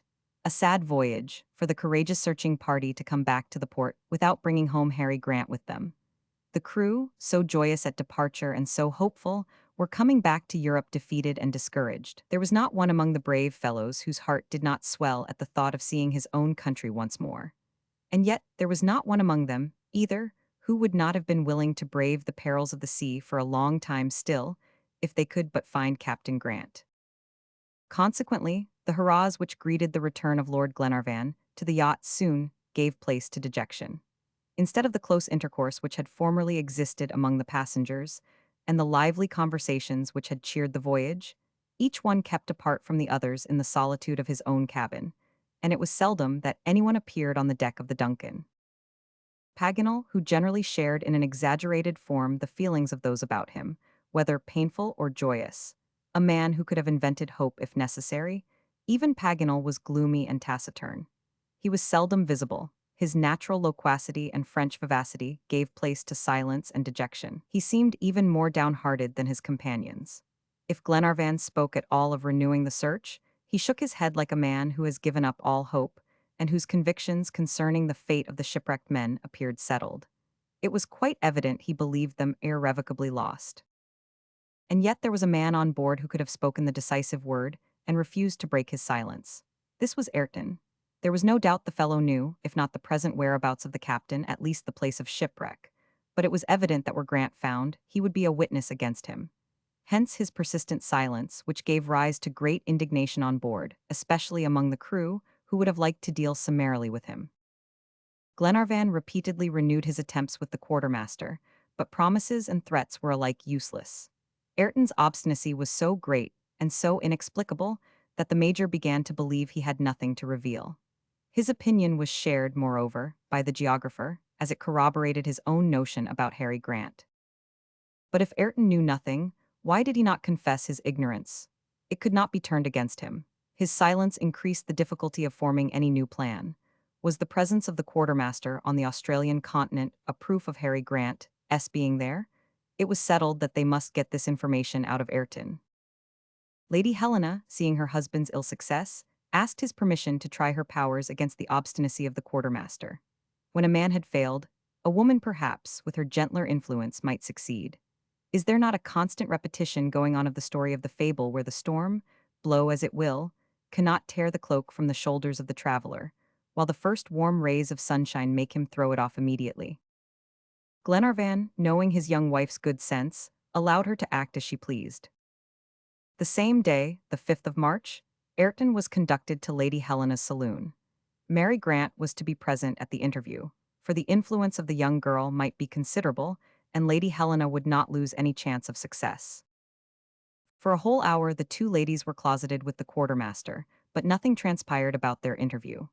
What had been said, what arguments they used to win the secret from the convict, or what questions were asked, remained unknown. But when they left Ayrton, they did not seem to have succeeded, as the expression on their faces denoted discouragement. In consequence of this, when the quartermaster was being taken back to his cabin, the sailors met him with violent menaces. He took no notice except by shrugging his shoulders, which so increased their rage that John Mangles and Glenarvan had to interfere, and could only repress it with difficulty. But Lady Helena would not own herself vanquished. She resolved to struggle to the last with this pitiless man, and went next day herself to his cabin to avoid exposing him again to the vindictiveness of the crew. The good and gentle Scotchwoman stayed alone with the convict leader for 2 long hours.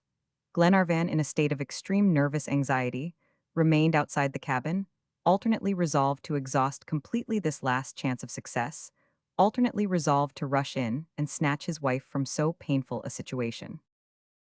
But this time, when Lady Helena reappeared, her look was full of hope. Had she succeeded in extracting the secret, and awakening in that adamant heart a last faint touch of pity?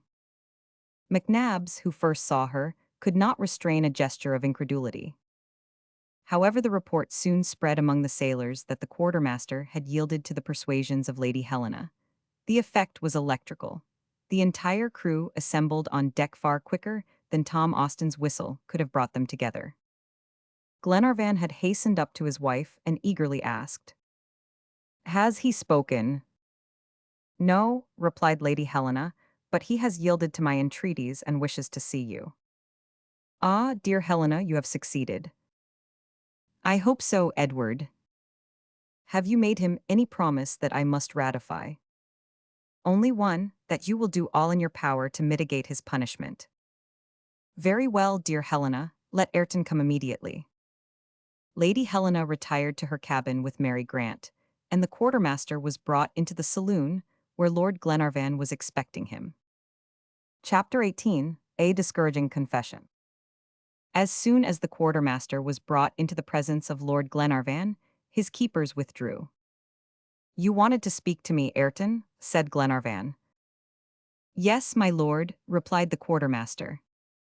"Did you wish for a private interview?" "Yes, but I think if Major McNabbs and Mr. Paganel were present, it would be better." "For whom?" "For myself." Ayrton spoke quite calmly and firmly. Glenarvan looked at him for an instant, and then sent to summon McNabbs and Paganel, who came at once. "We are all ready to listen to you," said Glenarvan, when his two friends had taken their place at the saloon table. Ayrton collected himself for an instant and then said, "My lord, it is usual for witnesses to be present at every contract or transaction between two parties. That is why I desire the presence of Messrs.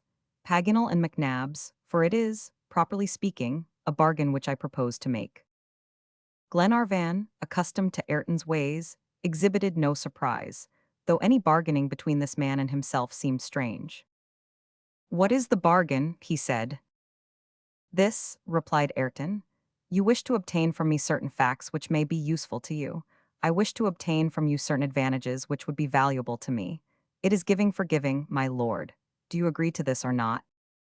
"What are the facts?" asked Paganel eagerly. "No," said Glenarvan. "What are the advantages?" Ayrton bowed, in token that he understood Glenarvan's distinction. "These," he said, "are the advantages I ask. It is still your intention, I suppose, to deliver me up to the English authorities." "Yes, Ayrton, it is only justice." "I don't say it is not," replied the quartermaster quietly. "Then of course you would never consent to set me at liberty." Glenarvan hesitated before replying to a question so plainly put. On the answer he gave, perhaps the fate of Harry Grant might depend. However, a feeling of duty toward human justice compelled him to say, "No, Ayrton, I cannot set you at liberty." "I do not ask it," said the quartermaster proudly. "Then what is it you want?" "A middle place, my lord, between the gibbet that awaits me and the liberty which you cannot grant me." "And that is?" "To allow me to be left on one of the uninhabited islands of the Pacific, with such things as are absolute necessaries. I will manage as best I can, and will repent if I have time. Glenarvan, quite unprepared for such a proposal, looked at his two friends in silence. But after a brief reflection, he replied, Ayrton, if I agree to your request, you will tell me all I have an interest in knowing.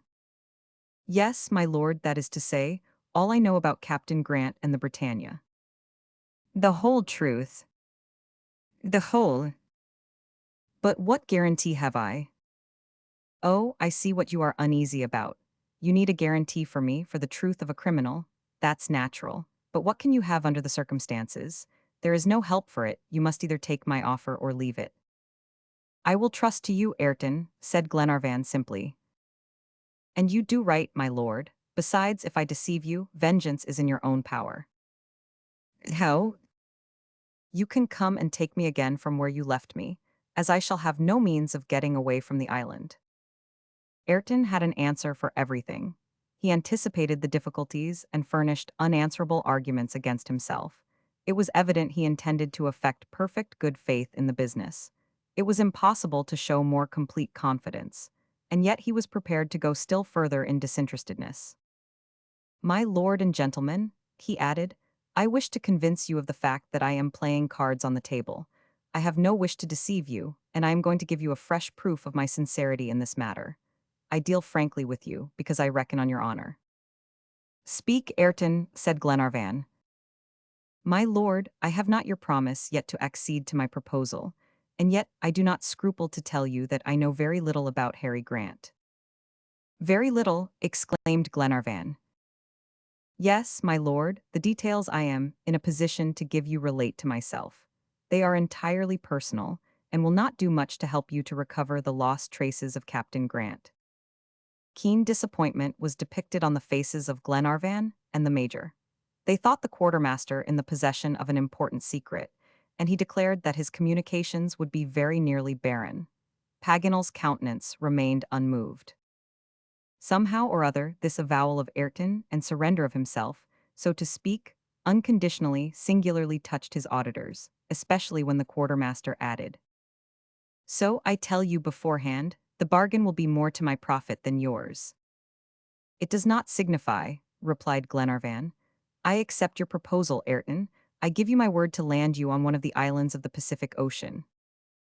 All right, my lord, replied the quartermaster. Was this strange man glad of this decision? One might have doubted it, for his impassive countenance betokened no emotion whatever. It seemed as if he were acting for someone else rather than himself. I am ready to answer, he said. We have no questions to put to you, said Glenarvan. Tell us all you know, Ayrton, and begin by declaring who you are. Gentlemen, replied Ayrton, I am really Tom Ayrton, the quartermaster of the Britannia. I left Glasgow on Harry Grant's ship on the 12th of March, 1861. For 14 months I cruised with him in the Pacific in search of an advantageous spot for founding a Scotch colony. Harry Grant was the man to carry out grand projects, but serious disputes often arose between us. His temper and mine could not agree. I cannot bend, and with Harry Grant, when once his resolution is taken, any resistance is impossible, my lord. He has an iron will both for himself and others. But in spite of that, I dared to rebel, and I tried to get the crew to join me and to take possession of the vessel. Whether I was to blame or not is of no consequence. Be that as it may, Harry Grant had no scruples, and on the 8th of April, 1862, he left me behind on the west coast of Australia. Of Australia, said the Major, interrupting Ayrton in his narrative. Then of course you had quitted the Britannia before she touched at Callao, which was her last date. Yes, replied the quartermaster, for the Britannia did not touch there while I was on board. And how I came to speak of Callao at Paddy O'Moore's farm was that I learned the circumstances from your recital. Go on, Ayrton, said Glenarvan. I found myself abandoned on a nearly desert coast, but only 40 miles from the penal settlement at Perth, the capital of Western Australia. As I was wandering there along the shore, I met a band of convicts who had just escaped, and I joined myself to them. You will dispense, my lord, with any account of my life for 2 years and a half. This much, however, I must tell you, that I became the leader of the gang, under the name of Ben Joyce. In September 1864, I introduced myself at the Irish farm, where I engaged myself as a servant in my real name, Ayrton. I waited there till I should get some chance of seizing a ship. This was my one idea. 2 months afterward, the Duncan arrived. During your visit to the farm, you related Captain Grant's history, and I learned then facts of which I was not previously aware, that the Britannia had touched at Callao, and that her latest news was dated June 1862, 2 months after my disembarkation, and also about the document and the loss of the ship somewhere along the 37th parallel. And lastly, the strong reasons you had for supposing Harry Grant was on the Australian continent. Without the least hesitation, I determined to appropriate the Duncan, a matchless vessel, able to outdistance the swiftest ships in the British Navy. But serious injuries had to be repaired. I therefore let it go to Melbourne and joined myself to you in my true character as quartermaster, offering to guide you to the scene of the shipwreck, fictitiously placed by me on the east coast of Australia. It was in this way, followed or sometimes preceded by my gang of convicts, I directed your expedition toward the province of Victoria. My men committed a bootless crime at Camden Bridge, since the Duncan, if brought to the coast, could not escape me, and with the yacht once mine, I was master of the ocean. I led you in this way unsuspectingly as far as the Snowy River. The horses and bullocks dropped dead one by one, poisoned by the gastrolobium. I dragged the wagon into the marshes, where it got half buried. At my instance, but you know the rest, my lord, and you may be sure that but for the blunder of Mr. Paganel, I should now command the Duncan. Such is my history, gentlemen. My disclosures, unfortunately, cannot put you on the track of Harry Grant, and you perceive that you have made but a poor bargain by coming to my terms. The quartermaster said no more, but crossed his arms in his usual fashion and waited. Glenarvan and his friends kept silence. They felt that this strange criminal had spoken the whole truth. He had only missed his coveted prize, the Duncan, through a cause independent of his will. His accomplices had gone to Twofold Bay, as was proved by the convict blouse found by Glenarvan. Faithful to the orders of their chief, they had kept watch on the yacht, and at length, weary of waiting, had returned to the old haunt of robbers and incendiaries in the country parts of New South Wales. The Major put the first question, his object being to verify the dates of the Britannia. "You are sure, then," he said, "that it was on the 8th of April you were left on the west coast of Australia?" "On that very day," replied Ayrton. "And do you know what projects Harry Grant had in view at the time?" "In an indefinite way, I do." "Say all you can, Ayrton," said Glenarvan. "The least indication may set us in the right course." "I only know this much, my lord," replied the quartermaster, "that Captain Grant intended to visit New Zealand. Now, as this part of the program was not carried out while I was on board, it is not impossible that on leaving Callao the Britannia went to reconnoiter New Zealand. This would agree with the date assigned by the document to the shipwreck, the 27th of June, 1862. "Clearly," said Paganel. "But," objected Glenarvan, "there is nothing in the fragmentary words in the document that could apply to New Zealand." "That I cannot answer," said the quartermaster. "Well, Ayrton," said Glenarvan, "you have kept your word, and I will keep mine. We have to decide now on what island of the Pacific Ocean you are to be left." "It matters little, my lord," replied Ayrton. "Return to your cabin," said Glenarvan, "and wait our decision." The quartermaster withdrew, guarded by the two sailors. "That villain might have been a man," said the Major. "Yes," returned Glenarvan. "He is a strong, clear-headed fellow. Why was it that he must needs turn his powers to such evil account? But Harry Grant, I must fear he is irrevocably lost. Poor children, who can tell them where their father is?" "I can," replied Paganel. "Yes, I can." One could not help remarking that the geographer, so loquacious and impatient usually, had scarcely spoken during Ayrton's examination. He listened without opening his mouth. But this speech of his now was worth many others, and it made Glenarvan spring to his feet, crying out, "You, Paganel, you know where Captain Grant is?" "Yes, as far as can be known." "How do you know?" "From that infernal document." "Ah," said the Major, in a tone of the most profound incredulity. "Hear me first and shrug your shoulders afterward," said Paganel. "I did not speak sooner, because you would not have believed me. Besides, it was useless, and I only speak today because Ayrton's opinion just supports my own." "Then it is New Zealand?" asked Glenarvan. "Listen and judge," replied Paganel. "It is not without reason. Or, rather, I had a reason for making the blunder which has saved our lives. When I was in the very act of writing the letter to Glenarvan's dictation, the word Zealand was swimming in my brain. This is why. You remember we were in the wagon. McNabbs had just apprised Lady Helena about the convicts. He had given her the number of the Australian and New Zealand Gazette, which contained the account of the catastrophe at Camden Bridge. Now, just as I was writing, the newspaper was lying on the ground, folded in such a manner that only 2 syllables of the title were visible. These 2 syllables were Aland. What a sudden light flashed on my mind. Aland was one of the words in the English document, one that hitherto we had translated a tear, and which must have been the termination of the proper noun, Zealand. Indeed, said Glenarvan. Yes, continued Paganel with profound conviction. This meaning had escaped me, and do you know why? Because my wits were exercised naturally on the French document, as it was most complete, and in that this important word was wanting. Oh, said the Major. Your imagination goes too far, Paganel, and you forget your former deductions. Go on, Major, I am ready to answer you. Well then, what do you make of your word Austra? What it was at first, it merely means southern countries. Well, and this syllable, Indi, which was first the root of the Indians, and second the root of the word indigenes. Well, the third and last time, replied Paganel, it will be the first syllable of the word indigence. And contin, cried McNabbs, does that still mean continent? No, since New Zealand is only an island. What then? Asked Glenarvan. My dear lord, replied Paganel, I am going to translate the document according to my third interpretation, and you shall judge. I only make 2 observations beforehand.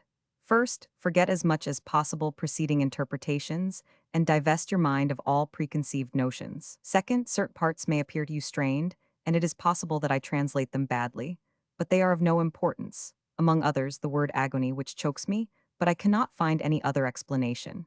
Besides, my interpretation was founded on the French document, and don't forget it was written by an Englishman, who could not be familiar with the idioms of the French language. Now then, having said this much, I will begin. And slowly articulating each syllable, he repeated the following sentences. Le 27th Juin, 1862, Le Toimats Britannia, de Glasgow, a sombre après une longue agonie dans les mers australes sur les côtes de la Nouvelle-Zélande, in English Zealand. Du matelot et le capitaine Grant ont pu voyer border. La continuellement en p roya une cruel ind agents, ils ont jitsi document par de longitude at 37 degrees 11 de latitude. Venex allure seckers o ils sont perdus? On the 27th of June, 1865, the 3-mast vessel Britannia of Glasgow has foundered after a long agony in the southern seas on the coast of New Zealand. 2 sailors and Captain Grant have succeeded in landing. Continually a prey to cruel indigence, they have thrown this document into the sea in longitude and degrees 11 latitude. Come to their help or they are lost. Paganel stopped. His interpretation was admissible, but precisely because it appeared as likely as the preceding, it might be as false. Glenarvan and the Major did not then try and discuss it. However, since no traces of the Britannia had yet been met with, either on the Patagonian or Australian coasts, at the points where these countries are crossed by the 37th parallel, the chances were in favor of New Zealand. Now, Paganel, said Glenarvan, will you tell me why you have kept this interpretation secret for nearly 2 months? Because I did not wish to buoy you up again with vain hopes. Besides, we were going to Auckland, to the very spot indicated by the latitude of the document.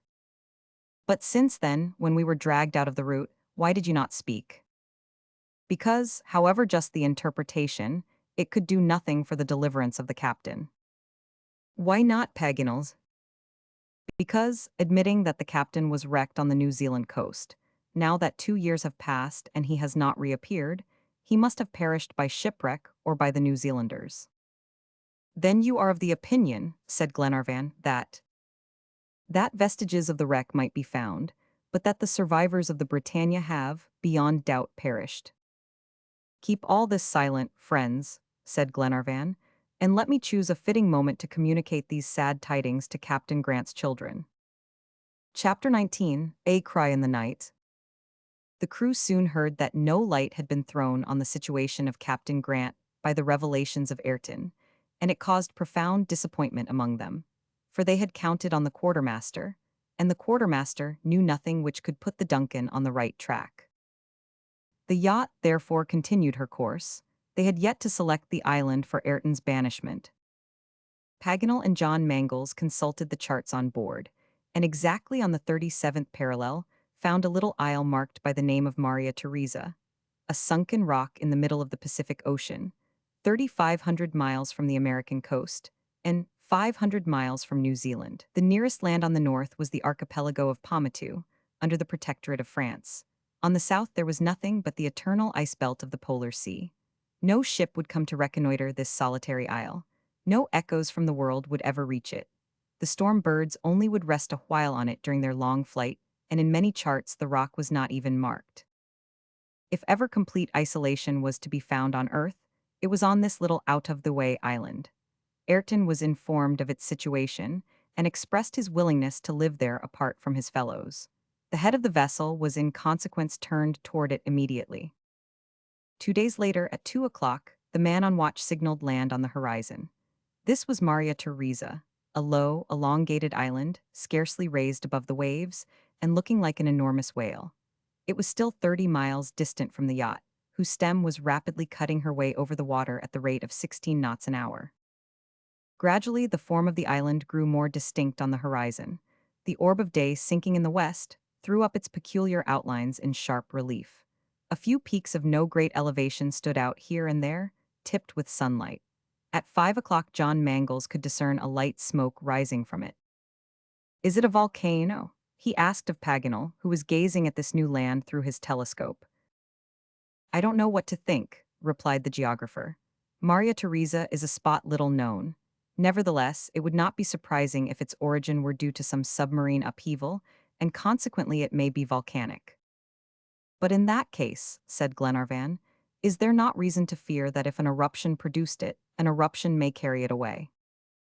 "That is not possible," replied Paganel. "We know of its existence for several centuries, which is our security. When the Isle Julia emerged from the Mediterranean, it did not remain long above the waves and disappeared a few months after its birth." "Very good," said Glenarvan.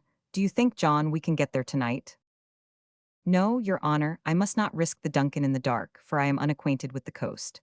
I will keep under steam, but go very slowly, and tomorrow, at daybreak, we can send off a boat." At 8 o'clock in the evening, Maria Theresa, though 5 miles to leeward, appeared only an elongated shadow, scarcely visible. The Duncan was always getting nearer. At 9 o'clock, a bright glare became visible, and flames shot up through the darkness. The light was steady and continued.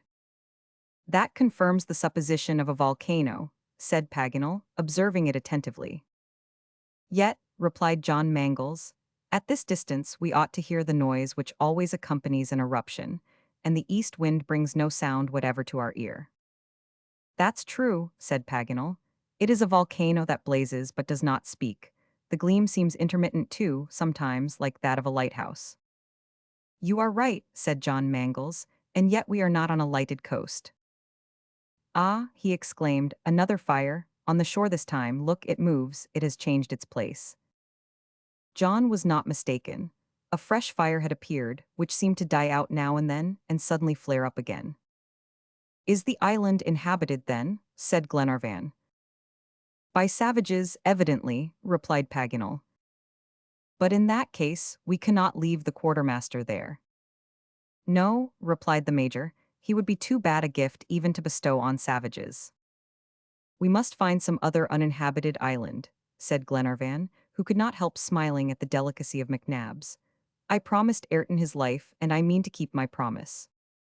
"At all events, don't let us trust them," added Paganel. "The New Zealanders have the barbarous custom of deceiving ships by moving lights, like the wreckers on the Cornish coast in former times. Now the natives of Maria Theresa may have heard of this proceeding." "Keep her off a point," called out John to the man at the helm. "Tomorrow at sunrise we shall know what we're about." At 11 o'clock, the passengers and John Mangles retired to their cabins. In the forepart of the yacht, the man on watch was pacing the deck, while aft there was no one but the man at the wheel. At this moment, Mary Grant and Robert came on the poop. The two children of the captain, leaning over the rail, gazed sadly at the phosphorescent waves and the luminous wake of the Duncan. Mary was thinking of her brother's future and Robert of his sister S. Their father was uppermost in the minds of both. Was this idolized parent still in existence? Must they give him up? But no, for what would life be without him? What would become of them without him? What would have become of them already, but for Lord Glenarvan and Lady Helena?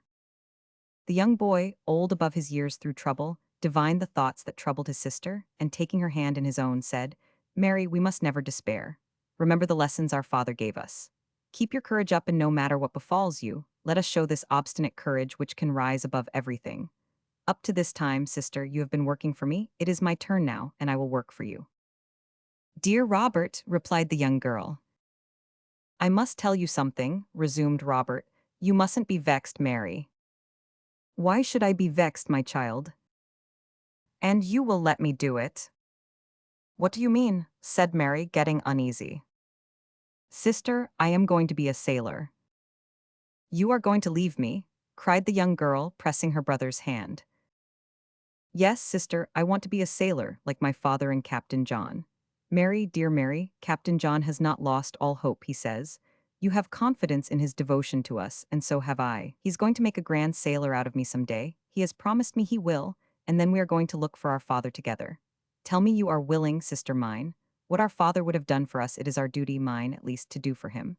My life has one purpose to which it should be entirely consecrated. That is to search, and never cease searching for my father, who would never have given us up. Ah, Mary, how good our father was." "And so noble, so generous?" added Mary. "Do you know, Robert, he was already a glory to our country, and that he would have been numbered among our great men if fate had not arrested his course." "Yes, I know it," said Robert. Mary put her arm around the boy and hugged him fondly as he felt her tears fall on his forehead. "Mary, Mary," he cried, "it doesn't matter what our friends say, I still hope and will always hope. A man like my father doesn't die till he has finished his work." Mary Grant could not reply. Sobs choked her voice. 1,000 feelings struggled in her breast at the news that fresh attempts were about to be made to recover Harry Grant, and that the devotion of the captain was so unbounded. "And does Mr. John still hope?" she asked. "Yes," replied Robert. "He is a brother that will never forsake us, never. I will be a sailor, you'll say yes, won't you, sister? And let me join him in looking for my father. I am sure you are willing."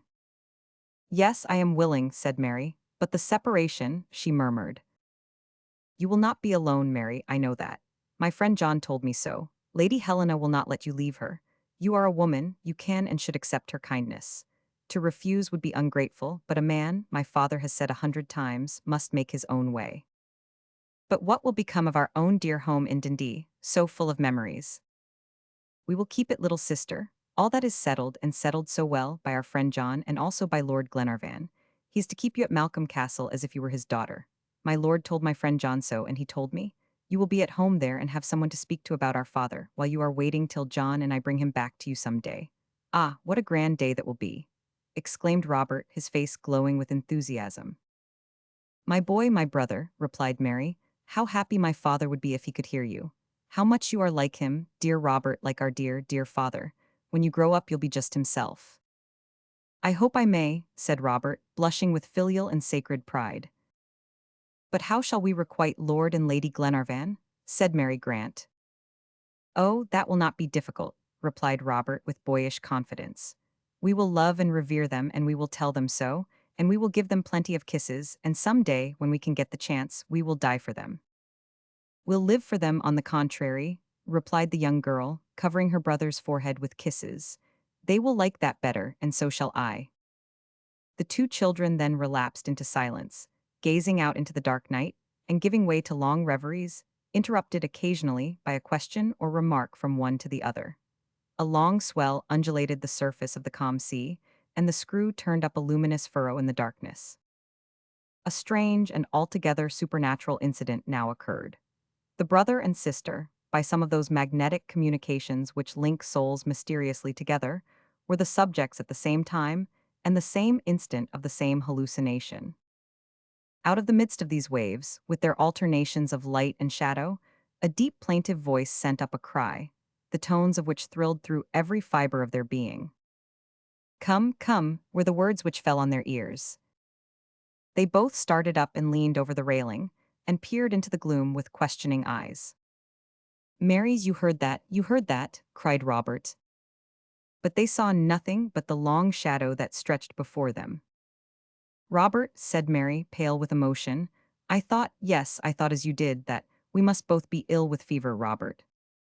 A second time the cry reached them, and this time the illusion was so great that they both exclaimed simultaneously, "My father, my father." It was too much for Mary. Overcome with emotion, she fell fainting into Robert's arms. "Help!" shouted Robert. "My sister, my father, help, help." The man at the wheel darted forward to lift up the girl. The sailors on watch ran to assist, and John Mangles, Lady Helena, and Glenarvan were hastily roused from sleep. "My sister is dying and my father is there," exclaimed Robert, pointing to the waves. They were wholly at a loss to understand him. "Yes," he repeated, "my father is there. I heard my father's voice." Mary heard it too. Just at this moment, Mary Grant, recovering consciousness, but wandering and excited, called out, my father is there." And the poor girl started up, and leaning over the side of the yacht, wanted to throw herself into the sea.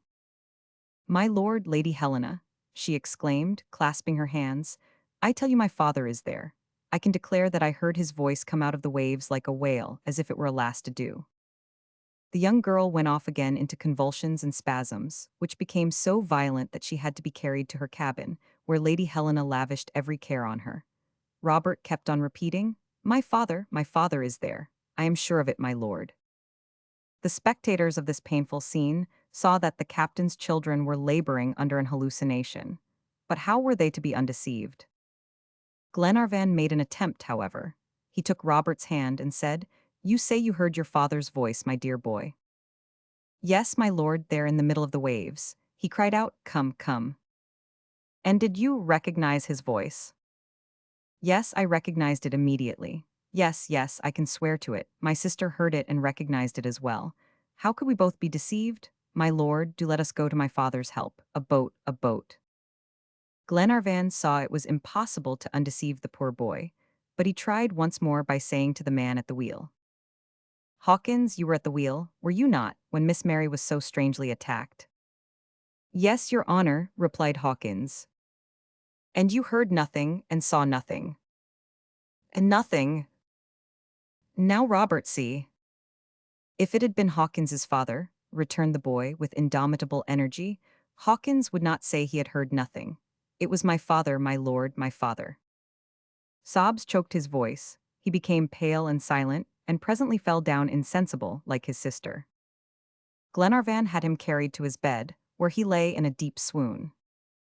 "Poor orphans," said John Mangles, "it is a terrible trial they have to bear." "Yes," said Glenarvan, "excessive grief has produced the same hallucination in both of them, and at the same time." "In both of them," muttered Paganel, "that's strange, and pure science would say inadmissible." He leaned over the side of the vessel, and listened attentively, making a sign to the rest to keep still. But profound silence reigned around. Paganel shouted his loudest. No response came. "It is strange," repeated the geographer, going back to his cabin. "Close sympathy in thought and grief does not suffice to explain this phenomenon." Next day, March 4, at 5 a.m., at dawn, the passengers, including Mary and Robert, who would not stay behind, were all assembled on the poop, each one eager to examine the land they had only caught a glimpse of the night before. The yacht was coasting along the island at the distance of about a mile, and its smallest details could be seen by the eye. Suddenly Robert gave a loud cry, and exclaimed he could see two men running about and gesticulating, and a third was waving a flag. "The Union Jack," said John Mangles, who had caught up a spyglass. "True enough," said Paganel, turning sharply round toward Robert. "My lord," said Robert, trembling with emotion, "if you don't want me to swim to the shore, let a boat be lowered. Oh, my lord, I implore you to let me be the first to land." No one dared to speak. What? On this little isle, crossed by the 37th parallel, there were three men, shipwrecked Englishmen. Instantaneously, everyone thought of the voice heard by Robert and Mary the preceding night. The children were right, perhaps, in the affirmation. The sound of a voice might have reached them, but this voice, was it their father's? No, alas, most assuredly no. And as they thought of the dreadful disappointment that awaited them, they trembled lest this new trial should crush them completely. But who could stop them from going on shore? Lord Glenarvan had not the heart to do it. "Lower a boat," he called out. Another minute and the boat was ready. The two children of Captain Grant, Glenarvan, John Mangles, and Paganel, rushed into it, and 6 sailors, who rowed so vigorously that they were presently almost close to the shore. At 10 fathoms distance, a piercing cry broke from Mary's lips. "My father!" she exclaimed. A man was standing on the beach between two others. His tall, powerful form and his physiognomy, with its mingled expression of boldness and gentleness, bore a resemblance both to Mary and Robert. This was indeed the man the children had so often described. Their hearts had not deceived them. This was their father, Captain Grant. The captain had heard Mary's cry, for he held out his arms and fell flat on the sand, as if struck by a thunderbolt. Chapter 20, Captain Grant's Story. Joy does not kill, for both father and children recovered before they had reached the yacht. The scene which followed, who can describe? Language fails. The whole crew wept aloud at the sight of these three clasped together in a close, silent embrace. The moment Harry Grant came on deck, he knelt down reverently. The pious Scotchman's first act on touching the yacht, which to him was the soil of his native land, was to return thanks to the God of his deliverance. Then, turning to Lady Helena and Lord Glenarvan and his companions, he thanked them in broken words, for his heart was too full to speak. During the short passage from the isle to the yacht, his children had given him a brief sketch of the Duncan's history. What an immense debt he owed to this noble lady and her friends. From Lord Glenarvan, down to the lowest sailor on board, how all had struggled and suffered for him. Harry Grant expressed his gratitude with such simplicity and nobleness, his manly face suffused with pure and sweet emotion, that the whole crew felt amply recompensed for the trials they had undergone. Even the impassible Major himself felt a tear steal down his cheek, in spite of all his self-command, while the good, simple Paganel cried like a child who does not care who sees his tears. Harry Grant could not take his eyes off his daughter. He thought her beautiful, charming, and he not only said so to himself, but repeated it aloud, and appealed to Lady Helena for confirmation of his opinion, as if to convince himself that he was not blinded by his paternal affection. His boy, too, came in for admiration. "How he has grown! He is a man!" was his delighted exclamation, and he covered the two children so dear to him with the kisses he had been heaping up for them during his 2 years of absence. Robert then presented all his friends successively, and found means always to vary the formula of introduction, though he had to say the same thing about each. The fact was, each and all had been perfect in the children's eyes.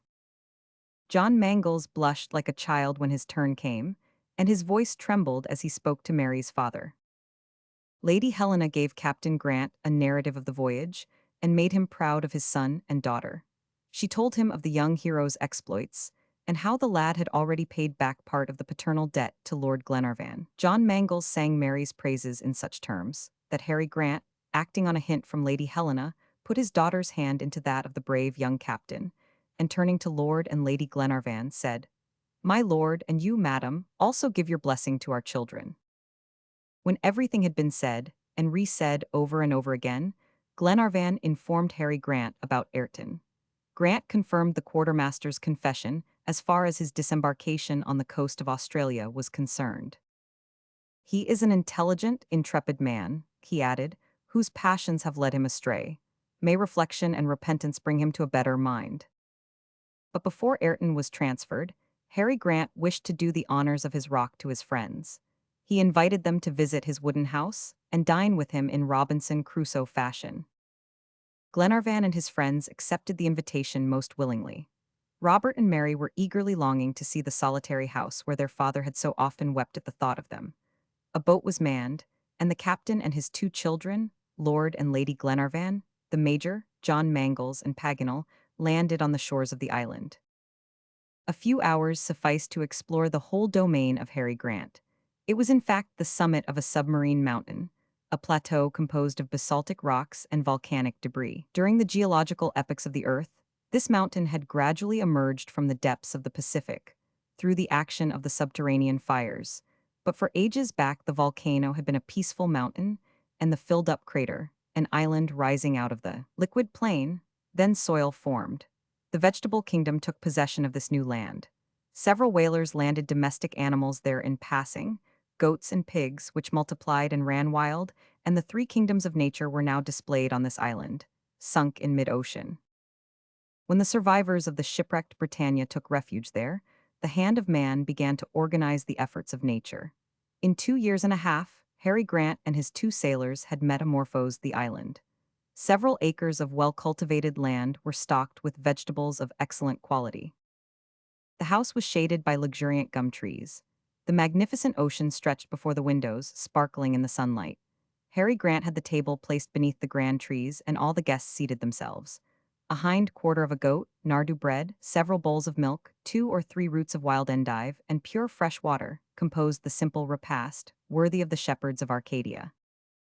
Paganel was enchanted. His old fancies about Robinson Crusoe revived in full force. "He is not at all to be pitied, that scoundrel Ayrton," he exclaimed enthusiastically. "This little isle is just a paradise." "Yes," replied Harry Grant, "a paradise to these poor shipwrecked fellows that heaven had pity on. But I am sorry that Maria Theresa was not an extensive and fertile island, with a river instead of a stream, and a port instead of a tiny bay exposed to the open sea." "And why, Captain?" asked Glenarvan. "Because I should have made it the foundation of the colony, with which I mean to dower Scotland." "Ah, Captain Grant, you have not given up the project, then, which made you so popular in our old country." "No, my lord, and God has only saved me through your efforts that I might accomplish my task. My poor brothers in Old Caledonia, all who are needy must have a refuge provided for them in another land against their misery, and my dear country must have a colony of her own, for herself alone, somewhere in these seas, where she may find that independence and comfort she so lacks in Europe." "Ah, that is very true, Captain Grant," said Lady Helena. "This is a grand project of yours and worthy of a noble heart, but this little isle—" "No, madam, it is a rock only fit at most to support a few settlers, while what we need is a vast country, whose virgin soil abounds in untouched stores of wealth," replied the captain. "Well, Captain," exclaimed Glenarvan, "the future is ours, and this country we will seek for together." And the two brave Scotchmen joined hands in a hearty grip, and so sealed the compact. A general wish was expressed to hear, while they were on the island, the account of the shipwreck of the Britannia and of the 2 years spent by the survivors in this very place. Harry Grant was delighted to gratify their curiosity, and commenced his narration forthwith. "My story," he said, "is that of all the Robinson Crusoes cast upon an island, with only God and themselves to rely on, and feeling it a duty to struggle for life with the elements. It was during the night of the 26th or 27th of June, 1862, that the Britannia, disabled by a 6 days' storm, struck against the rocks of Maria Theresa. The sea was mountains high, and lifeboats were useless. My unfortunate crew all perished, except Bob Learse and Joe Bell, who with myself managed to reach shore after 20 unsuccessful attempts. The land which received us was only an uninhabited island, 2 miles broad and 5 long, with about 30 trees in the interior, a few meadows, and a brook of fresh water, which fortunately never dried up. Alone with my sailors in this corner of the globe, I did not despair. I put my trust in God and accustomed myself to struggle resolutely for existence. Bob and Joe, my brave companions in misfortune, my friends, seconded me energetically. We began like the fictitious Robinson Crusoe of Defoe, our model, by collecting the planks of the ship, the tools, a little powder and firearms, and a bag of precious seeds. The first few days were painful enough, but hunting and fishing soon afforded us a sure supply of food, for wild goats were in abundance in the interior of the island, and marine animals abounded on the coast. By degrees we fell into regular ways and habits of life. I had saved my instruments from the wreck, and knew exactly the position of the island. I found we were out of the route of vessels, and could not be rescued unless by some providential chance. I accepted our trying lot composedly, always thinking, however, of my dear ones, remembering them every day in my prayers, though never hoping to see them again. However, we toiled on resolutely, and before long several acres of land were sown with the seed off the Britannia. Potatoes, endive, sorrel, and other vegetables besides gave wholesome variety to our daily fare. We caught some young kids, which soon grew quite tame. We had milk and butter. The nardoo, which grew abundantly in dried-up creeks, supplied us with tolerably substantial bread, and we had no longer any fears for our material life. We had built a log hut with the debris of the Britannia, and this was covered over with sail cloth, carefully tarred over, and beneath this secure shelter the rainy season passed comfortably. Many a plan was discussed here, and many a dream indulged in, the brightest of which is this day realized. I had at first the idea of trying to brave the perils of the ocean in a canoe made out of the spars of the ship, but 1,500 miles lay between us and the nearest coast, that is to say the islands of the archipelago of Pomatu. No boat could have stood so long a voyage. I therefore relinquished my scheme, and looked for no deliverance except from a divine hand. Ah, my poor children! How often we have stood on the top of the rocks and watched the few vessels passing in the distance far out at sea. During the whole period of our exile, only 2 or 3 vessels appeared on the horizon, and those only to disappear again immediately. 2 years and a half were spent in this manner. We gave up hoping, but yet did not despair. At last, early yesterday morning, when I was standing on the highest peak of the island, I noticed a light smoke rising in the west. It increased, and soon a ship appeared in sight. It seemed to be coming toward us. But would it not rather steer clear of an island where there was no harbor? Ah, what a day of agony that was! My heart was almost bursting. My comrades kindled a fire on one of the peaks. Night came on, but no signal came from the yacht. Deliverance was there, however. Were we to see it vanish from our eyes? I hesitated no longer. The darkness was growing deeper. The ship might double the island during the night. I jumped into the sea and attempted to make my way toward it. Hope troubled my strength. I cleft the waves with superhuman vigor and had got so near the yacht that I was scarcely 30 fathoms off when it tacked about. This provoked me to the despairing cry, which only my 2 children heard. It was no illusion. Then I came back to the shore, exhausted and overcome with emotion and fatigue. My 2 sailors received me half dead. It was a horrible night this last we spent on the island, and we believed ourselves abandoned forever when day dawned, and there was the yacht sailing nearly alongside under easy steam. Your boat was lowered, we were saved. And oh, wonder of divine goodness, my children, my beloved children, were there holding out their arms to me. Robert and Mary almost smothered their father with kisses and caresses as he ended his narrative. It was now for the first time that the captain heard that he owed his deliverance to the somewhat hieroglyphical document, which he had placed in a bottle and confined to the mercy of the ocean. But what were Jacques Paganel's thoughts during Captain Grant's recital? The worthy geographer was turning over in his brain, for the 1,000th time, the words of the document. He pondered his 3 successive interpretations, all of which had proved false. How had this island, called Maria Theresa, been indicated in the papers originally? At last Paganel could contain himself no longer, and seizing Harry Grant's hand, he exclaimed, "Captain, will you tell me at last what really was in your indecipherable document?" A general curiosity was excited by this question of the geographer, for the enigma which had been for 9 months a mystery was about to be explained. "Well, Captain," repeated Paganel, "do you remember the precise words of the document?" "Exactly," replied Harry Grant, "and not a day has passed without my recalling to memory words with which our last hopes were linked." "And what are they, Captain?" asked Glenarvan. "Speak, for our amour proper is wounded to the quick." "I am ready to satisfy you," replied Harry Grant, "but, to multiply the chances of safety, I had enclosed 3 documents in the bottle in 3 different languages. Which is it you wish to hear?" "They are not identical, then?" cried Paganel. "Yes, they are, almost to a word." "Well then, let us have the French document," replied Glenarvan. "That is the one that is most respected by the waves, and the one on which our interpretations have been mostly founded." "My lord, I will give it you word for word," replied Harry Grant. Le 27 juin, 1862, le Toimats Britannia de Glasgow, est per du quins cents luz de la Patagonie, dans el hémisphère austral. Parts à terre du matelots et le capitaine Grant ont atteint l'île Tabor. "Oh," exclaimed Paganel.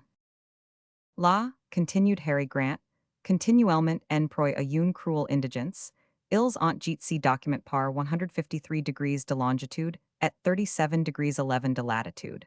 Vins à leurs seckers, o ils sont perdus." At the name of Tabor, Paganel had started up hastily, and now being unable to restrain himself longer, he called out, "How can it be Isle Tabor? Why, this is Maria Theresa." "Undoubtedly, Monsieur Paganel," replied Harry Grant. "It is Maria Theresa on the English and German charts, but is named Tabor on the French ones." At this moment, a vigorous thump on Paganel's shoulder almost bent him double. Truth obliges us to say it was the Major that dealt the blow, though strangely contrary to his usual strict politeness. "Geographer," said McNabbs, in a tone of the most supreme contempt. But Paganel had not even felt the major's hand. What was that compared to the geographical blow which had stunned him? He had been gradually getting nearer the truth, however, as he learned from Captain Grant. He had almost entirely deciphered the indecipherable document. The names Patagonia, Australia, New Zealand had appeared to him in turn with absolute certainty. Contin at first continent had gradually reached its true meaning, continuel. Indi had successively signified Indians, indigenes, and at last the right word was found, indigents. But one mutilated word, abor, had baffled the geographer's sagacity. Paganel had persisted in making it the root of the verb aborder, and it turned out to be a proper name, the French name of the Isle Tabor, the isle which had been a refuge for the shipwrecked sailors of the Britannia. It was difficult to avoid falling into the error, however, for on the English planispheres on the Duncan, the little isle was marked Maria Theresa. "No matter," cried Paganel, tearing his hair. "I ought not to have forgotten its double appellation. It is an unpardonable mistake, one unworthy of a secretary of the Geographical Society. I am disgraced." "Come, come, Monsieur Paganel," said Lady Helena, "moderate your grief." "No, madam, no, I am a mere ass." "And not even a learned one?" added the major by way of consolation. When the meal was over, Harry Grant put everything in order in his house. He took nothing away, wishing the guilty to inherit the riches of the innocent. Then they returned to the vessel, and, as Glenarvan had determined to start the same day, he gave immediate orders for the disembarkation of the quartermaster. Ayrton was brought up on the poop, and found himself face to face with Harry Grant. "It is I, Ayrton," said Grant. "Yes, it is you, Captain," replied Ayrton, without the least sign of surprise at Harry Grant's recovery. "Well, I am not sorry to see you again in good health. It seems, Ayrton, that I made a mistake in landing you on an inhabited coast." "It seems so, Captain." "You are going to take my place on this uninhabited island. May heaven give you repentance." "Amen," said Ayrton calmly. Glenarvan then addressed the quartermaster. "It is still your wish, then, Ayrton, to be left behind?" "Yes, my lord." "And Isle Tabor meets your wishes?" "Perfectly." "Now then, listen to my last words, Ayrton. You will be cut off here from all the world, and no communication with your fellows is possible. Miracles are rare, and you will not be able to quit this isle. You will be alone, with no eye upon you but that of God, who reads the deepest secrets of the heart. But you will be neither lost nor forsaken, as Captain Grant was. Unworthy as you are of anyone's remembrance, you will not be dropped out of recollection. I know where you are, Ayrton. I know where to find you. I shall never forget." "God keep your honor," was all Ayrton's reply. These were the final words exchanged between Glenarvan and the quartermaster. The boat was ready, and Ayrton got into it. John Mangles had previously conveyed to the island several cases of preserved food, besides clothing and tools and firearms, and a supply of powder and shot. The quartermaster could commence a new life of honest labor. Nothing was lacking, not even books, among others the Bible, so dear to English hearts. The parting hour had come. The crew and all the passengers were assembled on deck. More than one felt his heart swell with emotion. Mary Grant and Lady Helena could not restrain their feelings. "Must it be done?" said the young wife to her husband. "Must the poor man be left there?" "He must, Helena," replied Lord Glenarvan. "It is in expiation of his crimes." At that moment the boat, in charge of John Mangles, turned away. Ayrton, who remained standing and still unmoved, took off his cap and bowed gravely. Glenarvan uncovered, and all the crew followed his example, as if in presence of a man who was about to die, and the boat went off in profound silence. On reaching land, Ayrton jumped on the sandy shore, and the boat returned to the yacht. It was then 4 o'clock in the afternoon, and from the poop the passengers could see the quartermaster gazing at the ship, standing with folded arms on a rock, motionless as a statue. "Shall we set sail, my lord?" asked John Mangles. "Yes, John," replied Glenarvan hastily, more moved than he cared to show. "Go on," shouted John to the engineer. The steam hissed and puffed out, the screw began to stir the waves, and by 8 o'clock the last peaks of Isle Tabor disappeared in the shadows of the night. Chapter 21: Paganel's Last Entanglement. On the 19th of March, 11 days after leaving the island, the Duncan sighted the American coast, and next day dropped anchor in the Bay of Talcahuano.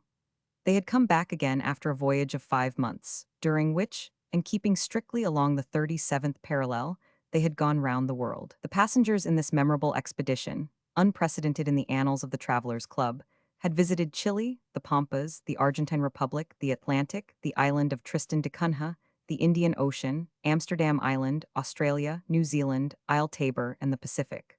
Their search had not been fruitless, for they were bringing back the survivors of the shipwrecked Britannia.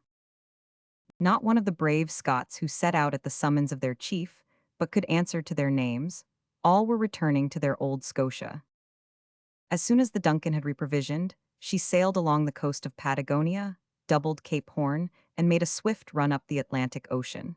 No voyage could be more devoid of incident. The yacht was simply carrying home a cargo of happiness. There was no secret now on board, not even John Mangle's attachment to Mary Grant. Yes, there was one mystery still, which greatly excited McNabbs's curiosity. Why was it that Paganel remained always hermetically fastened up in his clothes, with a big comforter round his throat and up to his very ears? The Major was burning with desire to know the reason of this singular fashion. But in spite of interrogations, allusions, and suspicions on the part of McNabbs, Paganel would not unbutton. Not even when the Duncan crossed the line, and the heat was so great that the seams of the deck were melting. "He is so distrait that he thinks he is at St. Petersburg," said the Major, when he saw the geographer wrapped in an immense greatcoat, as if the mercury had been frozen in the thermometer. At last, on the 9th of May, 53 days from the time of leaving Talcahuano, John Mangles sighted the lights of Cape Clear. The yacht entered St. George's Channel, crossed the Irish Sea, and on the 10th of May reached the Firth of Clyde. At 11 o'clock she dropped anchor off Dunbarton, and at 2 p.m. the passengers arrived at Malcolm Castle amidst the enthusiastic cheering of the Highlanders. As fate would have it then, Harry Grant and his two companions were saved. John Mangles wedded Mary Grant in the old cathedral of St. Mungo, and Mr. Paxton, the same clergyman who had prayed 9 months before for the deliverance of the father, now blessed the marriage of his daughter and his deliverer. Robert was to become a sailor like Harry Grant and John Mangles, and take part with them in the captain's grand projects, under the auspices of Lord Glenarvan. But fate also decreed that Paganel was not to die a bachelor, probably so. The fact was, the learned geographer, after his heroic exploits, could not escape celebrity. His blunders made quite a furore among the fashionables of Scotland, and he was overwhelmed with courtesies. It was then that an amiable lady, about 30 years of age, in fact, a cousin of McNabbs, a little eccentric herself, but good and still charming, fell in love with the geographer's oddities and offered him her hand. £40,000 went with it, but that was not mentioned. Paganel was far from being insensible to the sentiments of Miss Arabella, but yet he did not dare to speak. It was the Major who was the medium of communication between these two souls, evidently made for each other. He even told Paganel that his marriage was the last freak he would be able to allow himself. Paganel was in a great state of embarrassment, but strangely enough could not make up his mind to speak the fatal word. "Does not Miss Arabella please you, then?" asked McNabbs. "Oh, Major, she is charming," exclaimed Paganel, "1,000 times too charming, and if I must tell you all, she would please me better if she were less so. I wish she had a defect." "Be easy on that score," replied the Major. "She has, and more than one. The most perfect woman in the world has always her quota. So, Paganel, it is settled then, I suppose." "I dare not." "Come, now, my learned friend, what makes you hesitate?" "I am unworthy of Miss Arabella," was the invariable reply of the geographer, and to this he would stick. At last, one day being fairly driven in a corner by the intractable Major, he ended by confiding to him, under the seal of secrecy, a certain peculiarity which would facilitate his apprehension, should the police ever be on his track. "Bah," said the Major. "It is really as I tell you," replied Paganel. "What does it matter, my worthy friend?" "Do you think so, Major?" "On the contrary, it only makes you more uncommon. It adds to your personal merits. It is the very thing to make you the nonpareil husband that Arabella dreams about." And the Major, with imperturbable gravity, left Paganel in a state of the utmost disquietude. A short conversation ensued between McNabbs and Miss Arabella. A fortnight afterwards, The marriage was celebrated in grand style in the chapel of Malcolm Castle. Paganel looked magnificent but closely buttoned up, and Miss Arabella was arrayed in splendor. And this secret of the geographer would have been forever buried in oblivion if the major had not mentioned it to Glenarvan, and he could not hide it from Lady Helena, who gave a hint to Mrs. Mangles. To make a long story short, it got in the end to M. Albinet's ears, and soon became noised abroad. Jacques Paganel, during his 3 days' captivity among the Maoris, had been tattooed from the feet to the shoulders, and he bore on his chest a heraldic kiwi with outspread wings, which was biting at his heart. This was the only adventure of his grand voyage that Paganel could never get over, and he always bore a grudge to New Zealand on account of it. It was for this reason, too, that, notwithstanding solicitation and regrets, he never would return to France. He dreaded lest he should expose the whole geographical society in his person to the jests of caricaturists and low newspapers, by their secretary coming back tattooed. The return of the captain to Scotland was a national event, and Harry Grant was soon the most popular man in Old Caledonia. His son Robert became a sailor like himself and Captain Mangles, and under the patronage of Lord Glenarvan, they resumed the project of founding a Scotch colony in the southern seas. "Bravo, my dear geographer," said Glenarvan. "That is very well put. Unless the race has no existence, that would reconcile all statements," returned Paganel. "But here is one consolation, at all events. The Straits of Magellan are very magnificent, even without Patagonians." Just at this moment, the Duncan was rounding the peninsula of Brunswick between splendid panoramas. 70 miles after doubling Cape Gregory, she left on her starboard the penitentiary of Punta Arena. The church steeple and the Chilean flag gleamed for an instant among the trees, and then the strait wound on between huge granitic masses which had an imposing effect. Cloud-capped mountains appeared, their heads white with eternal snows, and their feet hid in immense forests. Toward the southwest, Mount Tarn rose 6,500 feet high. Night came on after a long lingering twilight, the light insensibly melting away into soft shades. These brilliant constellations began to bestud the sky, and the Southern Cross shone out. There were numerous bays along the shore, easy of access, but the yacht did not drop anchor in any. She continued her course fearlessly through the luminous darkness. Presently ruins came in sight, crumbling buildings, which the night invested with grandeur, the sad remains of a deserted settlement, whose name will be an eternal protest against these fertile shores and forests full of game. The Duncan was passing Fort Famine. It was in that very spot that Sarmiento, a Spaniard, came in 1581 with 400 emigrants to establish a colony. He founded the city of St. Philip, but the extreme severity of winter decimated the inhabitants, and those who had struggled through the cold died subsequently of starvation. Cavendish, the corsair, discovered the last survivor dying of hunger in the ruins. After sailing along these deserted shores, the Duncan went through a series of narrow passes, between forests of beech and ash and birch, and at length doubled Cape Froward, still bristling with the ice of the last winter. On the other side of the strait, in Terra del Fuego, stood Mount Sarmiento, towering to a height of 6,000 feet, an enormous accumulation of rocks, separated by bands of cloud, forming a sort of aerial archipelago in the sky. It is at Cape Froward that the American continent actually terminates, for Cape Horn is nothing but a rock sunk in the sea in latitude 52 degrees. At Cape Momax the straits widened, and she was able to get round Narborough Isles and advance in a more southerly direction, till at length the rock of Cape Pillars, the extreme point of Desolation Island, came in sight 36 hours after entering the straits. Before her stem lay a broad, open, sparkling ocean, which Jacques Paganel greeted with enthusiastic gestures, feeling kindred emotions with those which stirred the bosom of Ferdinand de Magellan himself, when the sails of his ship, the Trinidad, first bent before the breeze from the great Pacific. Chapter 10: The Course Decided.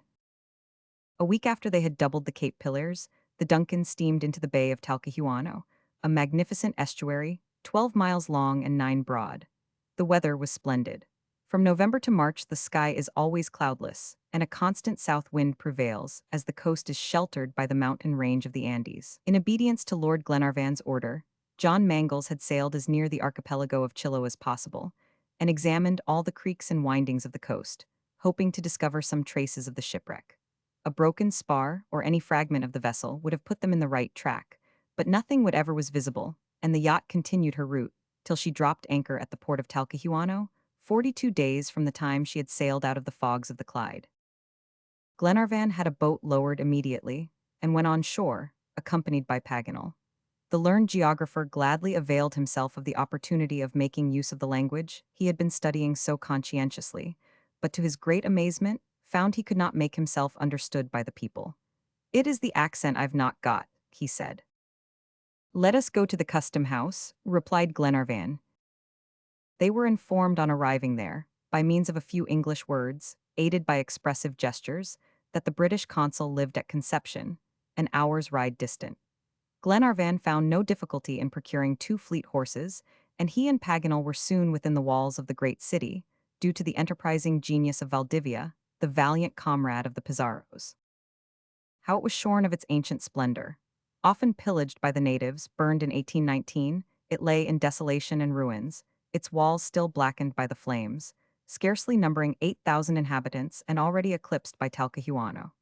The grass was growing in the streets, beneath the lazy feet of the citizens, and all trade and business, indeed any description of activity, was impossible. The notes of the mandolin resounded from every balcony, and languishing songs floated on the breeze. Conception, the ancient city of brave men, had become a village of women and children. Lord Glenarvan felt no great desire to inquire into the causes of this decay, though Paganel tried to draw him into a discussion on the subject. He would not delay an instant, but went straight on to the house of Mr. Bentinck, Her Majesty's consul, who received them very courteously, and on learning their errand, undertook to make inquiries all along the coast. But to the question whether a 3-mast vessel, called the Britannia, had gone ashore either on the Chilean or Araucanian coast, he gave a decided negative. No report of such an event had been made to him or any of the other consuls. Glenarvan, however, would not allow himself to be disheartened. He went back to Talcahuano and spared neither pains nor expense to make a thorough investigation of the whole seaboard.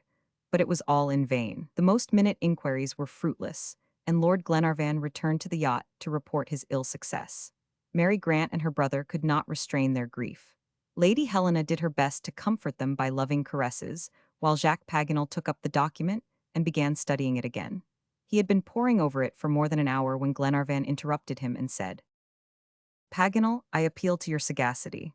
Have we made an erroneous interpretation of the document? Is there anything illogical about the meaning?" Paganel was silent, absorbed in reflection. "Have we mistaken the place where the catastrophe occurred?" continued Glenarvan. "Does not the name Patagonia seem apparent even to the least clear-sighted individual?" Paganel was still silent. "Besides," said Glenarvan, "does not the word Indian prove we are right?" "Perfectly so," replied McNabbs. "And is it not evident, then, that, at the moment of writing the words, the shipwrecked men were expecting to be made prisoners by the Indians?"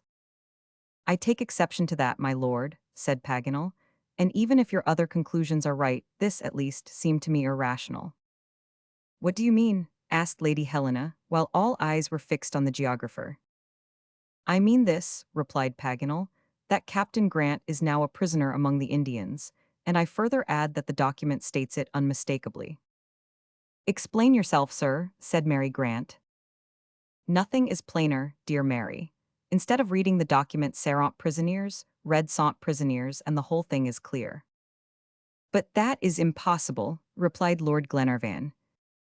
"Impossible, and why, my noble friend?" asked Paganel, smiling.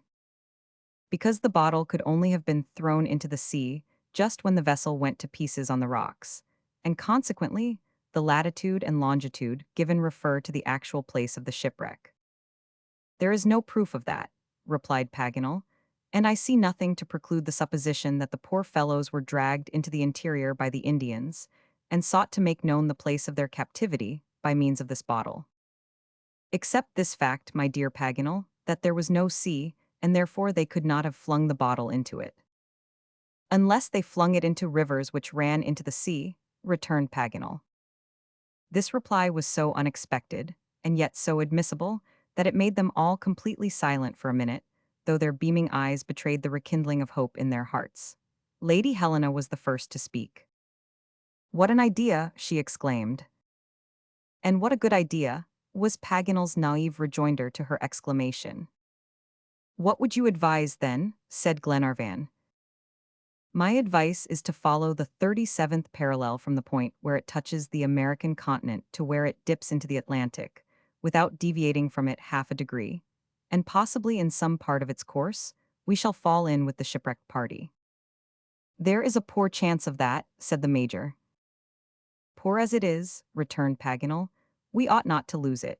If I am right in my conjecture that the bottle has been carried into the sea on the bosom of some river, we cannot fail to find the track of the prisoners. You can easily convince yourselves of this by looking at this map of the country. He unrolled a map of Chile and the Argentine provinces as he spoke, and spread it out on the table. Just follow me for a moment, he said, across the American continent. Let us make a stride across the narrow strip of Chile and over the Cordilleras of the Andes and get into the heart of the Pampas. Shall we find any lack of rivers and streams and currents? No, for here are the Rio Negro and Rio Colorado, and their tributaries intersected by the 37th parallel, and any of them might have carried the bottle on its waters. Then, perhaps, in the midst of a tribe in some Indian settlement, on the shores of these almost unknown rivers, those whom I may call my friends await some providential intervention. Ought we to disappoint their hopes? Do you not all agree with me that it is our duty to go along the line my finger is pointing out at this moment on the map? And if after all we find I have been mistaken, still to keep straight on and follow the 37th parallel, till we find those we seek, if even we go right round the world. His generous enthusiasm so touched his auditors that, involuntarily, they rose to their feet and grasped his hands, while Robert exclaimed as he devoured the map with his eyes, "Yes, my father is there." "And where he is," replied Glenarvan, "we'll manage to go, my boy, and find him. Nothing can be more logical than Paganel's theory, and we must follow the course he points out without the least hesitation. Captain Grant may have fallen into the hands of a numerous tribe, or his captors may be but a handful. In the latter case, we shall carry him off at once. But in the event of the former, after we have reconnoitered the situation, we must go back to the Duncan on the eastern coast and get to Buenos Aires, where we can soon organize a detachment of men, with Major McNabbs at their head, strong enough to tackle all the Indians in the Argentine provinces." "That's capital, my lord," said John Mangles, "and I may add that there is no danger whatever crossing the continent." "Monsieur Paganel," asked Lady Helena, "you have no fear then that if the poor fellows have fallen into the hands of the Indians, their lives at least have been spared?" "What a question! Why, madam, the Indians are not anthropophagi, far from it. One of my own countrymen, M. Ginnard, associated with me in the Geographical Society, was 3 years a prisoner among the Indians in the Pampas. He had to endure sufferings and ill treatment, but came off victorious at last. A European is a useful being in these countries. The Indians know his value and take care of him as if he were some costly animal." "There is not the least room then for hesitation," said Lord Glenarvan. "Go we must, and as soon as possible. What route must we take?" "One that is both easy and agreeable," replied Paganel. "Rather mountainous at first, and then sloping gently down the eastern side of the Andes into a smooth plain, turfed and gravelled quite like a garden." "Let us see the map," said the major. "Here it is, my dear McNabbs. We shall go through the capital of Araucania, and cut the Cordilleras by the pass of Antuco, leaving the volcano on the south, and gliding gently down the mountain sides, past the Nuquim and the Rio Colorado onto the Pampas, till we reach the Sierra Tapalquin, from whence we shall see the frontier of the province of Buenos Aires. These we shall pass by, and cross over the Sierra Tandil, pursuing our search to the very shores of the Atlantic as far as Point Medano." Paganel went through this program of the expedition without so much as a glance at the map. He was so posted up in the travels of Frezier, Molina, Humboldt, Mears, and Aubigny, that he had the geographical nomenclature at his fingers' ends, and could trust implicitly to his never-failing memory. "You see then, friend," he added, "that it is a straight course. In 30 days we shall have gone over it, and gained the eastern side before the Duncan, however little she may be delayed by the westerly winds. Then the Duncan is to cruise between Corrientes and Cape St. Anthony," said John Mangles. "Just so." "And how is the expedition to be organized?" asked Glenarvan. "As simply as possible. All there is to be done is to reconnoiter the situation of Captain Grant, and not to come to gunshot with the Indians. I think that Lord Glenarvan, our natural leader, the major, who would not yield his place to anybody, and your humble servant, Jacques Paganel." "And me," interrupted Robert. Robert, Robert, exclaimed Mary. And why not? Returned Paganel. Travels form the youthful mind. Yes, Robert, we 4 and 3 of the sailors. And does your lordship mean to pass me by? Said John Mangles, addressing his master. My dear John, replied Glenarvan, we leave passengers on board, those dearer to us than life, and who is to watch over them but the devoted captain? Then we can't accompany you, said Lady Helena, while a shade of sadness beclouded her eyes. My dear Helena, the journey will so soon be accomplished that it will be but a brief separation, and— Yes, dear, I understand, it is all right, and I do hope you may succeed. Besides, you can hardly call it a journey, added Paganel. What is it then? It is just making a flying passage across the continent, the way a good man goes through the world, doing all the good he can. Transfer beneficendo, that is our motto. This ended the discussion, if a conversation can be so called, where all who take part in it are of the same opinion. Preparations commenced the same day, but as secretly as possible to prevent the Indians getting scent of it. The day of departure was fixed for the 14th of October. The sailors were all so eager to join the expedition that Glenarvan found the only way to prevent jealousy among them was to draw lots who should go. This was accordingly done, and fortune favored the chief officer, Tom Austin, Wilson, a strong, jovial young fellow, and Mulready, so good a boxer that he might have entered the lists with Tom Sayers himself. Glenarvan displayed the greatest activity about the preparations, for he was anxious to be ready by the appointed day. John Mangles was equally busy in coaling the vessel, that she might weigh anchor at the same time. There was quite a rivalry between Glenarvan and the young captain about getting first to the Argentine coast. Both were ready on the 14th. The whole search party assembled in the saloon to bid farewell to those who remained behind.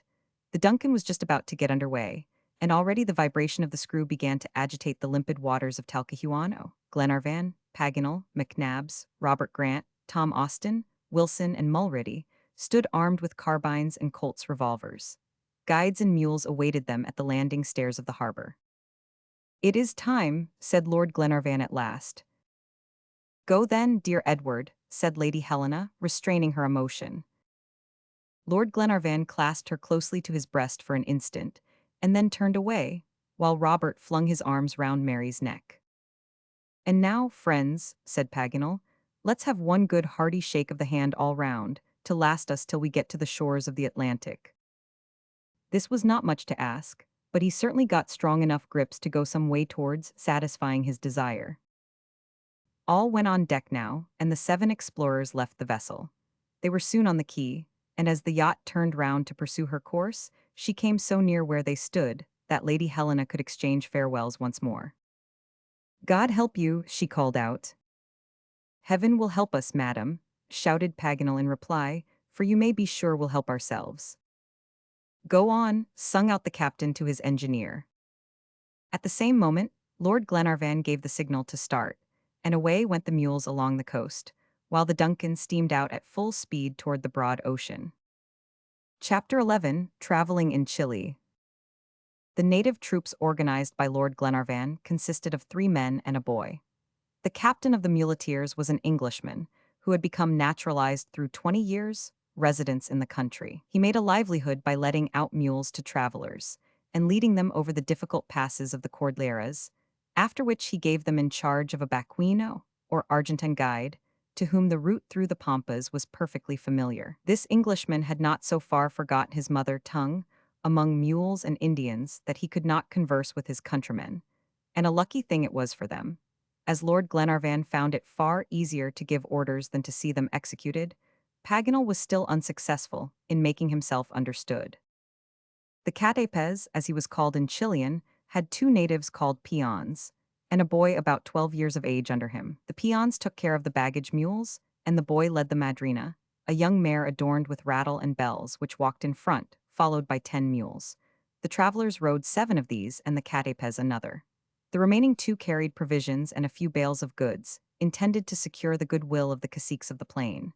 The peons walked, according to their usual habit. Every arrangement had been made to ensure safety and speed, for crossing the Andes is something more than an ordinary journey. It could not be accomplished without the help of the hardy mules of the far-famed Argentine breed. those reared in the country are much superior to their progenitors. They are not particular about their food, and only drink once a day, and they can go with ease 10 leagues in 8 hours. There are no inns along this road from one ocean to another. The only viands on which travelers can regale themselves are dried meat, rice seasoned with pimento, and such game as may be shot en route. The torrents provide them with water in the mountains, and the rivulets in the plains, which they improve by the addition of a few drops of rum, and each man carries a supply of this in a bullock's horn, called chiffle. They have to be careful, however, not to indulge too freely in alcoholic drinks, as the climate itself has a peculiarly exhilarating effect on the nervous system. As for bedding, it is all contained in the saddle used by the natives, called recado. This saddle is made of sheepskins, tanned on one side and woolly on the other, fastened by gorgeous embroidered straps. Wrapped in these warm coverings, a traveler may sleep soundly and brave exposure to the damp nights. Glenarvan, an experienced traveler who knew how to adapt himself to the customs of other countries, adopted the Chilean costume for himself and his whole party. Paganel and Robert, both alike children, though of different growth, were wild with delight as they inserted their heads in the national poncho, an immense plaid with a hole in center, and their legs in high leather boots. The mules were richly caparisoned, with the Arab bit in their mouths and long reins of plaited leather, which served as a whip. The headstall of the bridle was decorated with metal ornaments, and the alforjas double sacks of gay-colored linen, containing the day's provisions. Paganel, distrait as usual, was flung several times before he succeeded in bestriding his good steed, but once in the saddle, his inseparable telescope on his shoulder belt, he held on well enough, keeping his feet fast in the stirrups and trusting entirely to the sagacity of his beast. As for Robert, his first attempt at mounting was successful, and proved that he had the making in him of an excellent horseman. The weather was splendid when they started, the sky a deep cloudless blue, and yet the atmosphere so tempered by the sea breezes as to prevent any feeling of oppressive heat. They marched rapidly along the winding shore of the Bay of Talcahuano, in order to gain the extremity of the parallel, 30 miles south. No one spoke much the first day, for the smoke of the Duncan was still visible on the horizon, and the pain of parting too keenly felt. Paganel talked to himself in Spanish, asking and answering questions. The Castaways, moreover, was a taciturn man naturally, and had not been rendered loquacious by his calling. He hardly spoke to his peons. They understood their duties perfectly. If one of the mules stopped, they urged it on with a guttural cry, and if that proved unavailing, a good-sized pebble, thrown with unerring aim, soon cured the animal's obstinacy. If a strap got loose or a rein fell, a peon came forward instantly, and throwing off his poncho, flung it over his beast's head till the accident was repaired and the march resumed. The custom of the muleteers is to start immediately after breakfast, about 8 o'clock, and not to stop till they camp for the night. About 4 p.m. Glenarvan fell in with the practice, and the first halt was just as they arrived at Arauco, situated at the very extremity of the bay. To find the extremity of the 37th degree of latitude, they would have required to proceed as far as the Bay of Carnero, 20 miles further. But the agents of Glenarvan had already scoured that part of the coast, and to repeat the exploration would have been useless. It was, therefore, decided that Arauco should be the point of departure, and they should keep on from there toward the east in a straight line. Since the weather was so favorable, and the whole party, even Robert, were in perfect health, and altogether the journey had commenced under such favorable auspices, it was deemed advisable to push forward as quickly as possible. Accordingly, the next day they marched miles or more, and encamped at nightfall on the banks of Rio Biobio. The country still presented the same fertile aspect, and abounded in flowers, but animals of any sort only came in sight occasionally, and there were no birds visible, except a solitary heron or owl, and a thrush or grebe flying from the falcon. Human beings there were none, not a native appeared. Not even one of the Guasos, the degenerate offspring of Indians and Spaniards, dashed across the plain like a shadow, his flying steed dripping with blood from the cruel thrusts inflicted by the gigantic spurs of his master's naked feet. It was absolutely impossible to make inquiries when there was no one to address, and Lord Glenarvan came to the conclusion that Captain Grant must have been dragged right over the Andes into the Pampas, and that it would be useless to search for him elsewhere. The only thing to be done was to wait patiently and press forward with all the speed in their power. On the 17th, they set out in the usual line of march, a line which it was hard work for Robert to keep.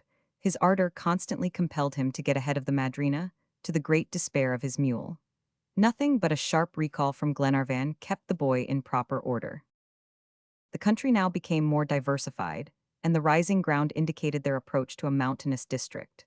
Rivers were more numerous and came rushing noisily down the slopes. Paganel consulted his maps, and when he found any of those streams not marked, which often happened, all the fire of a geographer burned in his veins, and he would exclaim, with a charming air of vexation, "A river which hasn't a name is like having no civil standing. It has no existence in the eye of geographical law."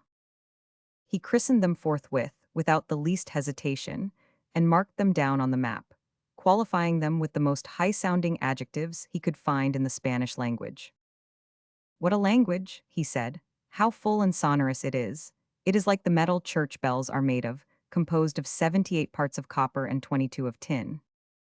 "But, I say, do you make any progress in it?" asked Glenarvan. "Most certainly, my dear lord. Ah, if it wasn't the accent, that wretched accent." And for want of better work, Paganel whiled away the time along the road by practicing the difficulties in pronunciation, repeating all the breakjaw words he could, though still making geographical observations. Any question about the country that Glenarvan might ask the Castaways was sure to be answered by the learned Frenchman before he could reply, to the great astonishment of the guide, who gazed at him in bewilderment. About 2 o'clock that same day, they came to a crossroad, and naturally enough Glenarvan inquired the name of it. "It is the route from Yumble to Los Angeles," said Paganel. Glenarvan looked at the Castaways, who replied, "Quite right." And then, turning toward the geographer, he added, "You have traveled in these parts before, sir." "Oh yes," said Paganel quite gravely. "On a mule?" "No, in an easy chair." The Castaways could not make him out, but shrugged his shoulders and resumed his post at the head of the party. At 5 in the evening they stopped in a gorge of no great depth, some miles above the little town of Loja, and encamped for the night at the foot of the Sierras, the first steps of the great Cordilleras. Chapter 12, 11,000 feet aloft. Nothing of importance had occurred hitherto in the passage through Chile, but all the obstacles and difficulties incident to a mountain journey were about to crowd on the travelers now. One important question had first to be settled: which pass would take them over the Andes, and yet not be out of their fixed route? On questioning the Castaways on the subject, he replied, "There are only two practicable passes that I know of in this part of the Cordilleras. The Pass of Arica is one undoubtedly discovered by Valdivia Mendoza," said Paganel. "Just so." "And that of Valerica is the other." "Precisely." "Well, my good fellow, both these passes have only one fault: they take us too far out of our route, either north or south." "Have you no other to propose?" asked the major. "Certainly," replied Paganel. "There is the Pass of Antuco, on the slope of the volcano, in latitude 37 degrees 30, or, in other words, only half a degree out of our way." "That would do, but are you acquainted with this Pass of Antuco, Castaways?" said Glenarvan. "Yes, your lordship, I have been through it, but I did not mention it, as no one goes that way but the Indian shepherds with the herds of cattle." "Oh, very well, if mares and sheep and oxen can go that way, we can, so let's start at once." The signal for departure was given immediately, and they struck into the heart of the valley of Las Leges, between great masses of chalk crystal. From this point the pass began to be difficult and even dangerous. The angles of the declivities widened and the ledges narrowed, and frightful precipices met their gaze. The mules went cautiously along, keeping their heads near the ground, as if scenting the track. They marched in file. Sometimes at a sudden bend of the road, the madrina would disappear, and the little caravan had to guide themselves by the distant tinkle of her bell. Often some capricious winding would bring the column in two parallel lines, and the Castaways could speak to his peons across a crevasse not 2 fathoms wide, though 200 deep, which made between them an inseparable gulf. Glenarvan followed his guide step by step. He saw that his perplexity was increasing as the way became more difficult, but did not dare to interrogate him, rightly enough, perhaps, thinking that both mules and muleteers were very much governed by instinct, and it was best to trust to them. For about an hour longer the Castaways kept wandering about almost at haphazard, though always getting higher up the mountains. At last he was obliged to stop short. They were in a narrow valley, one of those gorges called by the Indians quebrads, and on reaching the end, a wall of porphyry rose perpendicularly before them and barred further passage. The Castaways, after vain attempts at finding an opening, dismounted, crossed his arms, and waited. Glenarvan went up to him and asked if he had lost his way. "No, your lordship," was the reply. "But you are not in the pass of Antuco." "We are." "You are sure you are not mistaken?" "I am not mistaken. See, there are the remains of a fire left by the Indians, and there are the marks of the mares and the sheep." "They must have gone on then." "Yes, but no more will go. The last earthquake has made the route impassable." "To mules," said the major, "but not to men." "Ah, that's your concern. I have done all I could. My mules and myself are at your service to try the other passes of the Cordilleras." "And that would delay us." "3 days at least." Glenarvan listened silently. He saw the Castaways was right. His mules could not go farther. When he talked of returning, however, Glenarvan appealed to his companions and said, "Will you go on in spite of all the difficulty?" "We will follow your lordship," replied Tom Austin. "And even precede you," added Paganel. "What is it after all? We have only to cross the top of the mountain chain, and once over, nothing can be easier of descent than the slopes we shall find there. When we get below, we shall find Baquinos, Argentine shepherds who will guide us through the pampas, and swift horses accustomed to gallop over the plains. Let's go forward then, I say, and without a moment's hesitation." "Forward!" they all exclaimed. "You will not go with us then?" said Glenarvan to the Castaways. "I am the muleteer," was the reply. "As you please," said Glenarvan. "We can do without him," said Paganel. "On the other side, we shall get back into the road to Antuco, and I'm quite sure I'll lead you to the foot of the mountain as straight as the best guide in the Cordilleras." Accordingly, Glenarvan settled accounts with the Castaways, and bade farewell to him and his peons and mules. The arms and instruments, and a small stock of provisions were divided among the 7 travelers, and it was unanimously agreed that the ascent should recommence at once, and, if necessary, should continue part of the night.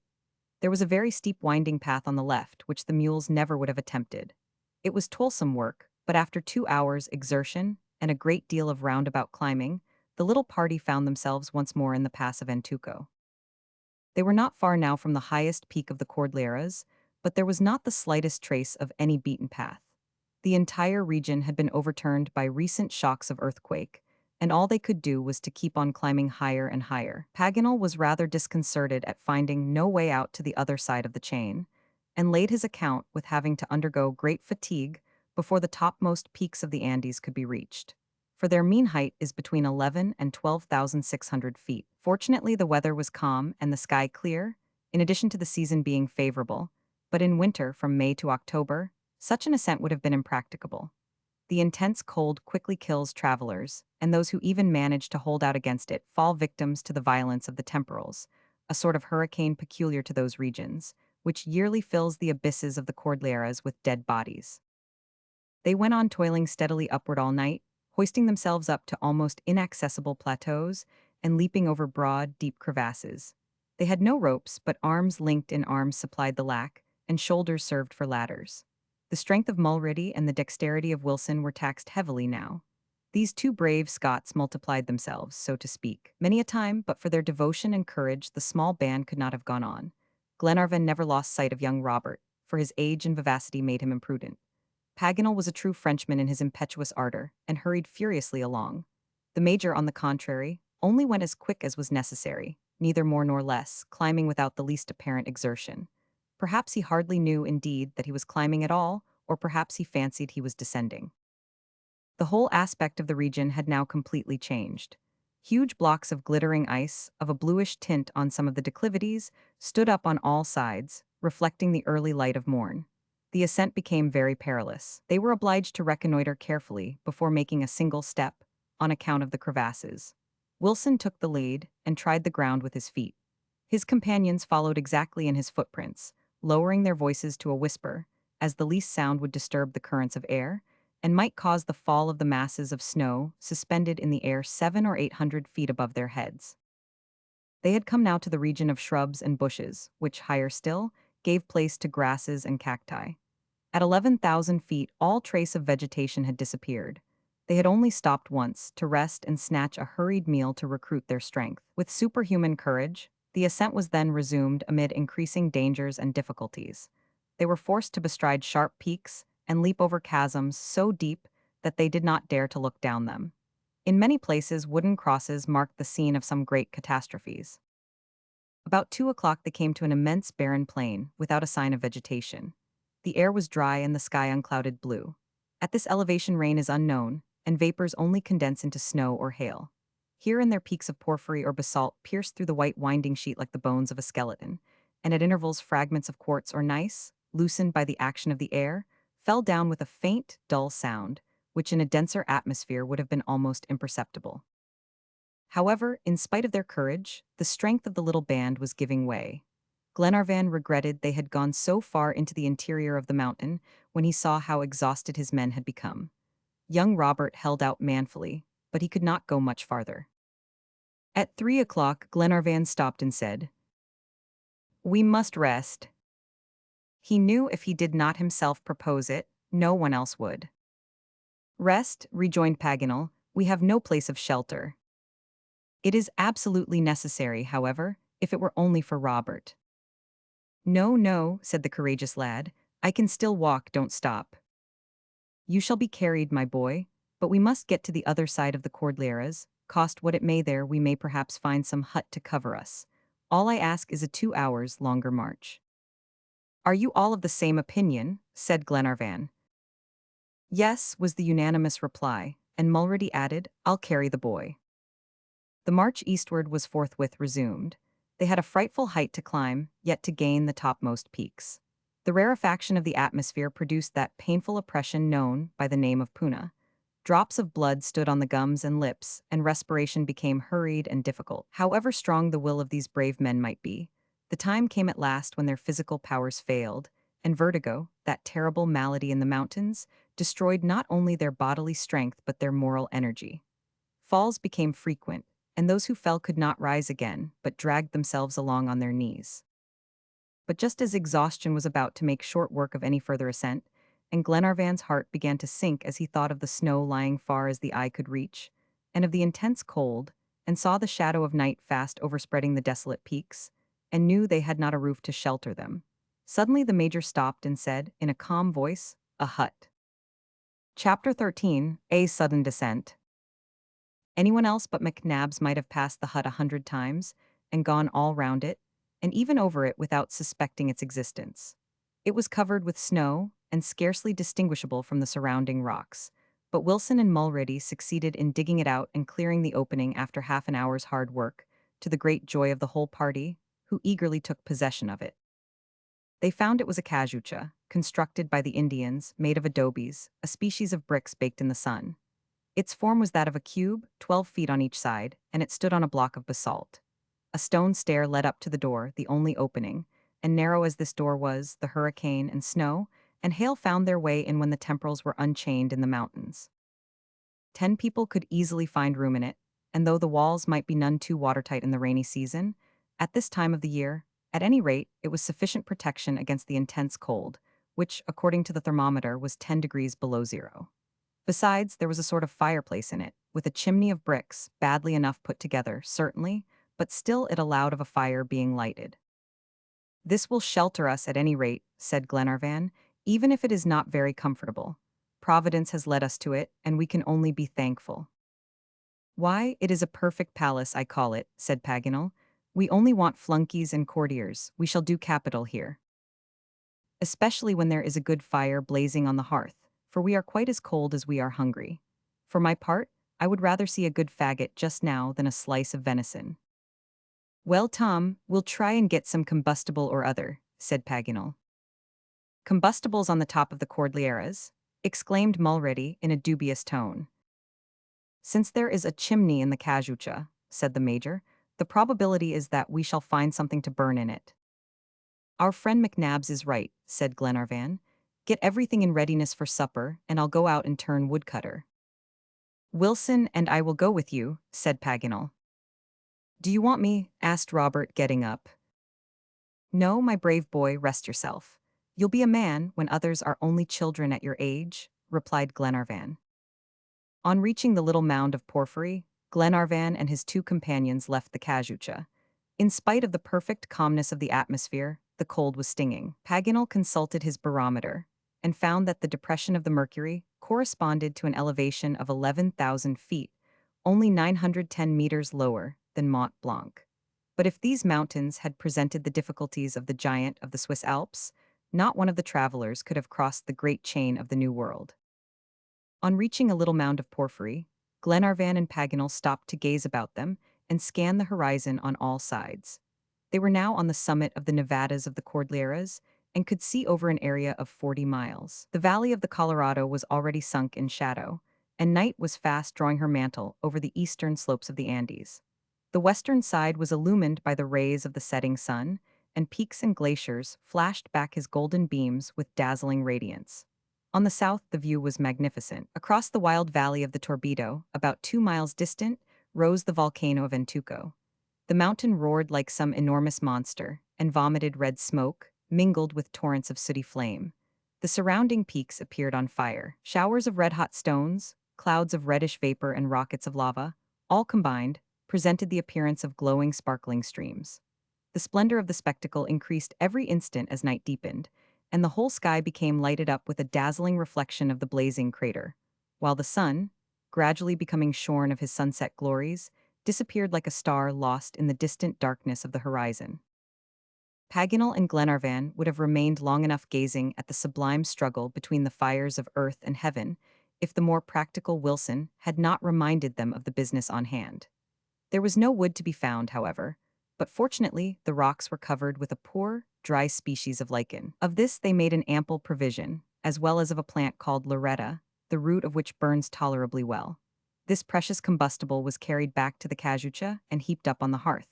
It was a difficult matter to kindle it, though, and still more to keep it alight. The air was so rarefied that there was scarcely oxygen enough in it to support combustion. At least, this was the reason assigned by the major.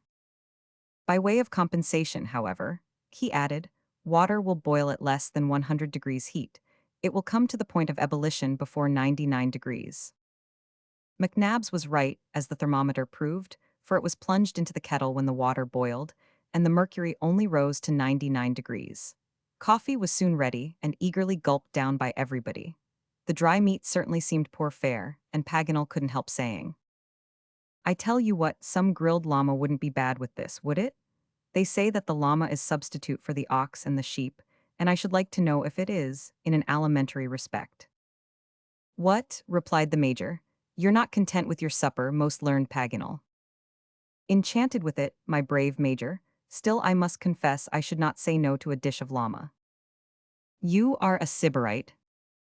I plead guilty to the charge. But come, now though you call me that, you wouldn't sulk at a beefsteak yourself, would you? Probably not. And if you were asked to lie in wait for a llama, notwithstanding the cold and the darkness, you would do it without the least hesitation. Of course, and if it will give you the slightest pleasure. His companions had hardly time to thank him for his obliging good nature, when distant and prolonged howls broke on their ear, plainly not proceeding from one or two solitary animals, but from a whole troop, and one, moreover, that was rapidly approaching. Providence had sent them a supper, as well as led them to a hut. This was the geographer's conclusion, but Glenarvan damped his joy somewhat by remarking that the quadrupeds of the Cordilleras are never met with in such a high latitude. Then where can these animals come from? Asked Tom Austin. Don't you hear them getting nearer? An avalanche, suggested Mulready. Impossible, returned Paganel. That is regular howling.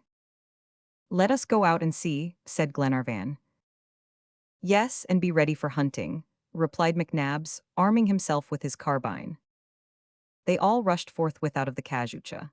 Night had completely set in, dark and starry. The moon, now in her last quarter, had not yet risen. The peaks on the north and east had disappeared from view, and nothing was visible save the fantastic silhouette of some towering rocks here and there. The howls, and clearly the howls of terrified animals, were redoubled. They proceeded from that part of the Cordilleras which lay in darkness. What could be going on there? Suddenly a furious avalanche came down, an avalanche of living animals mad with fear. The whole plateau seemed to tremble. There were hundreds, perhaps thousands, of these animals, and in spite of the rarefied atmosphere, their noise was deafening. Were they wild beasts from the pampas, or herds of llamas and vicuñas?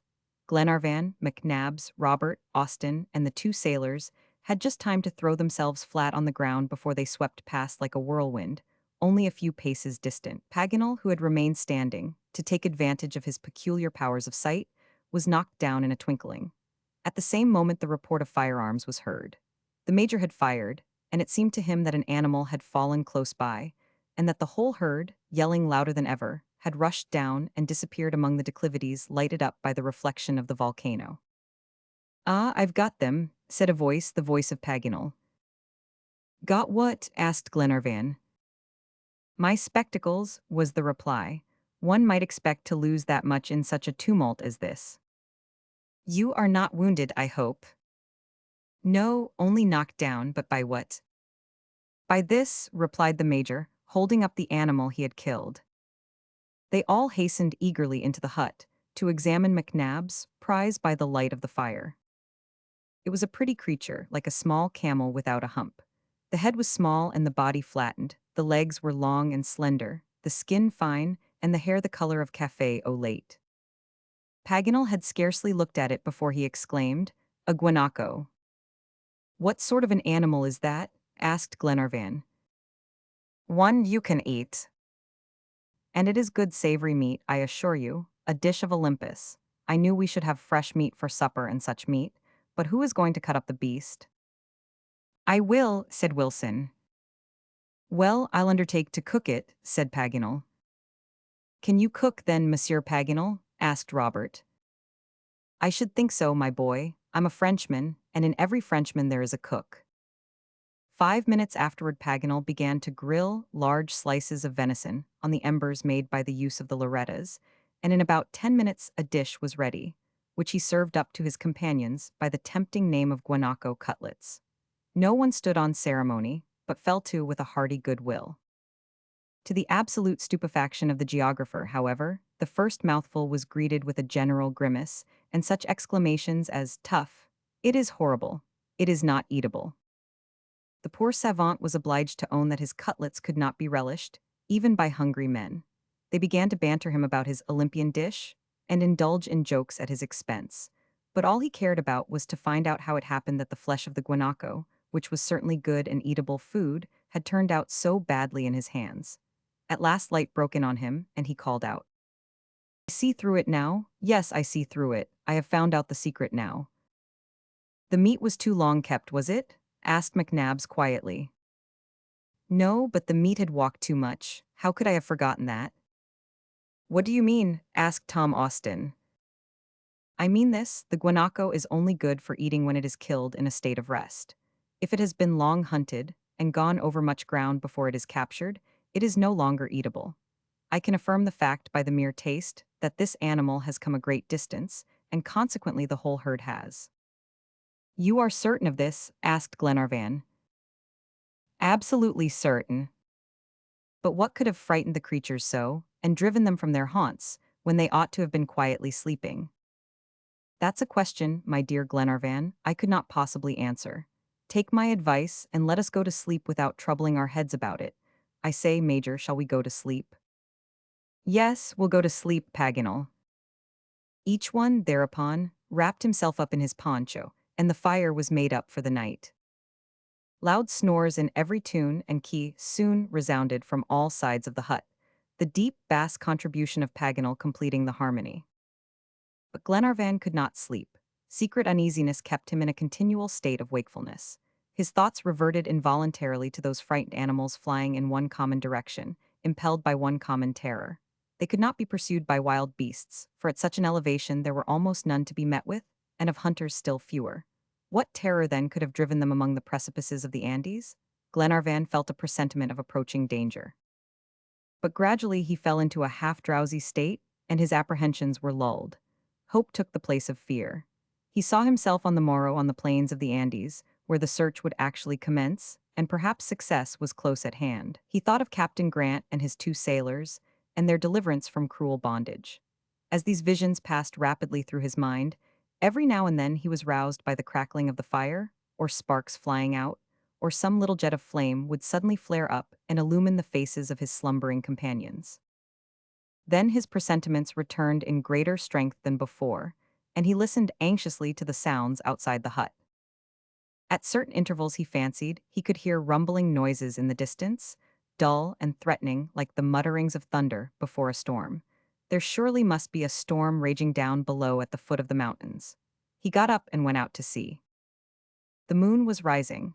The atmosphere was pure and calm, not a cloud visible either above or below.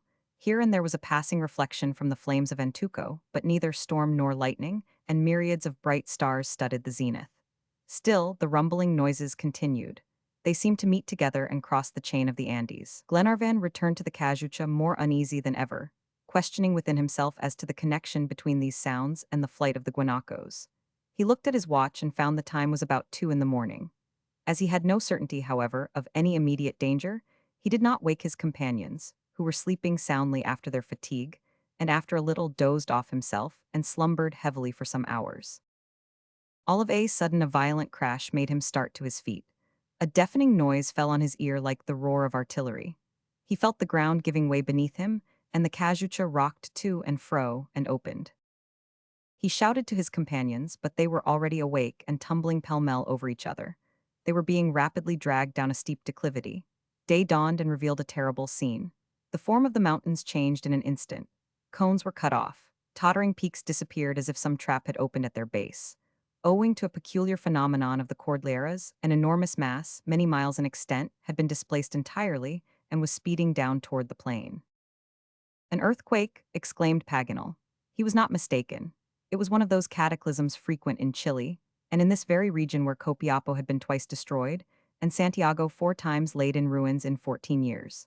This region of the globe is so underlaid with volcanic fires, and the volcanoes of recent origin are such insufficient safety valves for the subterranean vapors, that shocks are of frequent occurrence, and are called by the people tremblors. The plateau to which the 7 men were clinging, holding on by tufts of lichen, and giddy and terrified in the extreme, was rushing down the declivity with the swiftness of an express, at the rate of 50 miles an hour. Not a cry was possible, nor an attempt to get off or stop.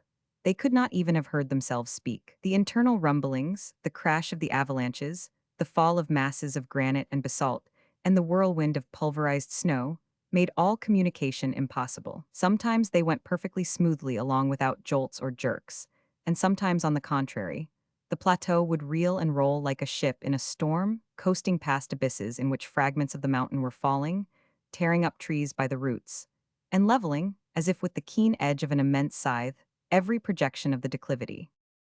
How long this indescribable descent would last, no one could calculate, nor what it would end in ultimately. None of the party knew whether the rest were still alive, whether one or another were not already lying in the depths of some abyss. Almost breathless with the swift motion, frozen with the cold air, which pierced them through, and blinded with the whirling snow, they gasped for breath, and became exhausted and nearly inanimate, only retaining their hold of the rocks by a powerful instinct of self-preservation. Suddenly a tremendous shock pitched them right off and sent them rolling to the very foot of the mountain. The plateau had stopped. For some minutes no one stirred. At last one of the party picked himself up and stood on his feet, stunned by the shock but still firm on his legs. This was the major. He shook off the blinding snow and looked around him. His companions lay in a close circle like the shots from a gun that has just been discharged, piled one on top of another. The major counted them. All were there except one. That one was Robert Grant. Chapter 14, Providentially Rescued. The eastern side of the Cordilleras of the Andes consists of a succession of lengthened declivities, which slope down almost insensibly to the plain. The soil is carpeted with rich herbage and adorned with magnificent trees, among which, in great numbers, were apple trees, planted at the time of the conquest and golden with fruit. There were literally perfect forests of these. This district was, in fact, just a corner of fertile Normandy. The sudden transition from a desert to an oasis, from snowy peaks to verdant plains, from winter to summer, cannot fail to strike the traveler's eye. The ground, moreover, had recovered its immobility. The trembling had ceased, though there was little doubt the forces below the surface were carrying on their devastating work further on, for shocks of earthquake are always occurring in some part or other of the Andes. This time the shock had been one of extreme violence. The outline of the mountains was wholly altered, and the Pampas guides would have sought vainly for the accustomed landmarks. A magnificent day had dawned. The sun was just rising from his ocean bed, and his bright rays streamed already over the Argentine plains and ran across to the Atlantic. It was about 8 o'clock. Lord Glenarvan and his companions were gradually restored to animation by the Major's efforts. They had been completely stunned, but had sustained no injury whatever. The descent of the Cordilleras was accomplished, and as Dame Nature had conveyed them at her own expense, they could only have praised her method of locomotion if one of their number, and that one the feeblest and youngest, the child of the party, had not been missing at the roll call. The brave boy was beloved by everybody. Paganel was particularly attached to him, and so was the Major, with all his apparent coldness. As for Glenarvan, he was in absolute despair when he heard of his disappearance, and pictured to himself the child lying in some deep abyss, wildly crying for succor. "We must go and look for him, and look till we find him," he exclaimed, almost unable to keep back his tears. "We cannot leave him to his fate. Every valley and precipice and abyss must be searched through and through. I will have a rope fastened round my waist and go down myself. I insist upon it, you understand, I insist upon it. Heaven grant Robert may be still alive. If we lose the boy, how could we ever dare to meet the father? What right have we to save the captain at the cost of his son's life?" Glenarvan's companions heard him in silence. He sought to read hope in their eyes, but they did not venture to meet his gaze. At last he said, "Well, you hear what I say, but you make no response. Do you mean to tell me that you have no hope, not the slightest?" Again there was silence till McNabbs asked, "Which of you can recollect when Robert disappeared?" No one could say. "Well then," resumed the Major, "you know this at any rate. Who was the child beside during our descent of the Cordilleras?" "Beside me," replied Wilson. "Very well, up to what moment did you see him beside you? Try if you can remember." "All that I can recollect is that Robert Grant was still by my side, holding fast by a tuft of lichen, less than 2 minutes before the shock which finished our descent." "Less than 2 minutes? Mind what you are saying. I dare say a minute seemed a very long time to you. Are you sure you are not making a mistake?" "I don't think I am. No, it was just about 2 minutes as I tell you." "Very well then, and was Robert on your right or left?" "On my left. I remember that his poncho brushed past my face." "And with regard to us, how were you placed?" "On the left also." "Then Robert must have disappeared on this side," said the Major, turning toward the mountain and pointing toward the right. "And I should judge," he added, "considering the time that has elapsed, that the spot where he fell is about 2 miles up. Between that height and the ground is where we must search, dividing the different zones among us, and it is there we shall find him." Not another word was spoken. The 6 men commenced their explorations, keeping constantly to the line they had made in their descent, examining closely every fissure, and going into the very depths of the abysses, choked up though they partly were with fragments of the plateau, and more than one came out again, with garments torn to rags and feet and hands bleeding. For many long hours these brave fellows continued their search without dreaming of taking rest, but all in vain. The child had not only met his death on the mountain, but found a grave which some enormous rock had sealed forever. About 1 o'clock, Glenarvan and his companions met again in the valley. Glenarvan was completely crushed with grief. He scarcely spoke. The only words that escaped his lips amid his sighs were, "I shall not go away, I shall not go away." No one of the party but could enter into his feeling and respect it. "Let us wait," said Paganel to the Major and Tom Austin. "We will take a little rest and recruit our strength. We need it anyway, either to prolong our search or continue our route." "Yes, and as Edward wishes it, we will rest. He has still hope, but what is it he hopes?" "Who knows?" said Tom Austin. "Poor Robert," replied Paganel, brushing away a tear. The valley was thickly wooded, and the Major had no difficulty in finding a suitable place of encampment. He chose a clump of tall carob trees, under which they arranged their few belongings. Few indeed, for all they had were sundry wraps and firearms, and a little dried meat and rice. Not far off there was a rio, which supplied them with water, though it was still somewhat muddy after the disturbance of the avalanche. Mulrady soon had a fire lighted on the grass, and a warm, refreshing beverage to offer his master. But Glenarvan refused to touch it, and lay stretched on his poncho in a state of absolute prostration. So the day passed, and night came on, calm and peaceful as the preceding had been. While his companions were lying motionless, though wide awake, Glenarvan betook himself once more to the slopes of the Cordilleras, listening intently in hope that some cry for help would fall upon his ear. He ventured far up in spite of his being alone, straining his ear with painful eagerness to catch the faintest sound, and calling aloud in an agony of despair. But he heard nothing save the beatings of his own heart, though he wandered all night on the mountain. Sometimes the Major followed him, and sometimes Paganel, ready to lend a helping hand among the slippery peaks and dangerous precipices among which he was dragged by his rash and useless imprudence. All his efforts were in vain, however, and to his repeated cries of "Robert, Robert," echo was the only response. Day dawned, and it now became a matter of necessity to go and bring back the poor lord from the distant plateau, even against his will.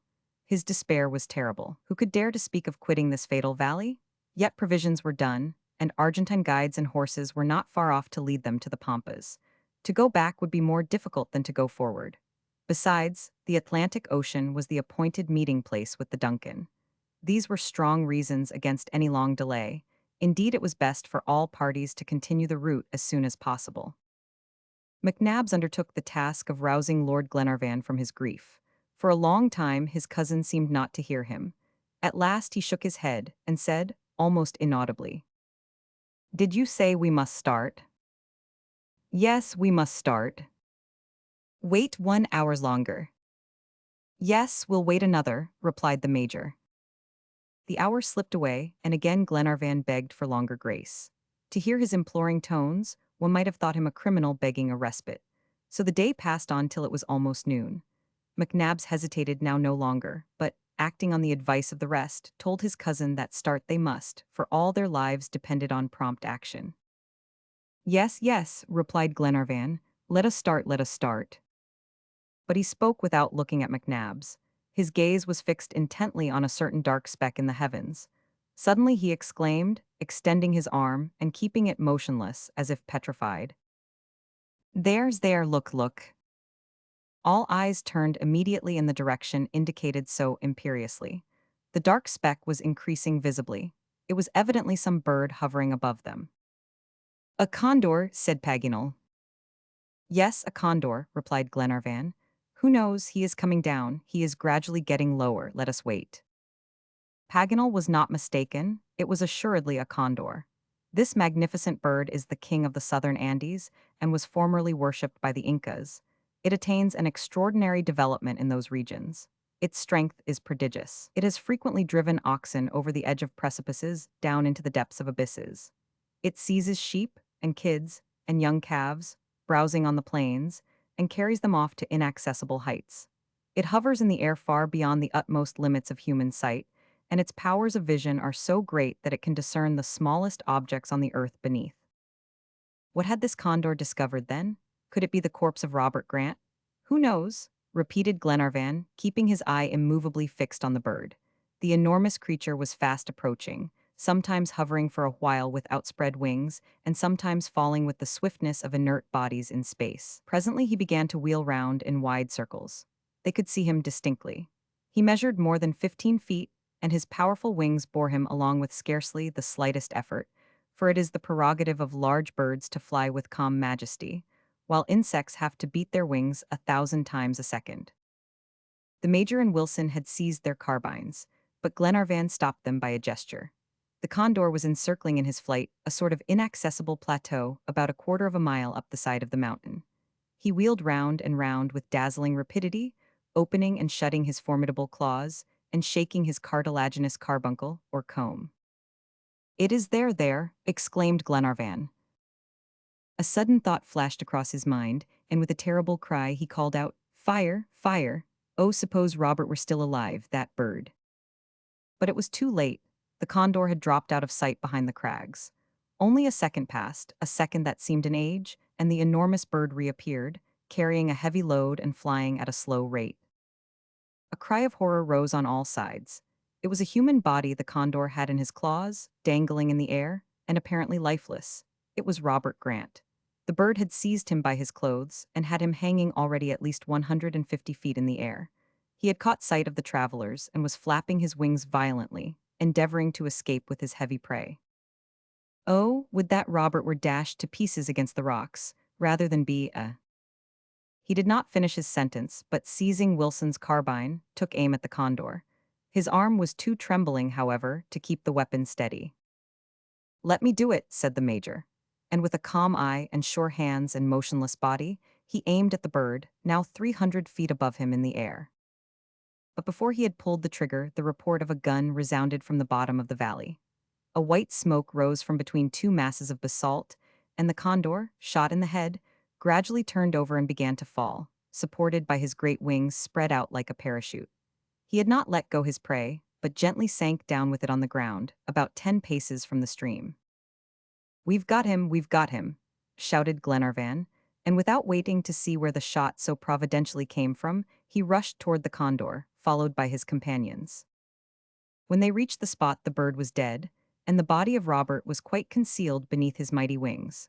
Glenarvan flung himself on the corpse, and dragging it from the condor's grasp, placed it flat on the grass, and knelt down and put his ear to the heart. But a wilder cry of joy never broke from human lips. Then Glenarvan uttered the next moment, as he started to his feet and exclaimed, "He is alive, he is still alive." The boy's clothes were stripped off in an instant, and his face bathed with cold water. He moved slightly, opened his eyes, looked round and murmured, "Oh, my lord, is it you?" He said, "My father." Glenarvan could not reply. He was speechless with emotion, and kneeling down by the side of the child so miraculously saved, burst into tears. Chapter 15, Thalcave. Robert had no sooner escaped one terrible danger than he ran the risk of another scarcely less formidable. He was almost torn to pieces by his friends, for the brave fellows were so overjoyed at the sight of him, that in spite of his weak state, none of them would be satisfied without giving him a hug. However, it seemed as if good rough hugging did not hurt sick people. At any rate, it did not hurt Robert, but quite the contrary. But the first joy of deliverance over, the next thought was who was the deliverer? Of course it was the major who suggested looking for him, and he was not far off, for about 50 paces from the Rio. A man of very tall stature was seen standing motionless on the lowest crags at the foot of the mountain. A long gun was lying at his feet. He had broad shoulders and long hair bound together with leather thongs. He was over 6 feet in height. His bronzed face was red between the eyes and mouth, black by the lower eyelids and white on the forehead. He wore the costume of the Patagonians on the frontiers, consisting of a splendid cloak, ornamented with scarlet arabesques, made of the skins of the guanaco, sewed together with ostrich tendons, and with the silky wool turned up on the edge. Under this mantle was a garment of fox skin, fastened round the waist and coming down to a point in front. A little bag hung from his belt, containing colors for painting his face. His boots were pieces of ox hide, fastened round the ankles by straps across. This Patagonian had a splendid face, indicating real intelligence, notwithstanding the medley of colors by which it was disfigured. His waiting attitude was full of dignity. Indeed, to see him standing grave and motionless on his pedestal of rocks, one might have taken him for a statue of sang-froid. As soon as the major perceived him, he pointed him out to Glenarvan, who ran toward him immediately. The Patagonian came 2 steps forward to meet him, and Glenarvan caught hold of his hand and pressed it in his own. It was impossible to mistake the meaning of the action, for the noble face of the Scotch lord so beamed with gratitude that no words were needed. The stranger bowed slightly in return, and said a few words that neither Glenarvan nor the major could understand. The Patagonian surveyed them attentively for a few minutes, and spoke again in another language. But this second idiom was no more intelligible than the first. Certain words, however, caught Glenarvan's ear as sounding like Spanish, a few sentences of which he could speak. "Espanol?" he asked. The Patagonian nodded in reply, a movement of the head which has an affirmative significance among all nations. "That's good," said the major. "Our friend Paganel will be the very man for him. It is lucky for us that he took it into his head to learn Spanish." Paganel was called forthwith. He came at once and saluted the stranger with all the grace of a Frenchman, but his compliments were lost on the Patagonian, for he did not understand a single syllable. However, on being told how things stood, he began in Spanish, and opening his mouth as wide as he could, the better to articulate, said, "Vos sois un hombre de bem, you are a brave man." The native listened, but made no reply. "He doesn't understand," said the geographer. Perhaps you haven't the right accent, suggested the major. That's just it, confound the accent. Once more Paganel repeated his compliment, but with no better success. I'll change the phrase, he said, and in slow, deliberate tones he went on, Sam duvida Patago, a Patagonian undoubtedly. No response still. Dizem, said Paganel, answer me. But no answer came. Vos comprendes, do you understand? Shouted Paganel at the very top of his voice as if he would burst his throat. Evidently the Indian did not understand, for he replied in Spanish. No comprendo, I do not understand. It was Paganel's turn now to be amazed. He pushed his spectacles right down over his nose, as if greatly irritated, and said, I'll be hanged if I can make out one word of his infernal patois. It is Araucanian, that's certain.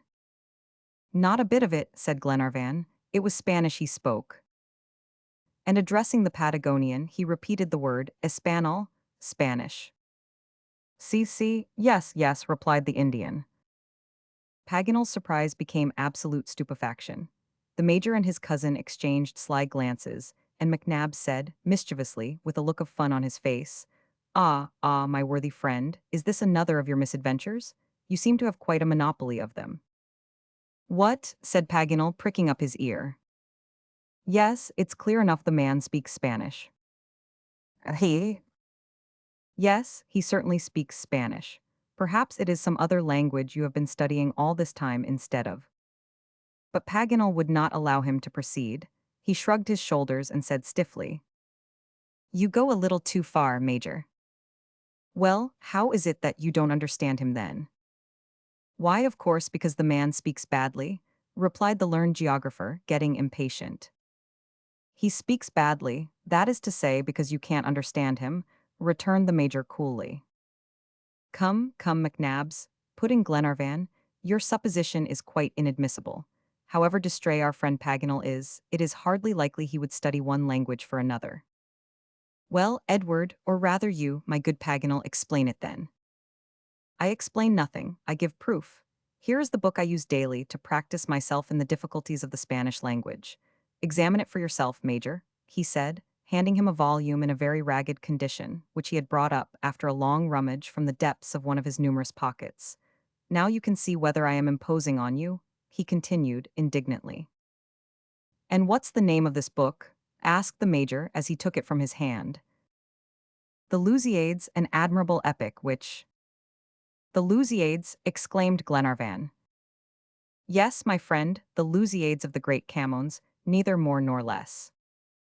Camões, repeated Glenarvan. But Paganel, my unfortunate fellow, Camões was a Portuguese. It is Portuguese you have been learning for the last 6 weeks. Camões, Lusiades, Portuguese? Paganel could not say more. He looked vexed, while his companions, who had all gathered round, broke out in a furious burst of laughter. The Indian never moved a muscle of his face. He quietly awaited the explanation of this incomprehensible mirth. Fool idiot that I am, at last uttered Paganel.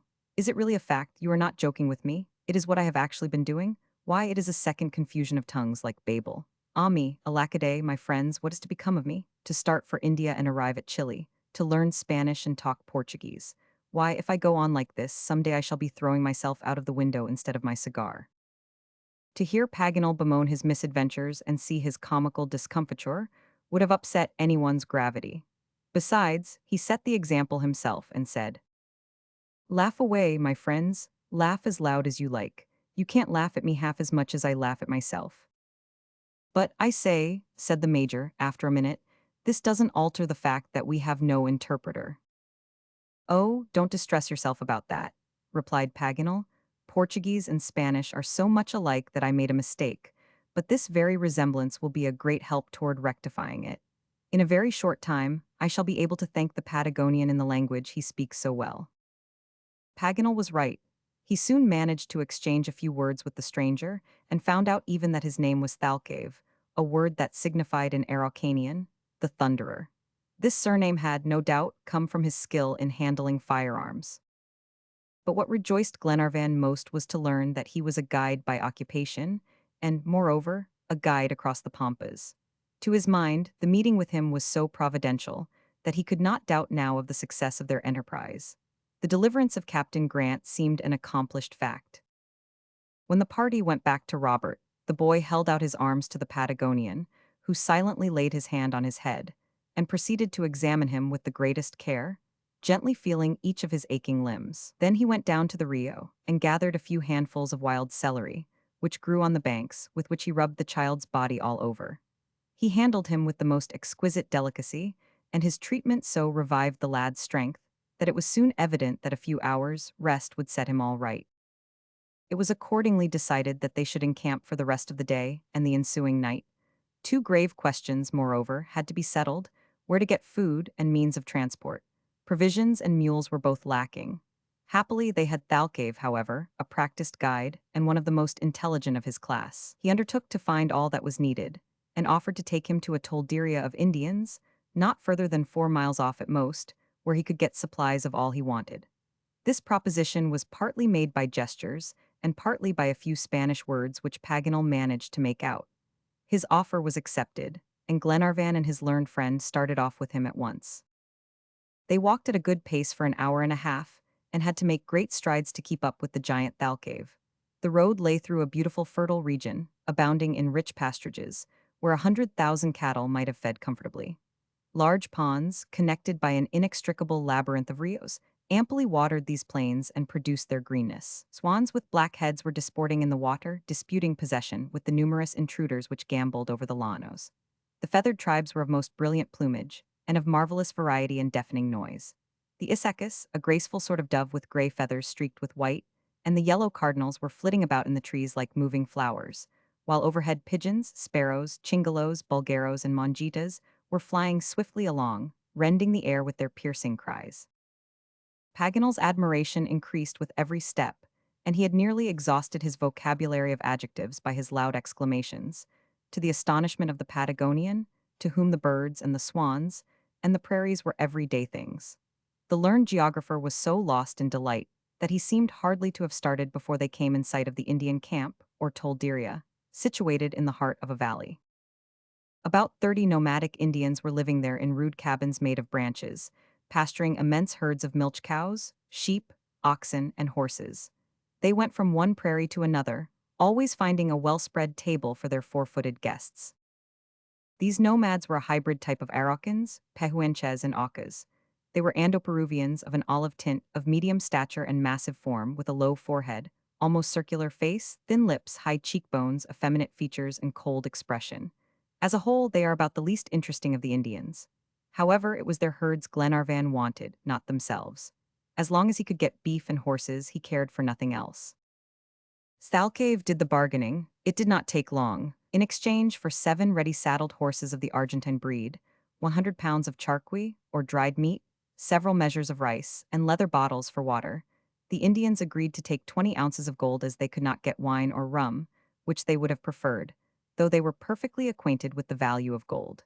Glenarvan wished to purchase an 8th horse for the Patagonian, but he gave him to understand that it would be useless. They got back to the camp in less than half an hour, and were hailed with acclamations by the whole party, or rather the provisions and horses were. They were all hungry, and ate heartily of the welcome viands. Robert took a little food with the rest. He was fast recovering strength. The close of the day was spent in complete repose and pleasant talk about the dear absent ones. Paganel never quitted the Indian's side. It was not that he was so glad to see a real Patagonian, by whom he looked a perfect pygmy, a Patagonian who might have almost rivaled the Emperor Maxima, and that Congo Negro seen by the learned Van der Broek, both 8 feet high. But he caught up Spanish phrases from the Indian, and studied the language without a book this time, gesticulating at a great rate all the grand, sonorous words that fell on his ear. "If I don't catch the accent," he said to the major, "it won't be my fault, but who would have said to me that it was a Patagonian who would teach me Spanish one day?" Chapter 16: The News of the Lost Captain. Next day, the 22nd of October, at 8 o'clock in the morning, Thalcave gave the signal for departure. Between the 22nd and degrees, the Argentine soil slopes eastward, and all the travelers had to do was to follow the slope right down to the sea. Glenarvan had supposed Thalcave's refusal of a horse was that he preferred walking, as some guides do, but he was mistaken, for just as they were ready, the Patagonian gave a peculiar whistle, and immediately a magnificent steed of the pure Argentine breed came bounding out of a grove close by, at his master's call. Both in form and color, the animal was of perfect beauty. The major, who was a thorough judge of all the good points of a horse, was loud in admiration of this sample of the Pampas breed, and considered that, in many respects, he greatly resembled an English hunter. This splendid creature was called Thayuca, a word in Patagonia which means bird, and he well deserved the name. Thalcave was a consummate horseman, and to see him on his prancing steed was a sight worth looking at. The saddle was adapted to the two hunting weapons in common use on the Argentine plains, the boluses and the lazo. The boluses consists of three balls fastened together by a strap of leather, attached to the front of the recado. The Indians fling them often at the distance of 100 feet from the animal or enemy of which they are in pursuit, and with such precision that they catch round their legs and throw them down in an instant. It is a formidable weapon in their hands, and one they handle with surprising skill. The lazo is always retained in the hand. It is simply a rope, 30 feet long, made of tightly twisted leather, with a slip knot at the end which passes through an iron ring. This noose was thrown by the right hand, while the left keeps fast hold of the rope, the other end of which is fastened to the saddle. A long carbine in the shoulder belt completed the accoutrements of the Patagonian. He took his place at the head of the party, quite unconscious of the admiration he was exciting, and they set off, going alternately at a gallop and walking pace, for the trot seemed altogether unknown to them. Robert proved to be a bold rider, and completely reassured Glenarvan as to his ability to keep his seat. The Pampas commenced at the very foot of the Cordilleras. They may be divided into three parts. The first extends from the chain of the Andes, and stretches over an extent of 250 miles covered with stunted trees and bushes. The second miles is clothed with magnificent herbage, and stops about 180 miles from Buenos Aires. From this point to the sea, the foot of the traveler treads over immense prairies of lucerne and thistles, which constitute the third division of the Pampas. On issuing from the gorges of the Cordilleras, Glenarvan and his band came first to plains of sand, called medanos, lying in ridges like waves of the sea, and so extremely fine that the least breath of wind agitated the light particles, and sent them flying in clouds, which rose and fell like waterspouts. It was a spectacle which caused both pleasure and pain, for nothing could be more curious than to see the said waterspouts wandering over the plain, coming in contact and mingling with each other, and falling and rising in wild confusion. But on the other hand, nothing could be more disagreeable than the dust which was thrown off by these innumerable medanos, which was so impalpable that close one's eyes as they might, it found its way through the lids. This phenomenon lasted the greater part of the day.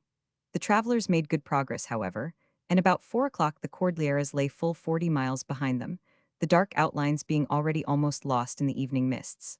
They were all somewhat fatigued with the journey, and glad enough to halt for the night on the banks of the Nuquam, called Raymide or Como by certain geographers, a troubled, turbulent rapid flowing between high red banks. No incident of any importance occurred that night or the following day. They rode well and fast, finding the ground firm and the temperature bearable.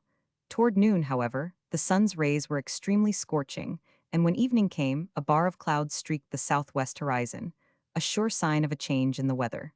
The Patagonian pointed it out to the geographer, who replied, "Yes, I know," and turning to his companions, added, "See, a change of weather is coming. We are going to have a taste of pampero." And he went on to explain that this pampero is very common in the Argentine plains. It is an extremely dry wind which blows from the southwest. Thalcave was not mistaken, for the pampero blew violently all night, and was sufficiently trying to poor fellows only sheltered by their ponchos. The horses lay down on the ground, and the men stretched themselves beside them in a close group. Glenarvan was afraid they would be delayed by the continuance of the hurricane, but Paganel was able to reassure him on that score, after consulting his barometer. The pampero generally brings a tempest which lasts 3 days, and may be always foretold by the depression of the mercury, he said. But when the barometer rises, on the contrary, which is the case now, all we need expect is a few violent blasts. So you can make your mind easy, my good friend. By sunrise the sky will be quite clear again. "You talk like a book, Paganel," replied Glenarvan. "And I am one, and what's more, you are welcome to turn over my leaves whenever you like." The book was right. At 1 o'clock the wind suddenly lulled, and the weary men fell asleep and woke at daybreak, refreshed and invigorated. It was the 20th of October, and the 10th day since they had left Talcahuano. They were still 90 miles from the point where the Rio Colorado crosses the 37th parallel, that is to say, about 2 days' journey. Glenarvan kept a sharp lookout for the appearance of any Indians, intending to question them, through Thalcave, about Captain Grant, as Paganel could not speak to him well enough for this. But the track they were following was one little frequented by the natives, for the ordinary routes across the Pampas lie further north. If by chance some nomadic horseman came in sight far away, he was off again like a dart, not caring to enter into conversation with strangers. To a solitary individual, a little troop of 8 men, all mounted and well armed, wore a suspicious aspect, so that any intercourse either with honest men or even banditti was almost impossible. Glenarvan was regretting this exceedingly, when he unexpectedly met with a singular justification of his rendering of the eventful document. In pursuing the course the travelers had laid down for themselves, they had several times crossed the routes over the plains in common use, but had struck into none of them. Hitherto Thalcave had made no remark about this. He understood quite well, however, that they were not bound for any particular town, or village, or settlement. Every morning they set out in a straight line toward the rising sun, and went on without the least deviation. Moreover, it must have struck Thalcave that instead of being the guide he was guided, yet with true Indian reserve, he maintained absolute silence. But on reaching a particular point, he checked his horse suddenly, and said to Paganel, "The Carmen route." "Yes, my good Patagonian," replied Paganel in his best Spanish, "the route from Carmen to Mendoza." "We are not going to take it." "No," replied Paganel. "Where are we going then?" "Always to the east." "That's going nowhere." "Who knows?" Thalcave was silent, and gazed at the geographer with an air of profound surprise. He had no suspicion that Paganel was joking, for an Indian is always grave. "You are not going to Carmen, then?" he added after a moment's pause. "No." "Nor to Mendoza?" "No, nor to Mendoza." Just then Glenarvan came up to ask the reason of the stoppage, and what he and Thalcave were discussing. He wanted to know whether we were going to Carmen or Mendoza, and was very much surprised at my negative reply to both questions. Well, certainly, it must seem strange to him. "I think so. He says we are going nowhere."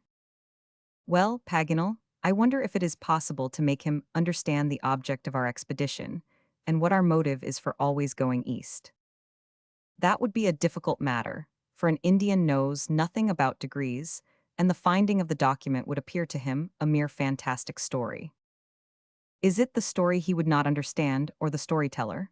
said McNabbs quietly. "Ah, McNabbs, I see you have small faith in my Spanish yet." "Well, try it, my good friend."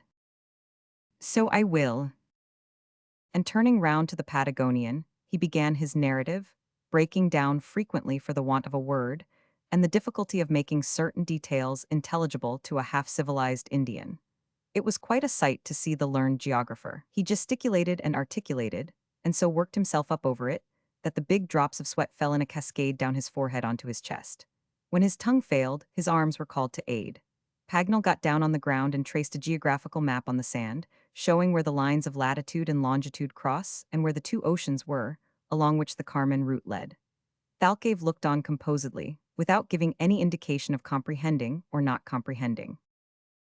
The lesson had lasted half an hour, when the geographer left off, wiped his streaming face, and waited for the Patagonian to speak. "Does he understand?" said Glenarvan. "That remains to be seen, but if he doesn't I give it up," replied Paganel. Thalcave neither stirred nor spoke. His eyes remained fixed on the lines drawn on the sand, now becoming fast effaced by the wind. "Well," said Paganel to him at length. The Patagonian seemed not to hear. Paganel fancied he could detect an ironical smile already on the lips of the Major, and determined to carry the day, was about to recommence his geographical illustrations, when the Indian stopped him by a gesture and said, "You are in search of a prisoner." "Yes," replied Paganel. "And just on this line between the setting and rising sun?" added Thalcave, speaking in Indian fashion of the route from west to east. "Yes, yes, that's it." "And it's your god," continued the guide, that has sent you the secret of this prisoner on the waves? God himself. His will be accomplished then, replied the native almost solemnly. We will march east and if it needs be to the sun. Paganel, triumphing in his pupil, immediately translated his replies to his companions, and exclaimed, "What an intelligent race! All my explanations would have been lost on 19 in every 20 of the peasants in my own country." Glenarvan requested him to ask the Patagonian if he had heard of any foreigners who had fallen into the hands of the Indians of the Pampas.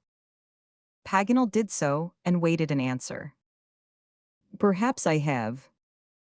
The reply was no sooner translated than the Patagonian found himself surrounded by the 7 men questioning him with eager glances. Paganel was so excited, he could hardly find words, and he gazed at the grave Indian as if he could read the reply on his lips.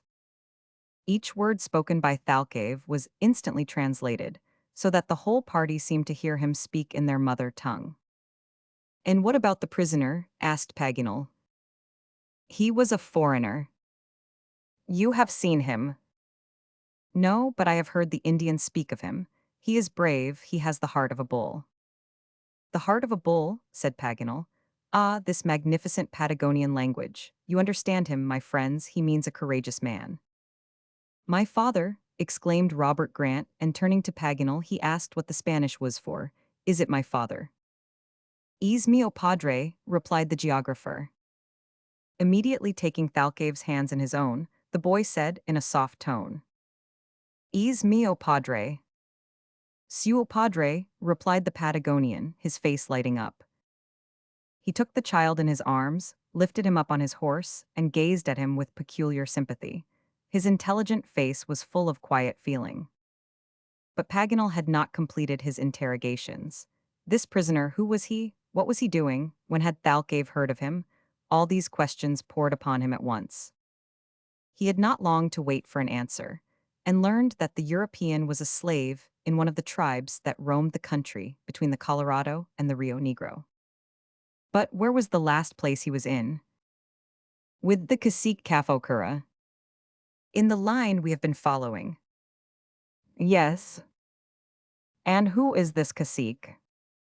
The chief of the Poyaches Indians, a man with 2 tongues and 2 hearts. That's to say false in speech and false in action, said Paganel, after he had translated this beautiful figure of the Patagonian language. And can we deliver our friend? He added. You may if he is still in the hands of the Indians. And when did you last hear of him? A long while ago. The sun has brought 2 summers since then to the Pampas. The joy of Glenarvan cannot be described. This reply agreed perfectly with the date of the document, but one question still remained for him to put to Thalcave. You spoke of a prisoner, he said, but were there not 3? I don't know, said Thalcave. And you know nothing of his present situation? And nothing. This ended the conversation. It was quite possible that the 3 men had become separated long ago, but still this much was certain, that the Indians had spoken of a European that was in their power, and the date of the captivity, and even the descriptive phrase about the captive, evidently pointed to Harry Grant. Chapter 17. A Serious Necessity. The Argentine Pampas extend from the 34th to the 40th degree of southern latitude. The word pampa, of Araucanian origin, signifies grass plain and justly applies to the whole region. The mimosas growing on the western part and the substantial herbage on the eastern give those plains a peculiar appearance. The soil is composed of sand and red or yellow clay, and this is covered by a layer of earth, in which the vegetation takes root. The geologist would find rich treasures in the tertiary strata here, for it is full of antediluvian remains, enormous bones, which the Indians attribute to some gigantic race that lived in a past age. The horses went on at a good pace through the thick paja brava, the grass of the pampas, par excellence, so high and thick that the Indians find shelter in it from storms. At certain distances, but increasingly seldom, there were wet, marshy spots, almost entirely underwater, where the willows grew, and a plant called the Gygnerium argenteum. Here the horses drank their fill greedily, as if bent on quenching their thirst for past, present, and future. Thalcave went first to beat the bushes and frighten away the colinas, a most dangerous species of viper, the bite of which kills an ox in less than an hour. For 2 days they plodded steadily across this arid and deserted plain. The dry heat became severe. There were not only no rios, but even the ponds dug out by the Indians were dried up. As the drought seemed to increase with every mile, Paganel asked Thalcave when he expected to come to water. "At Lake Salinas," replied the Indian. "And when shall we get there?" "Tomorrow evening." When the Argentines travel in the pampas, they generally dig wells and find water a few feet below the surface. But the travelers could not fall back on this resource, not having the necessary implements. They were therefore obliged to husband the small provision of water they had still left and deal it out in rations, so that if no one had enough to satisfy his thirst, no one felt it too painful. They halted at evening after a course of 30 miles and eagerly looked forward to a good night's rest to compensate for the fatigue of day. But their slumbers were invaded by a swarm of mosquitoes, which allowed them no peace. Their presence indicated a change of wind which shifted to the north. A south or southwest wind generally puts to flight these little pests. Even these petty ills of life could not ruffle the major's equanimity. But Paganel, on the contrary, was perfectly exasperated by such trifling annoyances. He abused the poor mosquitoes desperately, and deplored the lack of some acid lotion which would have eased the pain of their stings. The major did his best to console him by reminding him of the fact that they had only to do with one species of insect, among the 300,000 naturalists reckon. He would listen to nothing, and got up in a very bad temper. He was quite willing to start at daybreak, however, for they had to get to Lake Salinas before sundown. The horses were tired out and dying for water, and though their riders had stinted themselves for their sakes, still their ration was very insufficient. The drought was constantly increasing, and the heat none the less for the wind being north, this wind being the simoom of the pampas. There was a brief interruption this day to the monotony of the journey. Mulready, who was in front of the others, rode hastily back to report the approach of a troop of Indians. The news was received with very different feelings by Glenarvan and Thalcave. The Scotchman was glad of the chance of gleaning some information about his shipwrecked countrymen, while the Patagonian hardly cared to encounter the nomadic Indians of the prairie, knowing their bandit propensities. He rather sought to avoid them, and gave orders to his party to have their arms in readiness for any trouble. Presently the nomads came in sight, and the Patagonian was reassured at finding they were only 10 in number. They came within 100 yards of them and stopped. This was near enough to observe them distinctly. They were fine specimens of the native races, which had been almost entirely swept away in 1833 by General Rosas, tall in stature, with arched forehead and olive complexion. They were dressed in guanaco skins and carried lances 20 feet long, knives, slings, boluses, and lassos, and by their dexterity in the management of their horses, showed themselves to be accomplished riders. They appeared to have stopped for the purpose of holding a council with each other, for they shouted and gesticulated at a great rate. Glenarvan determined to go up to them, but he had no sooner moved forward than the whole band wheeled round and disappeared with incredible speed. It would have been useless for the travelers to attempt to overtake them with such worn-out horses. "The cowards!" exclaimed Paganel. "They scampered off too quick for honest folks," said McNabbs. "Who are these Indians, Thalcave?" asked Paganel. "Gauchos." "The Gauchos!" cried Paganel, and turning to his companions he added, "We need not have been so much on our guard, there was nothing to fear." "How is that?" asked McNabbs. "Because the Gauchos are inoffensive peasants." "You believe that, Paganel?" "Certainly I do. They took us for robbers and fled in terror." "I rather think they did not dare to attack us," replied Glenarvan, much vexed at not being able to enter into some sort of communication with those Indians, whatever they were. "That's my opinion too," said the major, "for if I am not mistaken, instead of being harmless, the Gauchos are formidable out-and-out bandits."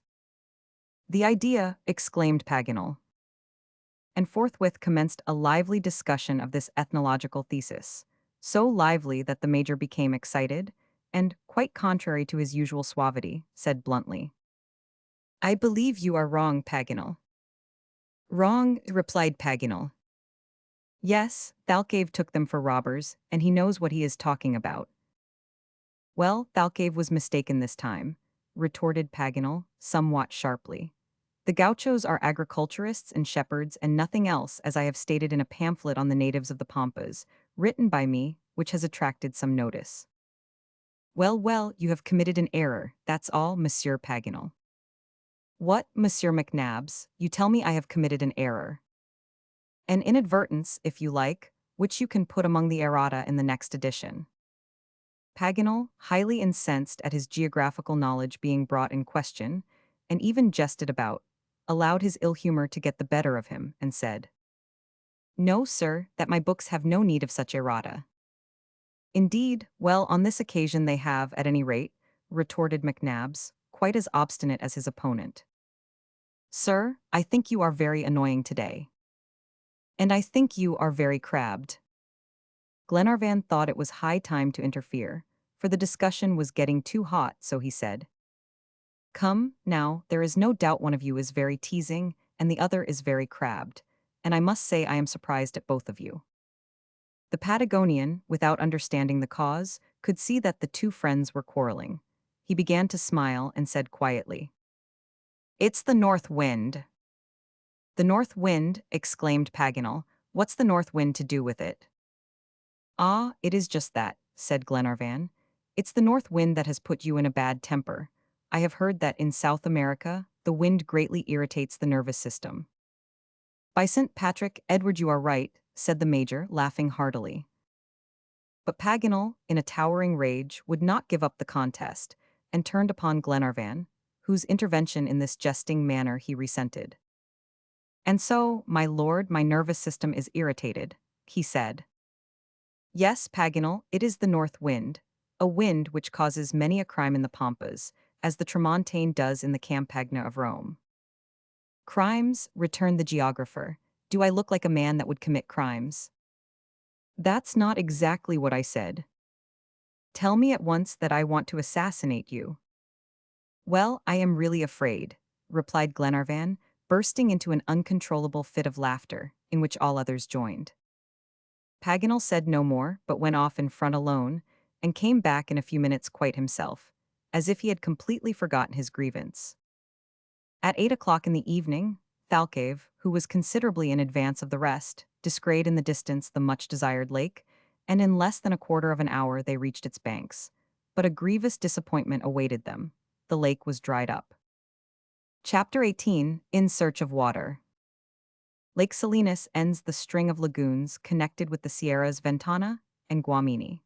Numerous expeditions were formerly made there from Buenos Aires to collect the salt deposited on its banks, as the waters contain great quantities of chloride of sodium. But when Thalcave spoke of the lake as supplying drinkable water, he was thinking of the rios of fresh water which run into it. Those streams, however, were all dried up also. The burning sun had drunk up everything liquid, and the consternation of the travelers may be imagined at the discovery. Some action must be taken immediately, however, for what little water still remained was almost bad, and could not quench thirst. Hunger and fatigue were forgotten in the face of this imperious necessity. A sort of leather tent, called a rauca, which had been left by the natives, afforded the party a temporary resting place, and the weary horses stretched themselves along the muddy banks, and tried to browse on the marine plants and dry reeds they found there, nauseous to the taste as they must have been. As soon as the whole party were ensconced in the rauca, Paganel asked Thalcave what he thought was best to be done. A rapid conversation followed, a few words of which were intelligible to Glenarvan. Thalcave spoke calmly, but the lively Frenchman gesticulated enough for both.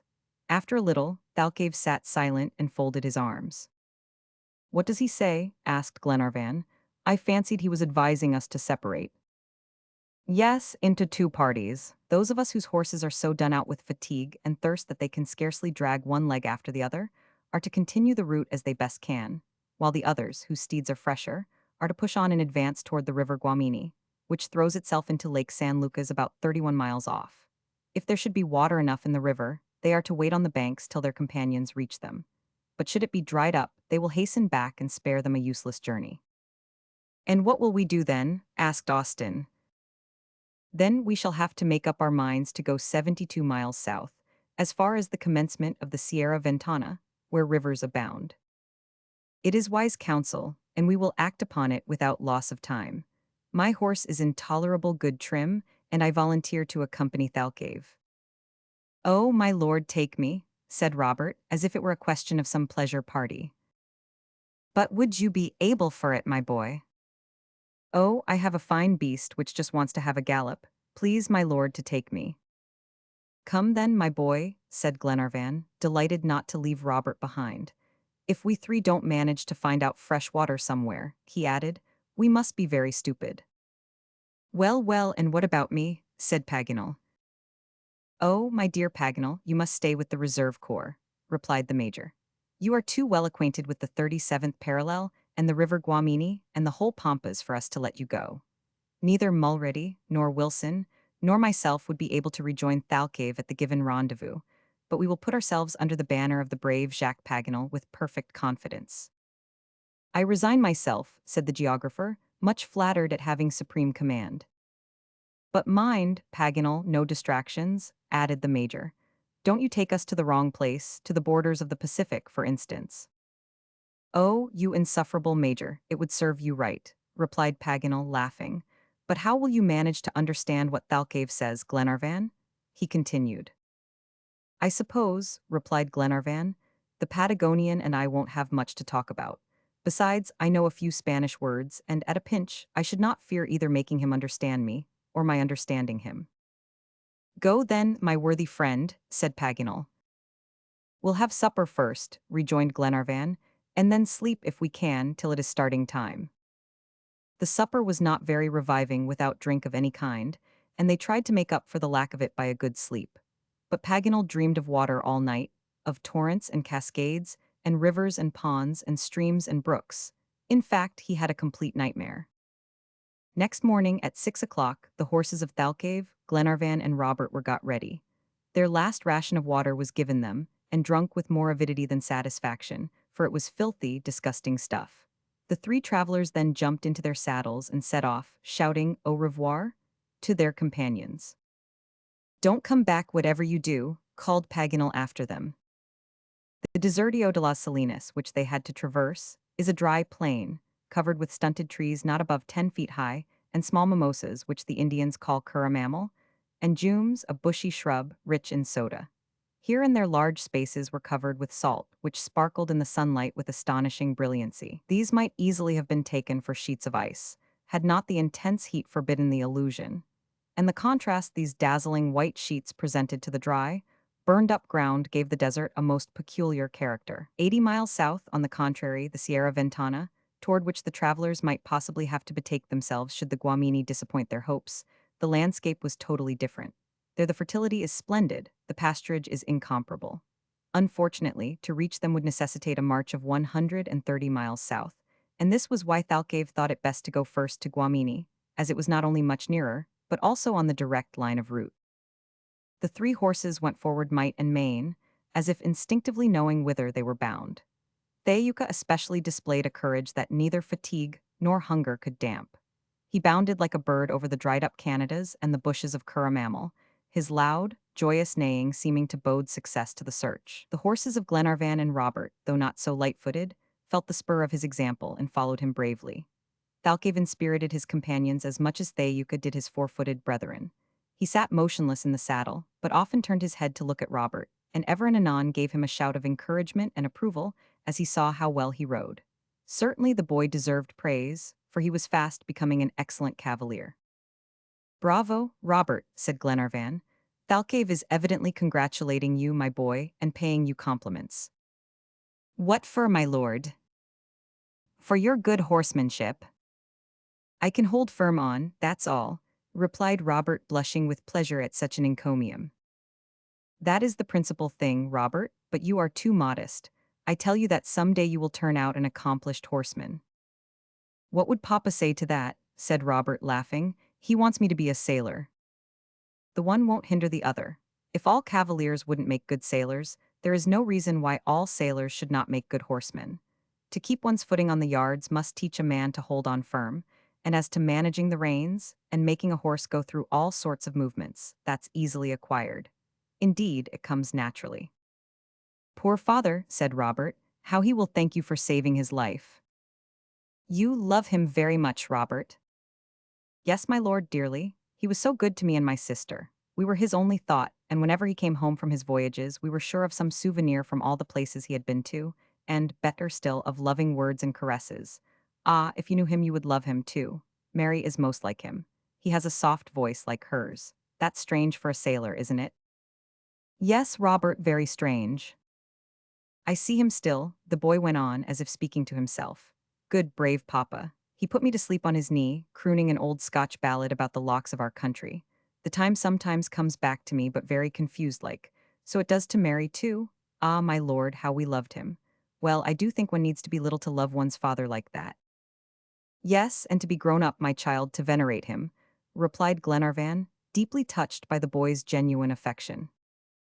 During this conversation, the horses had been slackening speed, and were only walking now. You will find him, said Robert again, after a few minutes' silence. Yes, we'll find him, was Glenarvan's reply. Thalcave has set us on the track, and I have great confidence in him. Thalcave is a brave Indian, isn't he? Said the boy. That indeed he is. Do you know something, my lord? What is it, and then I will tell you. That all the people you have with you are brave. Lady Helena, whom I love so, and the Major, with his calm manner, and Captain Mangles, and Monsieur Paganel, and all the sailors on the Duncan. How courageous and devoted they are. Yes, my boy, I know that, replied Glenarvan. And do you know that you are the best of all? No, most certainly I don't know that. Well, it is time you did, my lord, said the boy, seizing his lordship's hand and covering it with kisses. Glenarvan shook his head, but said no more, as a gesture from Thalcave made them spur on their horses and hurry forward. But it was soon evident that, with the exception of Thaouka, the wearied animals could not go quicker than a walking pace. At noon they were obliged to let them rest for an hour. They could not go on at all, and refused to eat the alfafairs, a poor, burnt-up sort of lucerne that grew there. Glenarvan began to be uneasy. Tokens of sterility were not the least on the decrease, and the want of water might involve serious calamities. Thalcave said nothing, thinking probably that it would be time enough to despair if the Guamini should be dried up, if, indeed, the heart of an Indian can ever despair. Spur and whip had both to be employed to induce the poor animals to resume the route, and then they only crept along, for their strength was gone. Thaouka, indeed, could have galloped swiftly enough, and reached the Rio in a few hours, but Thalcave would not leave his companions behind, alone in the midst of a desert. It was hard work, however, to get the animal to consent to walk quietly.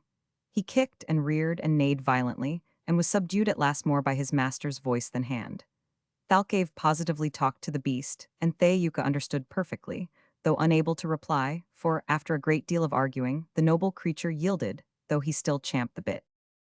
Thalcave did not understand Thaouka. It turned out, though Thaouka understood him. The intelligent animal felt humidity in the atmosphere, and drank it in with frenzy, moving and making a noise with his tongue, as if taking deep draughts of some cool, refreshing liquid. The Patagonian could not mistake him now. Water was not far off. The two other horses seemed to catch their comrade's meaning, and, inspired by his example, made a last effort and galloped forward after the Indian.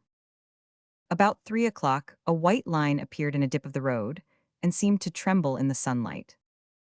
Water! Exclaimed Glenarvan. Yes, yes, it is water, shouted Robert. They were right, and the horses knew it too, for there was no need now to urge them on. They tore over the ground as if mad, and in a few minutes had reached the river and plunged in up to their chests. Their masters had to go on too, whether they would or not, but they were so rejoiced at being able to quench their thirst, that this compulsory bath was no grievance. Oh, how delicious this is, exclaimed Robert, taking a deep draught. Drink moderately, my boy, said Glenarvan, but he did not set the example. Thalcave drank very quietly, without hurrying himself, taking small gulps, but as long as a lazo, as the Patagonians say.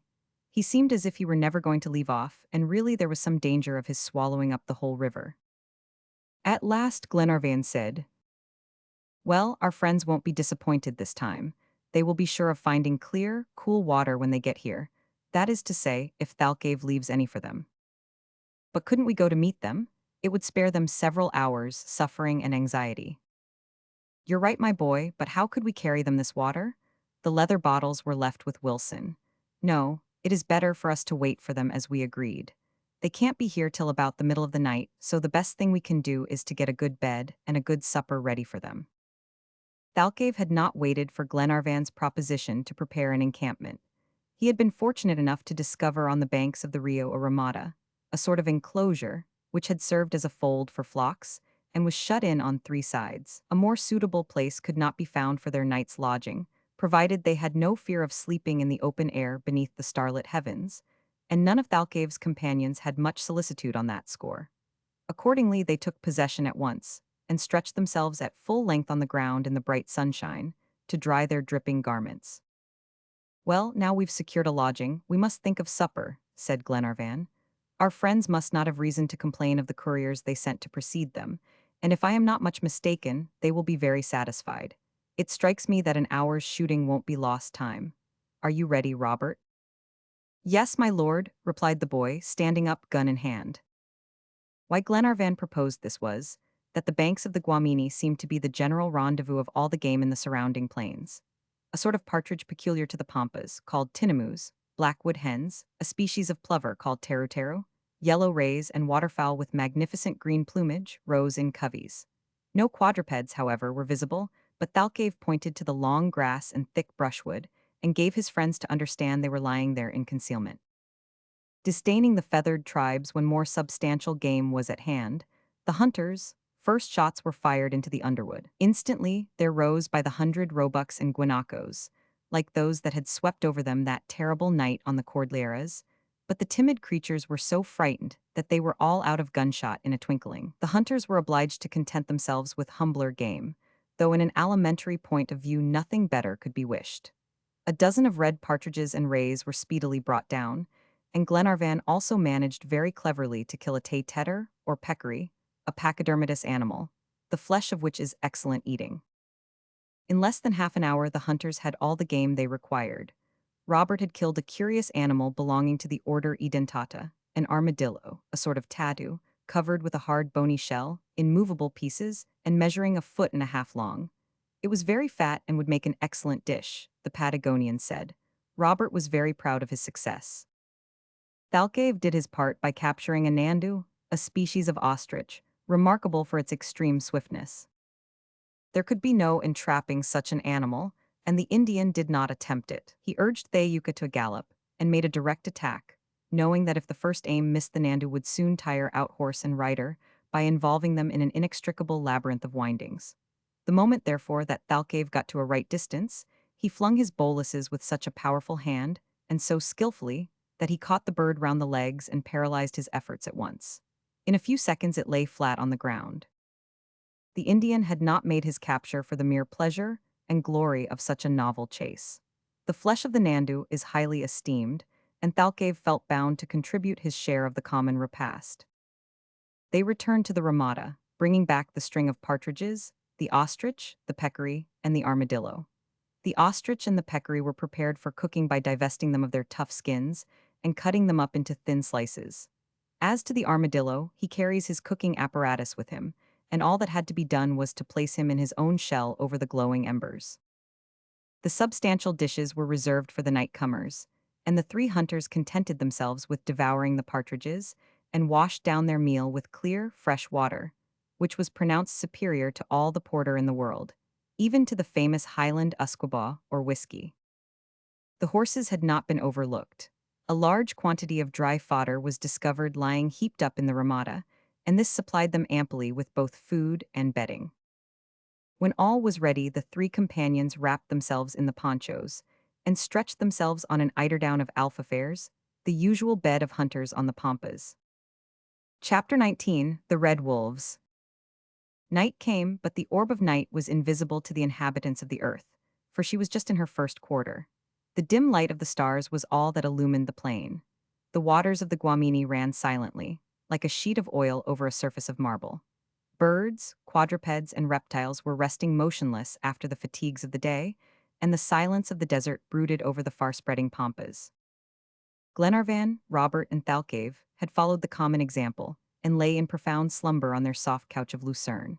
The worn-out horses had stretched themselves full length on the ground, except Thayuka, who slept standing, true to his high blood, proud in repose as in action, and ready to start at his master's call.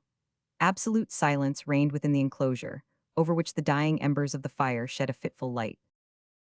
However, the Indian's sleep did not last long. For about 10 o'clock he woke, sat up, and turned his ear toward the plain, listening intently, with half-closed eyes.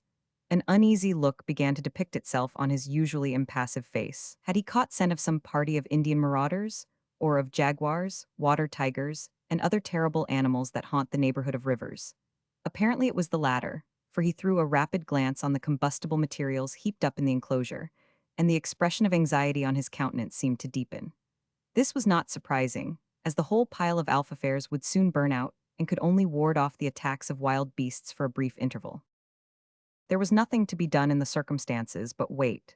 And wait he did, in a half-recumbent posture, his head leaning on his hands and his elbows on his knees, like a man roused suddenly from his night's sleep.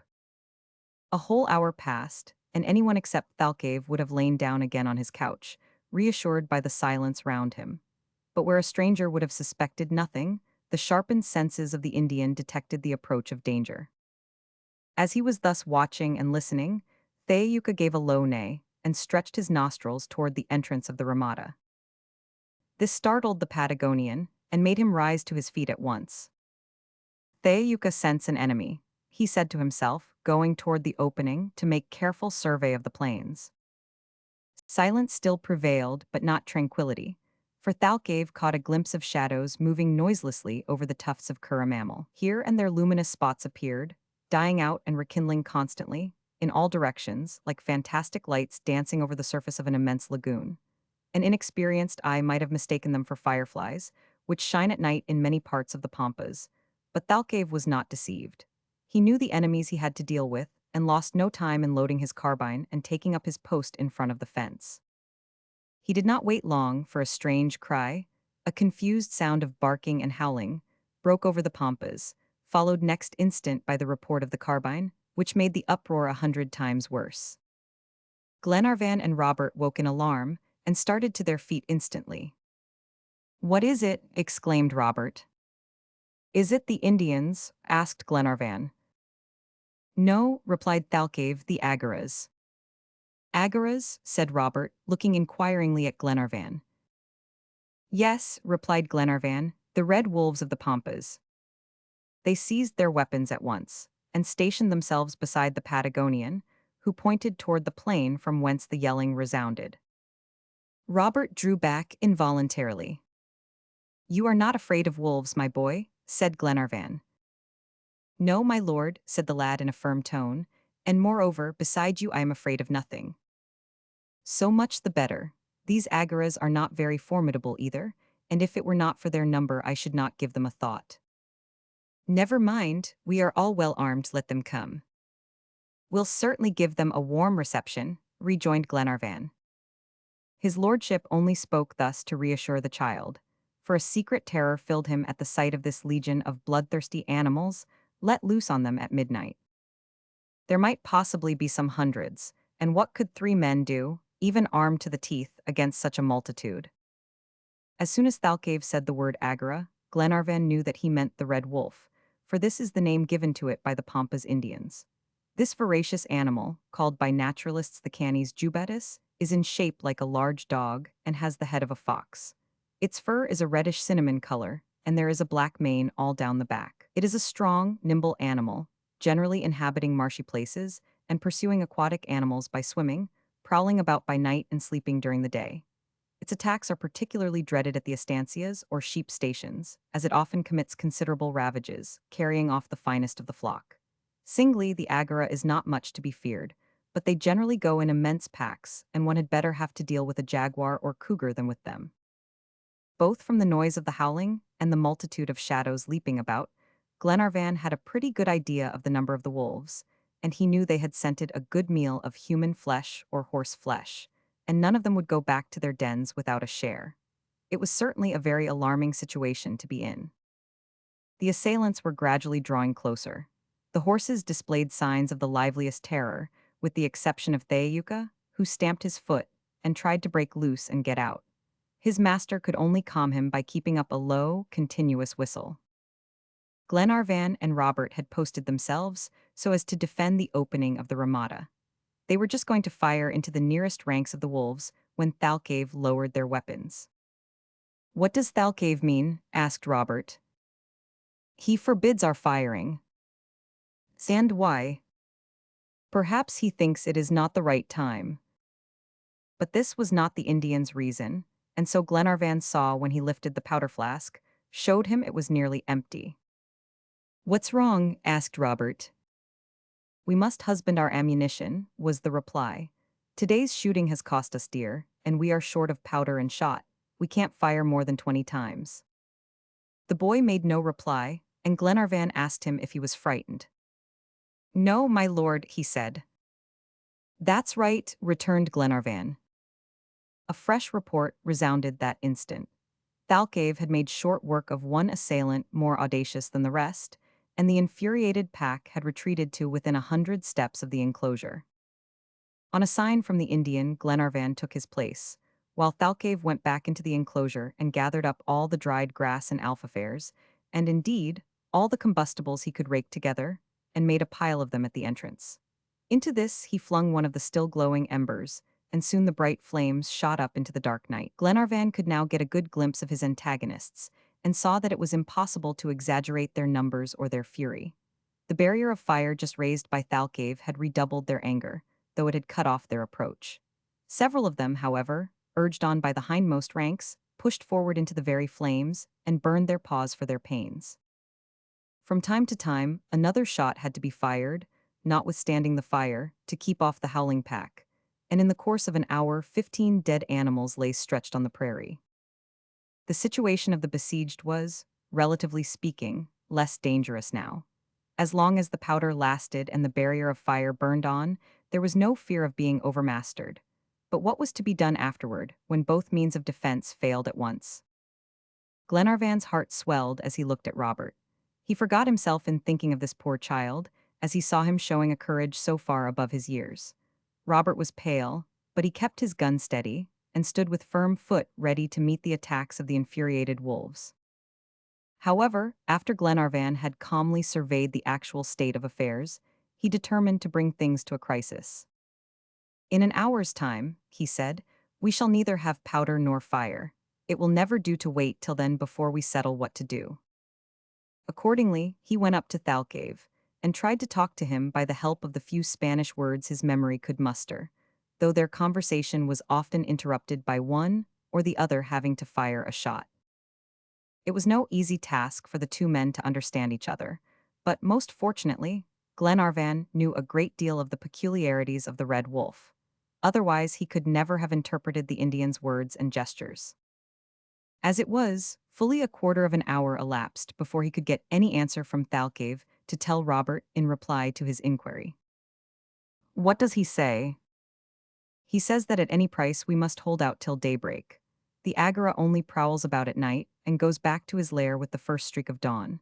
It is a cowardly beast that loves the darkness and dreads the light, an owl on 4 feet." "Very well, let us defend ourselves then till morning." "Yes, my boy, and with knife thrusts when gun and shots fail." Already Thalcave had set the example, for whenever a wolf came too near the burning pile, the long arm of the Patagonian dashed through the flames and came out again reddened with blood. But very soon this means of defense would be at an end. About 2 o'clock, Thalcave flung his last armful of combustibles into the fire, and barely enough powder remained to load a gun 5 times. Glenarvan threw a sorrowful glance round him. He thought of the lad standing there, and of his companions and those left behind, whom he loved so dearly. Robert was silent. Perhaps the danger seemed less imminent to his imagination, but Glenarvan thought for him, and pictured to himself the horrible fate that seemed to await him inevitably. Quite overcome by his emotion, he took the child in his arms, and straining him convulsively to his heart, pressed his lips on his forehead, while tears he could not restrain streamed down his cheeks. Robert looked up into his face with a smile and said, "I am not frightened." "No, my child, no, and you are right. In 2 hours daybreak will come, and we shall be saved. Bravo, Thalcave, my brave Patagonian. Bravo," he added as the Indian that moment leveled 2 enormous beasts who endeavored to leap across the barrier of flames. But the fire was fast dying out, and the denouement of the terrible drama was approaching. The flames got lower and lower.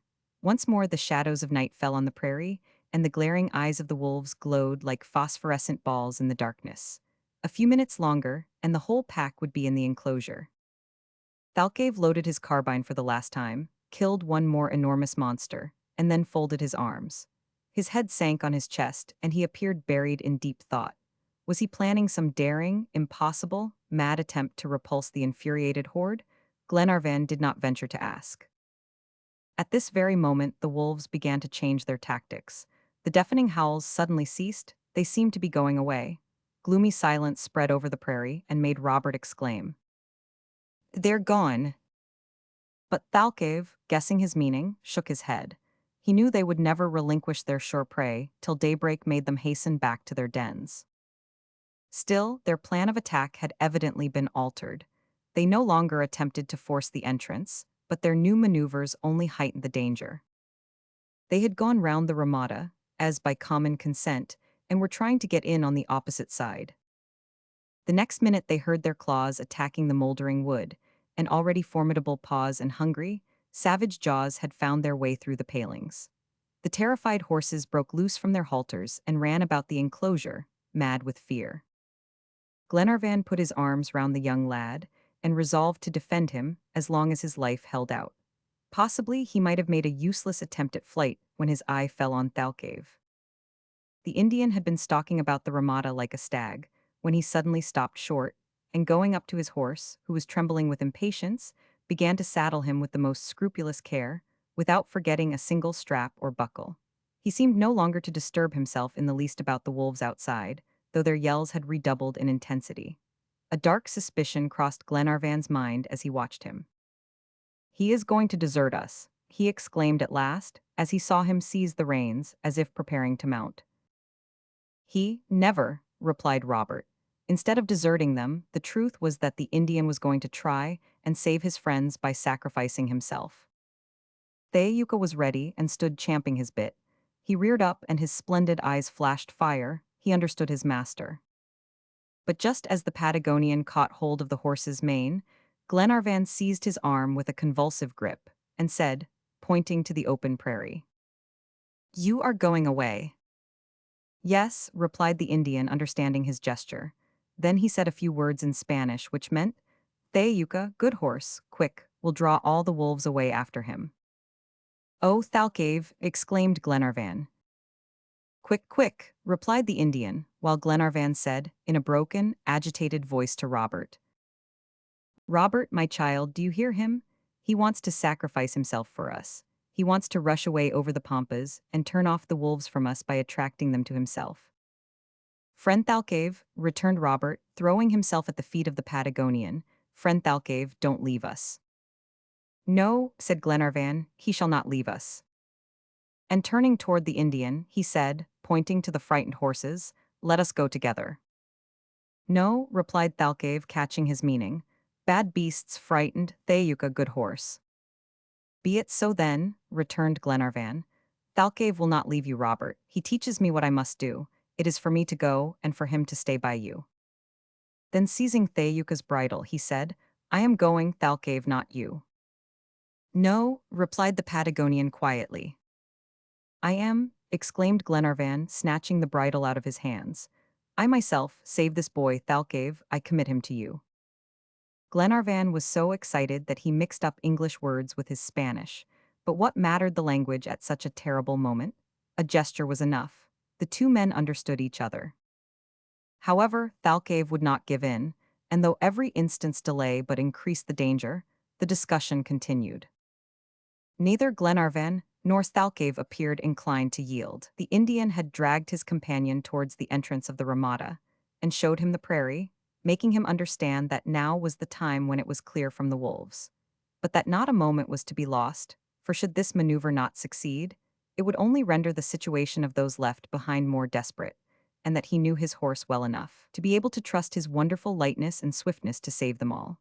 But Glenarvan was blind and obstinate, and determined to sacrifice himself at all hazards, when suddenly he felt himself violently pushed back.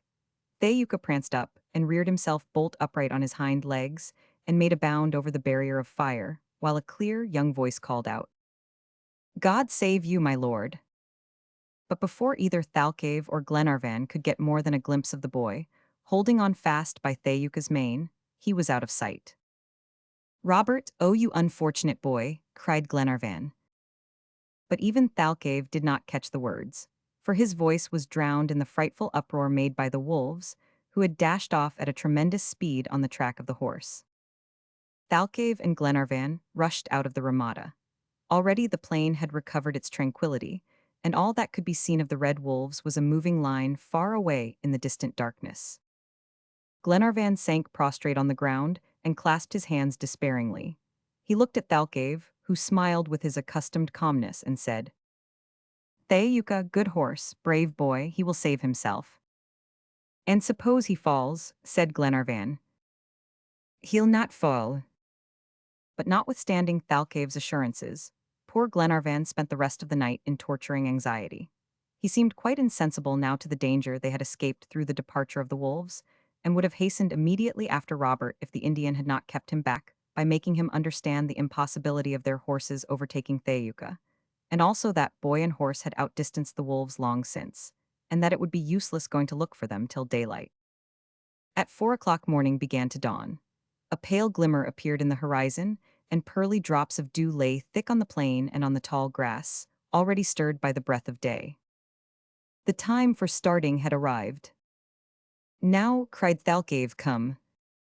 Glenarvan made no reply, but took Robert's horse and sprung into the saddle. Next minute both men were galloping at full speed toward the west, in the line in which their companions ought to be advancing.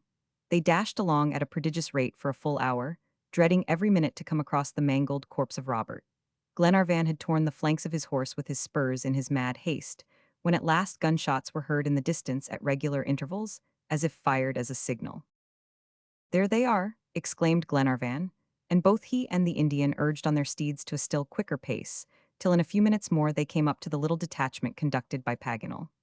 A cry broke from Glenarvan's lips, for Robert was there, alive and well, still mounted on the superb Thayuka, who neighed loudly with delight at the sight of his master. "Oh, my child," cried Glenarvan with indescribable tenderness in his tone. Both he and Robert leaped to the ground and flung themselves into each other's arms. Then the Indian hugged the brave boy in his arms. He is alive," repeated Glenarvan again and again. "Yes," replied Robert, "and thanks to Thayuka." This great recognition of his favorite services was wholly unexpected by the Indian, who was talking to him that minute, caressing and speaking to him, as if human blood flowed in the veins of the proud creature. Then turning to Paganel, he pointed to Robert and said, "A brave," and employing the Indian metaphor, he added, "His spurs did not tremble." But Glenarvan put his arms round the boy and said, "Why wouldn't you let me or Thalcave run the risk of this last chance of deliverance, my son?" "My lord," replied the boy in tones of gratitude, "wasn't it my place to do it? Thalcave has saved my life already, and you are going to save my father."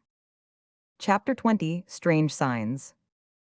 After the first joy of the meeting was over, Paganel and his party, except perhaps the major, were only conscious of one feeling: they were dying of thirst. Most fortunately for them, the Guamini ran not far off, and about 7 in the morning the little troop reached the enclosure on its banks. The precincts were strewed with the dead wolves, and judging from their numbers, it was evident how violent the attack must have been, and how desperate the resistance. As soon as the travelers had drunk their fill, they began to demolish the breakfast prepared in the ramada, and did ample justice to the extraordinary viands. The Nandu fillets were pronounced first-rate, and the armadillo was delicious. "To eat moderately," said Paganel, "would be positive ingratitude to Providence. We must eat immoderately." And so they did, but were none the worse for it. The water of the Guamini greatly aided digestion apparently. Glenarvan, however, was not going to imitate Hannibal at Capua, and at 10 o'clock next morning gave the signal for starting. The leathern bottles were filled with water, and the day's march commenced. The horses were so well rested that they were quite fresh again, and kept up a canter almost constantly. The country was not so parched up now, and consequently less sterile, but still a desert. No incident occurred of any importance during the 2d and of November, and in the evening they reached the boundary of the Pampas, and camped for the night on the frontiers of the province of Buenos Aires. 2/3 of their journey was now accomplished. It was 22 days since they left the Bay of Talcahuano, and they had gone 450 miles. Next morning, they crossed the conventional line which separates the Argentine plains from the region of the Pampas. It was here that Thalcave hoped to meet the caciques, in whose hands, he had no doubt, Harry Grant and his men were prisoners. From the time of leaving the Guamini, there was marked change in the temperature, to the great relief of the travelers. It was much cooler, thanks to the violent and cold winds from Patagonia, which constantly agitate the atmospheric waves. Horses and men were glad enough of this, after what they had suffered from the heat and drought, and they felt animated with fresh ardor and confidence. But contrary to what Thalcave had said, the whole district appeared uninhabited, or rather abandoned. Their route often led past or went right through small lagoons, sometimes of fresh water, sometimes of brackish. On the banks and bushes about these, king wrens were hopping about and larks singing joyously in concert with the tangaras, the rivals in color of the brilliant hummingbirds. On the thorny bushes the nests of the anubis swung to and fro in the breeze like an Indian hammock, and on the shore magnificent flamingos stalked in regular order like soldiers marching, and spread out their flaming red wings. Their nests were seen in groups of thousands, forming a complete town, about a foot high, and resembling a truncated cone in shape. The flamingos did not disturb themselves in the least at the approach of the travelers, but this did not suit Paganel. "I have been very desirous a long time," he said to the major, "to see a flamingo flying." "All right," replied McNabbs. "Now while I have the opportunity, I should like to make the most of it," continued Paganel. "Very well, do it, Paganel. Come with me then, Major, and you too, Robert, I want witnesses." And all three went off towards the flamingos, leaving the others to go on in advance. As soon as they were near enough, Paganel fired, only loading his gun, however, with powder, for he would not shed even the blood of a bird uselessly. The shot made the whole assemblage fly away en masse, while Paganel watched them attentively through his spectacles. "Well, did you see them fly?" he asked the major. "Certainly I did," was the reply. "I could not help seeing them unless I had been blind." "Well, and did you think they resembled feathered arrows when they were flying?" "Not in the least." "Not a bit," added Robert. "I was sure of it," said the geographer with a satisfied air. "And yet the very proudest of modest men, my illustrious countryman, Chateaubriand, made the inaccurate comparison. Oh, Robert, comparison is the most dangerous figure in rhetoric that I know. Mind you avoid it all your life and only employ it in a last extremity." "Are you satisfied with your experiment?" asked McNabbs. "Delighted." "And so am I, but we had better push on now, for your illustrious Chateaubriand has put us more than a mile behind." On rejoining their companions, they found Glenarvan busily engaged in conversation with the Indian, though apparently unable to make him understand.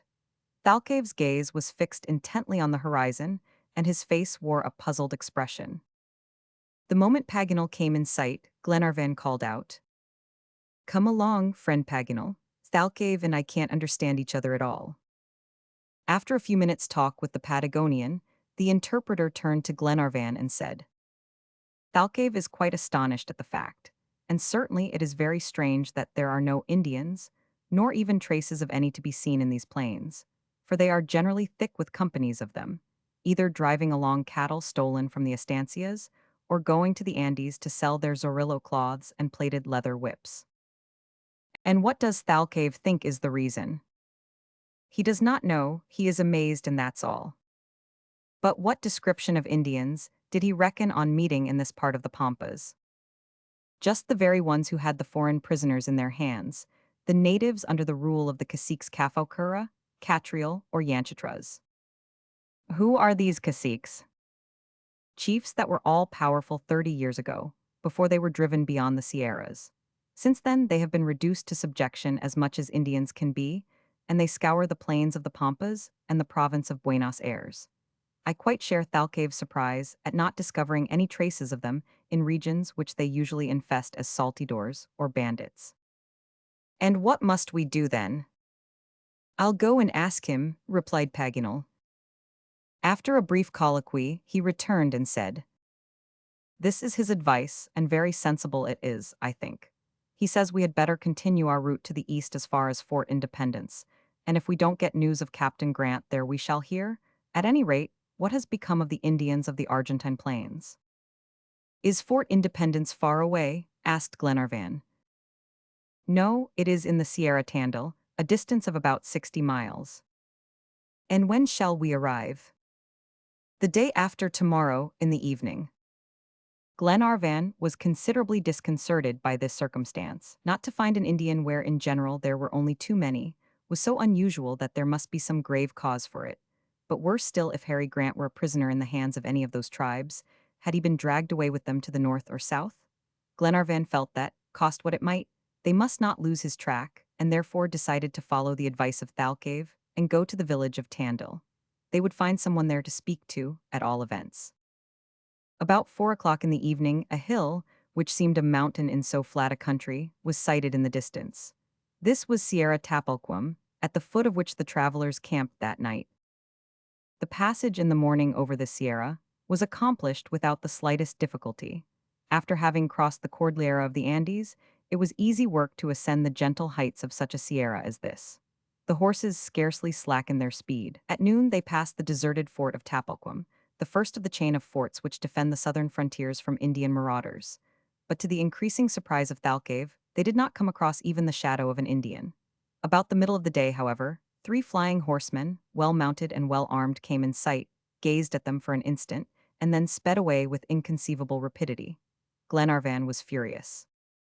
Gauchos, said the Patagonian, designating them by the name which had caused such a fiery discussion between the Major and Paganel. Ah, the Gauchos, replied McNabbs. Well, Paganel, the north wind is not blowing today. What do you think of those fellows yonder? I think they look like regular bandits. And how far is it from looking to being, my good geographer? Only just a step, my dear Major. Paganel's admission was received with a general laugh, which did not in the least disconcert him. He went on talking about the Indians, however, and made this curious observation. I have read somewhere, he said, that about the Arabs there is a peculiar expression of ferocity in the mouth, while the eyes have a kindly look. Now, in these American savages it is quite the reverse, for the eye has a particularly villainous aspect. No physiognomist by profession could have better characterized the Indian race. But desolate as the country appeared, Thalcave was on his guard against surprises, and gave orders to his party to form themselves in a close platoon. It was a useless precaution, however, for that same evening they camped for the night in an immense tolderia, which they not only found perfectly empty, but which the Patagonian declared, after he had examined it all round, must have been uninhabited for a long time. Next day, the first estancias of the Sierra Tandil came in sight.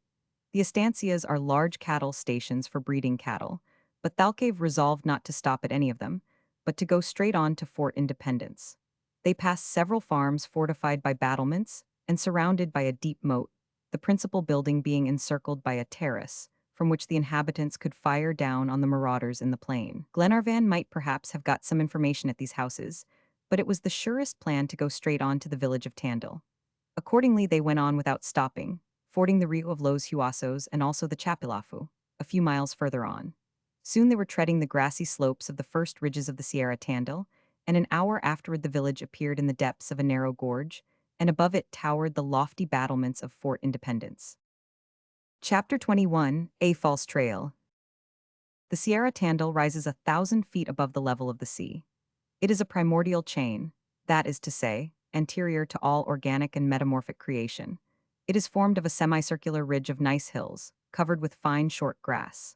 The district of Tandil, to which it has given its name, includes all the south of the province of Buenos Aires and terminates in a river which conveys north all the rios that take their rise on its slopes.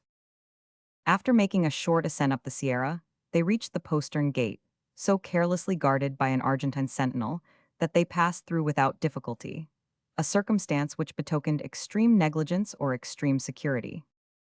A few minutes afterward the commandant appeared in person. He was a vigorous man about 50 years of age, of military aspect, with grayish hair and an imperious eye, as far as one could see through the clouds of tobacco smoke which escaped from his short pipe. His walk reminded Paganel instantly of the old subalterns in his own country. Thalcave was spokesman, and addressing the officer, presented Lord Glenarvan and his companions. While he was speaking, the commandant kept staring fixedly at Paganel in rather an embarrassing manner. The geographer could not understand what he meant by it, and was just about to interrogate him, when the commandant came forward and, seizing both his hands in the most free and easy fashion, said in a joyous voice, in the mother tongue of the geographer, "A Frenchman." "Yes, a Frenchman," replied Paganel. "Ah, delightful. Welcome, welcome. I am a Frenchman too," he added, shaking Paganel's hand with such vigor as to be almost alarming. "Is he a friend of yours, Paganel?" asked the major. "Yes," said Paganel, somewhat proudly. "One has friends in every division of the globe." After he had succeeded in disengaging his hand, though not without difficulty, from the living vice in which it was held, a lively conversation ensued. Glenarvan would fain have put in a word about the business on hand, but the commandant related his entire history, and was not in a mood to stop till he had done. It was evident that the worthy man must have left his native country many years back, for his mother tongue had grown unfamiliar, and if he had not forgotten the words, he certainly did not remember how to put them together. He spoke more like a Negro belonging to a French colony. The fact was that the governor of Fort Independence was a French sergeant, an old comrade of Parachappy. He had never left the fort since it had been built in 1828, and, strange to say, he commanded it with the consent of the Argentine government. He was a man about 50 years of age, a Basque by birth, and his name was Manuel Ifereger, so that he was almost a Spaniard. A year after his arrival in the country he was naturalized, took service in the Argentine army, and married an Indian girl, who was then nursing twin babies 6 months old, two boys, be it understood, for the good wife of the commandant would have never thought of presenting her husband with girls. Manuel could not conceive of any state but a military one, and he hoped in due time, with the help of God, to offer the Republic a whole company of young soldiers. You saw them, charming. Good soldiers are Jose, Juan, and Miguel. Pepe's 7-year-old Pepe can handle a gun. Pepe, hearing himself complimented, brought his two little feet together, and presented arms with perfect grace. "He'll get on," added the sergeant. "He'll be colonel major or brigadier general some day." Sergeant Manuel seemed so enchanted that it would have been useless to express a contrary opinion, either to the profession of arms or the probable future of his children. He was happy, and as Goethe says, "Nothing that makes us happy is an illusion." All this talk took up a quarter of an hour, to the great astonishment of Thalcave. The Indian could not understand how so many words could come out of one throat. No one interrupted the sergeant, but all things come to an end, and at last he was silent, but not till he had made his guests enter his dwelling and be presented to Madame Ifereger. Then, and not till then, did he ask his guests what had procured him the honor of their visit. Now or never was the moment to explain, and Paganel, seizing the chance at once, began an account of their journey across the Pampas, and ended by inquiring the reason of the Indians having deserted the country. "Ah, there was no one," replied the sergeant, shrugging his shoulders, "really no one, and us two, our arms crossed, nothing to do." "But why?" "War." "War?" "Yes, civil war between the Paraguayans and Buenos Aires," replied the sergeant. "Well?" "Well, Indians all in the north, in the rear of General Flores. Indian pillagers find pillage there." "But where are the caciques?" "Caciques are with them." "What's Catriel?" "There is no Catriel." "And Cafocura?" "There is no Cafocura." "And is there no Yanchitras?" "No, no Yanchitras." The reply was interpreted by Thalcave, who shook his head and gave an approving look. The Patagonian was either unaware of, or had forgotten that civil war was decimating the two parts of the Republic, a war which ultimately required the intervention of Brazil. The Indians have everything to gain by these intestine strifes, and cannot lose such fine opportunities of plunder. There was no doubt the sergeant was right in assigning war, then, as the cause of the forsaken appearance of the plains. But this circumstance upset all Glenarvan's projects, for if Harry Grant was a prisoner in the hands of the caciques, he must have been dragged north with them. How and where should they ever find him if that were the case? Should they attempt a perilous and almost useless journey to the northern border of the Pampas? It was a serious question which would need to be well talked over. However, there was one inquiry more to make to the sergeant, and it was the major who thought of it, for all the others looked at each other in silence. Had the sergeant heard whether any Europeans were prisoners in the hands of the caciques? Manuel looked thoughtful for a few minutes, like a man trying to ransack his memory. At last he said, "Yes." "Ah," said Glenarvan, catching at the fresh hope. They all eagerly crowded round the sergeant, exclaiming, "Tell us, tell us." "It was some years ago," replied Manuel. "Yes, all I heard was that some Europeans were prisoners, but I never saw them." "You are making a mistake," said Glenarvan. "It can't be some years ago. The date of the shipwreck is explicitly given. The Britannia was wrecked in June, 1862. It is scarcely 2 years ago." "Oh, more than that, my lord." "Impossible," said Paganel. "Oh, but it must be. It was when Pepe was born. There were 2 prisoners." "No, 3," said Glenarvan. "2," replied the sergeant in a positive tone. "2," echoed Glenarvan, much surprised. "2 Englishmen." "No, no, who is talking of Englishmen?" "No, a Frenchman and an Italian." "An Italian who was massacred by the Poyaches?" exclaimed Paganel. "Yes, and I heard afterward that the Frenchman was saved." "Saved?" exclaimed young Robert, his very life hanging on the lips of the sergeant. "Yes, delivered out of the hands of the Indians." Paganel struck his forehead with an air of desperation, and said at last, "Ah, I understand. It is all clear now, everything is explained." "But what is it?" asked Glenarvan with as much impatience. "My friends," replied Paganel, taking both Robert's hands in his own, "we must resign ourselves to a sad disaster. We have been on a wrong track. The prisoner mentioned is not the captain at all, but one of my own countrymen, and his companion, who was assassinated by the Poyaches, was Marco Vasilo. The Frenchman was dragged along by the cruel Indians several times as far as the shores of the Colorado, but managed at length to make his escape, and returned to Colorado. Instead of following the track of Harry Grant, we have fallen on that of young Ginnard." This announcement was heard with profound silence. The mistake was palpable. The details given by the sergeant, the nationality of the prisoner, the murder of his companions, his escape from the hands of the Indians, all evidenced the fact. Glenarvan looked at Thalcave with a crestfallen face, and the Indian, turning to the sergeant, asked whether he had never heard of 3 English captives. "Never," replied Manuel. "They would have known of them at Tandil, I am sure. No, it cannot be." After this, there was nothing further to do at Fort Independence but to shake hands with the commandant, and thank him and take leave. Glenarvan was in despair at this complete overthrow of his hopes, and Robert walked silently beside him, with his eyes full of tears. Glenarvan could not find a word of comfort to say to him. Paganel gesticulated and talked away to himself. The major never opened his mouth, nor Thalcave, whose amour propre as an Indian, seemed quite wounded by having allowed himself to go on a wrong scent. No one, however, would have thought of reproaching him for an error so pardonable. They went back to the fonda and had supper, but it was a gloomy party that surrounded the table. It was not that any one of them regretted the fatigue they had so heedlessly endured or the dangers they had run, but they felt their hope of success was gone, for there was no chance of coming across Captain Grant between the Sierra Tandil and the sea, as Sergeant Manuel must have heard if any prisoners had fallen into the hands of the Indians on the coast of the Atlantic. Any event of this nature would have attracted the notice of the Indian traders who traffic between Tandil and Carmen at the mouth of the Rio Negro. The best thing to do now was to get to the Duncan as quick as possible at the appointed rendezvous. Paganel asked Glenarvan, however, to let him have the document again, on the faith of which they had set out on so bootless a search. He read it over and over, as if trying to extract some new meaning out of it.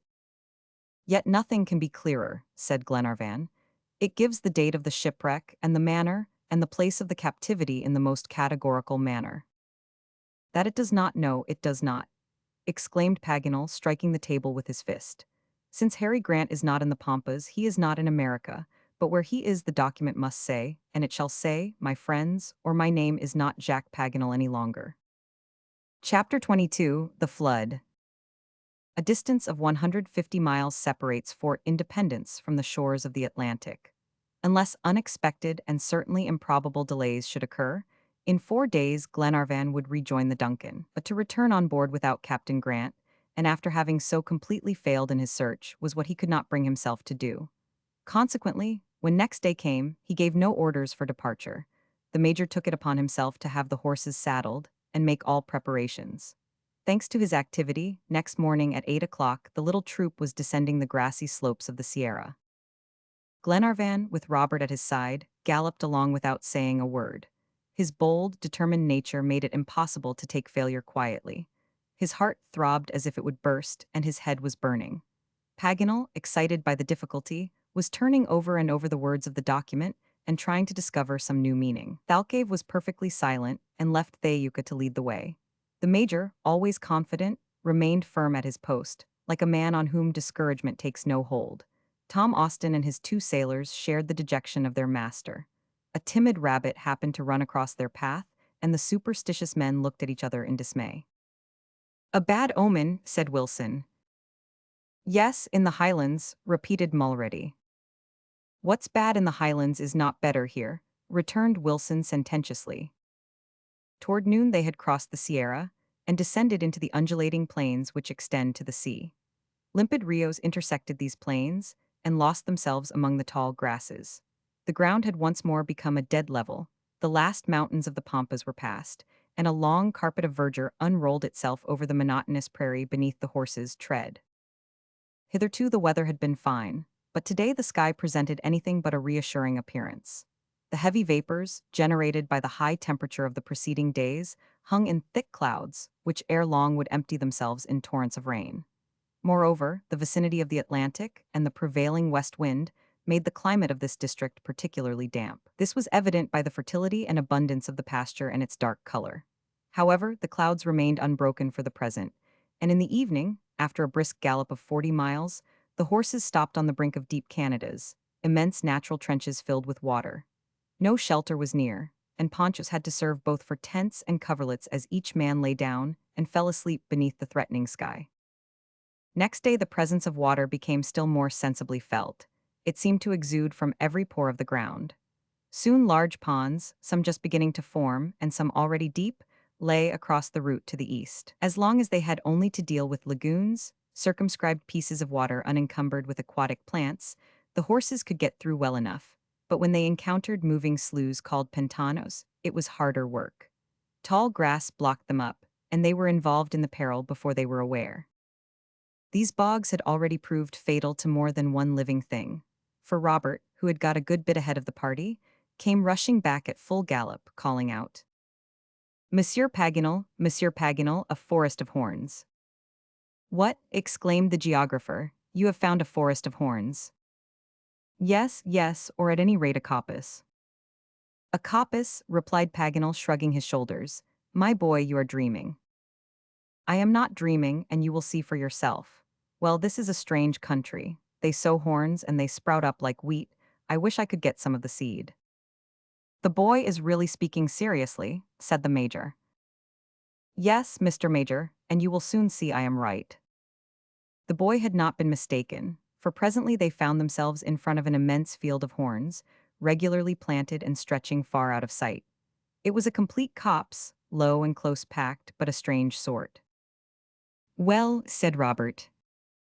"This is peculiar certainly," said Paganel, and he turned round to question Thalcave on the subject.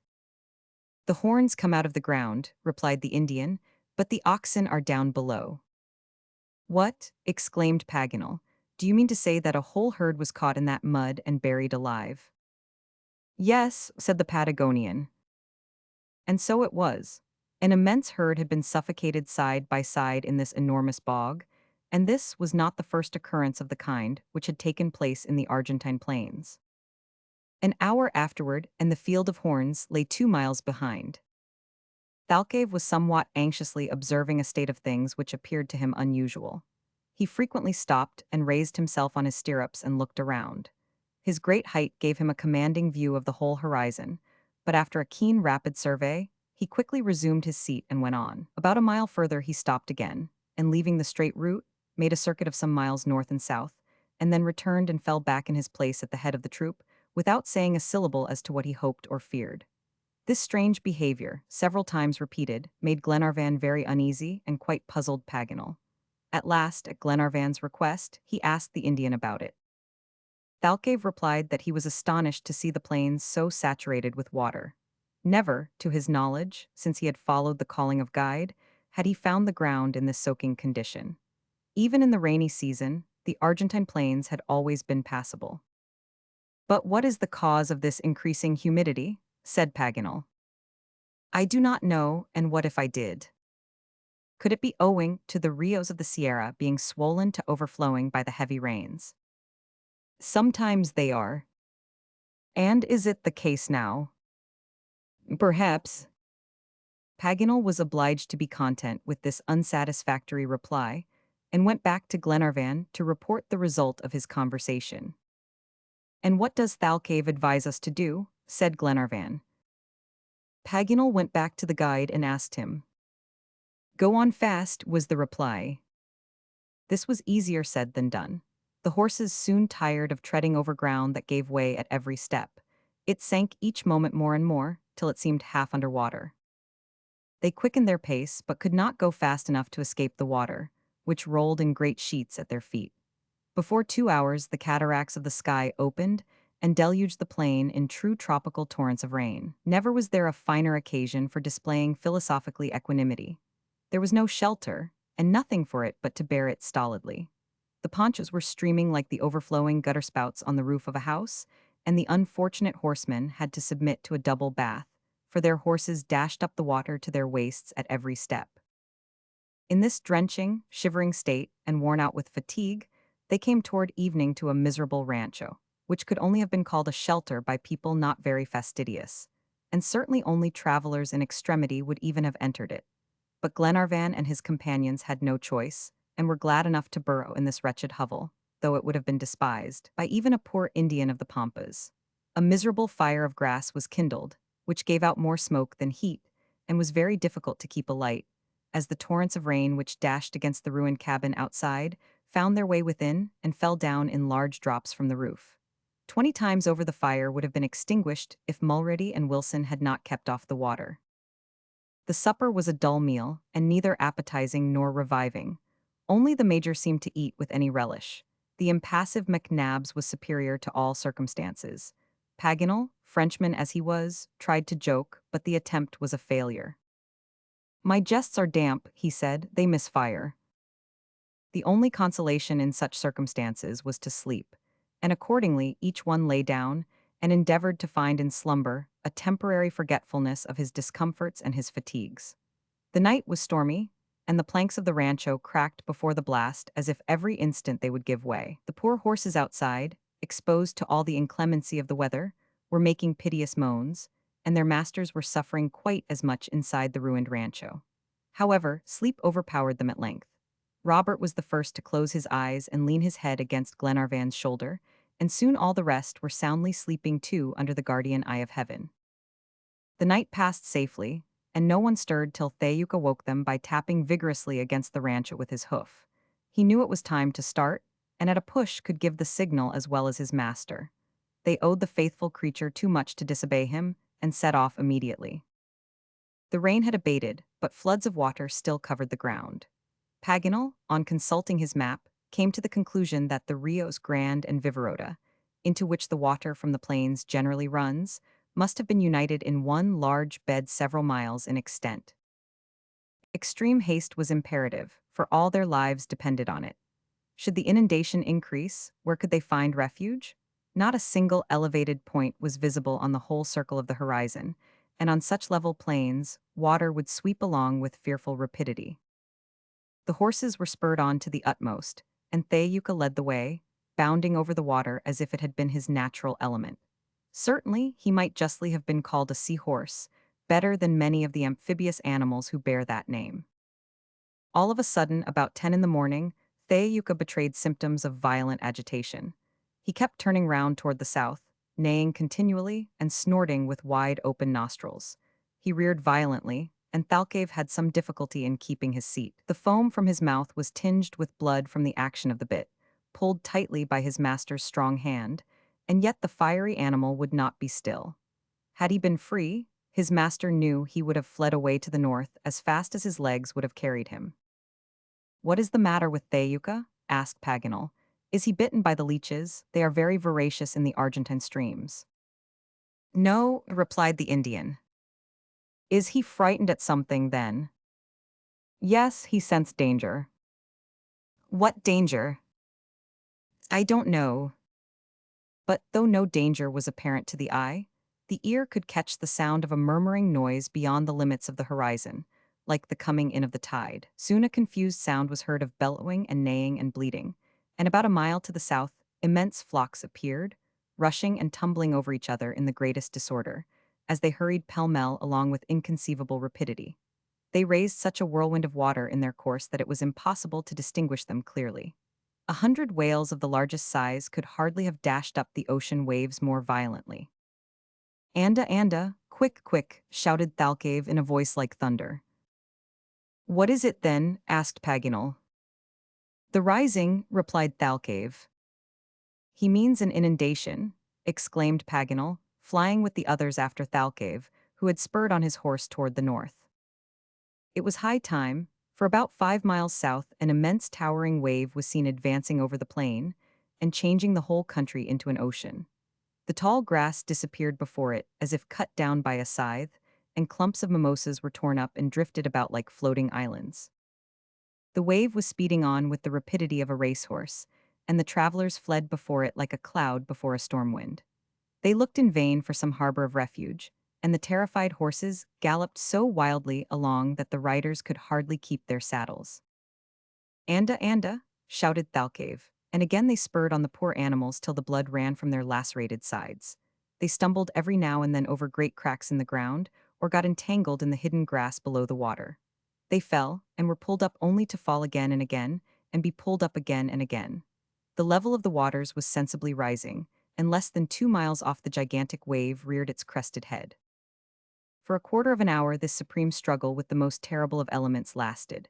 The fugitives could not tell how far they had gone, but, judging by the speed, the distance must have been considerable. The poor horses, however, were breast-high in water now, and could only advance with extreme difficulty. Glenarvan and Paganel, and indeed the whole party, gave themselves up for lost, as the horses were fast getting out of their depth, and 6 feet of water would be enough to drown them. It would be impossible to tell the anguish of mind these 8 men endured. They felt their own impotence in the presence of these cataclysms of nature so far beyond all human power. Their salvation did not lie in their own hands. 5 minutes afterward, and the horses were swimming. The current alone carried them along with tremendous force, and with a swiftness equal to their fastest gallop. They must have gone fully 20 miles an hour. All hope of delivery seemed impossible, when the Major suddenly called out, "A tree!" "A tree!" exclaimed Glenarvan. "Yes, there," replied Thalcave, pointing with his finger to a species of gigantic walnut tree, which raised its solitary head above the waters. His companions needed no urging forward now. This tree, so opportunely discovered, they must reach at all hazards. The horses very likely might not be able to get to it, but, at all events, the men would, the current bearing them right down to it. Just at that moment, Tom Austin's horse gave a smothered neigh and disappeared. His master, freeing his feet from the stirrups, began to swim vigorously. "Hang on to my saddle," called Glenarvan. "Thanks, your honor, but I have good stout arms." "Robert, how is your horse going?" asked his lordship, turning to young Grant. "Famously, my lord, he swims like a fish." "Look out!" shouted the Major in a stentorian voice. The warning was scarcely spoken before the enormous billow, a monstrous wave 40 feet high, broke over the fugitives with a fearful noise. Men and animals all disappeared in a whirl of foam. A liquid mass, weighing several millions of tons, engulfed them in its seething waters. When it had rolled on, the men reappeared on the surface and counted each other rapidly. But all the horses, except Thaouka, who still bore his master, had gone down forever. "Courage, courage," repeated Glenarvan, supporting Paganel with one arm and swimming with the other. I can manage," said the worthy savant. "I am even not sorry." But no one ever knew what he was not sorry about, for the poor man was obliged to swallow down the rest of his sentence with half a pint of muddy water. The Major advanced quietly, making regular strokes, worthy of a master swimmer. The sailors took to the water like porpoises, while Robert clung to Thaouka's mane and was carried along with him. The noble animal swam superbly, instinctively making for the tree in a straight line. The tree was only 20 fathoms off, and in a few minutes was safely reached by the whole party. But for this refuge, they must all have perished in the flood. The water had risen to the top of the trunk, just to where the parent branches fork out. It was consequently quite easy to clamber up to it. Thalcave climbed up first and got off his horse to hoist up Robert and help the others. His powerful arms had soon placed all the exhausted swimmers in a place of security. But meantime, Theayuka was being rapidly carried away by the current. He turned his intelligent face toward his master and, shaking his long mane, neighed as if to summon him to his rescue. "Are you going to forsake him, Thalcave?" asked Paganel. "Aye," replied the Indian, and forthwith he plunged down into the tumultuous waters and came up again 10 fathoms off. A few instants afterward his arms were round Theayuka's neck, and master and steed were drifting together toward the misty horizon of the north. Chapter 23: A Singular Abode. The tree on which Glenarvan and his companions had just found refuge resembled a walnut tree, having the same glossy foliage and rounded form. In reality, however, it was the ombu, which grows solitarily on the Argentine plains. The enormous and twisted trunk of this tree is planted firmly in the soil, not only by its great roots but still more by its vigorous shoots, which fasten it down in the most tenacious manner. This was how it stood proof against the shock of the mighty billow. This ombu measured in height 100 feet, and covered with its shadow a circumference of 120 yards. All this scaffolding rested on 3 great boughs which sprang from the trunk. 2 of these rose almost perpendicularly, and supported the immense parasol of foliage, the branches of which were so crossed and intertwined and entangled, as if by the hand of a basket-maker, that they formed an impenetrable shade. The third arm, on the contrary, stretched right out in a horizontal position above the roaring waters, into which the lower leaves dipped. There was no want of room in the interior of this gigantic tree, for there were great gaps in the foliage, perfect glades, with air in abundance and freshness everywhere. To see the innumerable branches rising to the clouds, and the creepers running from bough to bough, and attaching them together while the sunlight glinted here and there among the leaves, one might have called it a complete forest instead of a solitary tree sheltering them all. On the arrival of the fugitives, a myriad of the feathered tribes fled away into the topmost branches, protesting by their outcries against this flagrant usurpation of their domicile. These birds, who themselves had taken refuge in the solitary ombu, were in hundreds, comprising blackbirds, starlings, isakas, hilgueros, and especially the picaflor, hummingbirds of most resplendent colors. When they flew away, it seemed as though a gust of wind had blown all the flowers off the tree. Such was the asylum offered to the little band of Glenarvan. Young Grant and the agile Wilson were scarcely perched on the tree before they had climbed to the upper branches and put their heads through the leafy dome to get a view of the vast horizon. The ocean made by the inundations surrounded them on all sides, and far as the eye could reach, seemed to have no limits. Not a single tree was visible on the liquid plain. The ombu stood alone amid the rolling waters and trembled before them. In the distance, drifting from south to north, carried along by the impetuous torrent, they saw trees torn up by the roots, twisted branches, roofs torn off, destroyed ranchos, planks of sheds stolen by the deluge from estancias, carcasses of drowned animals, blood-stained skins, and on a shaky tree a complete family of jaguars, howling and clutching hold of their frail raft. Still farther away, a black spot almost invisible already caught Wilson's eye. It was Thalcave and his faithful Theayuka. "Thalcave, Thalcave," shouted Robert, stretching out his hands toward the courageous Patagonian. "He will save himself, Mr. Robert," replied Wilson. "We must go down to his lordship." Next minute they had descended the 3 stages of boughs and landed safely on the top of the trunk, where they found Glenarvan, Paganel, the Major, Austin, and Mulready, sitting either astride or in some position they found more comfortable. Wilson gave an account of their investigations aloft, and all shared his opinion with respect to Thalcave. The only question was whether it was Thalcave who would save Theayuka, or Theayuka save Thalcave. Their own situation, meantime, was much more alarming than his. No doubt the tree would be able to resist the current, but the waters might rise higher and higher, till the topmost branches were covered, for the depression of the soil made this part of the plain a deep reservoir. Glenarvan's first care, consequently, was to make notches by which to ascertain the progress of the inundation. For the present it was stationary, having apparently reached its height. This was reassuring. "And now what are we going to do?" said Glenarvan. "Make our nest, of course," replied Paganel. "Make our nest," exclaimed Robert. "Certainly, my boy, and live the life of birds, since we can't that of fishes." "All very well, but who will fill our bills for us?" said Glenarvan. I will, said the major. All eyes turned toward him immediately, and there he sat in a natural armchair, formed of two elastic boughs, holding out his alforges damp but still intact. "Oh, McNabbs, that's just like you," exclaimed Glenarvan.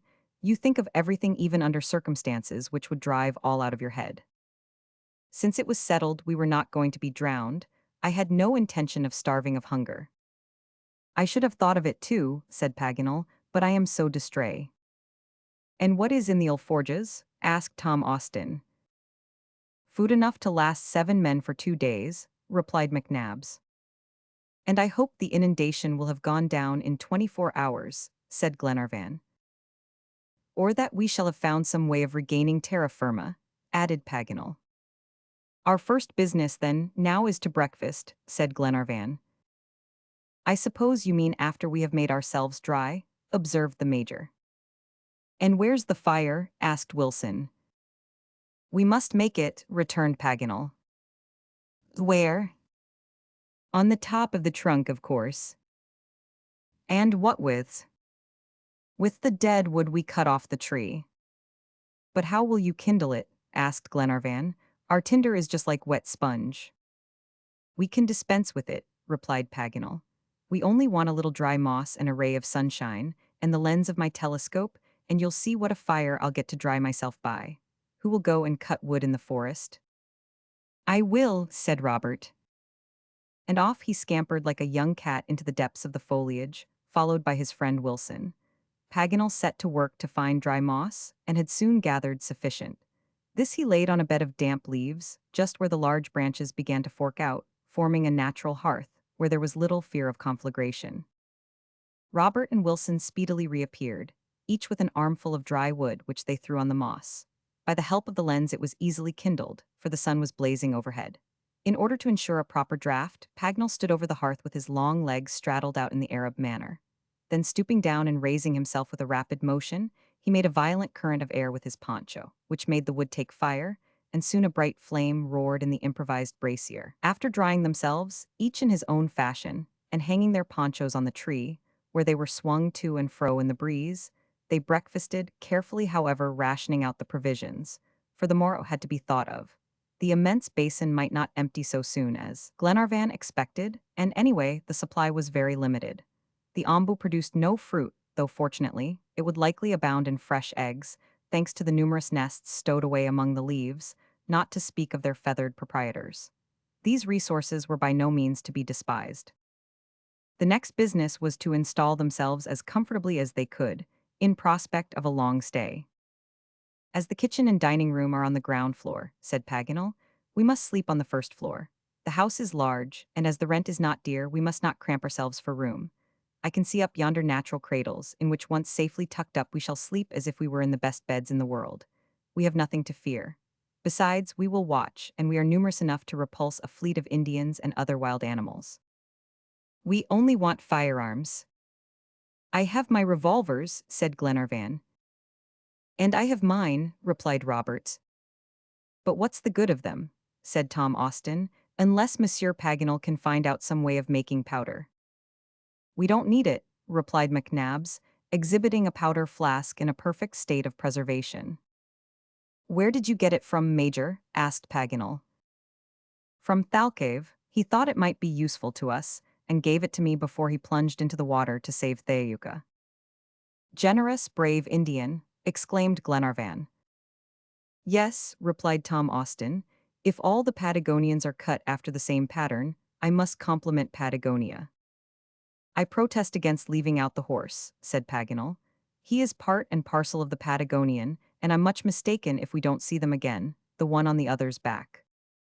"What distance are we from the Atlantic?" asked the major. "About 40 miles at the outside," replied Paganel. "And now, friends, since this is Liberty Hall, I beg to take leave of you. I am going to choose an observatory for myself up there, and by the help of my telescope, let you know how things are going on in the world.